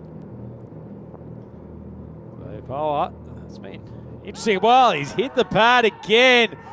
That time the finger goes up. That's two pretty good shouts against one of the better batters in European cricket, and Pawar has got the Assassins off to a fantastic start. Back I care, 5 for 1. Well, dare to dream, dare to believe, and that was plump. And Pawar gets it on left. Did it look like it stayed a little bit low? Certainly did, Corey. Good observation. Bubba just falling across one, and yeah, that's just out. That is just out. They knew straight away, and Bubba goes. He hasn't looked too fluent with the bat today, and well, the score is 5 for 1. What was it you said earlier today? Mother age catching up. It can happen. It can happen, Rhino. Oh, the poor cousin of Father Time. It's a good early start. Bowled, as I said, bowled well in the first game today for the Assassins. Pawar, he's a talented cricketer, and he started off well again. Gets a little bit of movement off the deck. Certainly be happy to see Babar could have ripped through this target. He got to face 3 overs, and well, the man who's more than capable of tearing apart bowling attacks, Zayn Nakbi, coming to the crease. Oh, beautifully swung over the leg side. Pawar just loses his line of touch. Lovely timing, and that's the first Maximo of the innings. That's how he started in the first game today. He hit a 6-over point, this time a 6-over square leg, and he's an important player this trip at number 3. We know that they're very, very reliant this tournament on their top 4 pack I care. A lot of batters missing in their lineup, so they've gotten one big fish. If they can go bang, bang, you might be dreaming big. Oh, he's done it! What an absolute seed from Pawar. Brought the big in-swinger, curled past the flashing blade of Zayn Nakbi, and that is a huge dismissal. The Spanish superstars, 11 for 2. Well, he's got that one to come back in. It swung late. Pawar's got it on a string. 11 for 2. What do they need to be on 3 overs with Duckworth-Lewis? All of a sudden, all permutations are on the table. That came back. Jimmy Anderson, eat your heart out. That is one of the seeds of the tournament. Sensational stuff from Pawar. Oh, you've got to enjoy that.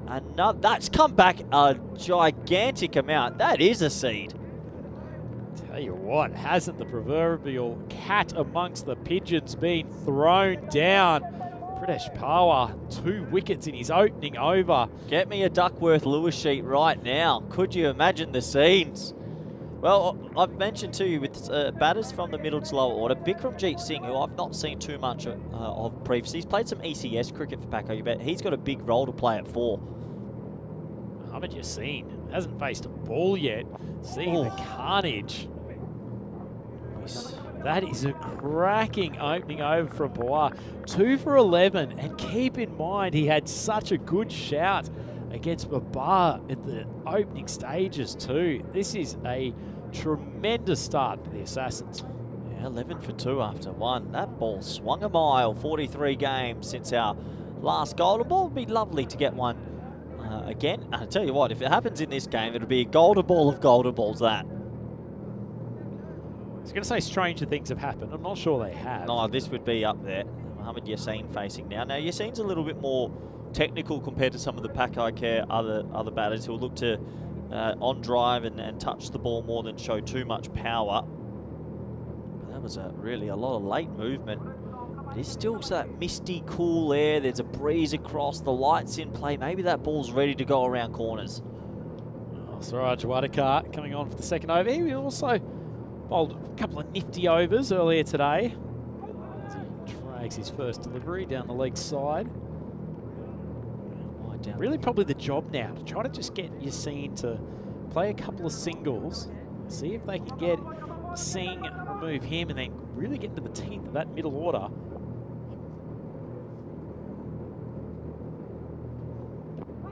Hit on the pad, probably just swinging down the leg side. But nice ball, still a bit of movement. They've got that pace where it's just going in the air a bit right now. It's a bit of cross breeze too. Yeah, it's a bit of cross breeze. It's gotten a bit cooler, And they're getting late swing. That one's going down the leg side. But they're just getting that ball to go around a little bit at the moment. Create a few nerves for Yassine. He's an experienced customer, but you see curl in the air. He's just tried to cut that late. Look at the activity from the bowler. He's refusing to let any of the 2 or 3 fielders within the vicinity get near that ball. Well, the supercomputer's gone into hiding because it doesn't know what to predict right now. The ball is zipping around just a bit. They've got a fragile middle and lower order this time, Pack. Okay, you add 2 wickets on the board. Uh-oh. Big swing out to the leg side. Oh! Has he got it? He's taken the most extraordinary catch you might ever see. Yassine has hit an absolute bullet out to deep mid-wicket. And that is an unbelievable grab from Pradesh Power. Not only is he knocked over 2 of the best batters in the team, he's just taken the grab of the tournament. He's just knocked himself out and he's getting a back rub for his trouble. Touch him, boys. Touch him because he is God right now. Yassine has mullered that ball, Rhino. How has he caught that? Unbelievable stuff. You can see he's taken it on the 3rd grab. The hands have gone up. That's unbelievable stuff, Corey. Oh, and he's just getting a back pat for his trouble. The boys just want to touch him. I want to touch him. Yassine goes for a globe. And can you believe it? The Zagreb Assassins have them 12 for 3. Corey, the supercomputer, you do not doubt it. It said 17% at the start of this game.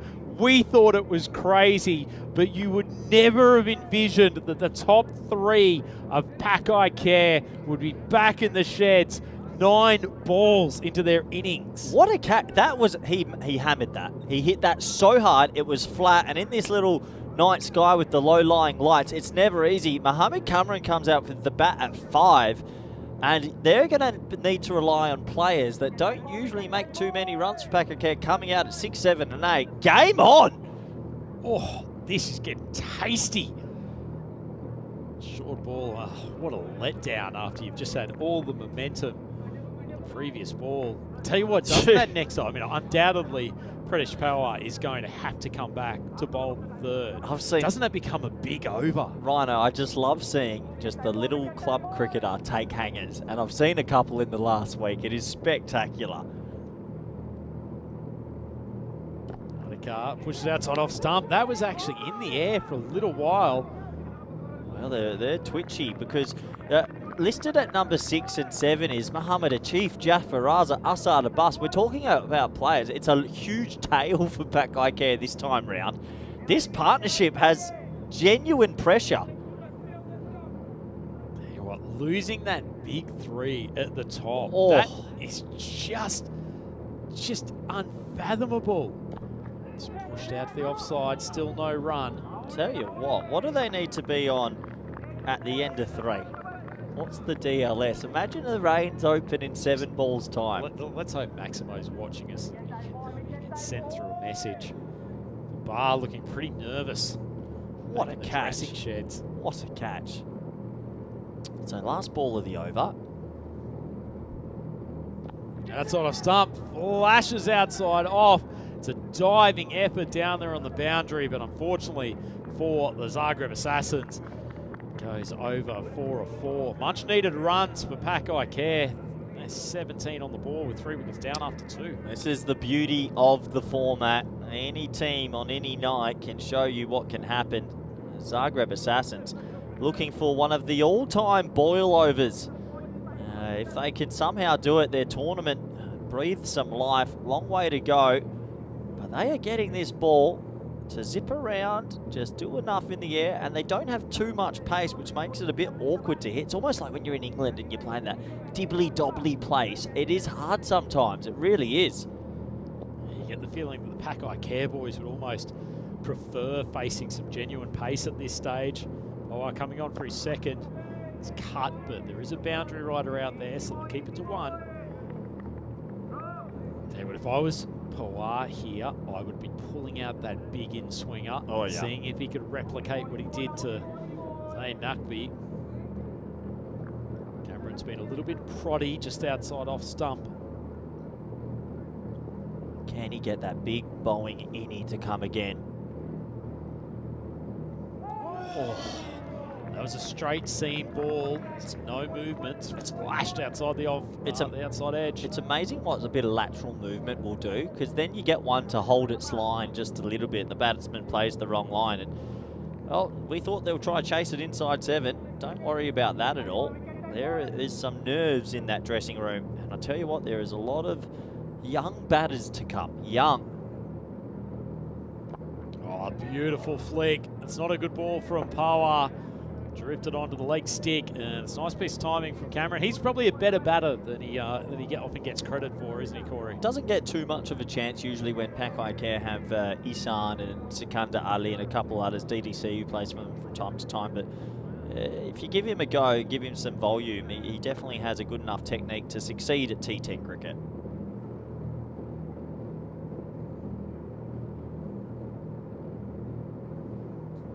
Big step up. Tell you what, that was not that far from the outside edge again. He's got that one to go away. He's genuinely getting it to go both ways, which is quite remarkable. A bit of Jimmy Anderson for the Zagreb Assassins. That one swung late and it went away, not in. Still a long way to go to this target. 46 off 44, so it's just over a run a ball, but it's the wicket columns that are the most concerning. Outside edge just flashed past again. So 3 times he's managed to beat the bat. We haven't seen the big innie come out. If he bowls the big inning here at Castlesham, he's the greatest bowler I've ever seen. He's just getting to zip about. And imagine if the heavens open up now. I don't have any sheets in front of me, but they must be ahead. Tell you what, imagine if the Assassins had another 20 runs on the ball. He's really getting it to go late. It's quite impressive. Final ball of the spell. No one zeroed in it off stump. Cameron just pushes. They'll take the 1. So 23 for 3 after the power play. Corey, who would have predicted this? Well, I didn't predict it. I don't think many people would have, but credit to the Zagreb Assassins who are fighting. They said, we didn't have too many big overs, but neither will you. They're only going at 7.67. Question for the Assassins though. Their opening pair with the ball, pretty good. Need some of those supporting bowlers to step up. There's a long way to go in this game.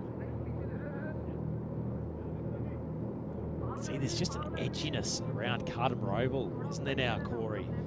We're under lights, the conditions favouring the bowling side. A few nervous-looking bodies. Well, it's a Pakai Care dressing room. It's a young dressing room this time around, and there isn't too many senior heads to come in that batting lineup.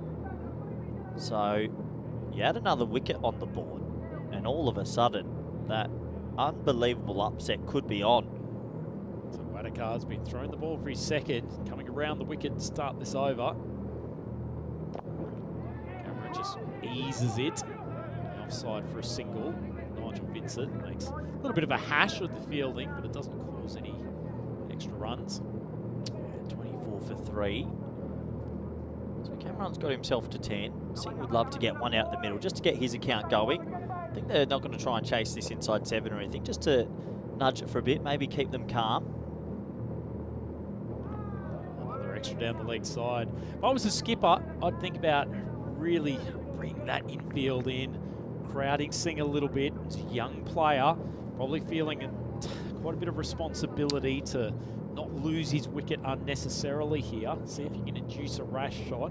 Yeah, don't mind that. That's a fair call.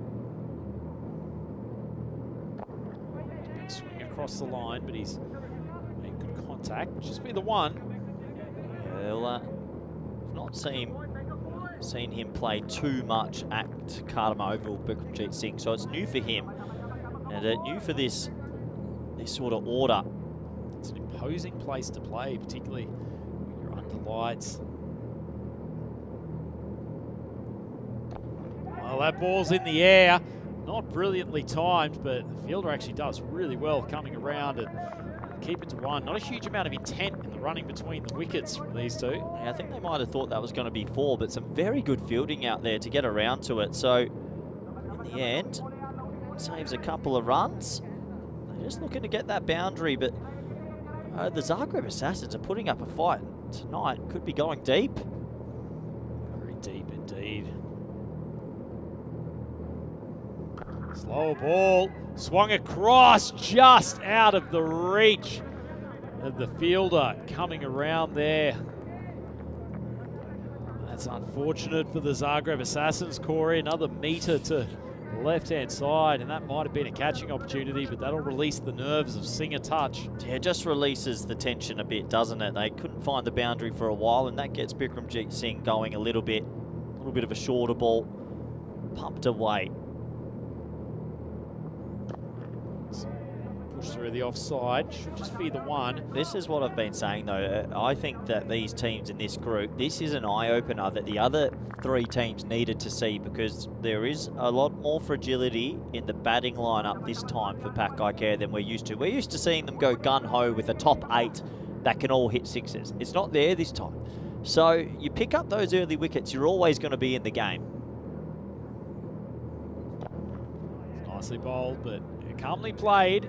Cameron's actually playing a pretty good knock here, just doing it in singles, but it's really all they need. Pakai Care, 4 overs down, solidified a touch, 33 for 3. Yeah, I just think Mohamed Kamran's thought, you know what, let's just shut up shop a little bit and not offer too much, and Bikramjit Singh will be the more aggressor. But yeah, 33 for 3 after 4. I don't think anyone called this or saw this coming. Credit to the Assassins. They've certainly shown themselves to be a bunch of fighters, and they've turned to Anthony Razmilic to come on bowl, the 5th over the innings. It's really the key now, Cameron, isn't he? Yeah, Experienced customer. He won't panic. Well, you never know. You never know what pressure does. Razmilic's first ball.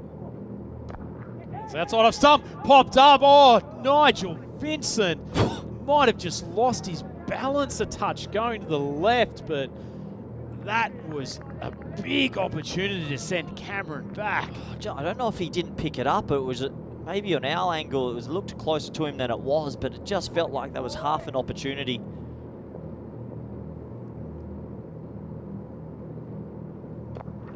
Razmilic, the little outswingers, just proving difficult to get away here. It does feel like one of those scenarios where they would prefer the ball coming on than this sort of pace with a bit of movement in the air. And, well, a little bit of a smile there, but there'll be nervous smiles if you ask me. He's gone for that wide of off-stump line just a bit too aggressively on that occasion. Proving difficult to get away, taking pace off the ball. Canny decision from the captain, veteran Zanko. He's an experienced cricketer, marshalling his troops well. Oh, they rued the fact they didn't hit 100 here, Rhino. A good full ball right in the block hole. Driven for 1. Just holding on, just doing what they need to do. 1 wicket. 1 wicket, bring one of the youngsters out here. He could yip up a little bit. Credit to the Zagreb set. No one could have seen this coming. That's nightmare stuff, isn't it? Just a floaty ball outside off stump, and Cameron gets away again. Desperation dive. He saved that. It's an exceptional piece of work in the field. Oh, they're going to have to double check it. It's a 10 out of 10 effort. I'm not too sure he reined it back in. Maybe he did. Let's have a closer look. Gutsy stuff from Sarun Das. Oh, it's close. I reckon he's pretty close to saving that. Have a look here. Oh, I don't know. That view's good, but it's very tough to tell. I'll have to slow this one up a lot more. I think he does it. I mean, he lifts his chest.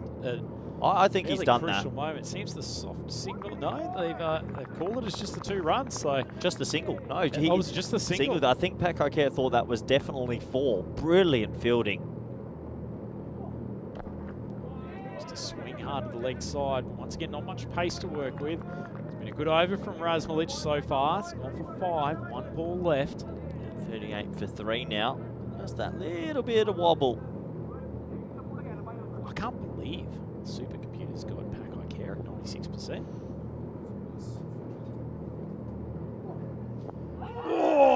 not that far away. Decent appeal from Raz Milic. Tell you what, if that have had the late outswing that he's got on the rest of the deliveries, might have been mighty close, but in the end, Paco Care, 5 overs gone, and the Spanish superstars, 38 for 3.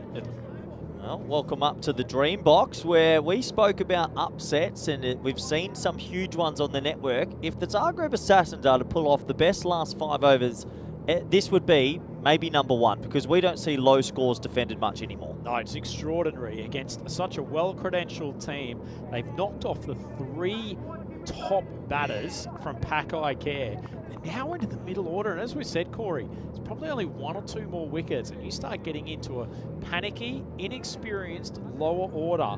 This could really turn out to be a thriller, and who would have picked it? I think 1 more wicket, this game's alive, because, yeah, we're talking about some youngsters that have probably not batted at Kardama Oval before, and under lights, it's a totally different thing when you're batting under lights here. So, credit to Zagreb, 1 more wicket, Rhino, and we could be on for one of the greatest finishes ever. Yep, absolutely.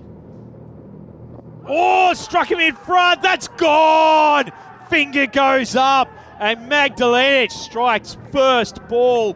Vikramjit Singh has looked uncomfortable for his stay at the crease, and that's another huge scalp. Paco Care, 38 for 4. Well, it's full, it's straight, and he falls across himself, and now we do get into some players that are not known to bat at Kardama. They have a very thin top order, Paco Care.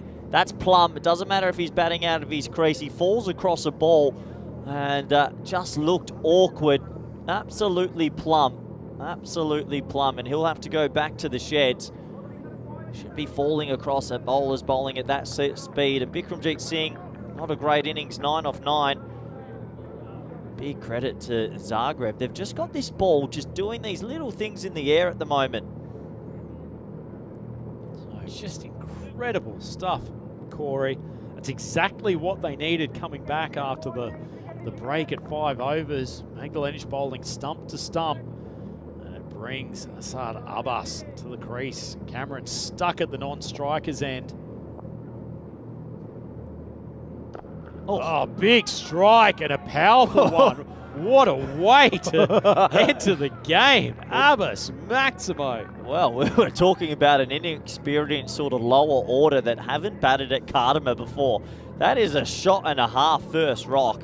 Over extra cover, he pumps it away for 6, and, well, any boundary steadies some nerves. They've still got to do something massive here, as I said, but what a shot from Abbas first ball. It takes it down to 24 to win off 28. Oh, inside edge has just missed leg stump. Good response from Magdalenic. Well, that's the thing. I think Cameron's probably going to try and bat through, nudge the singles, but maybe these younger fellas, the younger generation, they're brave, and they're just going to go at it. Certainly are. Abbas, he's not going to get tied down. It's been a good over so far. Aaron goes for the big swing. Tight call on that wide line. Magdalenic thought he'd got another dot ball. No, just outside the wide line. Only just, though. There's the freeze frame. Tight.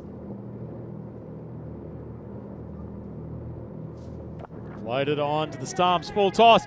And he's dropped. That could be the game. Unfortunately, Raz Milic coming in from the boundary, sprinted to the ball that probably would have carried comfortably to him. Could have had Cameron out, and as it is, that ball has rolled away for a boundary. That could be the moment, Corey. It's a big full toss, and his eyes lit up, but he clothed it. He didn't get it out the middle of the bat. And in the end, it's a dropped catch. And those boundaries really sort of stemmed the tide a bit. 40s. That's drilled again to the outfield. He's taken another screamer. Oh, what a catch, Rhino. He's come charging in. He's dived forward. He's done a cartwheel, and he's taken a 10 out. And what is going on tonight? Power has somehow become the world's greatest fielder in this contest. And after Milic has dropped a relatively gettable chance on the other side of the field, Cameron gets another full toss. hits it, probably would have booked a boundary, but as it is, Power's taken a sensational grab. What athleticism. Hey, Jonty Rhodes is lurking at deep cover. Look at that, the boys are fizzed up. Zagreb Assassins are fielding like a team possessed. He hit it well. There's a deep extra cover, but to dive forward and catch that underlights, what a catch. Unbelievable. Hasn't he had a game? Power. He's taken a couple of wickets, a few of the biggest names in the tournament. Well, he's taken probably the 2 grabs of the tournament. This is how thin they are. Mohamed Atif, who's usually a number 11's out there in batting. He's not a traditional batsman at all, and they are still a bit twitchy. 51 for 5 after 6. Oh, we come back to it, Corey. If they were chasing even 85 here, you would probably have Zagreb on top at this stage, and this is a long way from being over. Yeah, I mean, no disrespect to Mohamed Atif. He's a number 11 traditionally. Jafar Raza, Moksham, Khalil Ahmed, Rabbani.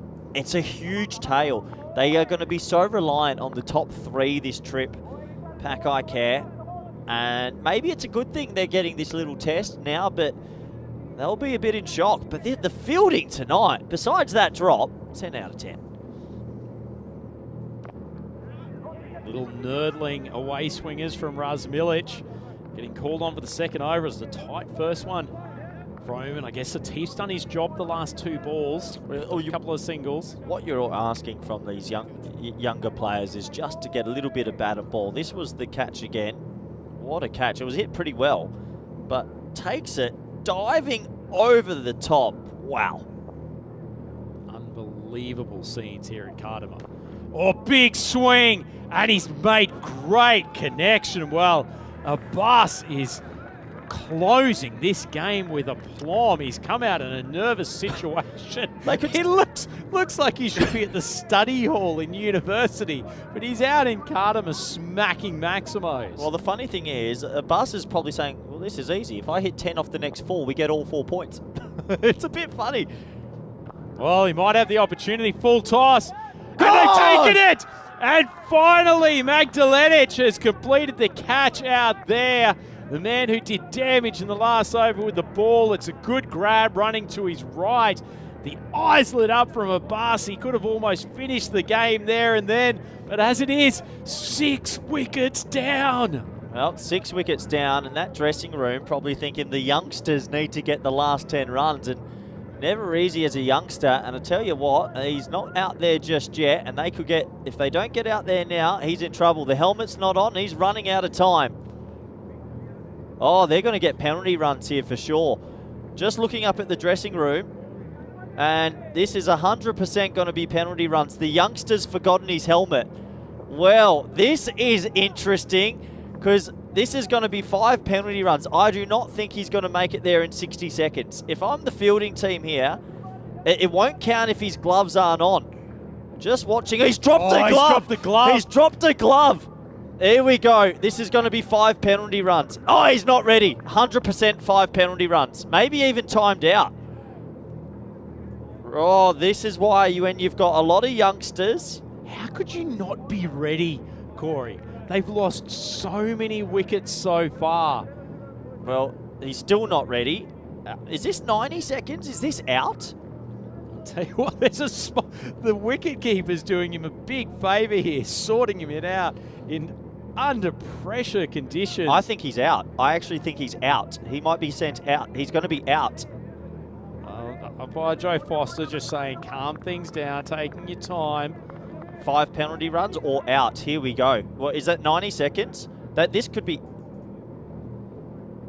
Well, I didn't see a signal, but is that 5 penalty runs? It is. So they're chasing 73 now, not 68. It's been given. So all of a sudden, oh, this is why when you have youth sitting there, he wasn't ready. He didn't know what's going on.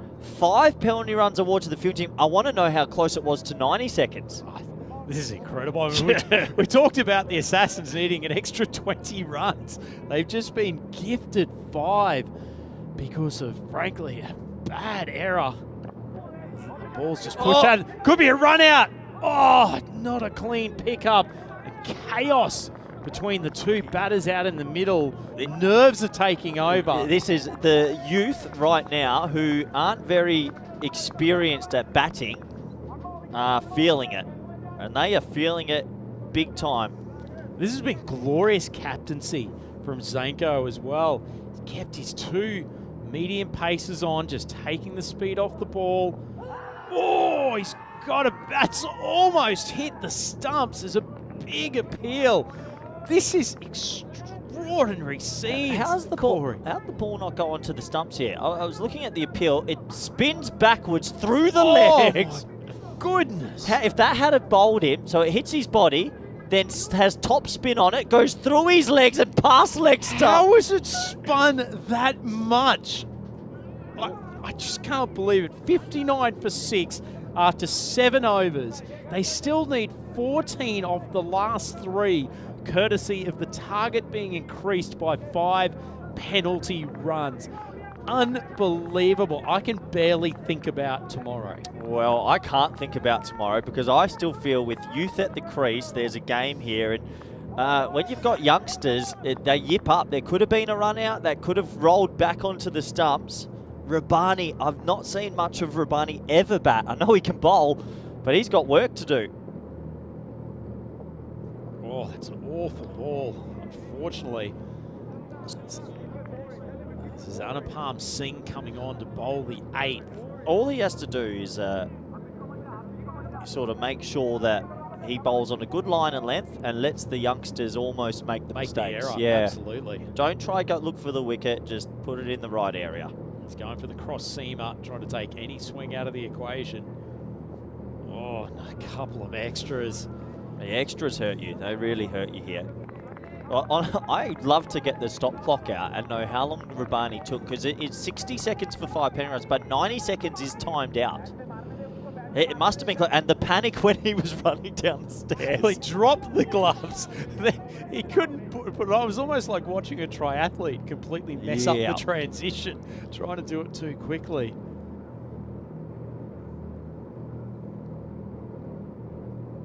Well, Anupam Singh finally gets one on target. And tell you what, if you wanted an exhibition of Rabani being a bowler more than a batter, I think that shot is pretty good evidence. I think that's the shot of the tail ender. This was the panic, and it's the helmet, the thing, and that was why I was saying time.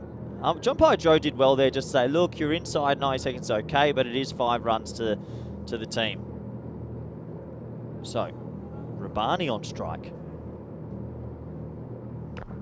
Slapped down the ground. He's made pretty good contact, diving effort, but unfortunately Magdalenic can't get a good enough hand on the ball. Oh, the energy there, the nerves in the room. They actually started running 2. They just thought it was he stopped it, but it rolls for 4.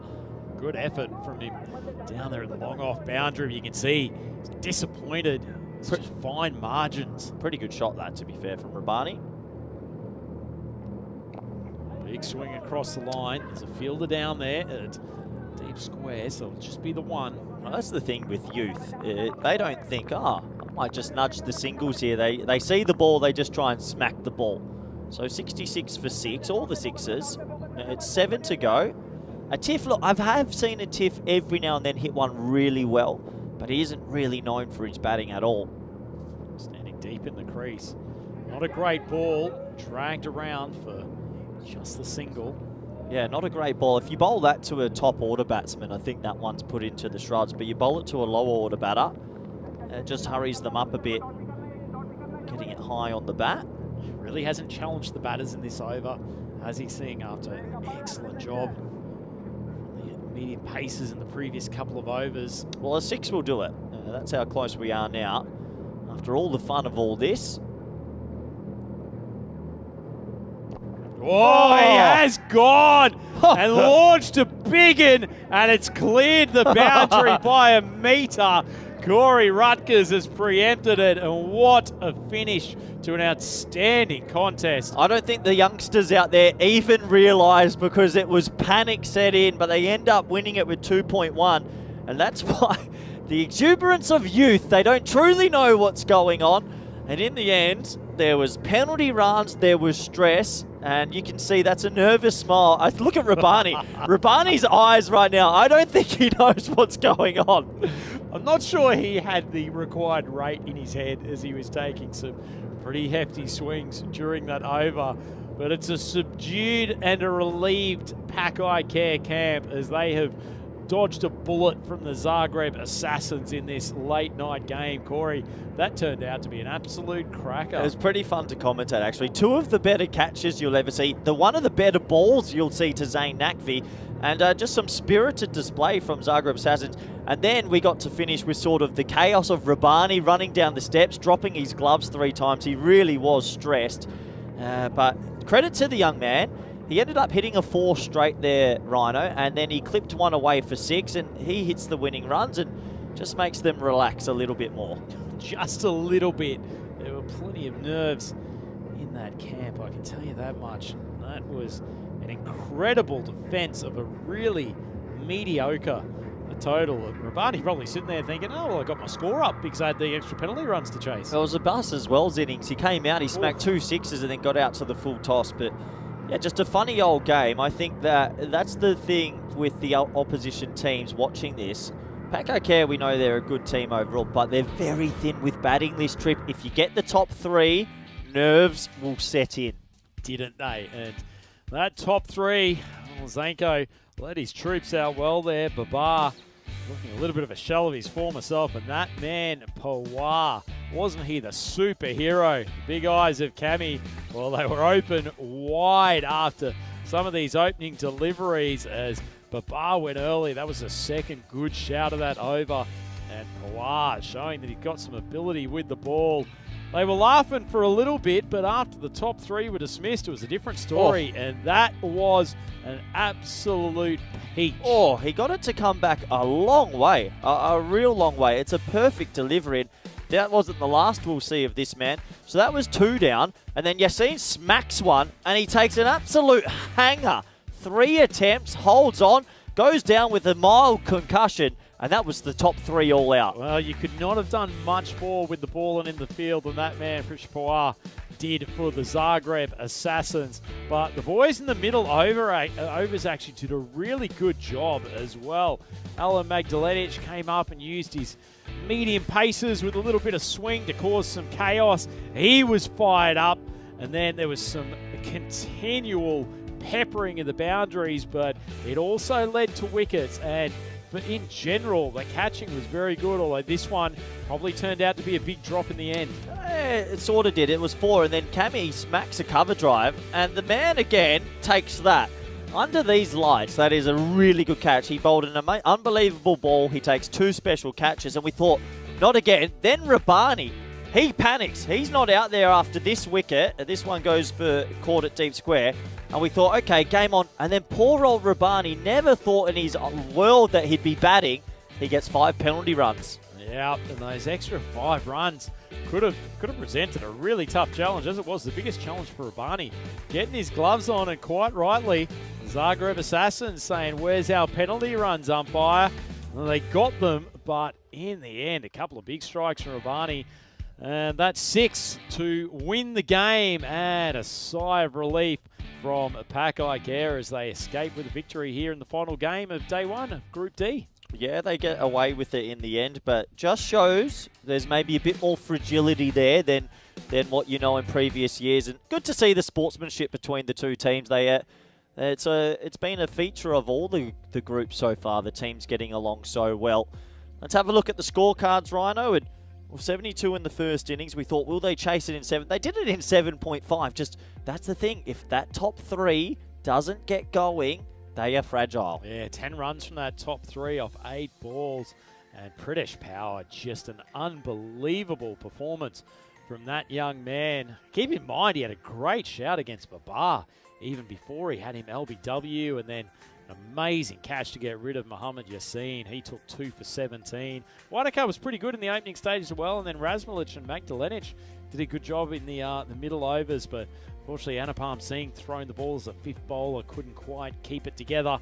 And the winning runs taken off him, and in the end, Zagreb Assassins go down for their 2nd loss of the day. Pack-Eye Care of Badalona So they take their second win, chasing 73 for victory off 7.5 overs. Good win for them, Corey, but didn't that turn out to be some late night drama? It just goes to show that when there's youth in the batting lineup, anything can happen, but credit to the Assassins for probably showing us a little bit that they could fight it out. But what an interesting start to Group D.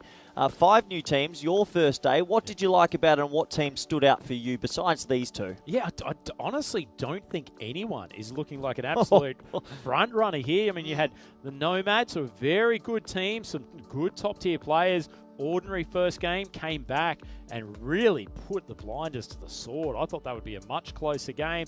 Pack I Care Badalona, you would say they're probably the best team in this group, but they have almost legitimately been taken down by the Zagreb Assassins in this late game. And to take your word, because you've used it about 17 times, fragility. That is how I'm describing this batting lineup once you get past the first few. Yeah, I do agree. It's an interesting group so far. Budapest Blinders, look out for them still. I think, obviously, if they can fix a couple little things with the batting lineup, with the Mulder factor and the Van der Merwe factor, still thinking they might go deep in this group. Let's have a look at what's coming up tomorrow. Looking forward to this. It's going to be Pack I Care in the morning versus Zurich Nomads. And after watching what I've seen from both teams, it could be a 50-50. Yeah, certainly. I tell you what, I reckon the Nomads would fancy their chances. Their bowling got a lot better in the second game today. Did a good job against the Blinders' strong batting lineup. They might fancy themselves pulling what would still be somewhat of an upset against Pack I Care Badalona, but certainly on the evidence here tonight, that team has a few more question marks over them than previously. Brno looked good at times today as well, but that game against the Assassins, after what we've seen from the Croats tonight, that will be no walkover. Yeah, absolutely. So we've got five live games tomorrow. I'll get that out. And luckily today we got all 5 games in. The weather gods were nice to us. There's so many thank yous we need to say. Obviously 2 circles. They're always doing a fantastic job. But the ground crew, they're always here. They're making sure they're here early to get the covers off. And they're always raring to go, aren't they, Ryan? Yeah, absolutely. I mean, this field and whole facility has been in magnificent condition, considering the deluge that we've had at various times over the last week. Keep our fingers crossed for the weather tomorrow. Things are certainly changing almost by the hour. We've gotten lucky today with the Kardama microclimate. Let's keep the fingers crossed for tomorrow. Well, Rhino, it was your first day. Great to have you back. Vinny Sandu as well, on behalf of him, a massive thank you. Thank you, everyone, for joining us. And we always say we've got the best viewers in the world. Do join us again tomorrow. 5 live games at the Kardama Turf. And it's a bye for now. Bye for now. Bye.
Move my body back and forth. Move my body back and forth. Move my body back and forth. Move my body back and forth. Move my body back and forth. Move my body back and forth. Move my body back and forth.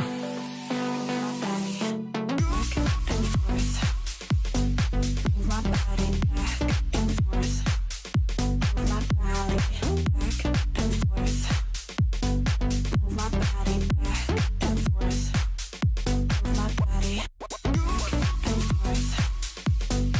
back and forth. Move my body back and forth.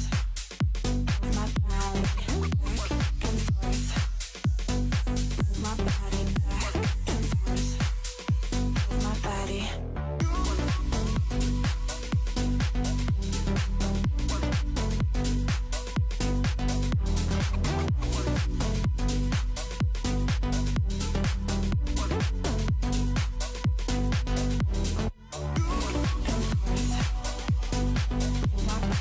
back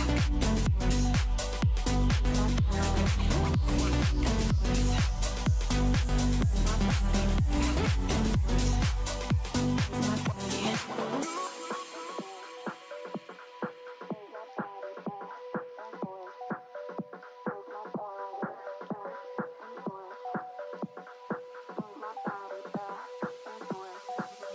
Move my body. Move my body and forth. Move my body back and forth. Move my body back and forth. Move my body back and forth. Move my body back and forth. Move my body back and forth. Move my body back and forth.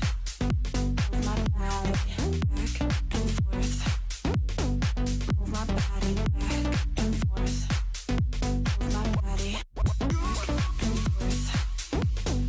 Move my body back and forth. Move my body back and forth. Move my body back and forth. Move my body.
Summertime, get ready, we are so divine. Blue water and yellow sand, just you and me.